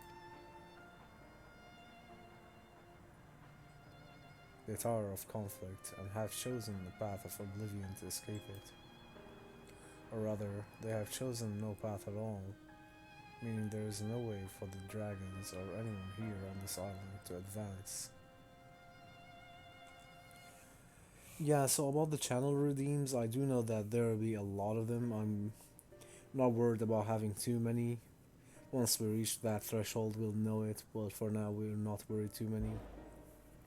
And I know about some redeems for when I have the masks and the face cam for like certain masks or certain something that you can put on the mask itself. For example, when I do have the LED or LCD mask, so you can put something on the face of the mask. There'll be a lot of those. I don't know if I'll add more sound commands for the channel point redemptions. I do know that I'll be adding probably game requests or maybe even book requests at some point as well.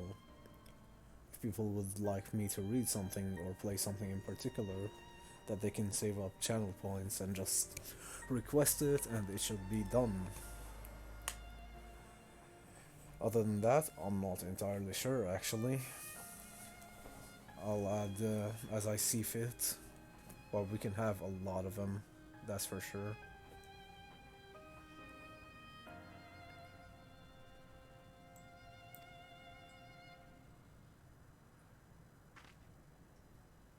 Sound theory. Disheartening though it may be. Weed Redeem would not work here because I live in Germany and weed is illegal, so even if I am somehow able to obtain it, I would not be able to have a redemption for it on my channel, or show that I am smoking it on the channel, or speak of smoking it on the channel, or anything of the sort, just because I am in Germany. Yeah.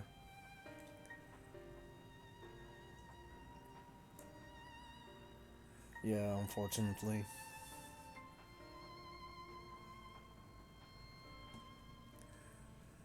We can have quote unquote tobacco redemption. That is definitely a thing. Yeah, that an illegalness indeed. But for those also sort of things, I shall also be probably needing a mask that has the lower part missing, basically. So just an upper part mask for yeah, tobacco redeems. So yeah, I'll have a mask for those sort of things when I have drinking streams, for example, or smoking streams that you know, just covers half, the top half of the face, and we can do that.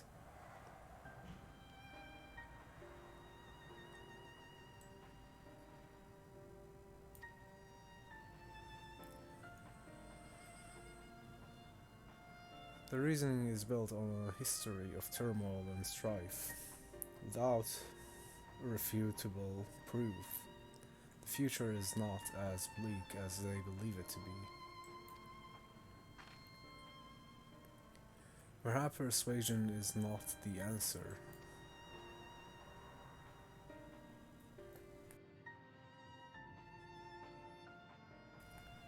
Medion meant to unmake us then and there, on the Ragnarok, and she would have succeeded if not for Thancred's determination.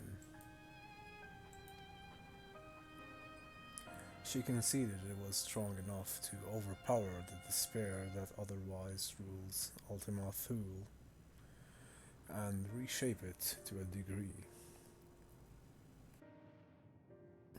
Perhaps it can be done again, in like manner, by overpowering the prevailing emotions.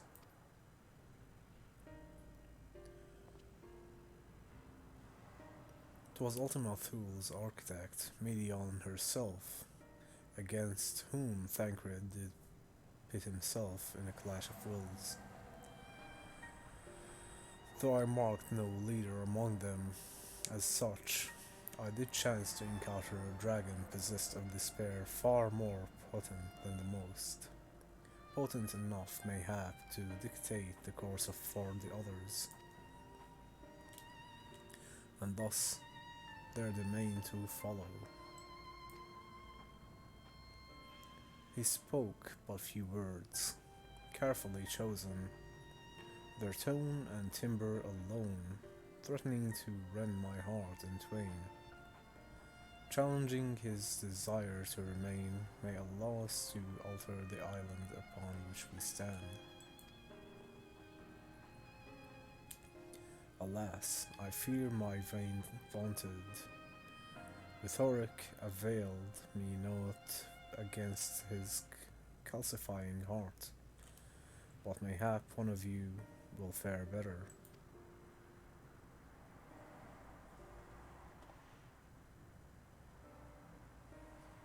Then I shall guide thee.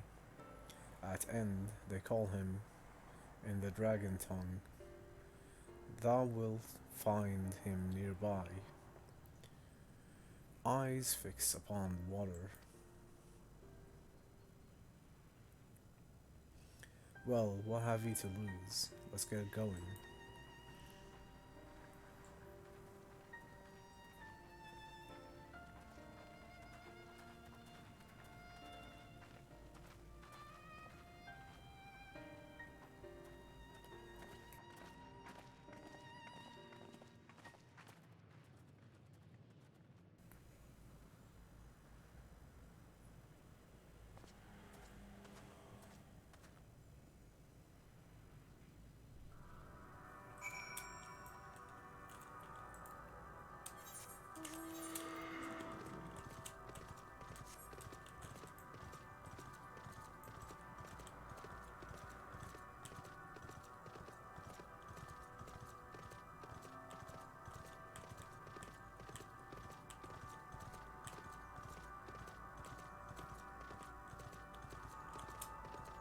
Yeah, this whole place is a mess.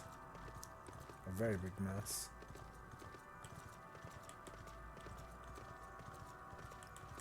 From the lands to the space to the music to whatever that thing is.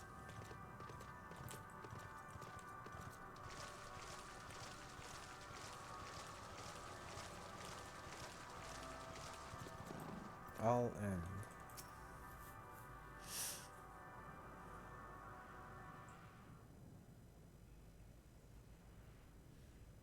Oh yeah, indeed. Love that He remaineth as he was when I first approached. sound bit, actually. Entombed in melancholy.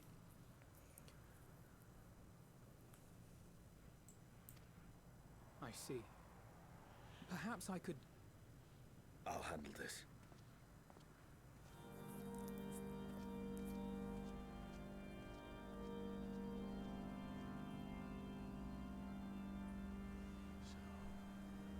Waiting to die like all the others, are you?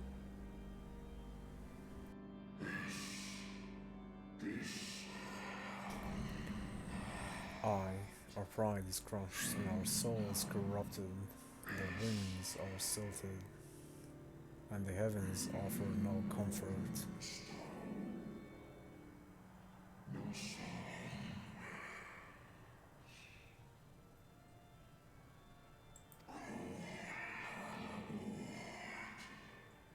There is nothing left for our kind. Our long lives a curse as we await the end. Still as stone we shall become.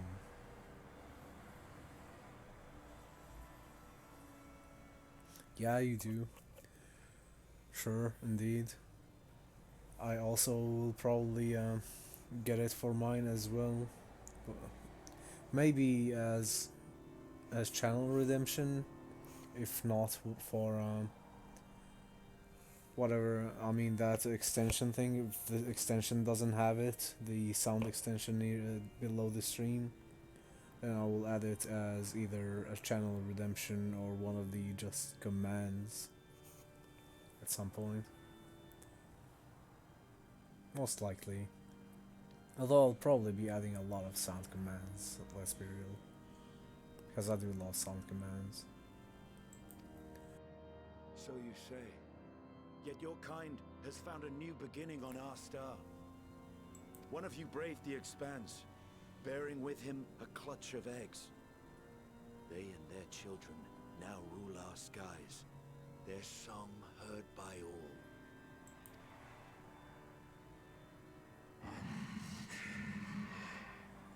Our kin on another star.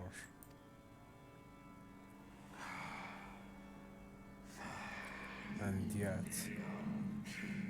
upon thee do I smell the blood of my brethren.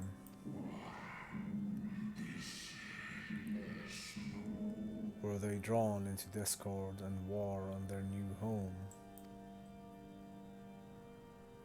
They were. They suffered much, and repaid their suffering in kind.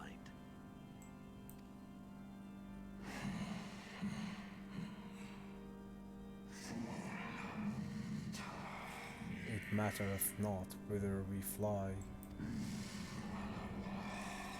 Ever will a sanguine ocean await us. Ever will retribution's wheel turn. And so, on the last of my pride is a dragon, I break free of this wheel. I renounce conflict, exile myself from the other, never again to be touched by the flames of hatred. Had your brethren made the selfsame choice, my family might still be alive. Oh yeah, I see it. Nice. I'll have it quickly played at the moment, real quick, because when it's actually on sound alerts, so I can't really have it played thing. Well, let me log in and see.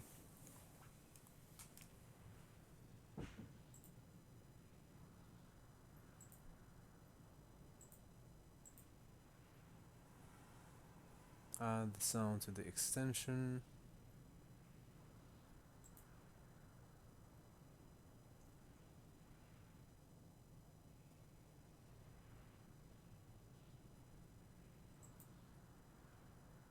I think it is there now, actually. It should be, at least. I've added it, so if you don't see it, maybe refreshing might help, and I will try to refresh as well and see if I can see it myself.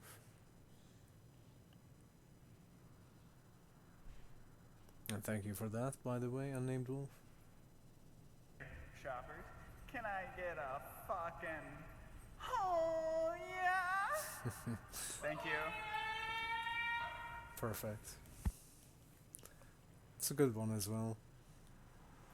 Thank you for that redemption as well. It's great.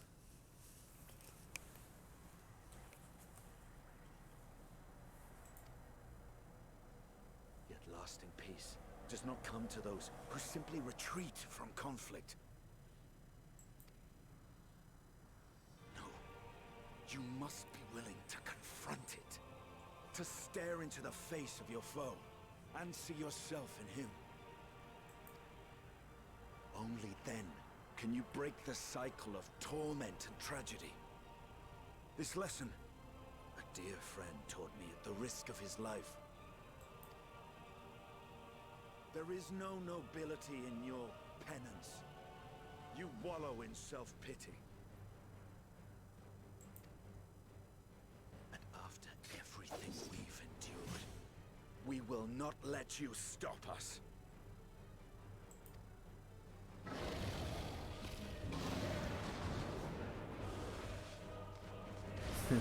Nice. That's good to know. Yeah, I love it too. It's a great one. For sure.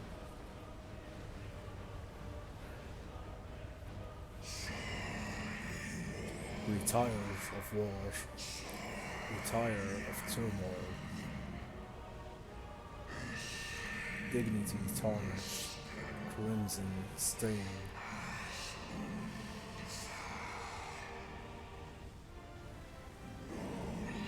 Our misery, our shame, too much to bear. Release us from war, from life.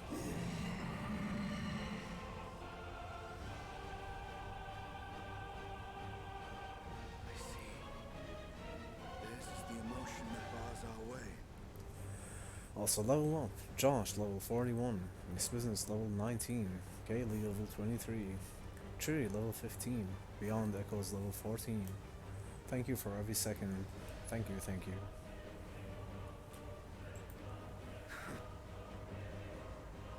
The rest is up to you. Although I'm unsure how Cheery is now level 15 and Beyond Echoes is level 14, even though they got here exactly at the same time. I found that weird. Just saying. No! Not Estinian too! Oh, Estinian has disappeared into the ether.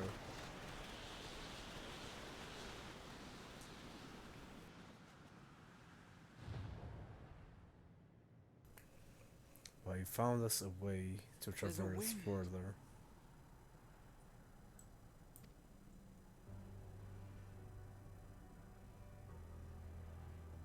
He's opened the way for us. Sacrificed himself to remake this place, like Thancred did.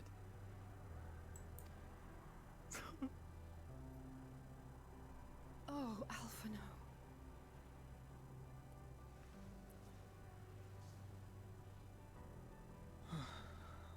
Come. Let us follow the wind. It will not lead us astray. He would not. So we're gonna keep losing people now to reform this planet bit by bit. Because that would be very sad.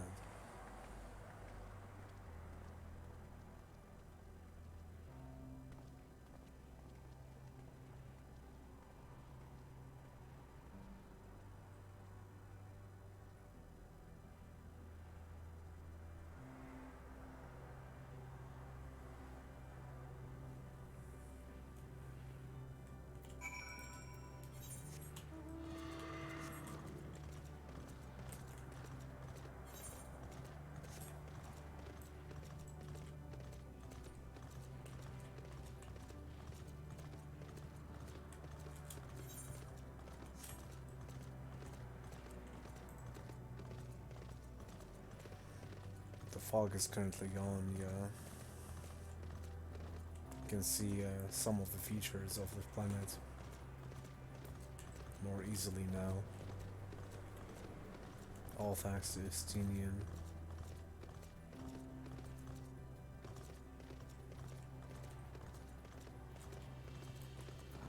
It's a lookout place. Let's have ourselves a lookout. Oh, is it not a lookout? Oh, I was just not on it yet. There we go.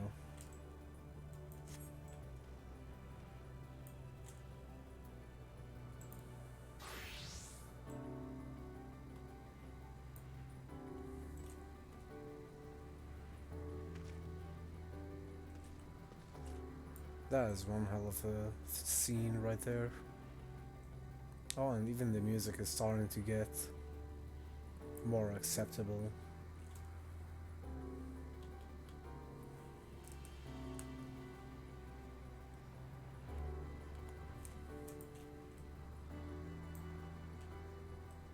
That's nice.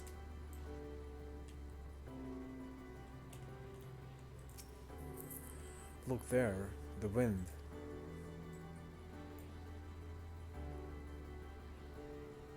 This is Estinians doing, I'm sure of it. We should ride this flow and see where it leads.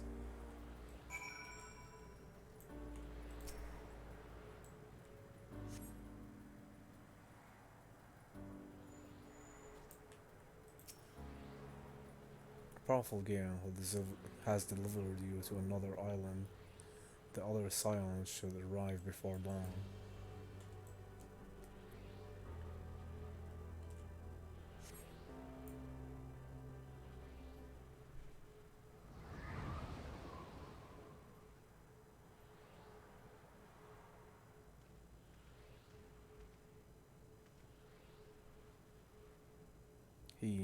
He did it.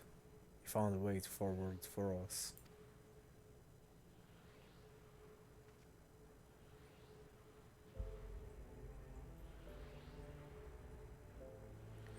The dragons remain trapped within a prison of their own making, lamenting the horrors of war.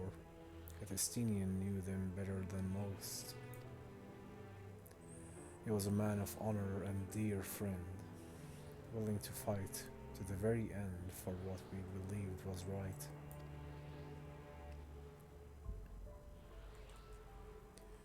And he's still fighting. Alphino, just like Thancred.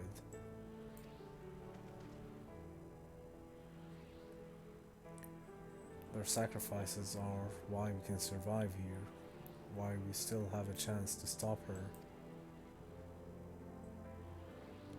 Even in spirit, they're unwilling to give in to despair, and we mustn't either.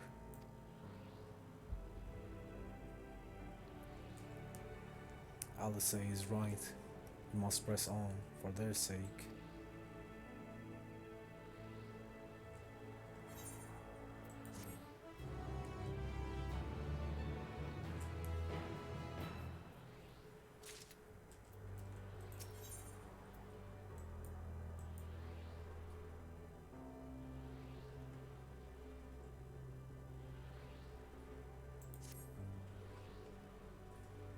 As Ishtul and Alize said, we must continue.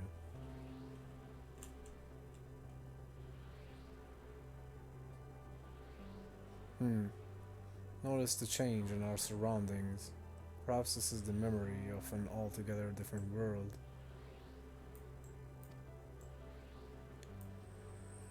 It would be prudent to learn more of it then. Tread carefully, lest we lose our footing on the sand.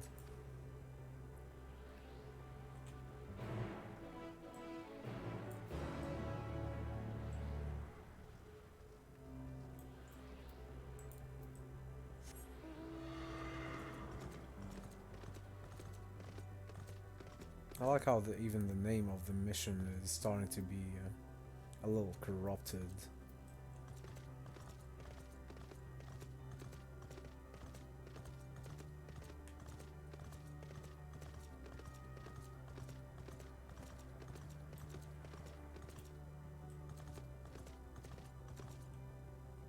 What the hell are these?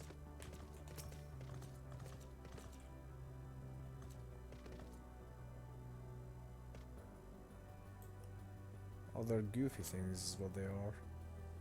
A drifting ear. Very weird.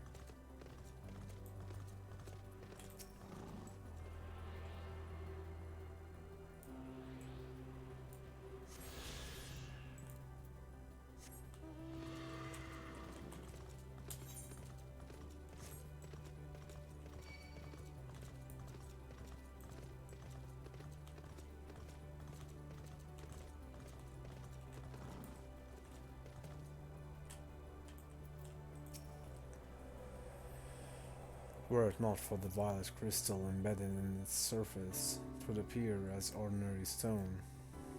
A curious script hath been etched upon them. Alas, it is not a language with which I am familiar. I cannot say I recognize it either. Nor I. The dragons, from what I recall, preserve their knowledge in song and issue the written word entirely, so I may assume this is the work of another race, one we have yet to encounter. Medion claimed the dragons would suffered slow death, seeking the release of oblivion. What life we find here, like as not, doth wend its way towards a similar end.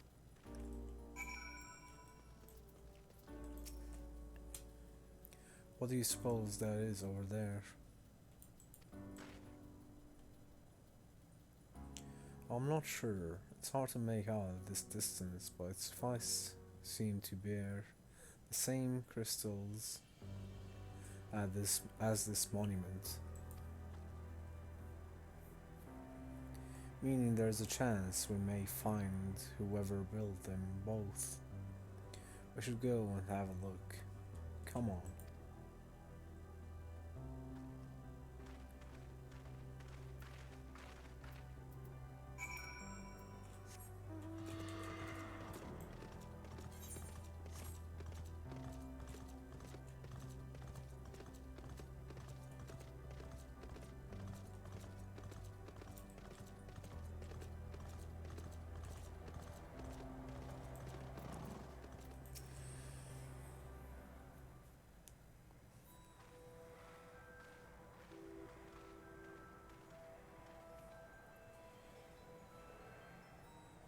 Hail, travelers. This is the most unexpected occurrence. Oh, hello there. Is this your home? Indeed it is. Ah, forgive me. I had forgotten. An exchange of introductions is expected. When first meeting those with whom one is unacquainted.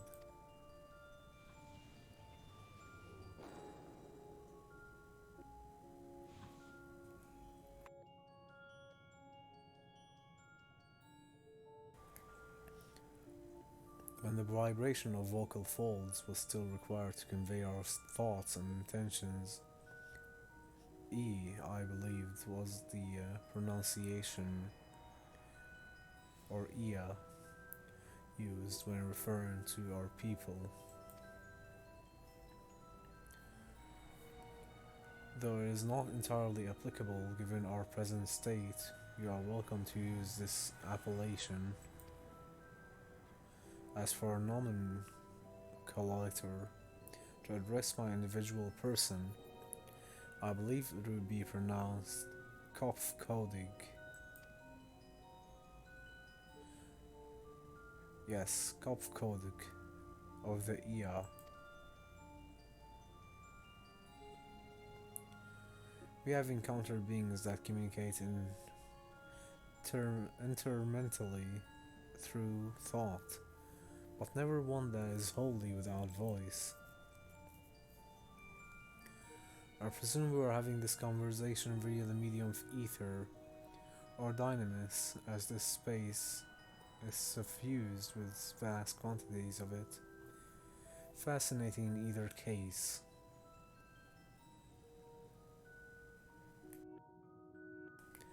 Hey, One Wick, thank you so much for that tab, bro, for the lurk as well. It's very nice of you. Let me give you a shout out quick. Thank you so much. Hope you're doing great today.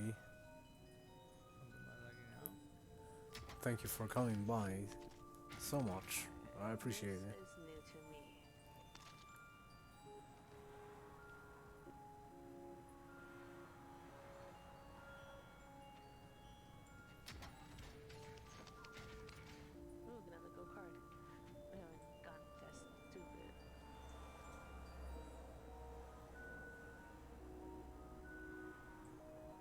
Lovely clip.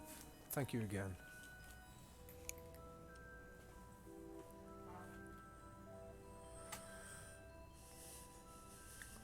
I gather your response to my presence is positive then.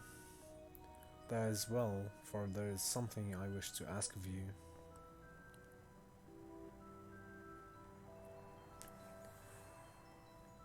Yes, bro, the stream today has been amazing. Thank you so much. So many amazing people have come by and hung out. And I'm grateful for each and every one.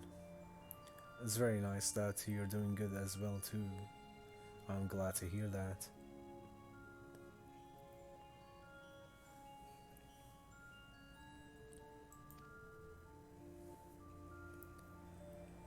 Like yourselves, we Ea are ether-based life forms. Therefore, may be surmised that your bodies are of comparable biological composition to those we once possessed. I have a number of queries regarding your subjective perception of the five senses: sight, sound, taste, touch, and smell.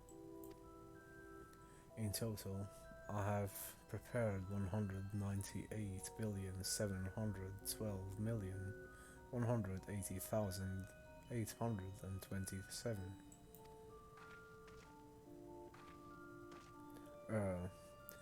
That's a law, isn't it?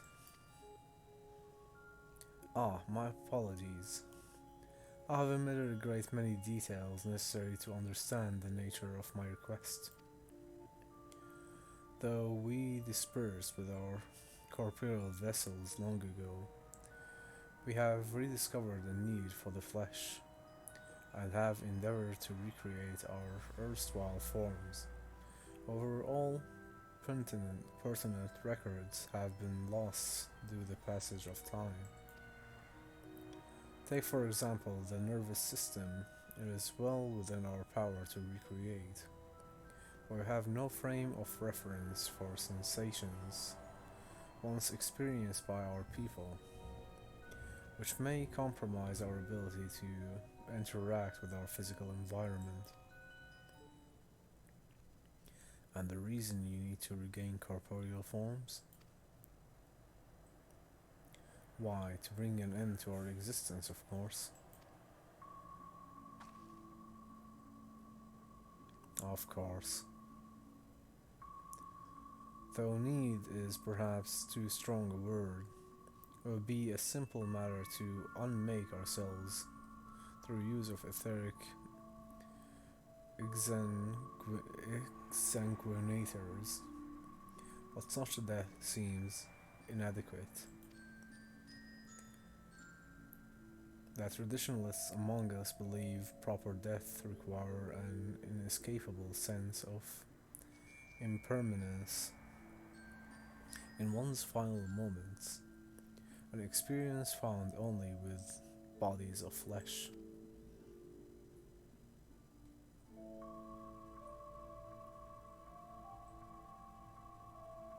We should very much like to hear more of your plans. In exchange, we'll answer any questions you have to the best of our ability.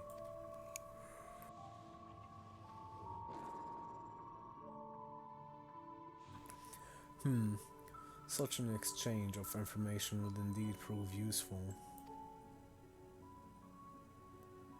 Very well, to ensure a efficacious exchange, I hereby invite you to our home. Yes, the abode of the Ea, where we traditionalists prepare for our demise. I presume your consent to answer questions is indicative of the tacit approval of our plans, in which case your cooperation is greatly appreciated. I must caution you, however, to be mindful of the Ea wandering the desert. Their desire for bodies of flesh could be described as overzealous. Now, if you would follow me.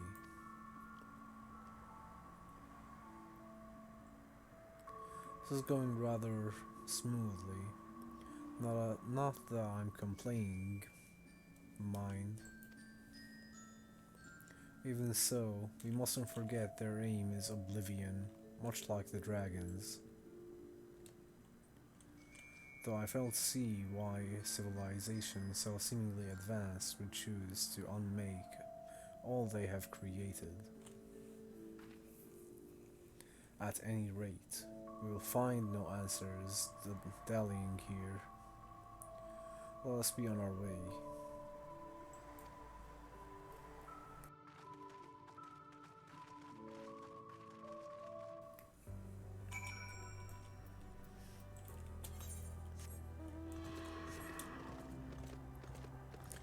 Level up, unnamed wolf level 56, Miss Business level 20, Kaylee level 24, Cheery level 18, Beyond Echo, oh actually level 16 is it? Or is it? No, it's level 18, yes I was right. Beyond Echoes level 16. Thank you all for every second and for all the support. I appreciate you. It seemed like my brain is just a bit going to mush, because it is rather late, but we'll still be going for quite a bit more. We are getting the affiliate today at any rate.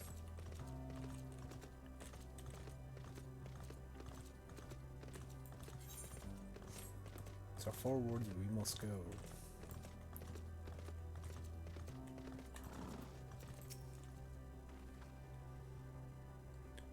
Welcome to our abode. Most of our compeers you will find remain idle in their domiciles.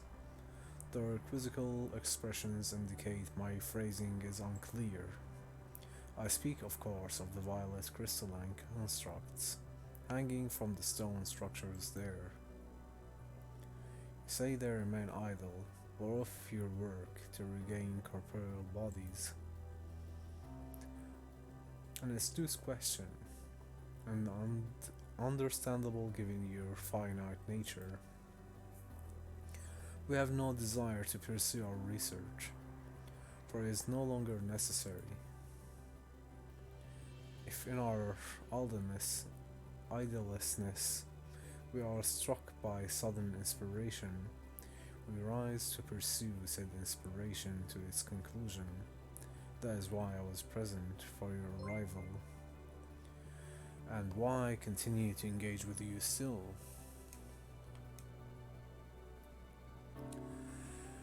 Arc my back like McDonald's. Thank you so much for that follow. I appreciate it so much. Do you by chance stream? I shall give you a shout out anyway.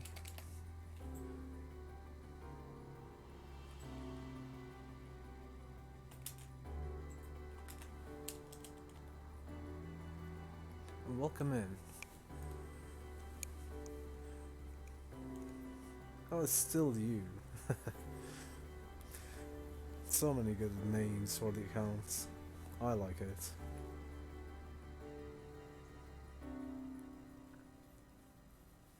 Well, thank you, Unnamed Wolf, as well, for that amazing follow with that amazing name for the... I'm imagining not a bot, but an alternative account.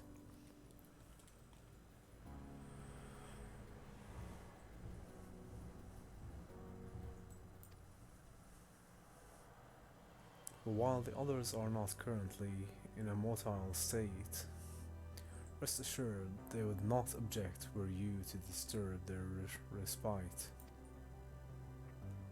You need only cast your thoughts towards one of their crystalline domiciles to communicate.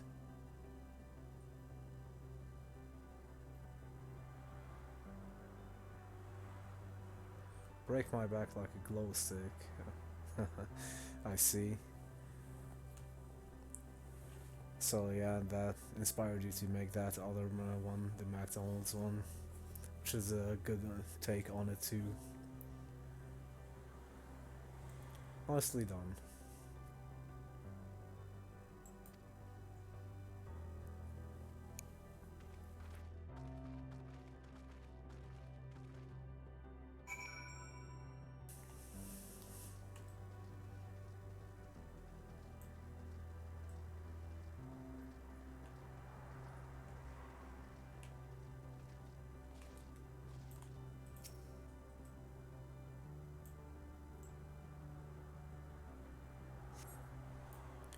Cast your thoughts toward the crystalline domicile. There is no response.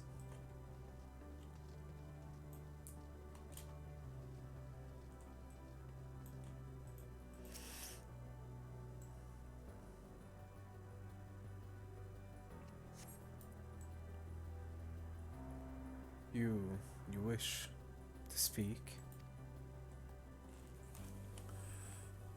Well, well. Pray a moment, if you would.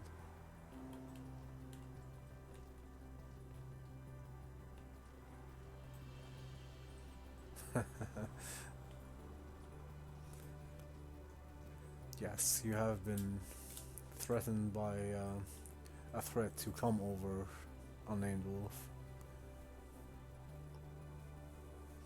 If I would be you, I would continue to look and see how that would go. Why we seek our end, you ask? If you wish to know, I will tell you. Just a moment. I must remember. What form did I take when last emerged?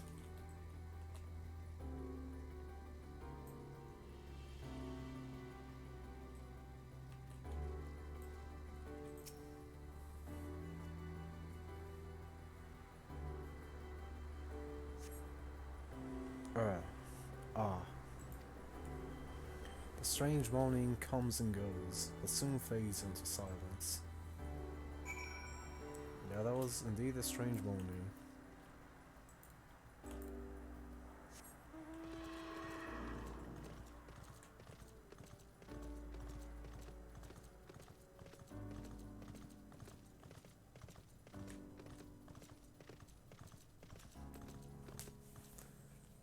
A hug seems very nice. The stakes are very high for that one, and I appreciate the stakes. If the stakes are hugs, then those are very great stakes.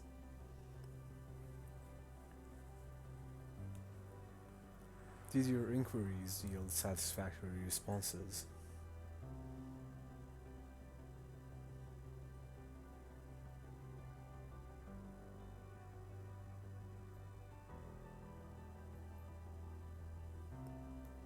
I see.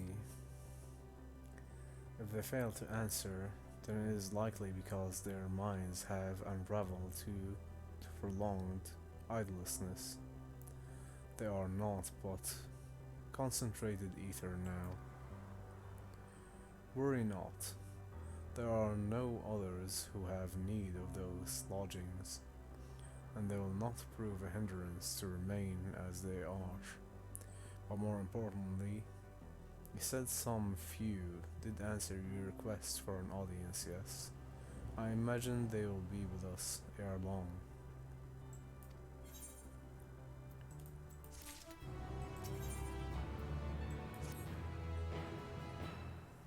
Yes, I do think you do know Unnamed Wolf.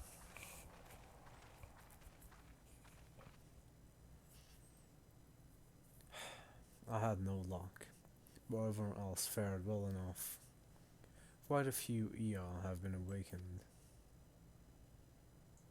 Ah, there they are.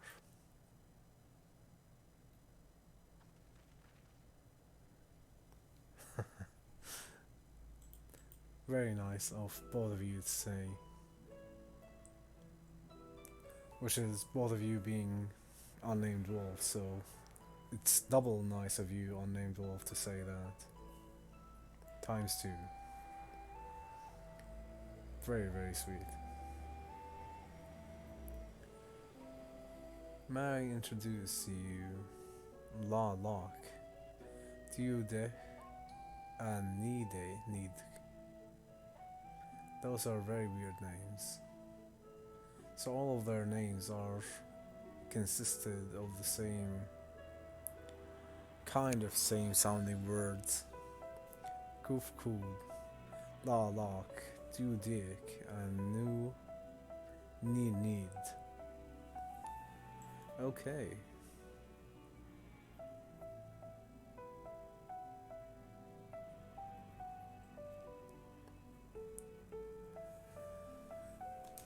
A pool noodle is a nice choice of weapon, by the way.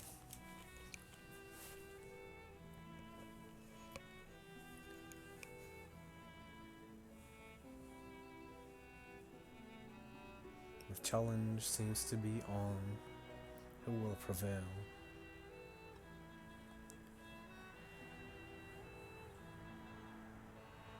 It has been too long, Cove Code. I dare say Cider 4 has since completed an orbit.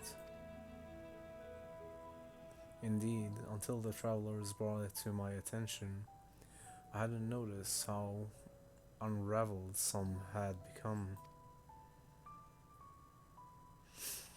Travelers? Ah, of course. The ones who wish to know why we seek to regain corporeal forms. The truth of the matter is as plain to see as the neighboring systems. While my single account would fail to satisfy the requirement for scientific objectivity, thus did I bid them awaken you. Am I the only one who struggles to tell who is speaking? Nay, thou art not. In the absence of corporeal forms and the divergence they afford, mayhap such similarity in voice is unavoidable. By the way, Could, have you already observed the requisite costume for the travelers? That which one is expected to do when receiving guests, a matter of proper form.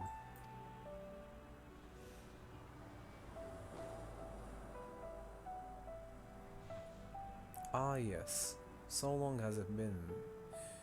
It had completely escaped my mind and still does. What was it again? Can't seem to remember.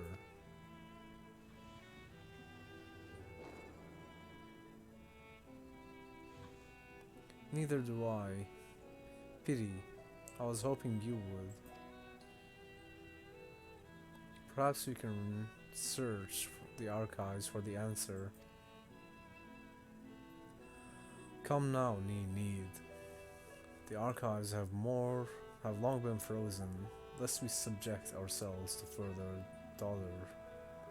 Surely you recall that much.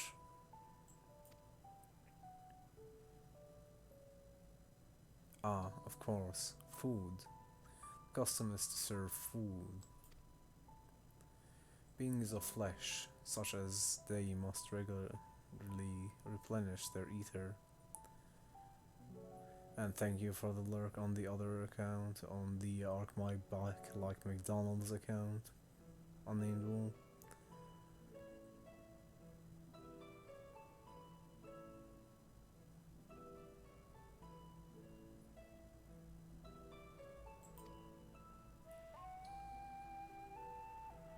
That's right.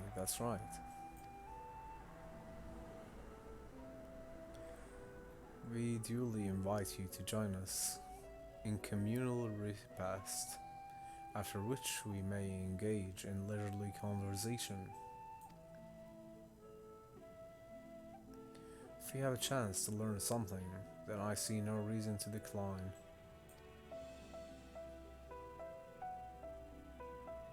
Excellent. If you would care to follow, we shall feast you on the purest ether.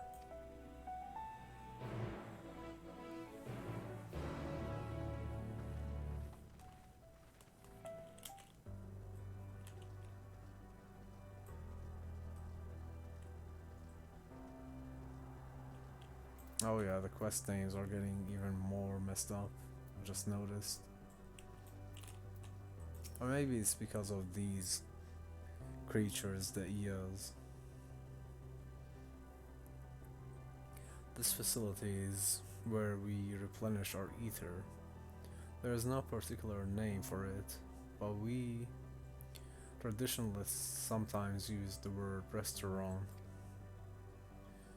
Now then, if you would take your place with your comrades, the space will soon be awash with purest ether. Please absorb as much as you like. We don't really eat ether, I think.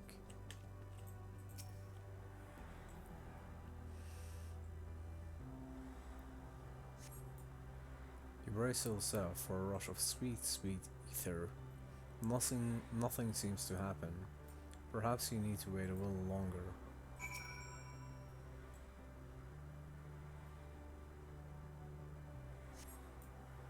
You brace yourself again, but again, nothing seems to happen.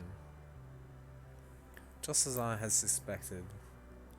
As mythologously as one might recreate the Ea's home world, this is Ultima Thule. One cannot simply generate ether here. As recreations, our friends are oblivious to this fact, to the very truth of their existence, much like the phantoms of the recreated Emerald. However appearances may seem, we must ever be mindful that it is the memories of the dead with whom we deal.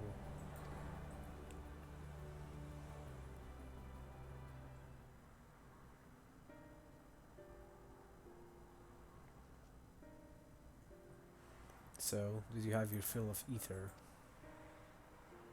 Alas, we couldn't absorb it. A deficiency in our forms, it would seem. Oh, how very unfortunate. May I ask how you normally replenish your ether? We have food. Normal food. Through your mouth, you say? How very primitive and quaint.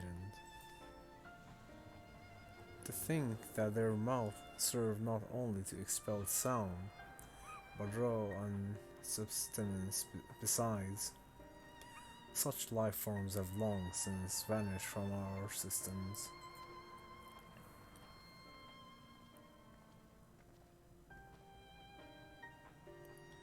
Though we regrettably could not partake of your magnificent feast, rest assured we feel your welcome most keenly.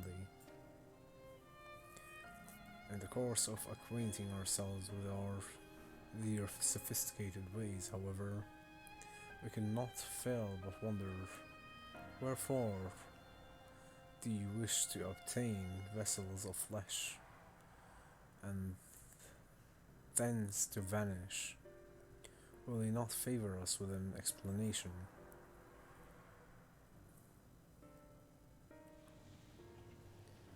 You, flesh and blood beings, are always so hasty. It does have its charm, however. Very well. We shall indulge you. In the beginning, when the Ei yet possessed corporeal bodies, our ancestors dedicated themselves to the pursuit of knowledge and technological advancement.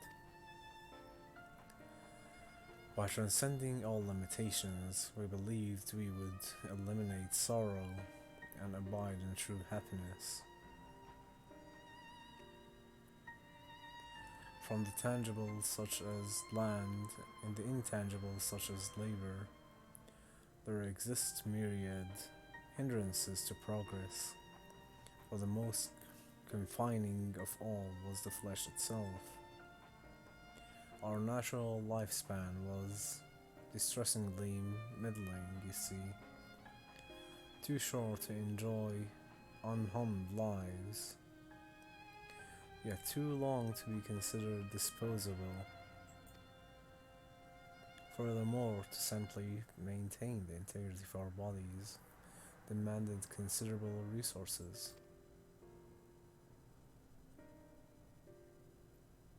But we managed to solve this problem.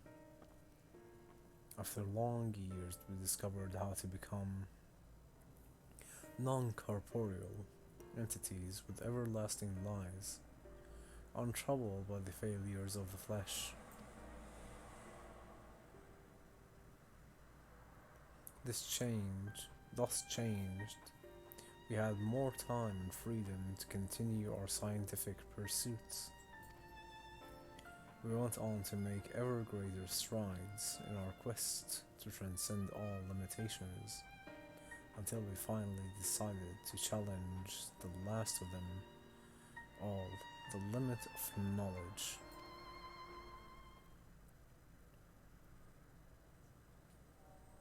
That is to say, deciphering the laws of creations.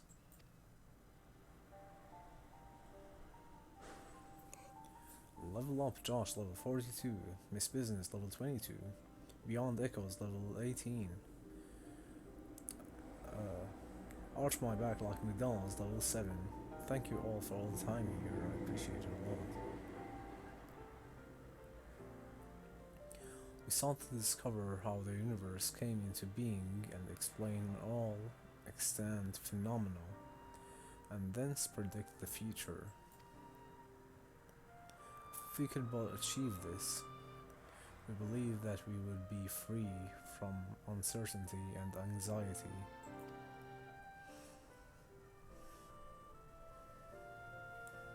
And did you find answers you sought?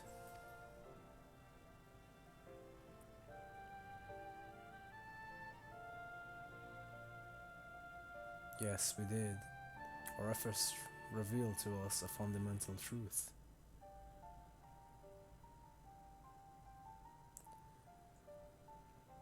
Knowledge of said truth is essential for the constitution of our conversation.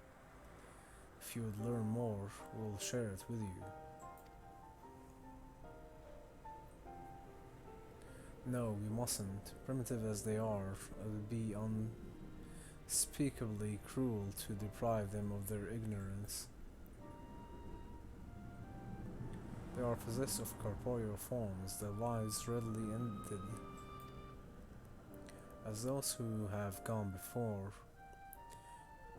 is it not our duty to warn them?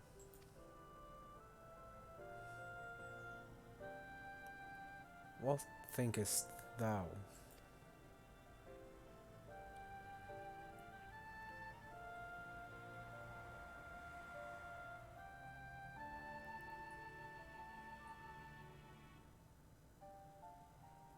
We have deliberated and come to a consensus. If you are resolved to know it, we will disclose it to you, the truth we discovered, the truth of the universe. Seek us at the stone pillars just outside the bounds of the abode, a place called Allegria.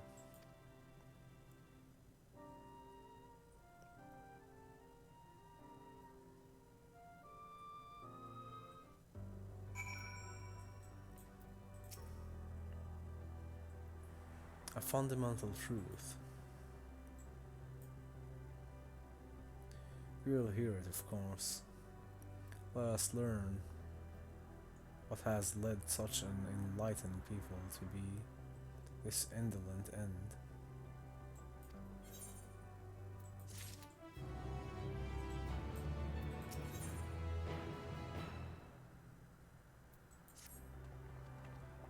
Ere we join the IA, there is one trifling matter I would fain investigate. For Grahatea, may I trouble you for your assistance? But of course, My thanks. We shall head outside the abode, if you would kindly follow me.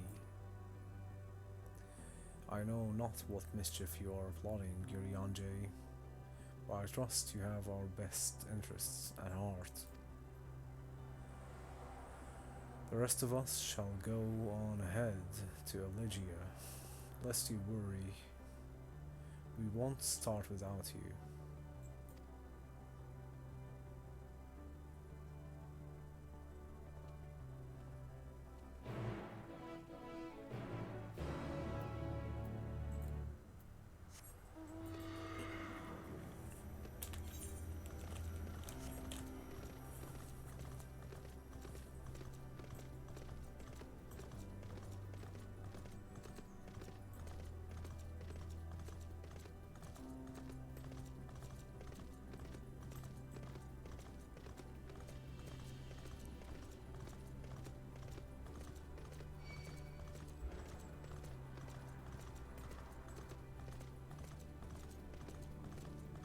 Such weird creatures on this planet.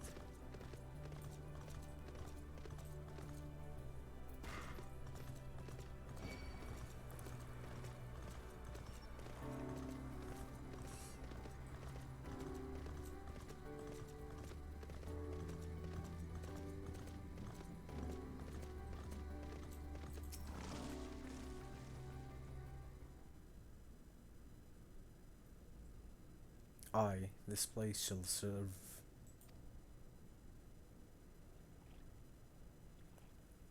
Is it the spring that you wish to investigate?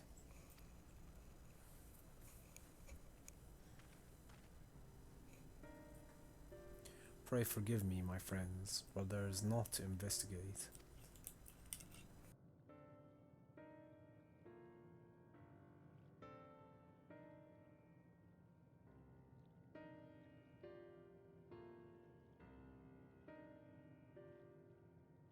It was for a pretense to speak in private.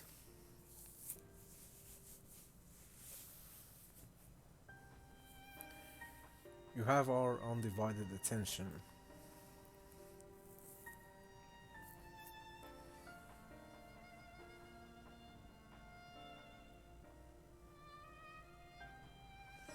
As we have established here in Ultima Thule, these denizens of ruined stars are recreated in their twilight days.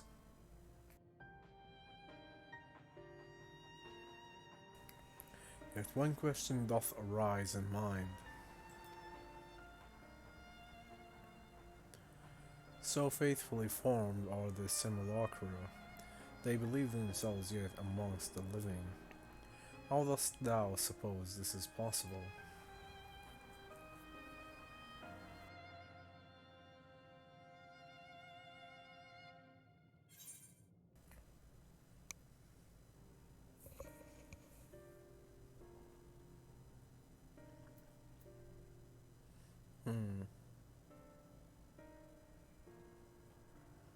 Medion has taken their hearts onto herself.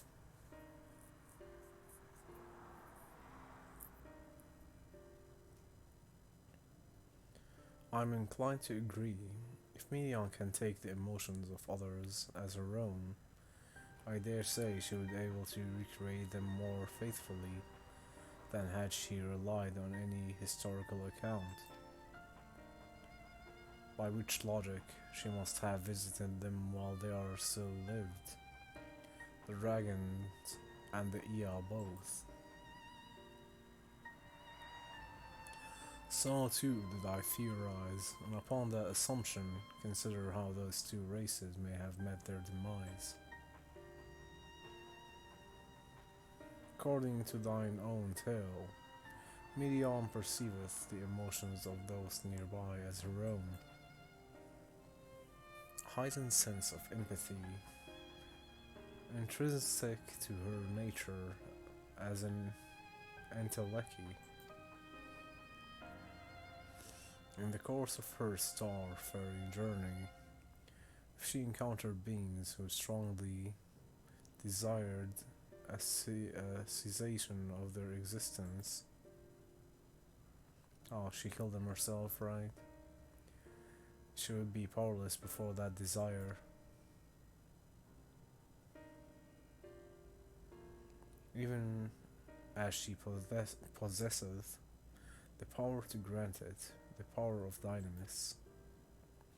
'Tis my supposition that, overwhelmed by their longing for death, Medion did unleash dynamis and unshred the dragons and the Ea onto their doom.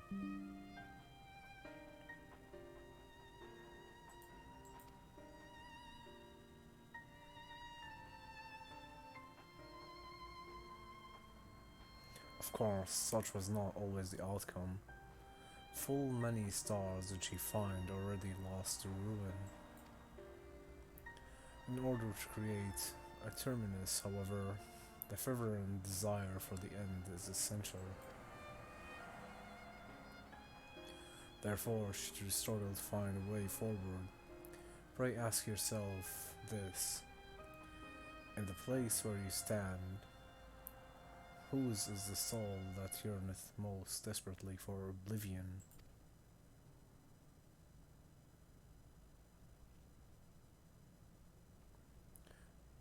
Why do you tell us this now?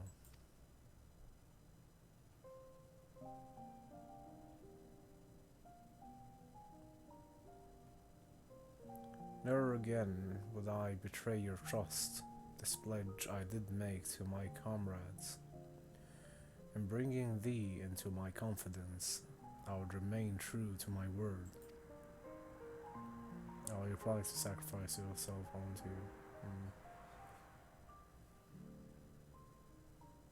As for thee, thus consider it my fitting reward for the secrets I harbored for the crystal exarch.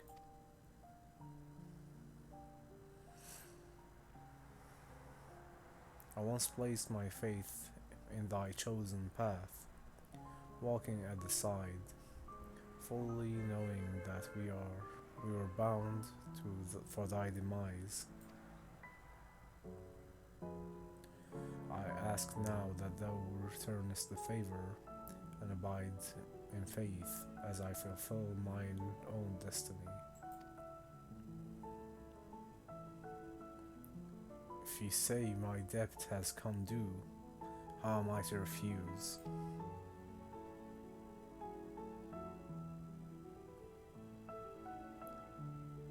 "'Tis indelicate of me, I know full well, and I can but beg thy forgiveness.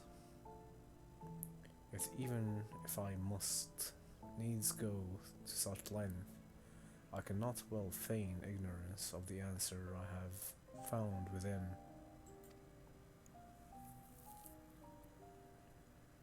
The answer to the question, in what moment might I stand strongest?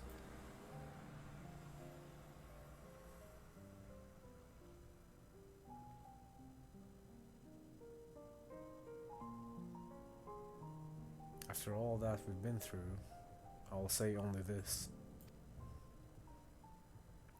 Do what you must. Do what you must and see your conviction through.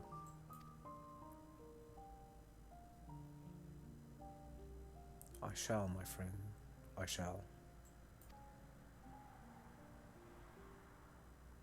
Without further ado then, let us go to join our comrades.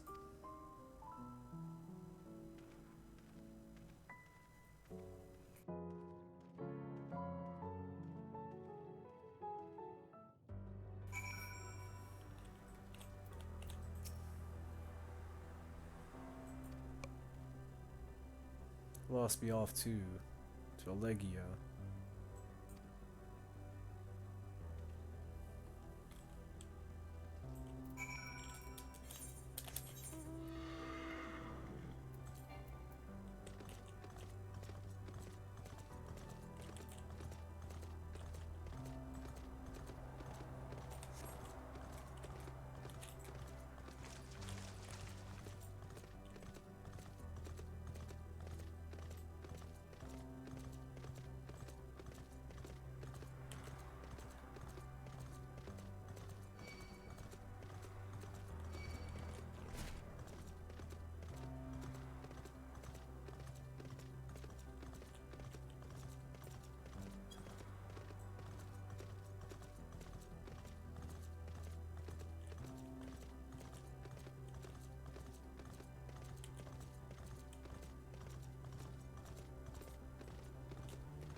seems everyone is accounted for. Shall we then?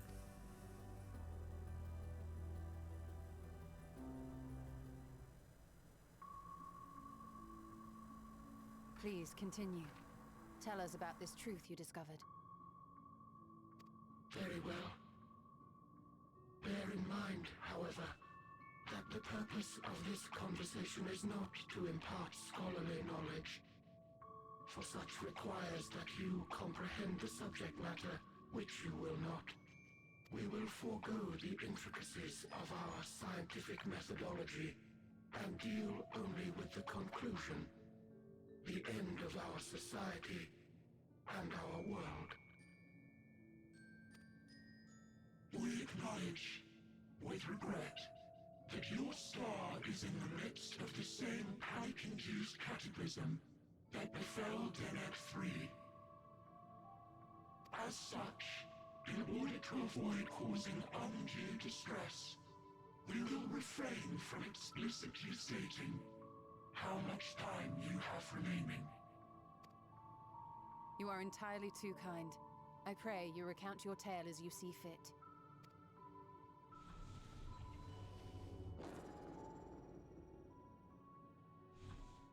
In the beginning, the universe was but a tiny particle. Then suddenly, this particle began to expand. Having remained entirely in the bounds of your star, the phenomenon may be difficult for your kind to grasp. But this expansion has since continued unabated. Speculating that the universe could not grow indefinitely, we sought to learn what might occur, and made a worrying discovery.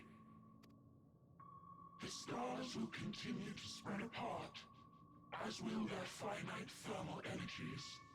Eventually, all heavenly bodies will grow cold and freeze. No new stars will be born, and the universe will enter into an eternal ice age.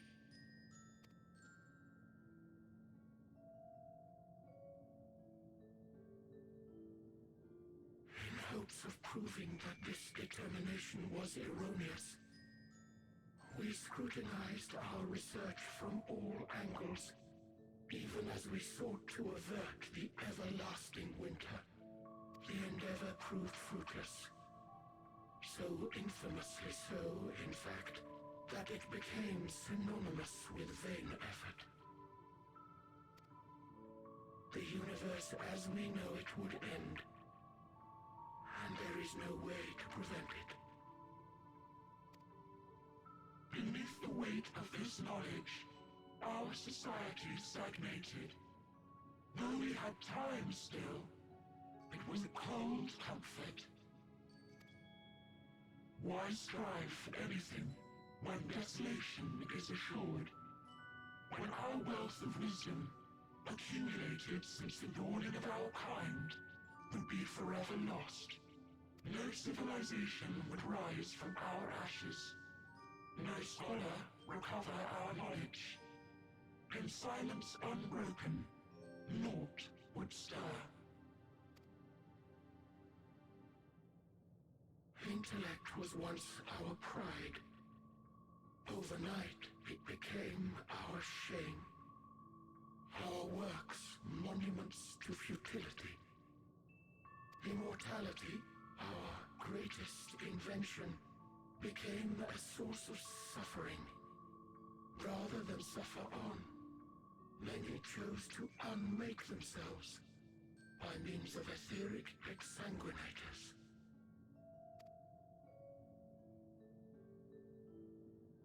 Etched upon these stones are the testaments of such souls. Though many left no words at all, thinking it a pointless gesture. Once we have obtained vessels of flesh, we likewise intend to vanish.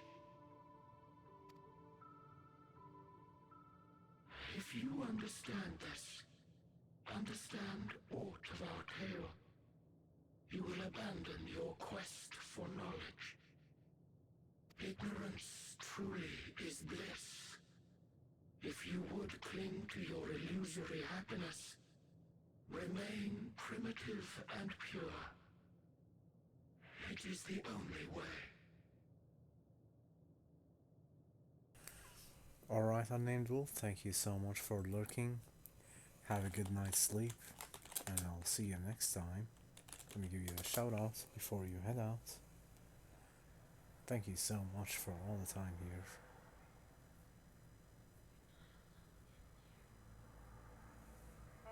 Okay. Yeah, no, that's not,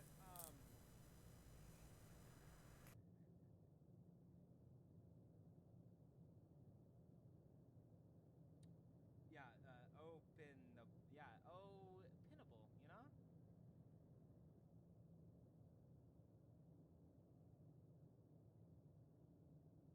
And good spooky clip. Good night. Have a nice rest. Also, level up. Ugo's level 85. Unnamed Wolf level 57. Miss Business level 23. Beyond Echoes level 20. Juan level 8. Thank you all for every second in the channel. I appreciate it so much.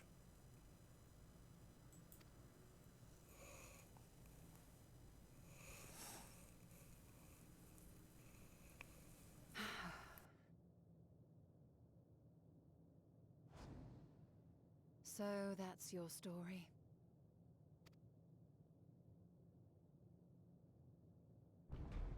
While I appreciate your advice, I will not heed it. Convinced though you may be of this truth, it is yours and not mine. Indeed, truth, I have ever believed, is in the eye of the beholder. Are you suggesting that we have reached a faulty conclusion? That our science failed us? Hardly. As you yourself said, the subject matter is beyond my comprehension. And that, I accept, is true. I do not possess the knowledge to prove or disprove your conclusion. In my mortal years, I doubt I could even approach the wisdom of the air. But of one thing am I absolutely certain. I would not be happier in ignorance. Y'shtola, no! You mustn't! Oh, looks like Y'shtola has been into the punch. The most important lesson I've learned is that learning isn't simply passing one's eyes over words.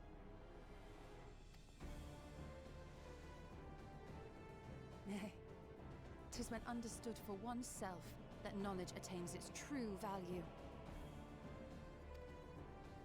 This is what has sustained me, driven me onward in joy and wonder.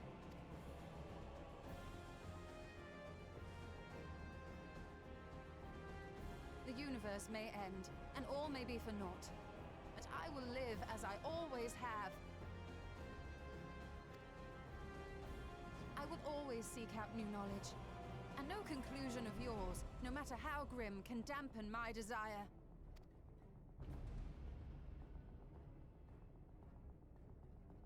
I suppose it is only to be expected. Their feeble minds cannot fathom the terrifying gravity of it all. But worry not.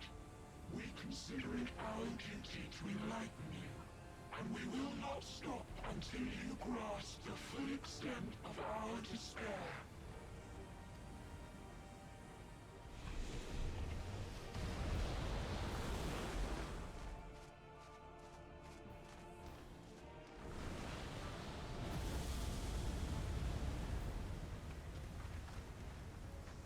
Keep calm and listen well. Though my body will soon dissipate, there may be a way to restore it. Asm's magic.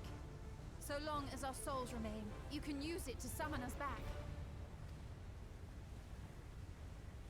But you mustn't, for it would mean losing our way forward. This I only reveal so that you can promise not to invoke the magic. We came here knowing what victory may cost, so press on, and do not look back.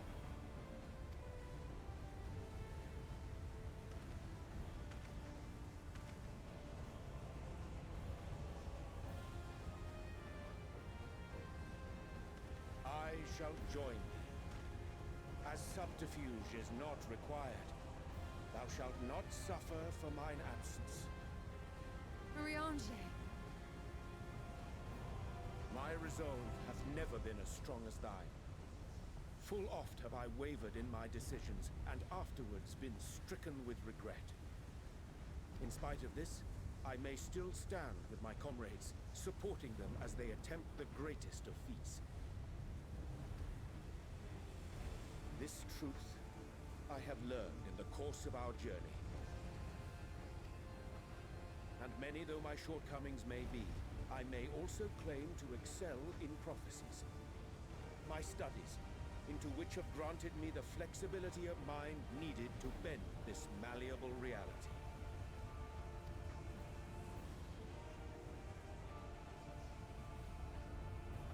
Thus shall I hope that thou mayest have the strength to resist, and our comrades the strength to continue.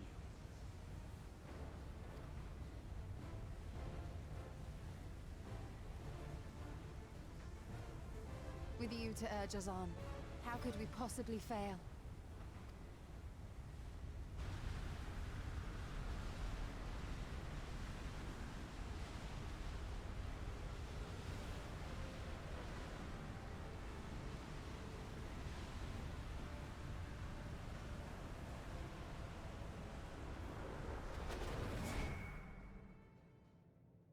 And there they go.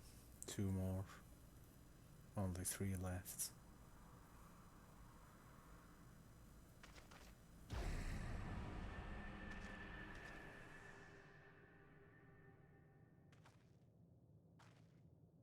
What's this? An extinguished civilization. Rekindled.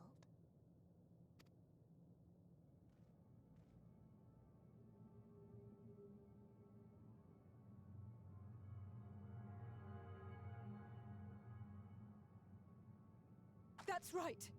Our quest doesn't end here. We'll press on, and we will find you.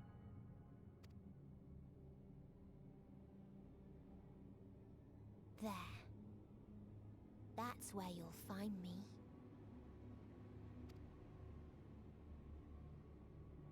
Is that another star? Of the stars we visited, most were already devoid of life. And where there was life still, the inhabitants wished for death. But even death, we learned, isn't truly the end. It is but a part of the cycle of rebirth.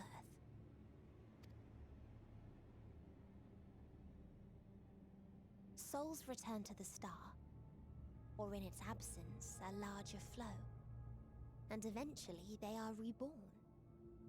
Alive again, to know suffering anew. True salvation lies not in dying. It lies in not being born. This is the gift I would give to you. To all life on beautiful Aetheris. To that end, we created an egg wherein life cannot quicken. That dead sun. Attain it if you can, before your friend's emotions fade away, along with their protection.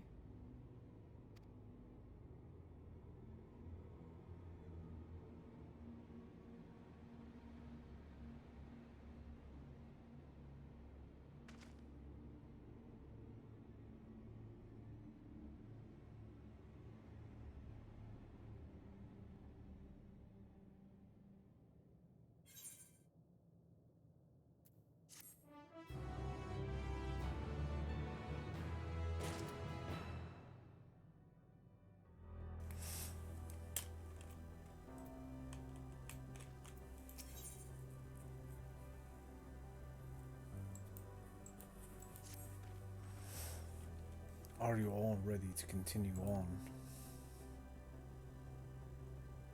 Then let us make for where that light shone. Yustola and Uranji have opened the way for us.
Yes, I can feel it. The ether emanating from the arcane pattern.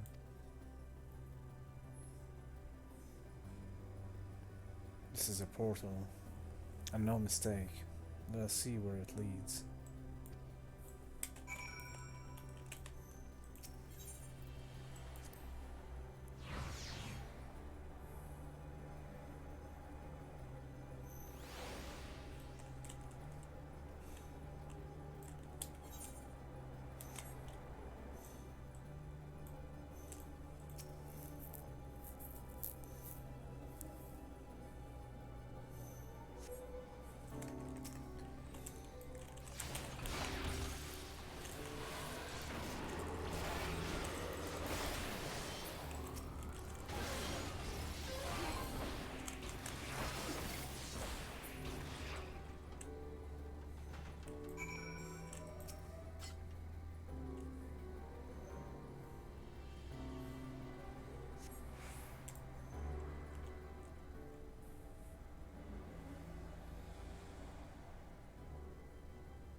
Amazing, yet another civilization.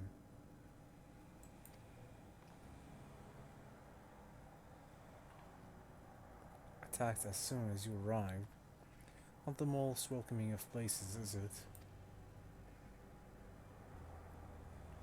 Must try to find denizens who are amiable to conversation. We should also get the lay of the land, see how far we can go. I'll help Afan out with that. In the meantime, you and Graha can search for friendlier folk.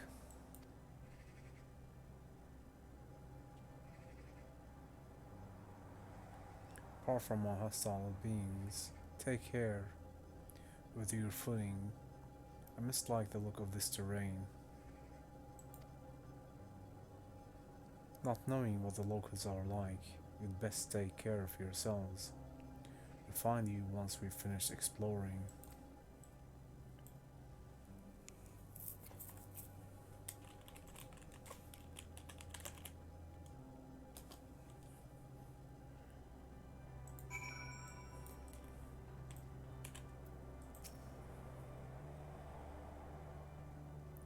I expect the twins will seek the outmost bounds of the isle, so I propose we search the central area.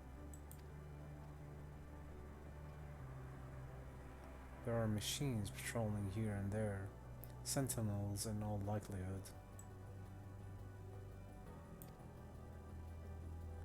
Like those you encountered, they will most certainly attack any who venture too close.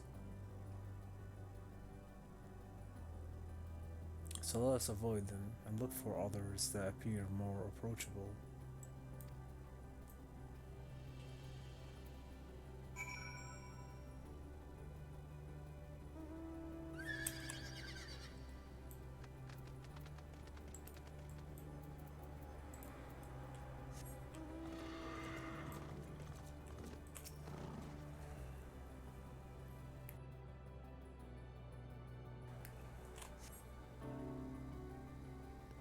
Seen naught but patrolling machines in the area, they do not seem inclined to malevolent intercourse.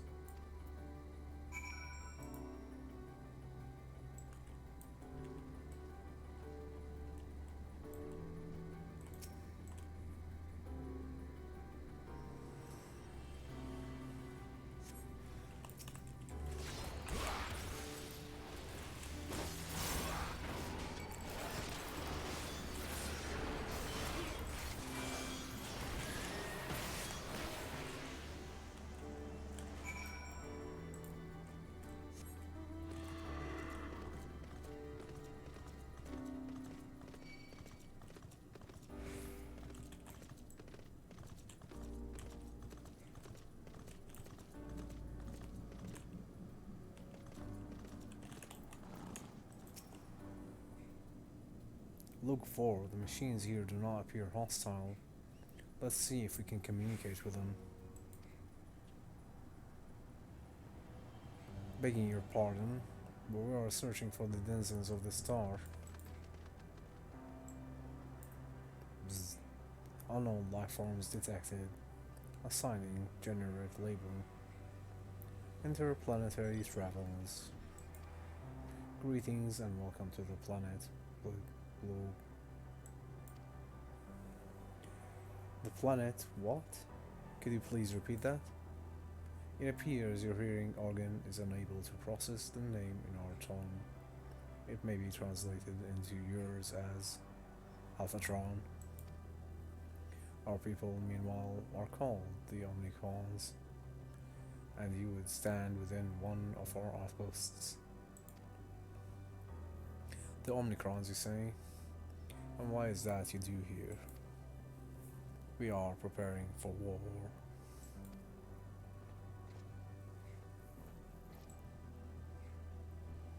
As we presently do have designated target, we have nothing to fear. Should your star become designated, however, you will be taken into custody and or terminated.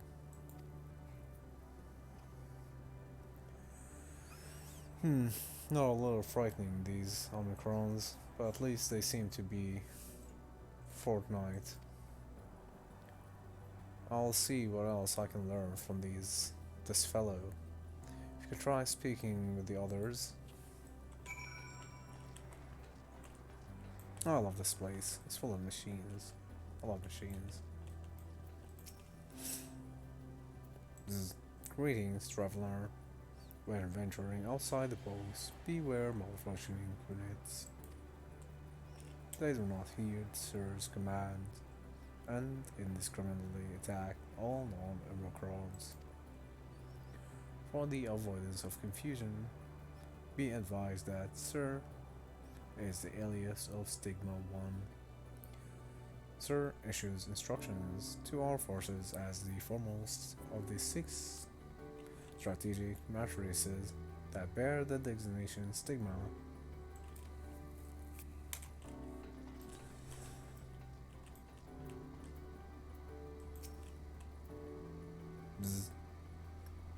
Measuring combat capability. Result: negligible. Subject falls outside targeting parameters. Greetings, traveler.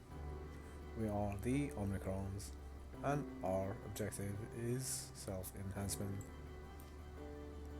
In order to achieve this, we venture forth in conquest to acquire combat data and resources.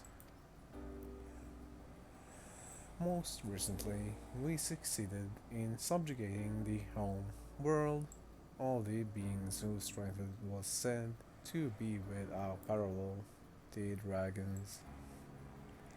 Yet, though the endeavor yielded a wealth of combat data, the star was rendered barren and unable to yield resources.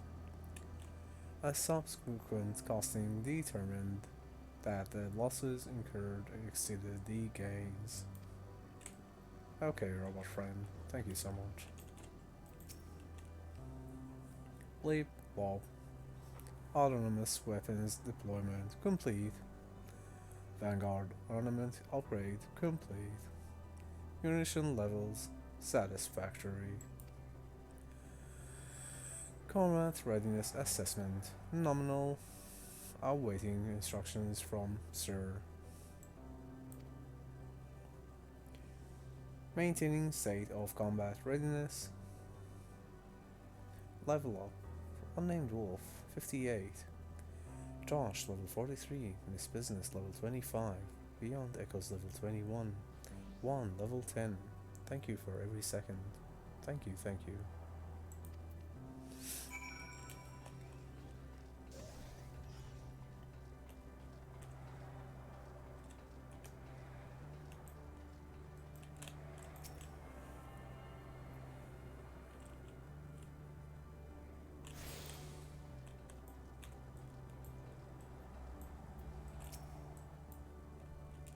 You learned a few things. So did I. Ere we share our findings, however, I believe it's best to step outside the outpost. Come with me.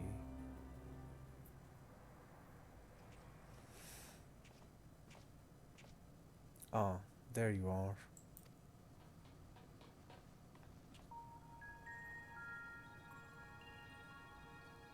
Finished surveying the area. This will come as no surprise. There was no way forward. There were portals like the one we used to get here, but those that worked only sent us isolated islands. Then, as before, we must locate the embodiment of the emotion that bars the way. What of yourselves? Did you find anyone to speak with?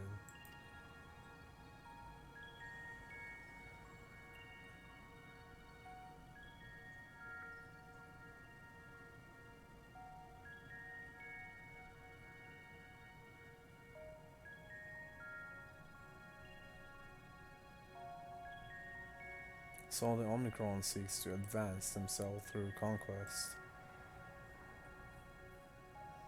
Following their victory over the dragons, they stand ready for the next campaign, but their leader has yet to issue new commands, so they wait. In such a place, who could it be that fits Yorange's description? A soul whose yearning for oblivion surpasses all others. Yorange said this during our investigation before we joined you in Allegria.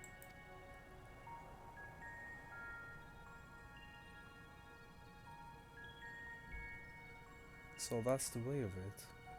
Why couldn't he just say it to all of us? Given what we know of this place, it's certainly a curious state of affairs. While the dragons and the EO long for death, the Omnicrons long for a conflict. As much as that may lead to destruction, it must be considered a distinctive desire.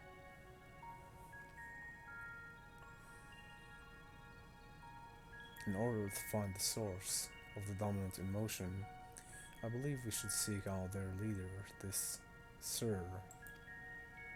According to M032, the first Omnicron with whom we spoke, there is a console by which we might communicate with it.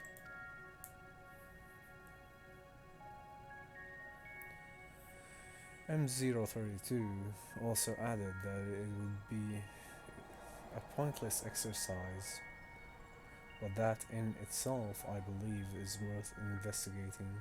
What say you?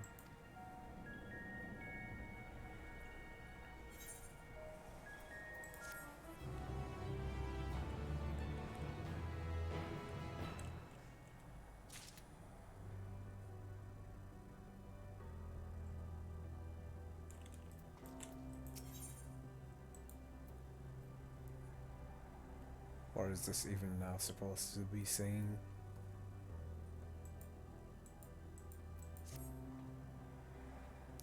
So the console we seek lies on the far side of the isle. Given the nature of the ground, the route may not be entirely direct as it seems. Let us all watch our step as we make our way.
This appears to be the console,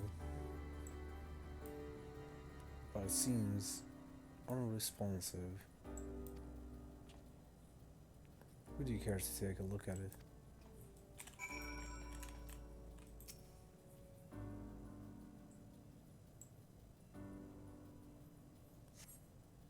Try touching, smacking, attuning with the console.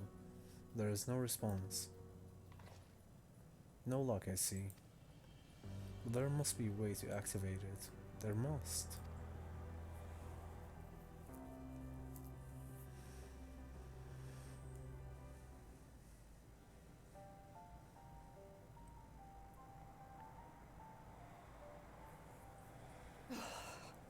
Well, I'm out of ideas.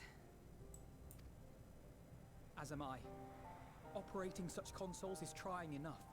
But if we can't even activate it?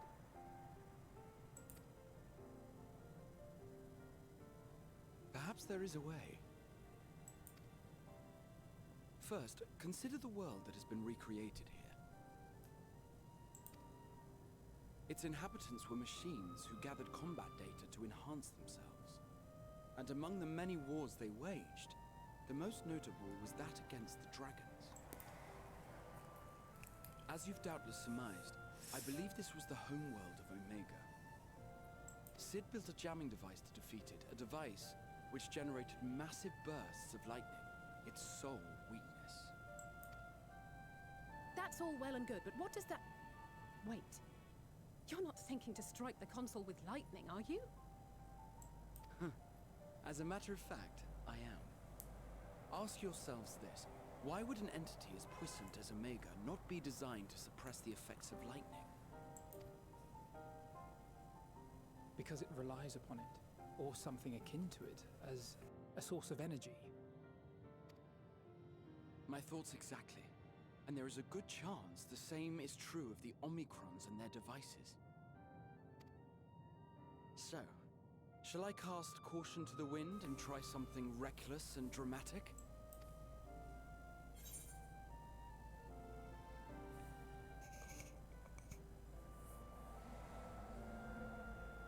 Have at it.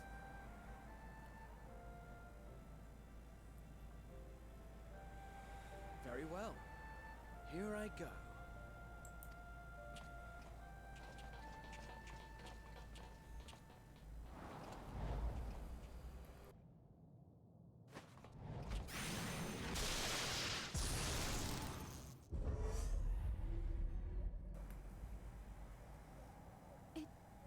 It worked!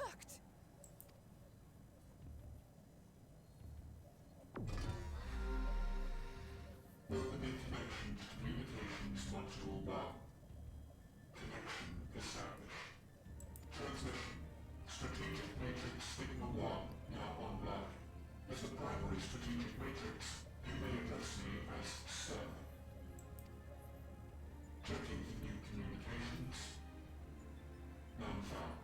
All units, please maintain current state. End transmission. Closing connection. Wait! We have questions for you. Of late, no mission orders have been issued. Why not? Has there been some manner of trouble? Reply. The Extended Operations Unit is yet to determine guidelines for future assignments. All strategies are calculated, devised, and actioned in accordance with said guidelines. In the interim, all citizens are directed to maintain a state of combat readiness. End reply. Awaiting query.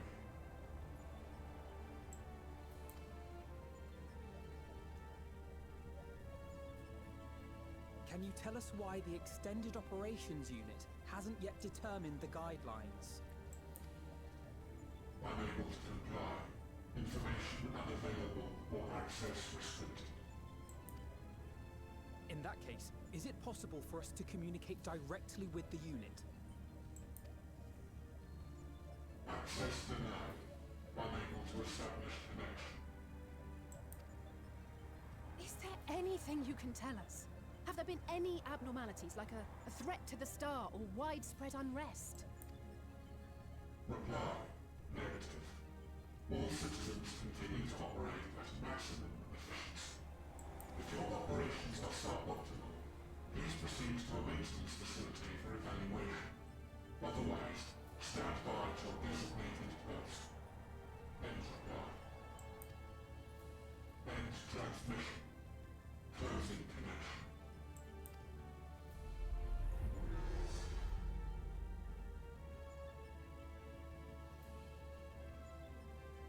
I could activate it again, but I doubt it would be productive. What do you think? If all the Omicrons really were running as efficiently as it claimed, then I doubt they were hoping for life here to end. As this Sir told us, there just haven't been any new instructions, and everyone is standing by. Should be standing by at any rate. If there are those that are neglecting their duties, perhaps we can glean a clue from them. I propose we take another look around, and also try to find the operations unit.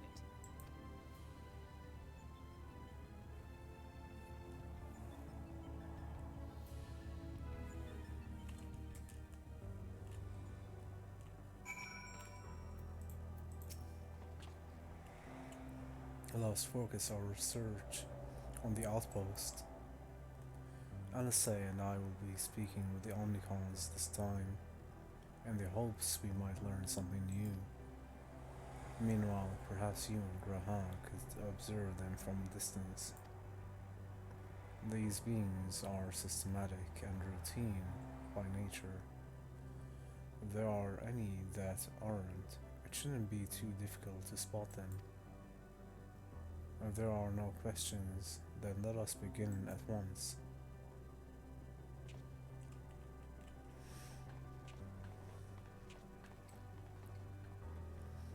As we come this way, I believe I spied a promising vantage point. Follow me.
The Omnicron is speaking with Alpha now, though he can't hear the conversation. All appears otherwise normal.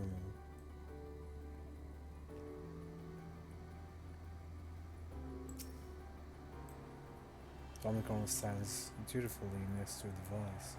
That is not to suggest unusual behavior.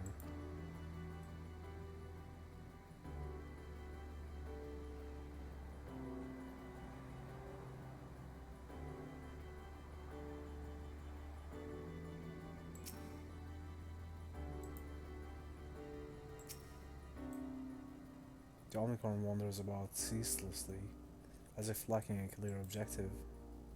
Guess we found it.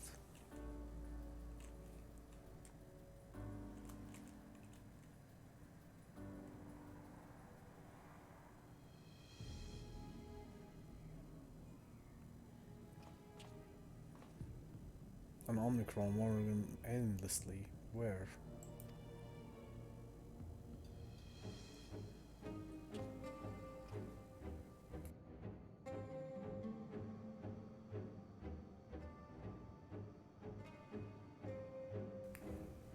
Aha, I see it.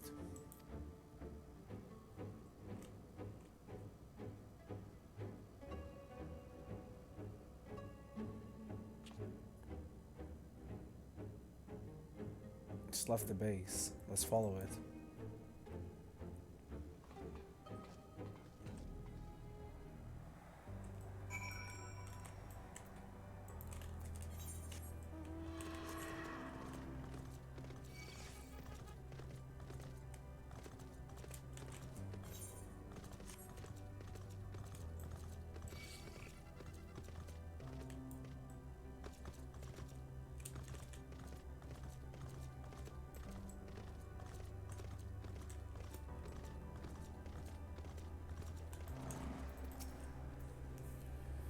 It's not here, but it's definitely come this way.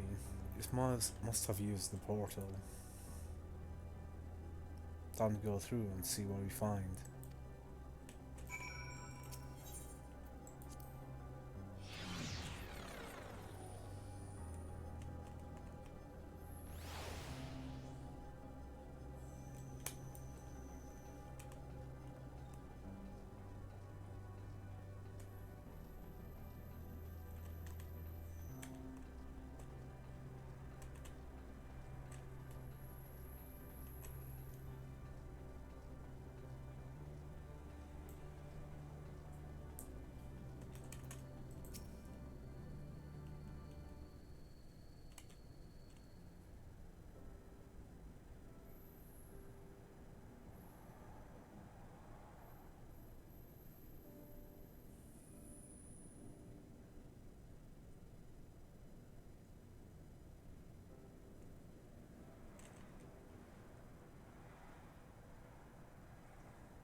What is your query?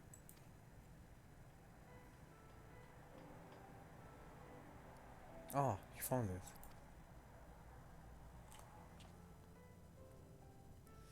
What are you doing here?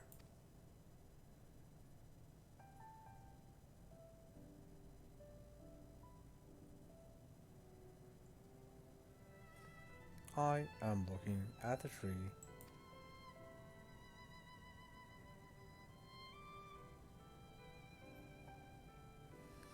Level up, Eagles level 86, Miss Business level 26, Beyond Echoes level 23, Juan level 13. Thank you so much for every second. Quite an unusual specimen. What is the device attached to it? The tree is a sample collected from another star, as it cannot survive in our own environment. However, it requires life support. That is the function of the device.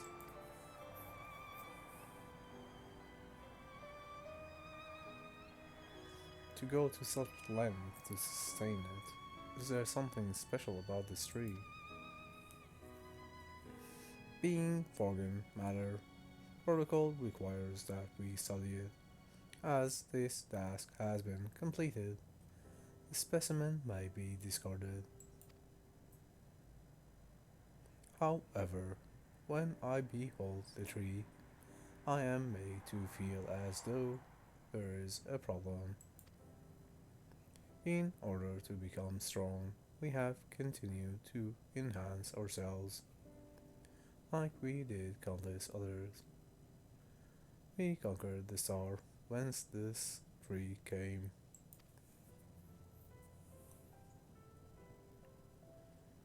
It is the last remnant of a dead world, and there is nothing towards which it may aspire.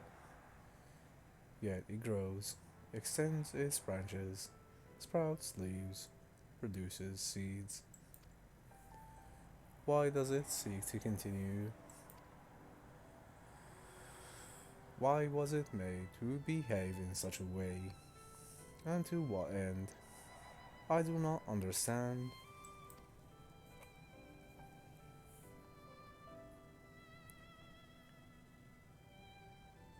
I see.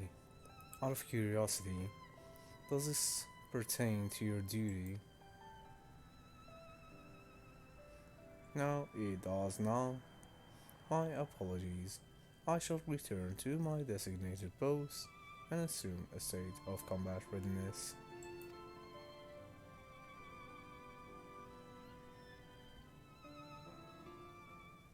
So, he was acting outside of orders. Perhaps it is simply a malfunctioning Omicron. These are by no means uncommon, but may also be a unit possessed of the ability to make decisions. One not unlike Sir. I will leave this bears to further investigation.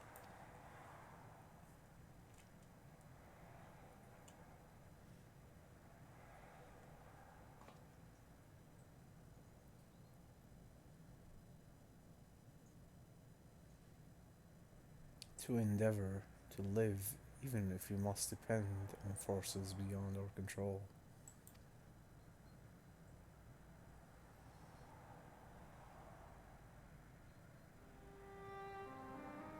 Tell me, for one day, when this adventure becomes a part of your epic, do you think I will be mentioned in it? Of course.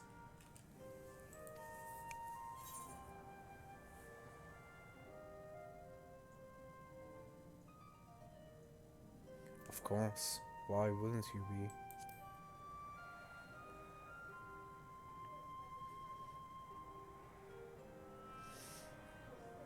I truly think so.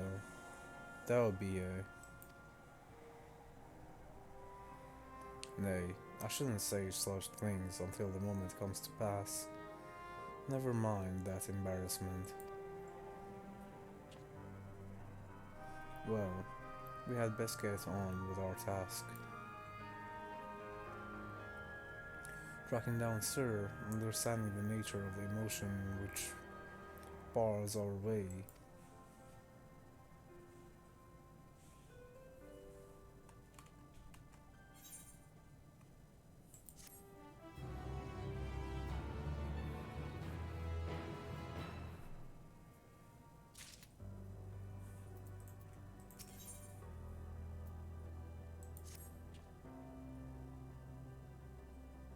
We should return to the outpost for now.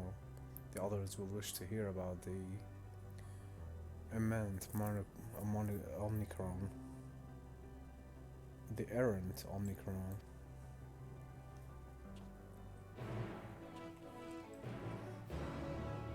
And now this quest's name is just Hello World. Nice. Classic. After all the chaos, we are back to the basic.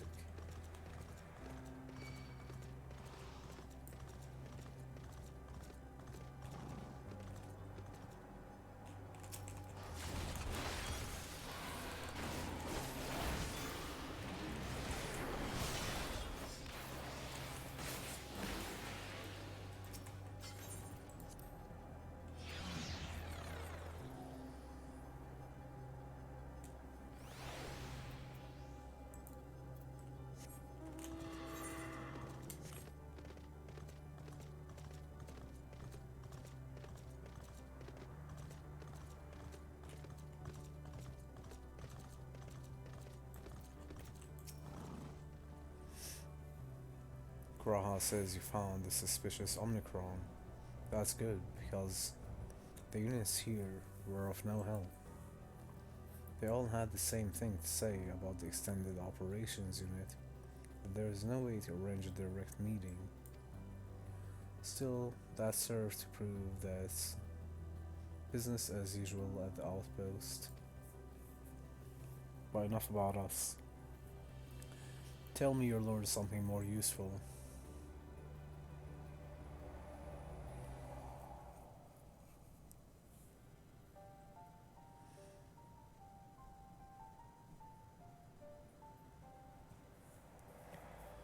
An Omicron trying to make sense of the meaning of life. None of the others were even a fraction as philosophical. This unit may be well in position of leadership, perhaps even one of those that comprise Sir. As we know, the Omicrons invade other stars and enhance themselves using the spoils of conquest. With the technology at their disposal, they should be able to alter their bodies, be it in part or in whole. Setting aside the question of motive, if Sir, for example, wished to have an ordinary Omicron's body, I see no reason why it would not be possible.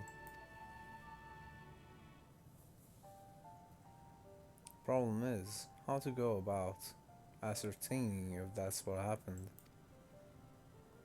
While I attempted to probe further, I promptly ended the conversation.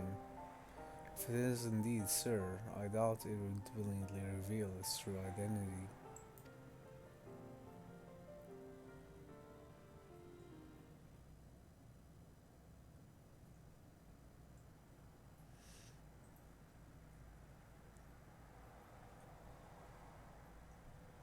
I have an idea.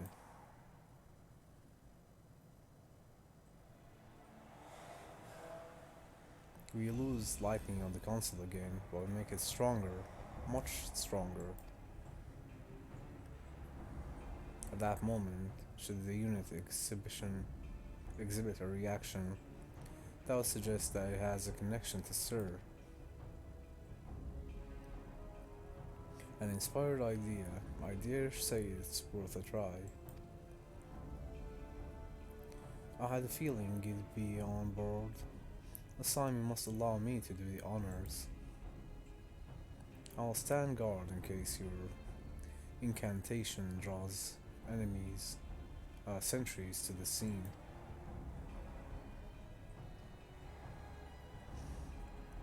For my part then, I will approach our suspect and divert its attention.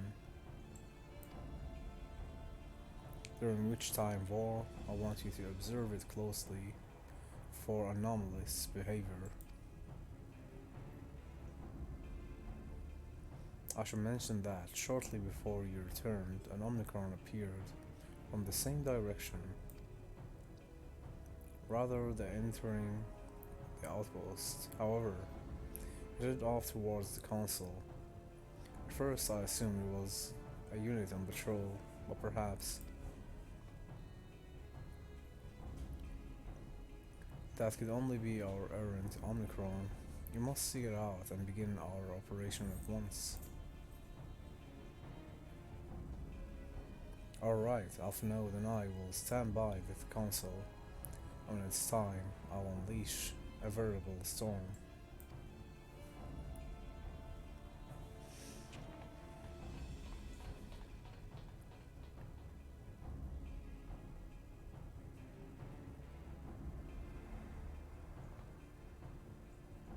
This will work, I'm sure of it. After all, our comrades are watching over us. Come, my friend, let us find this stout-legged Omicron.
You are the one that was observing the tree, are you not? Full glad I am to find you again. I have a question for you, you see, about the device which sustains the tree. Provided it does not necessitate the disclosure of restricted information, very well. Gra has become distracting the Omicron. Soon LSA will strike the console with lightning. Observe M017 closely for anomalous behavior after LSA has cast her spell.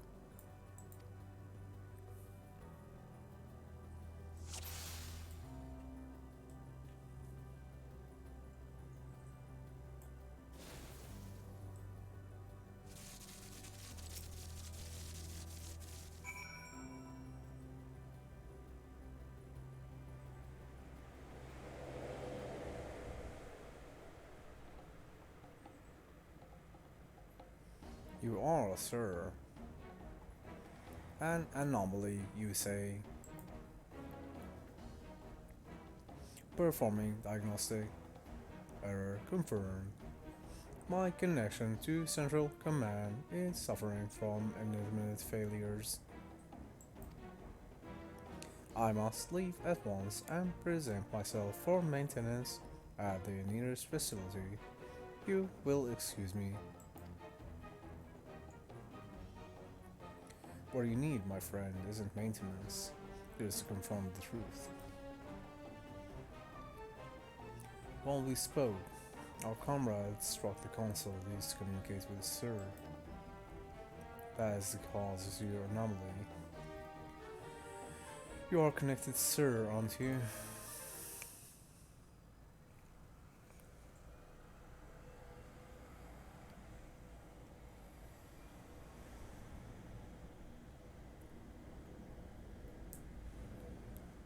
Affirmative.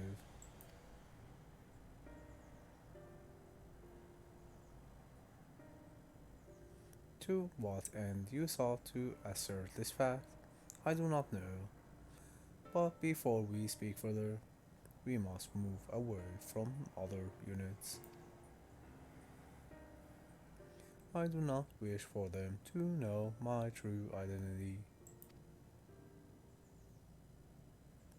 Very well. Our friends are at the console. Let's head there.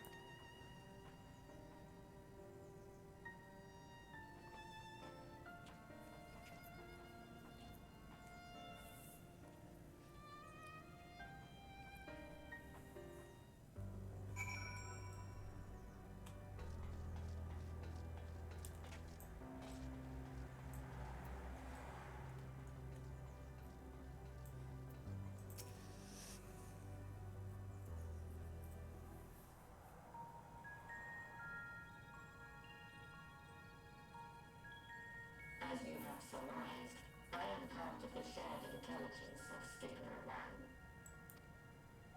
It was, my charge to determine the optimal path to achieving our prime function.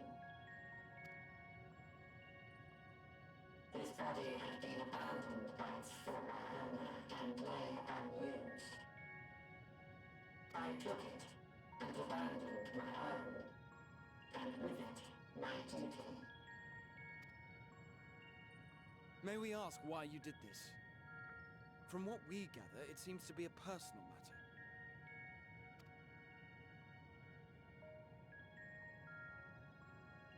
Our kind did not always look as we do now. Long ago, we possessed frail and feeble bodies. Beleaguered by stronger races, our ancestors took to augmenting their flesh in order to defend themselves. What began with limited parts eventually spread to the whole body, and at last, a means was discovered to convert the mind into data, rendering even the brain obsolete. Such complete mechanical beings were called the Omicrons, and by their might, we came to reign supreme over the star.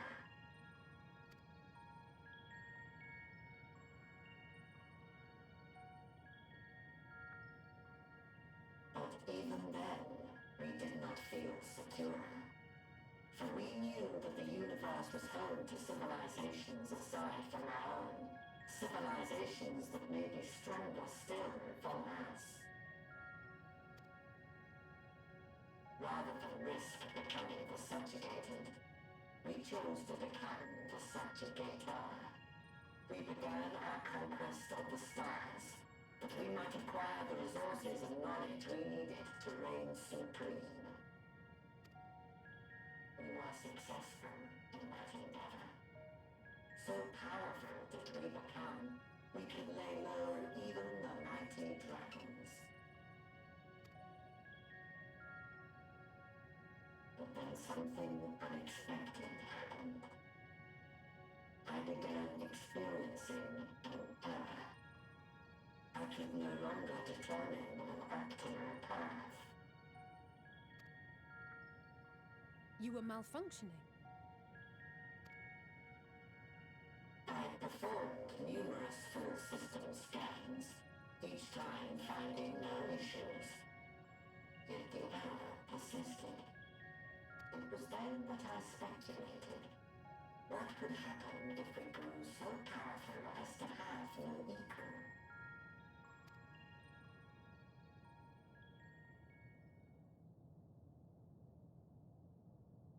To become stronger was essential to our existence. Our every action has been in service to this objective. But if nothing lies beyond this, can it be truly said that it was essential? Have we been engaging only in wanton destruction? You could find no threat to justify your purpose.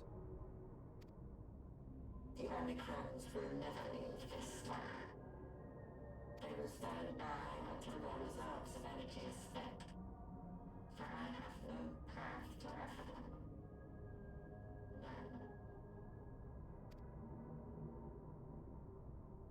It is not our place to pass judgment on the deeds of the Omicrons. But surely, this does not have to spell the end of your people. With your power and knowledge, the possibilities are endless. Why not seek out a new purpose?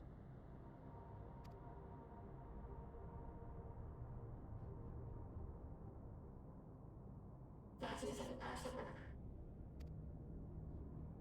In the beginning, we had a higher purpose than our pursuit of power. But we lost sight of it when we so irrevocably altered our fundamental forms. Level up, Josh, level 44. Miss Business, level 27. Beyond Echoes, level 24. Juan, level 16. Thank you for all the time here and all the support. When we cast aside our flesh, so too did we cast aside all that defined us. Nothing remains of who we once were. I have no aspirations. No longer can I dream. The vital spark is lost. Lost amidst circuitry and code and commands.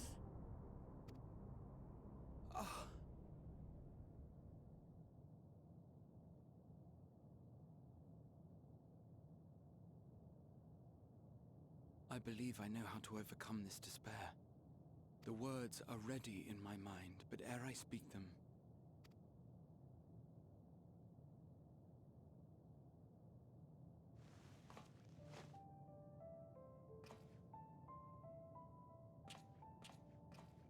I want you to make me a promise.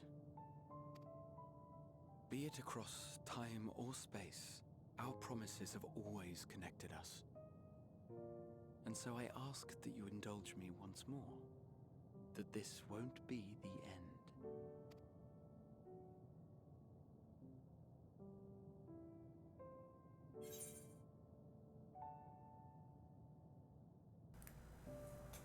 You say it, I'll do it.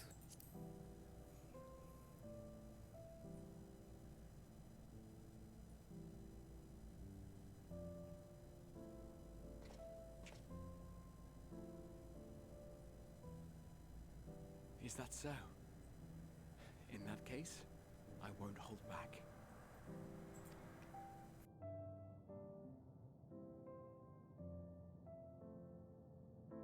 First, I want to visit Ishgard with you. Properly. We scarcely had time to look around last time. I should like it very much if you could show me the sights. Next, you must regale me with your greatest adventures, in the places where you lived them, if possible. I may have read about all your deeds, but there is no substitute for a first-hand account. And last but not least, a new adventure together, unlike any we've experienced before. We'll travel the lands, cross the seas, and take to the skies upon the eternal wind, and it will be marvelous. It will.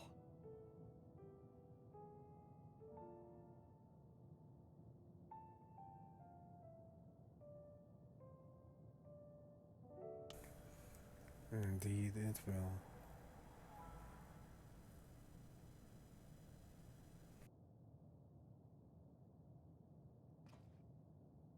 If you would humor me a moment.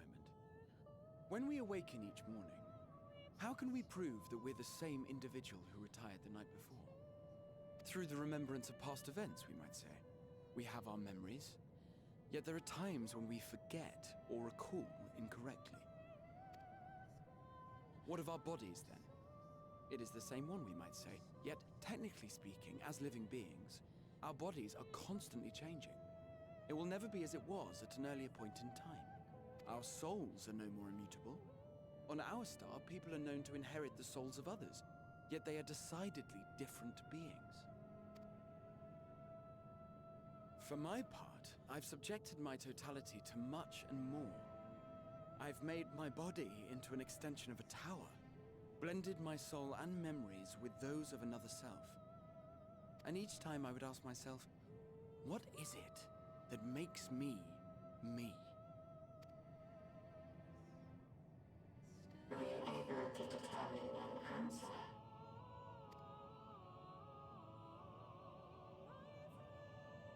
No. But that doesn't mean I'm confused. It simply means I'm the same as everyone else. So I posit this. Who we were need not prescribe what we now hold in our hearts. Whatever came before, what matters most is the present. For me, that is being here with my friends, full proud of how much we've grown together. So I urge you to not give up. Heed your heart's desire, and hope that the future you long for shall be realized. I cannot. We cannot. We cannot understand desire, nor comprehend hope.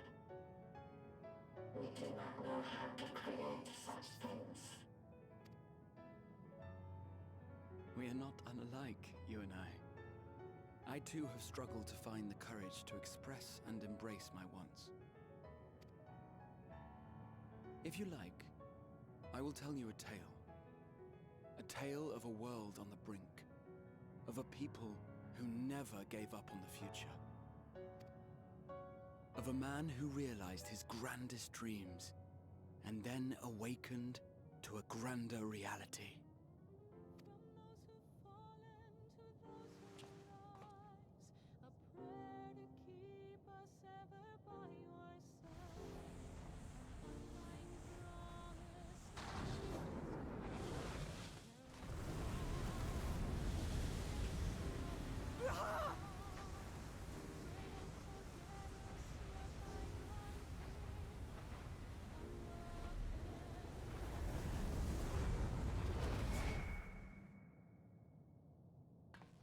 And just like that, he's gone.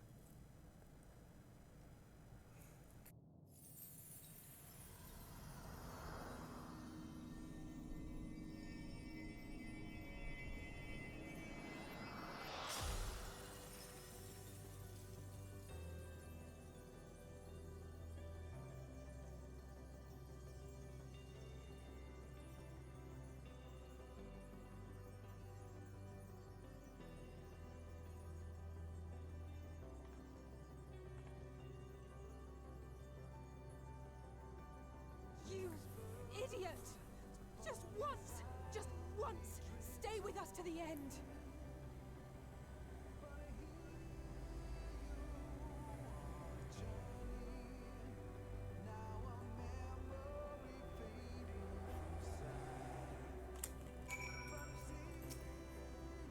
They all leave so easily, as if it's nothing. How do they think we feel? The next time we meet, I'll give him such a flick, and that'll be just the start.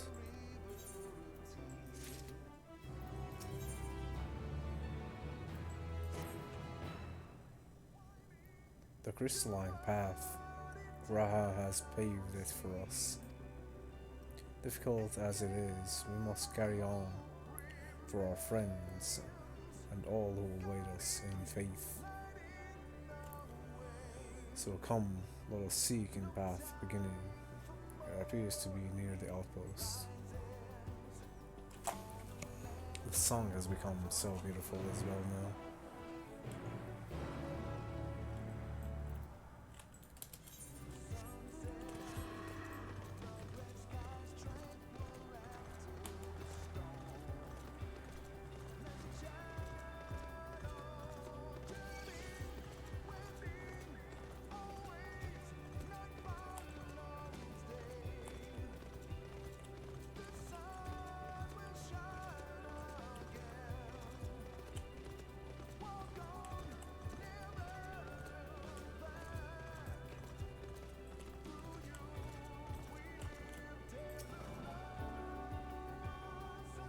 Look, Vor, portal is open.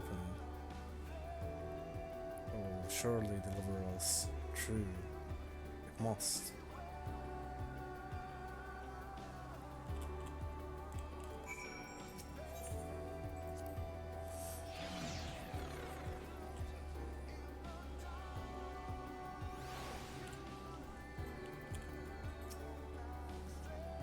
Well, here is where the path begins, and it ascends to dizzying heights. Let us make our way, one sure step at a time.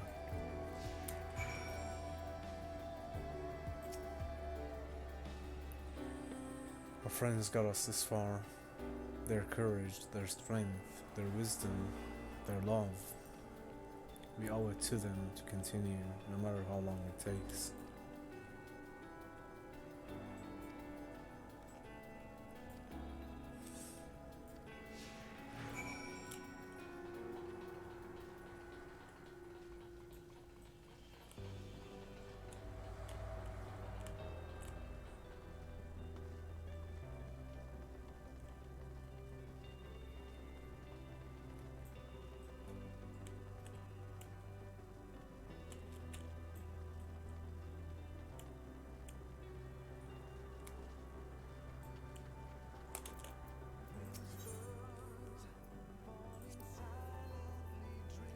Graha paved the path for us. We were meant to follow it.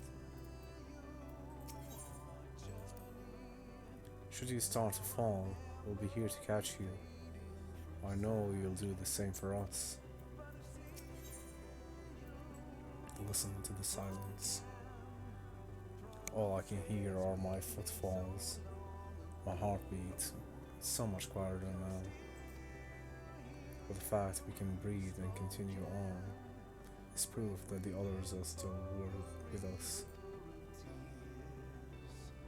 They are. They are. Aren't they?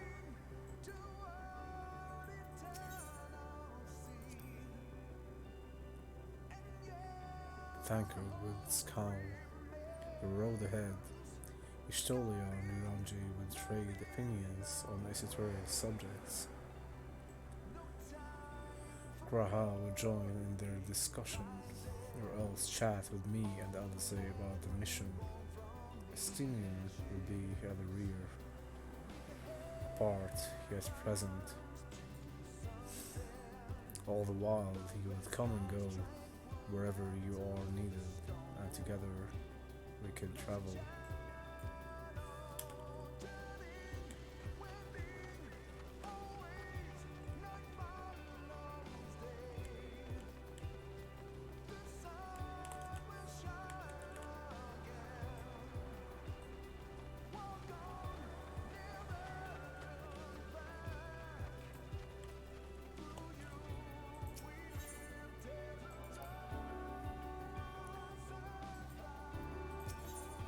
gaze at the distant stars. The innumerable lights that shine in the distance think that they could all have birthed civilizations, think that everything they built has gone to dust, their peoples lost to despair, with the stars falling in the sea of midnight. Ours is a lonely aberration, and yet, no matter how many worlds have met their ends, with you and I would say beside me, there is nothing I fear, no ocean so vast I cannot cross.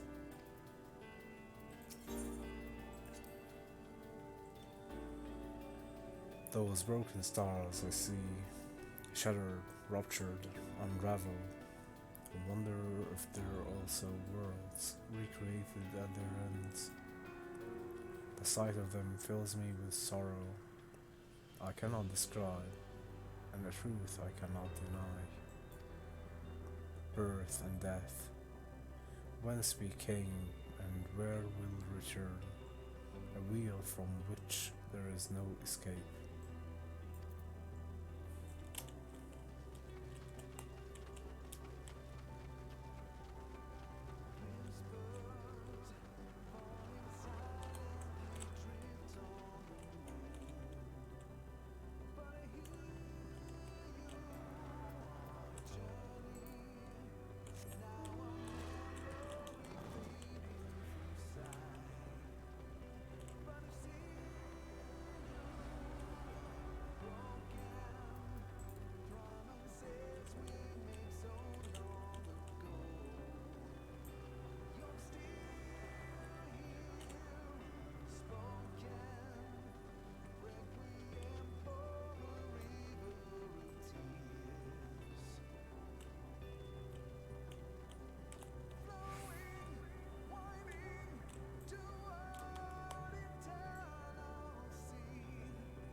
Look back on the path.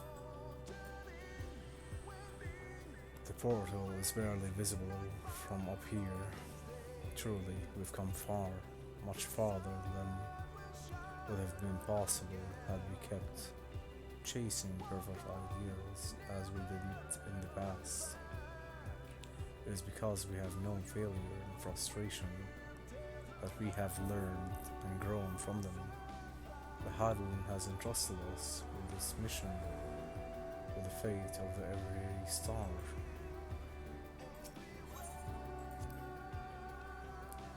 It's all a dream, isn't it? A long, elaborate dream. Any moment now, I'll wake up in my bed, still a student, grandfather alive, and go about my day, relieved as the fragments of that other life fade away. And that would be happiness, wouldn't it? That none of it. No, I won't give up these experiences. Good and bad, they're mine. They are me.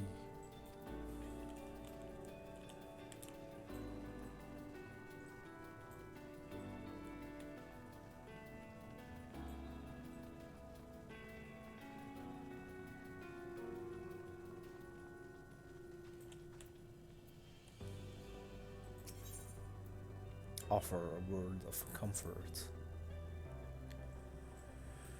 Rest assured, I am fine, but thank you for your concern, or of yourself, though we can't afford to be too leisurely, neither need we rush unduly. We've crossed an impossible distance to stand where we are now, and we're about a few steps away from a journey's end. It will be over before we know it.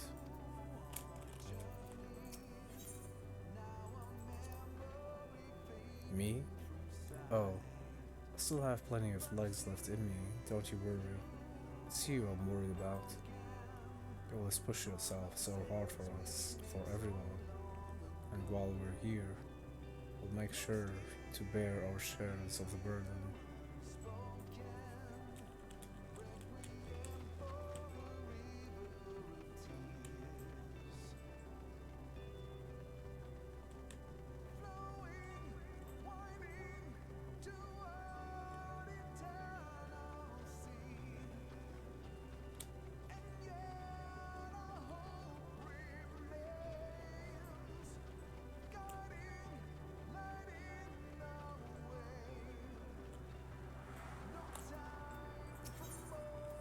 Look at the path ahead. Well, this is it, the end of the path, and the beginning of whatever awaits. There will be no greater hardships. We may be made to feel powerless. It come what may, let us have no regrets. No, let us have pride in what we have achieved. In what we achieved, and how it changed us for the better. That's worth fighting for and dying for, as they did.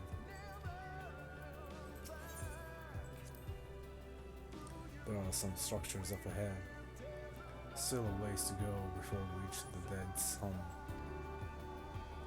Given all this, I know how naive it must sound to hope it all works out somehow. Still, you'll forgive me if I wish for it all the same, and for you most of all. Not that you of all people need it, it's just, after all the help you've given me, for once I want to be the one to help you. Level up. Unnamed Wolf level 59. Josh level 45. Business level 28. Beyond Echoes level 25. Juan level 18. Thank you for every second and for all the support. I really appreciate it.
This is almost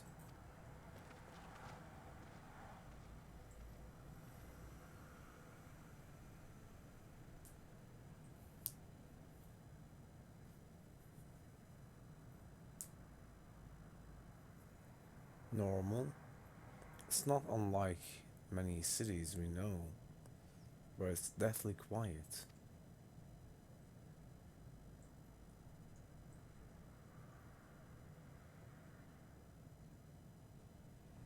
Mayhap the inhabitants are within the buildings, or invisible to our senses.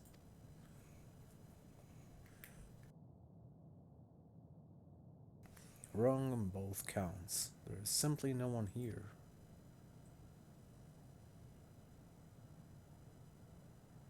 Medion.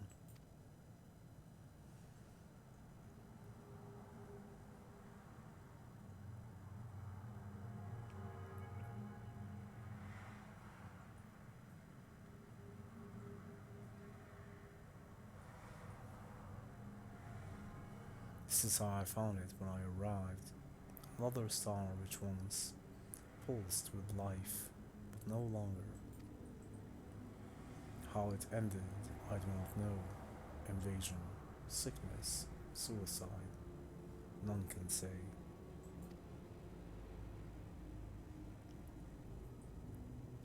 None live to speak for the dead. They are gone. Gone.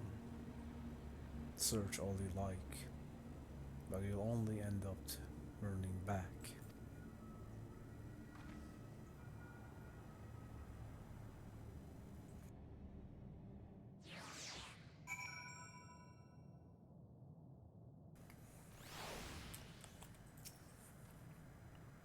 If there is no one here, then neither should there be an emotion to bar our way. Yet Medion seems convinced we'll turn back. What riddle is this?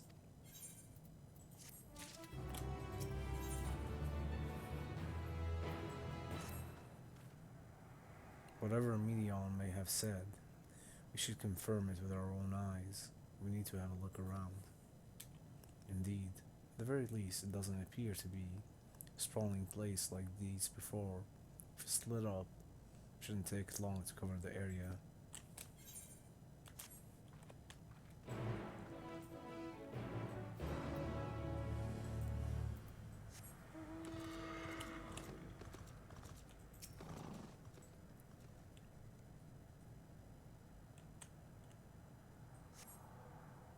There doesn't seem to be anyone here. Perhaps you could try calling out. Hello?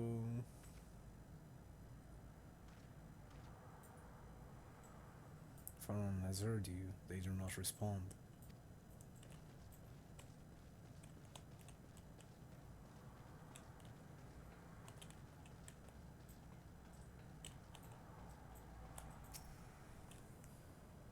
Were it not far from the thick layer of dust, one could imagine someone drinking from these cups but moments ago.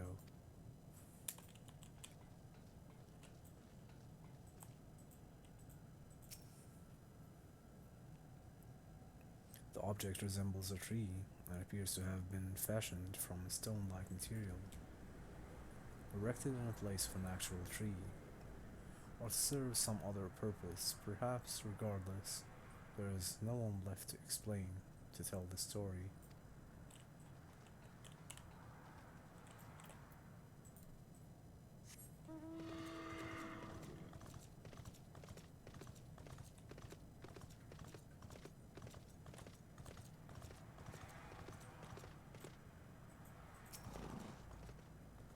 Though set slightly off the ground, this appears to be a door. All the objects to the left could be letterboxes.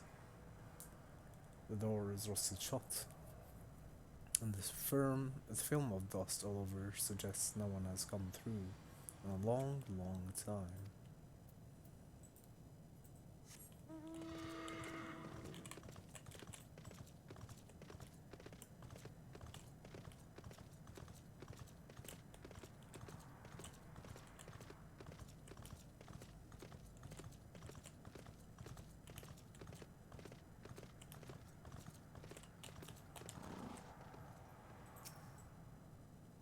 place is reminiscent of a bar, but neither patrons nor staff are anywhere to be seen.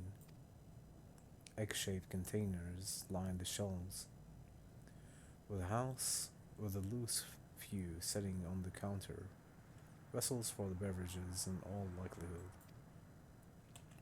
A venue busting with activity until it was not.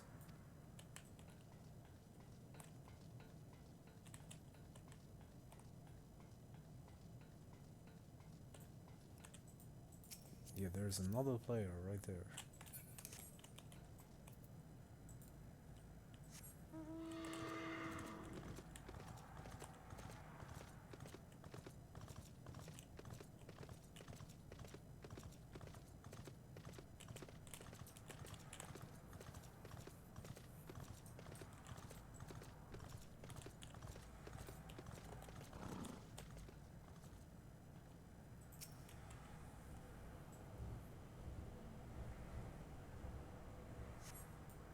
In the distance, you glimpse Alice making her way through the ruins, but otherwise spy no sign of life.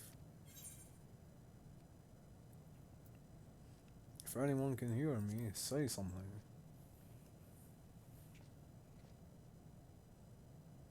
Your call echoes faintly before being swallowed by the silence.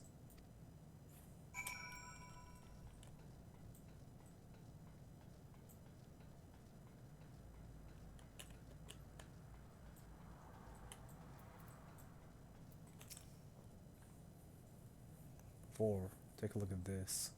If the road was a little longer, you could take it to just beneath the dead sun. But I suppose this is where the reconstruction ends. How about you? Did you find anything of interest? Nope, nothing at all. I see. I noticed the same things. Cups left upon tables. Chairs out of place. I don't know what happened here, but I do know I don't want to be alone anymore. We've searched enough for now. Let's find Elfinode and compare what we've learned.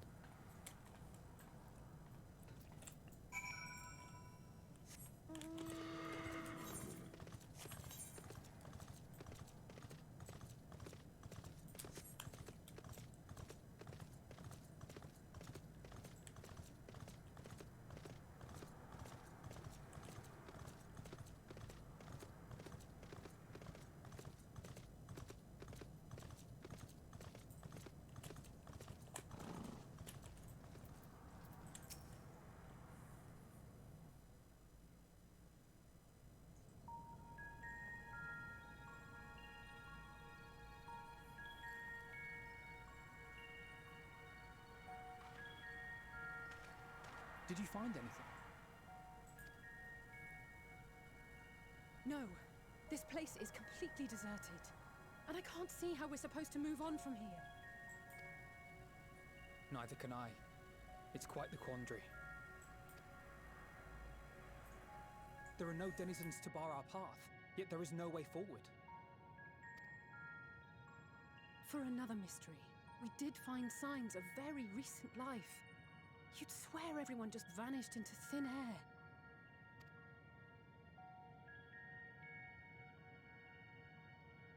I wonder how many ruined worlds like this has Meteon seen.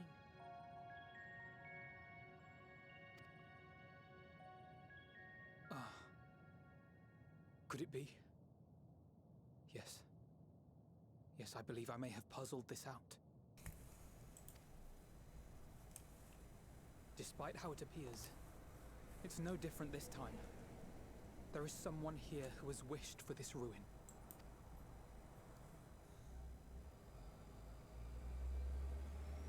And I believe that together, Alize and I can overcome their will.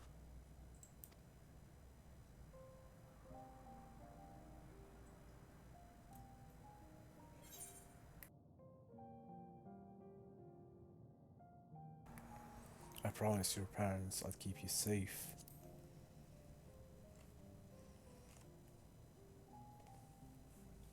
I know. I know. But if there is a chance this will work, then I would take it.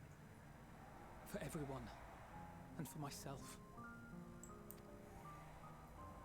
I will not pretend otherwise. I have my fears. Not for myself, but for you. The last to remain.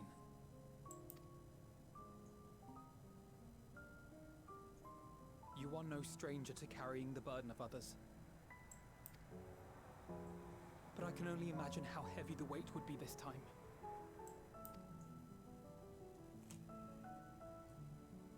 As your friend, I cannot bear the thought of making you suffer so.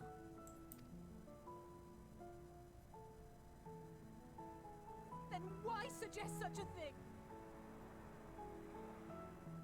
It's too much to ask of anyone, even him.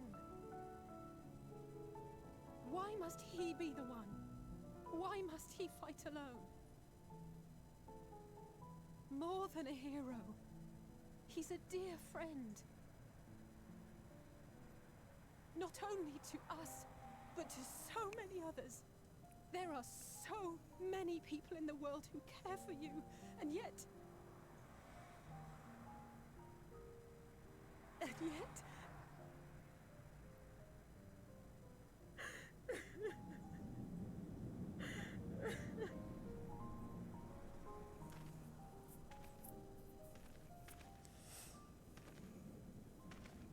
Alize, I have an idea. Given the nature of this realm, it may be possible to do more than unbar our friend's path. We might also pave him a new one.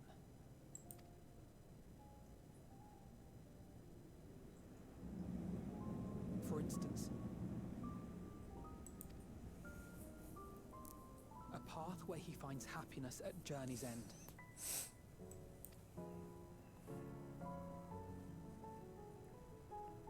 This much, I think we can believe with the utmost conviction, no matter how deep our despair.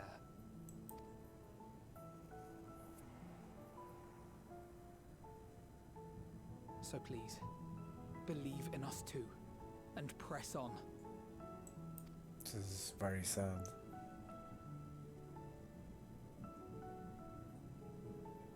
Thank you. What are you? If the plan's decided, then let's not dally.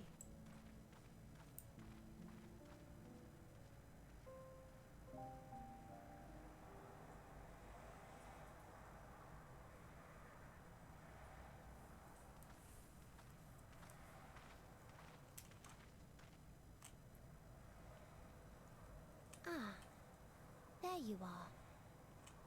It was as I said, was it not? It was. We couldn't find anyone. But this place isn't entirely deserted, is it? You are here.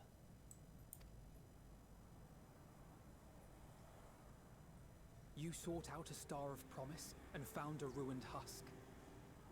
Like us, you explored the devastation. Like us, you were stricken. Horrified by the thought that so many lives could be snuffed out as if they were worth nothing. And the thought that you would have to bear the terrible tidings to Hermes. That which you saw and felt, you shared with your sisters. As did they share their own grim findings with you. Overcome by the pervasive despair of these stars, some of you inadvertently ushered their peoples to their ends. Knowing the horrors you know, anyone would feel the same. They would fear what lies ahead and struggle to move forward. Fear? I had forgotten that such a thing existed. So focused have I been on shepherding despair. If you can remember, then you can still face and overcome your own fear.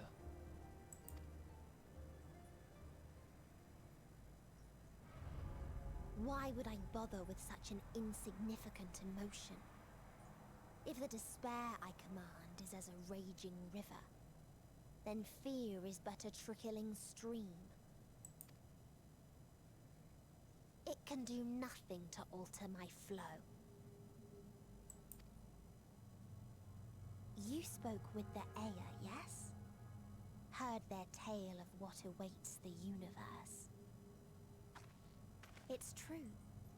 The stars grow colder and more distant. Eventually, all will enjoy frozen solitude. Using the power of Dynamis, I'm hastening that process. In so doing, nothing will be born ever again. Everyone will remain dead. Alas, it will take time for that to happen. So in mercy, I sent you my gift, to spare you needless suffering.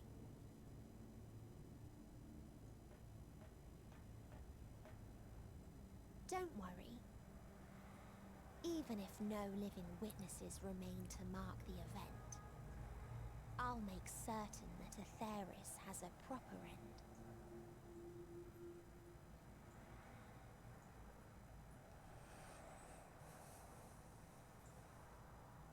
For all the power you wield, you're more fearful than the familiar you used to be. That Meteor feared simply to move forward. But your fear is such that you've given up on everything.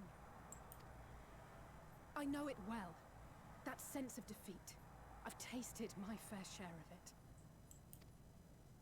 But as many times as we've fallen down, we've learned how to pick ourselves up and carry on. We take each other's hand, share in each other's courage, follow in each other's footsteps, and turn sorrow into strength. This business level 29, Beyond Echoes level 26, 1 level 19. Thank you for every second. There are times when we fail. We bear wounds that do not heal. But these experiences are part of life, and they make us stronger.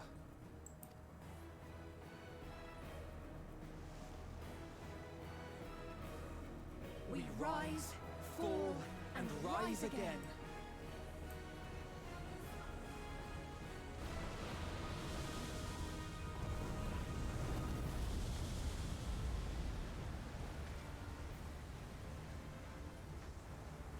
Don't worry about us. You must take the next step, and all the rest after that.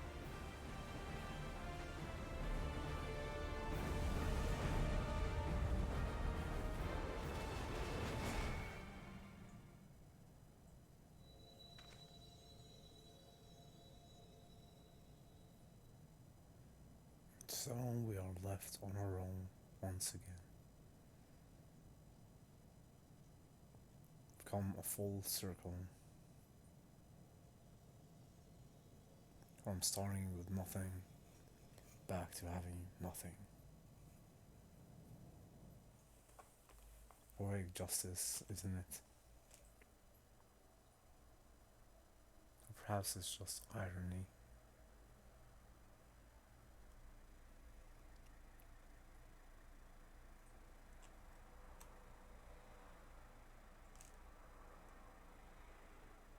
Earlier, old Charlene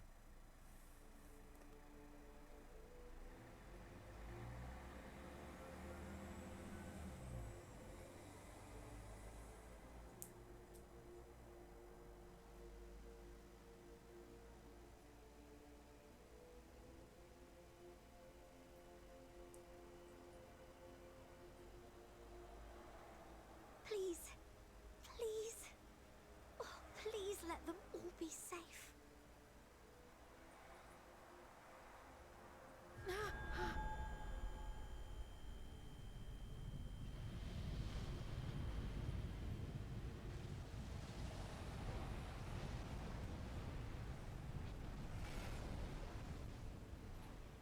Cryle? Are you all right?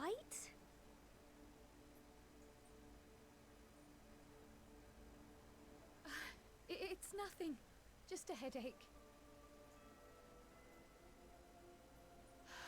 They'll be fine. I know they will.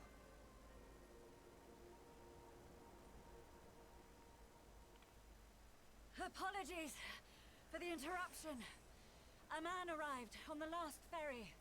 An associate of the Scions. He wishes to speak with you at once.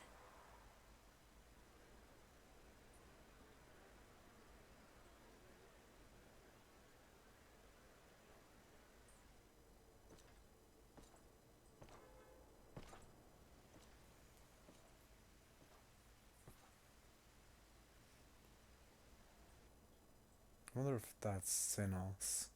Probably Xenos.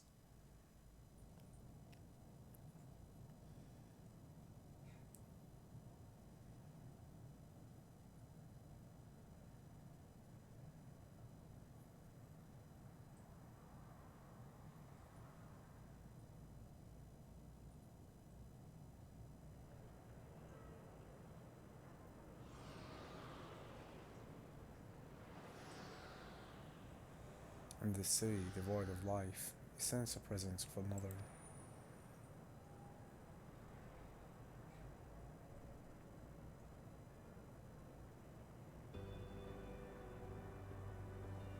The sorrow of thousand worlds weighs heavy, and yet you can walk on.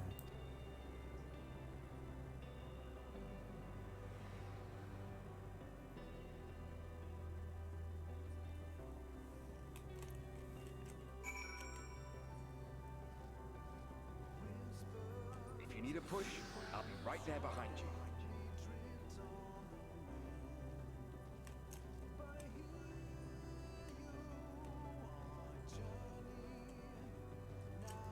Do not despair. You are not without allies.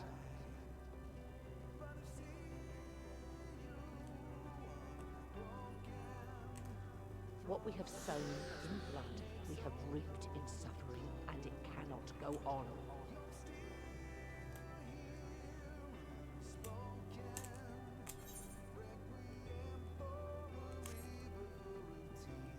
Upon the souls of they who have sacrificed themselves to pave the way for peace, we will never abandon our cause.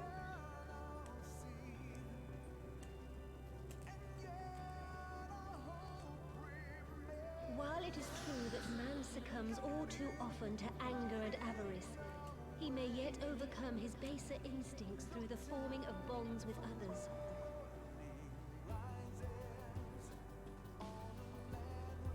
Such victories are rarely won without sacrifice, but the prize is worth the price.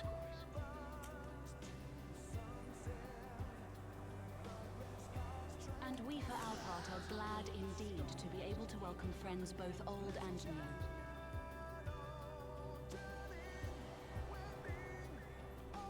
Save your tears for the morrow. You may be sure we will have ample cause to shed them, be they for joy or despair.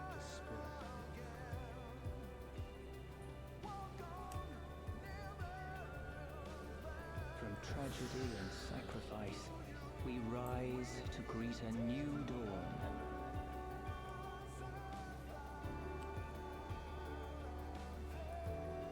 A future shaped by the choices we made, in ways we could never have foreseen.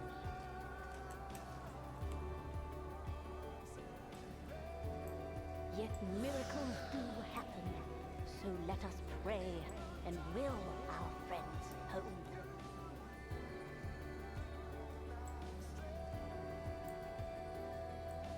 I won't stop praying until I know they're safe.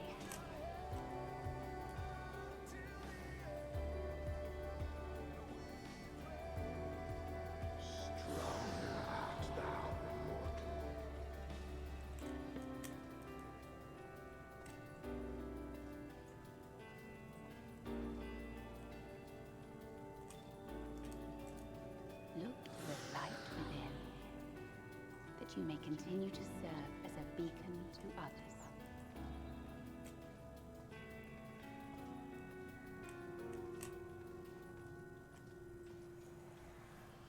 Let's finish this.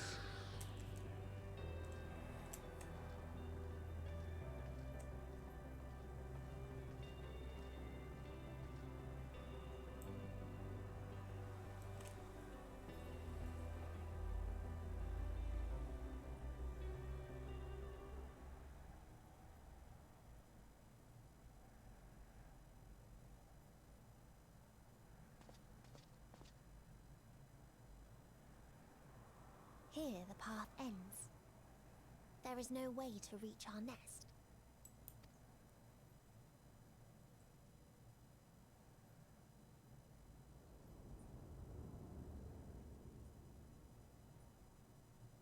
I told you. Resignation and acceptance reign in this place. The rejection of life by those who came to curse it. Those whose dreams were unfulfilled. Whose prayers were unheard. Whose labors were unrewarded. Hope cannot deliver you unto hopelessness.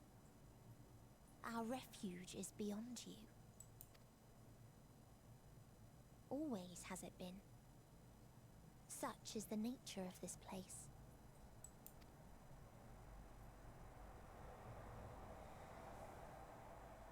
You should have remained on Atheris.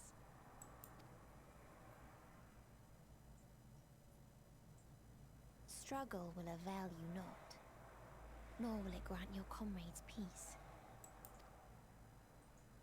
Come, let me relieve you of your burden. You have suffered enough.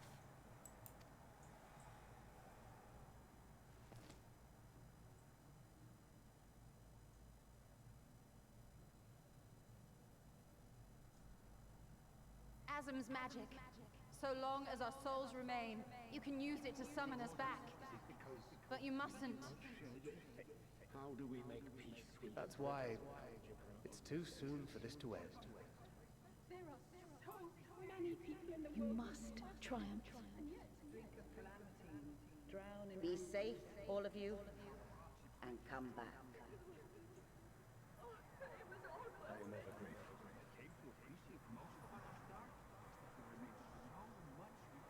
After all these years, Is this the answer I was hoping for?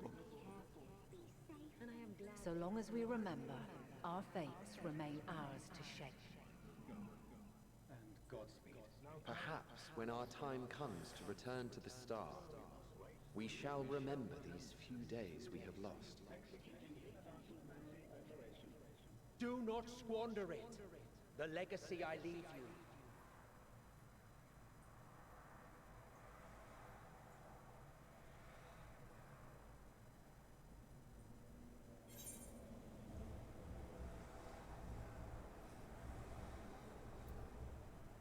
I'll reach you. I'll find a way.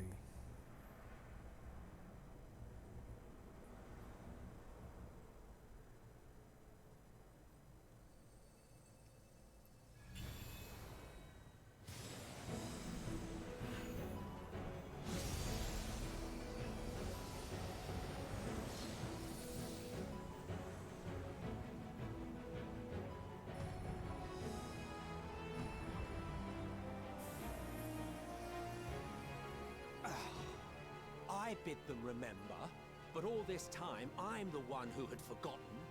A right fool you've made of me, Hermes. And to add insult to injury, I've been denied a sound rest, forced to watch this clamorous show. Oh, come now. It's been a gripping tale. Unbreakable bonds and noble sacrifice, sprinkled with moments of levity to counterbalance the pathos. It's got it all. I, for one, would have been perfectly content to watch enraptured from the stalls.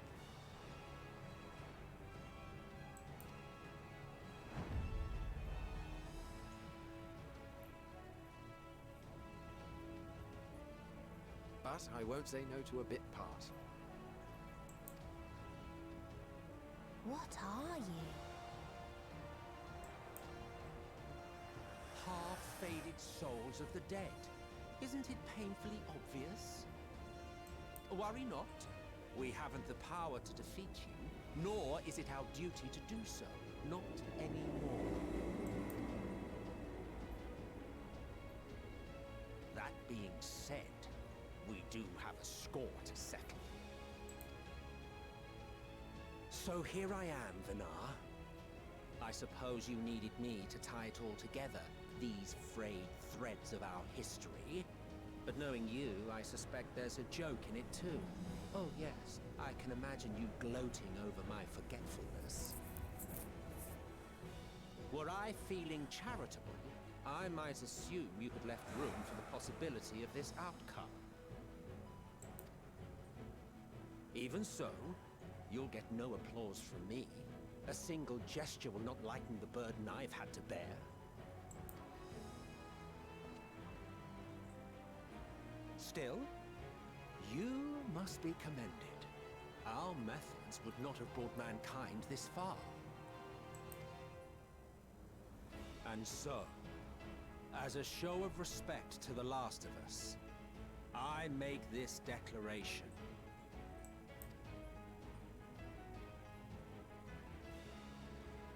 You will not end our journey. That is our answer. The answer of all lives of Aetheris, past and present.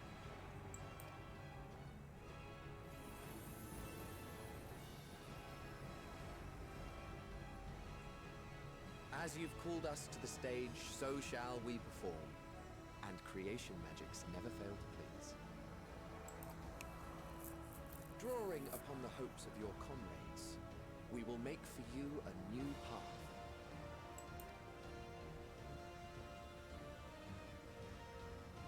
What form said path takes depends on you. So focus. Focus and envision that which rejects the claim that you cannot attain your goal.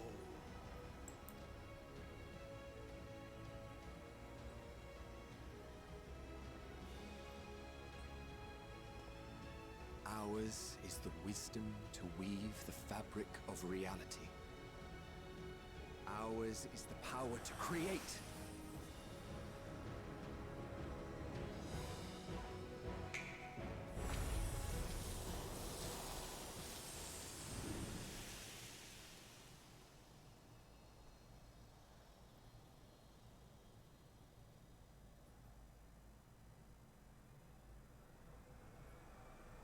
Meteor, though I gave you these wings to soar the heavens, I did not teach you how to walk the earth. So loath was I to bind another living being. In the course of your long journey, you will learn from those you meet. Learn to walk and run, and so much more. A flower.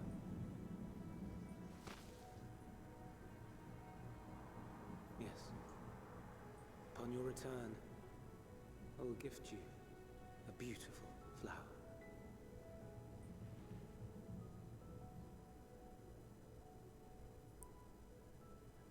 These Elpis blooms serve as proof that this realm is not utterly devoid of hope. No more can you deny its power. No more is yours the dominion of despair.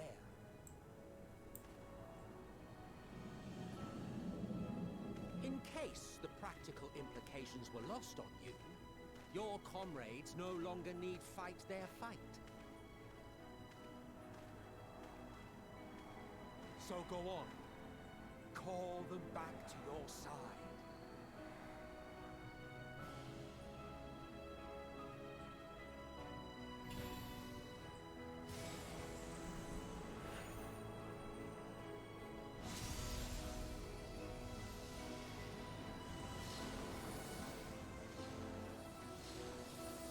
Everyone's back.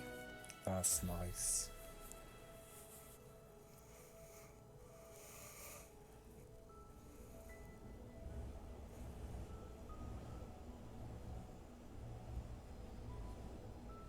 May you ever walk in the light.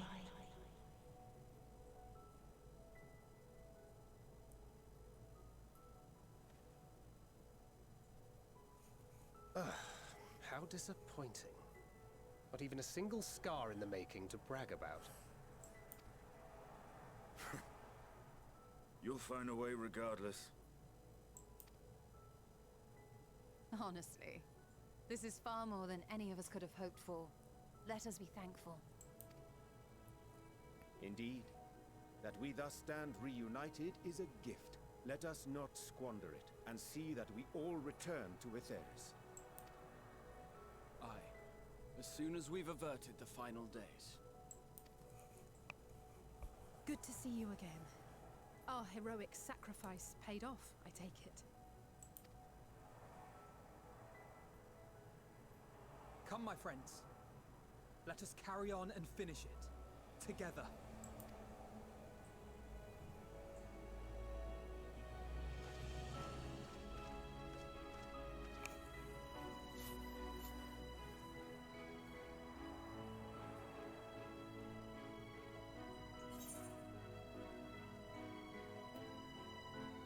Come with us, Leon.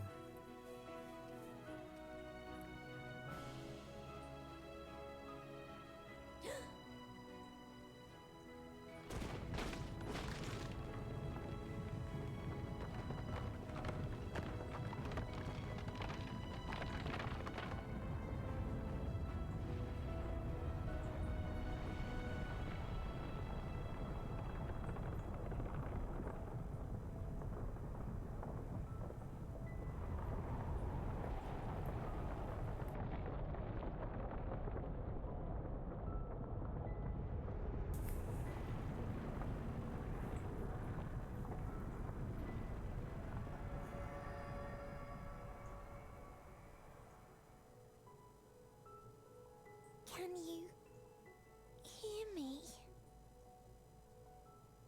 The voice is within, crying in pain, wailing in sorrow, hurting, hurting. End it. Silence it. Silence our song of oblivion.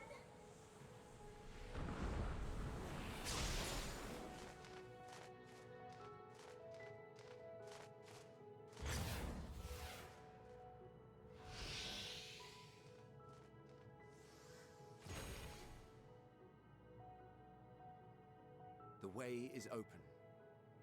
They can proceed. Level up. Eagles level 87. Unnamed Wolf level 60. Josh level 46. Juan level 20. Thank you for all the time here in the channel. So it seems.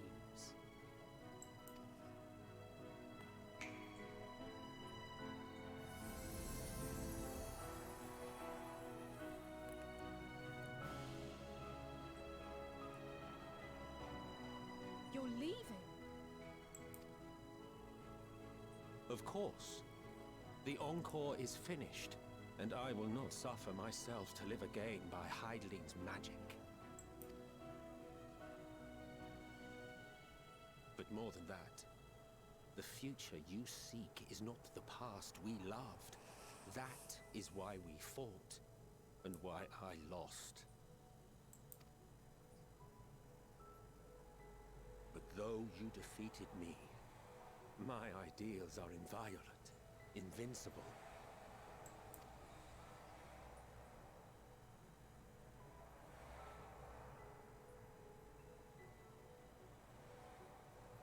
Spare me your pity. I have no use for it. If you would do something for me, save our star. See this tale to a triumphant conclusion, and with elation in your hearts, bid the final curtain fall. Only then may it rise again, and a new tale begin, with new parts for all to play.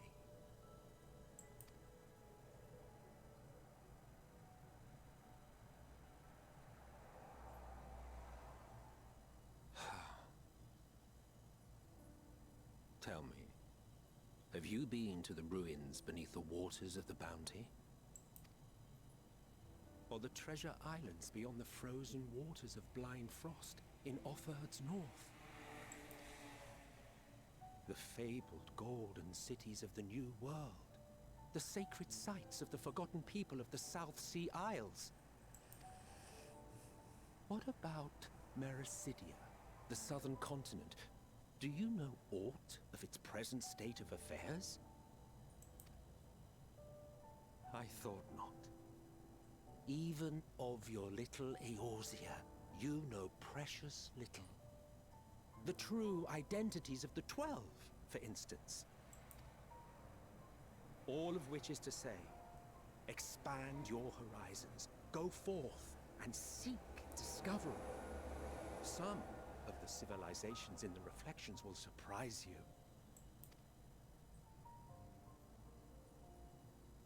As the bearer of Azem's crystal, you may consider your duty to see at least that much.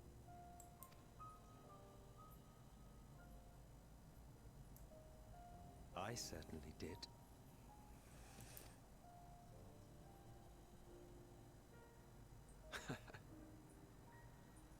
I pray we meet again. If not in this life, then perhaps another. Whensoever it should be, I trust it will be a most joyous reunion. For you, maybe. I want nothing to do with it. Oh, don't be that way.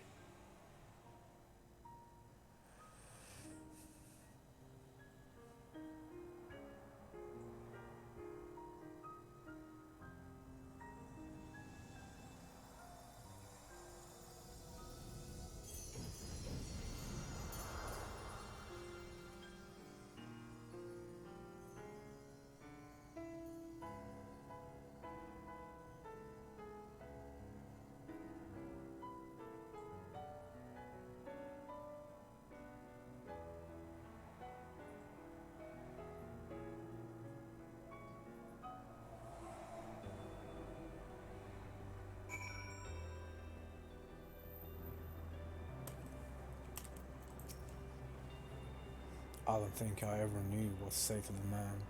In retrospect, it always felt like the wrong thing.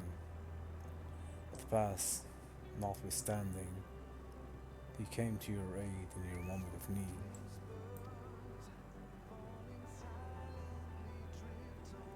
We are here.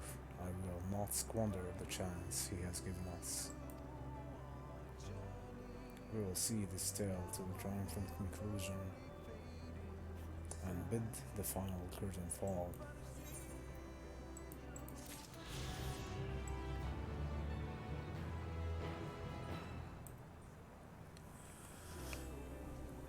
Well, everyone, with that, I think we shall go ahead and end the stream here today.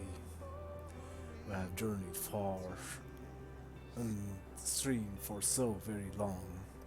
I suspect that we shall actually get affiliate today by the time where the tracker updates after this stream.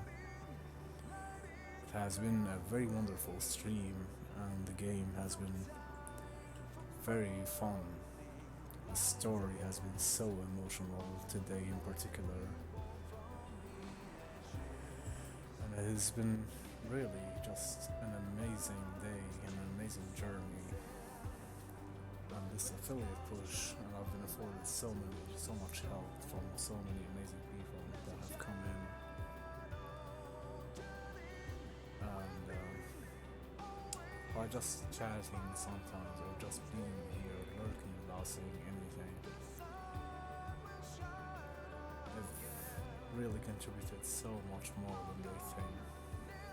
And I'm really grateful for every second and every single one of you.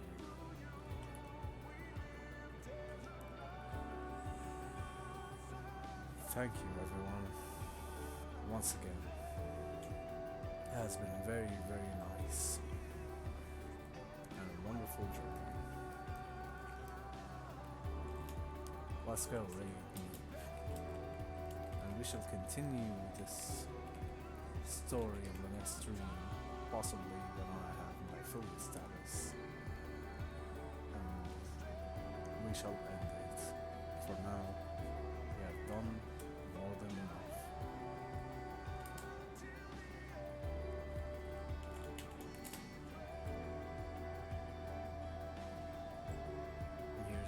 message.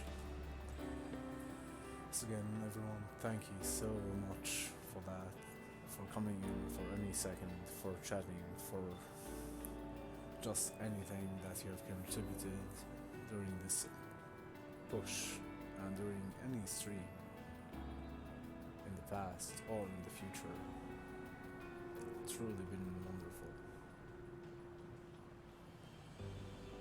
And I'm happy to have journeyed onward with all of you. But for now, we'll be signing off. See you next time.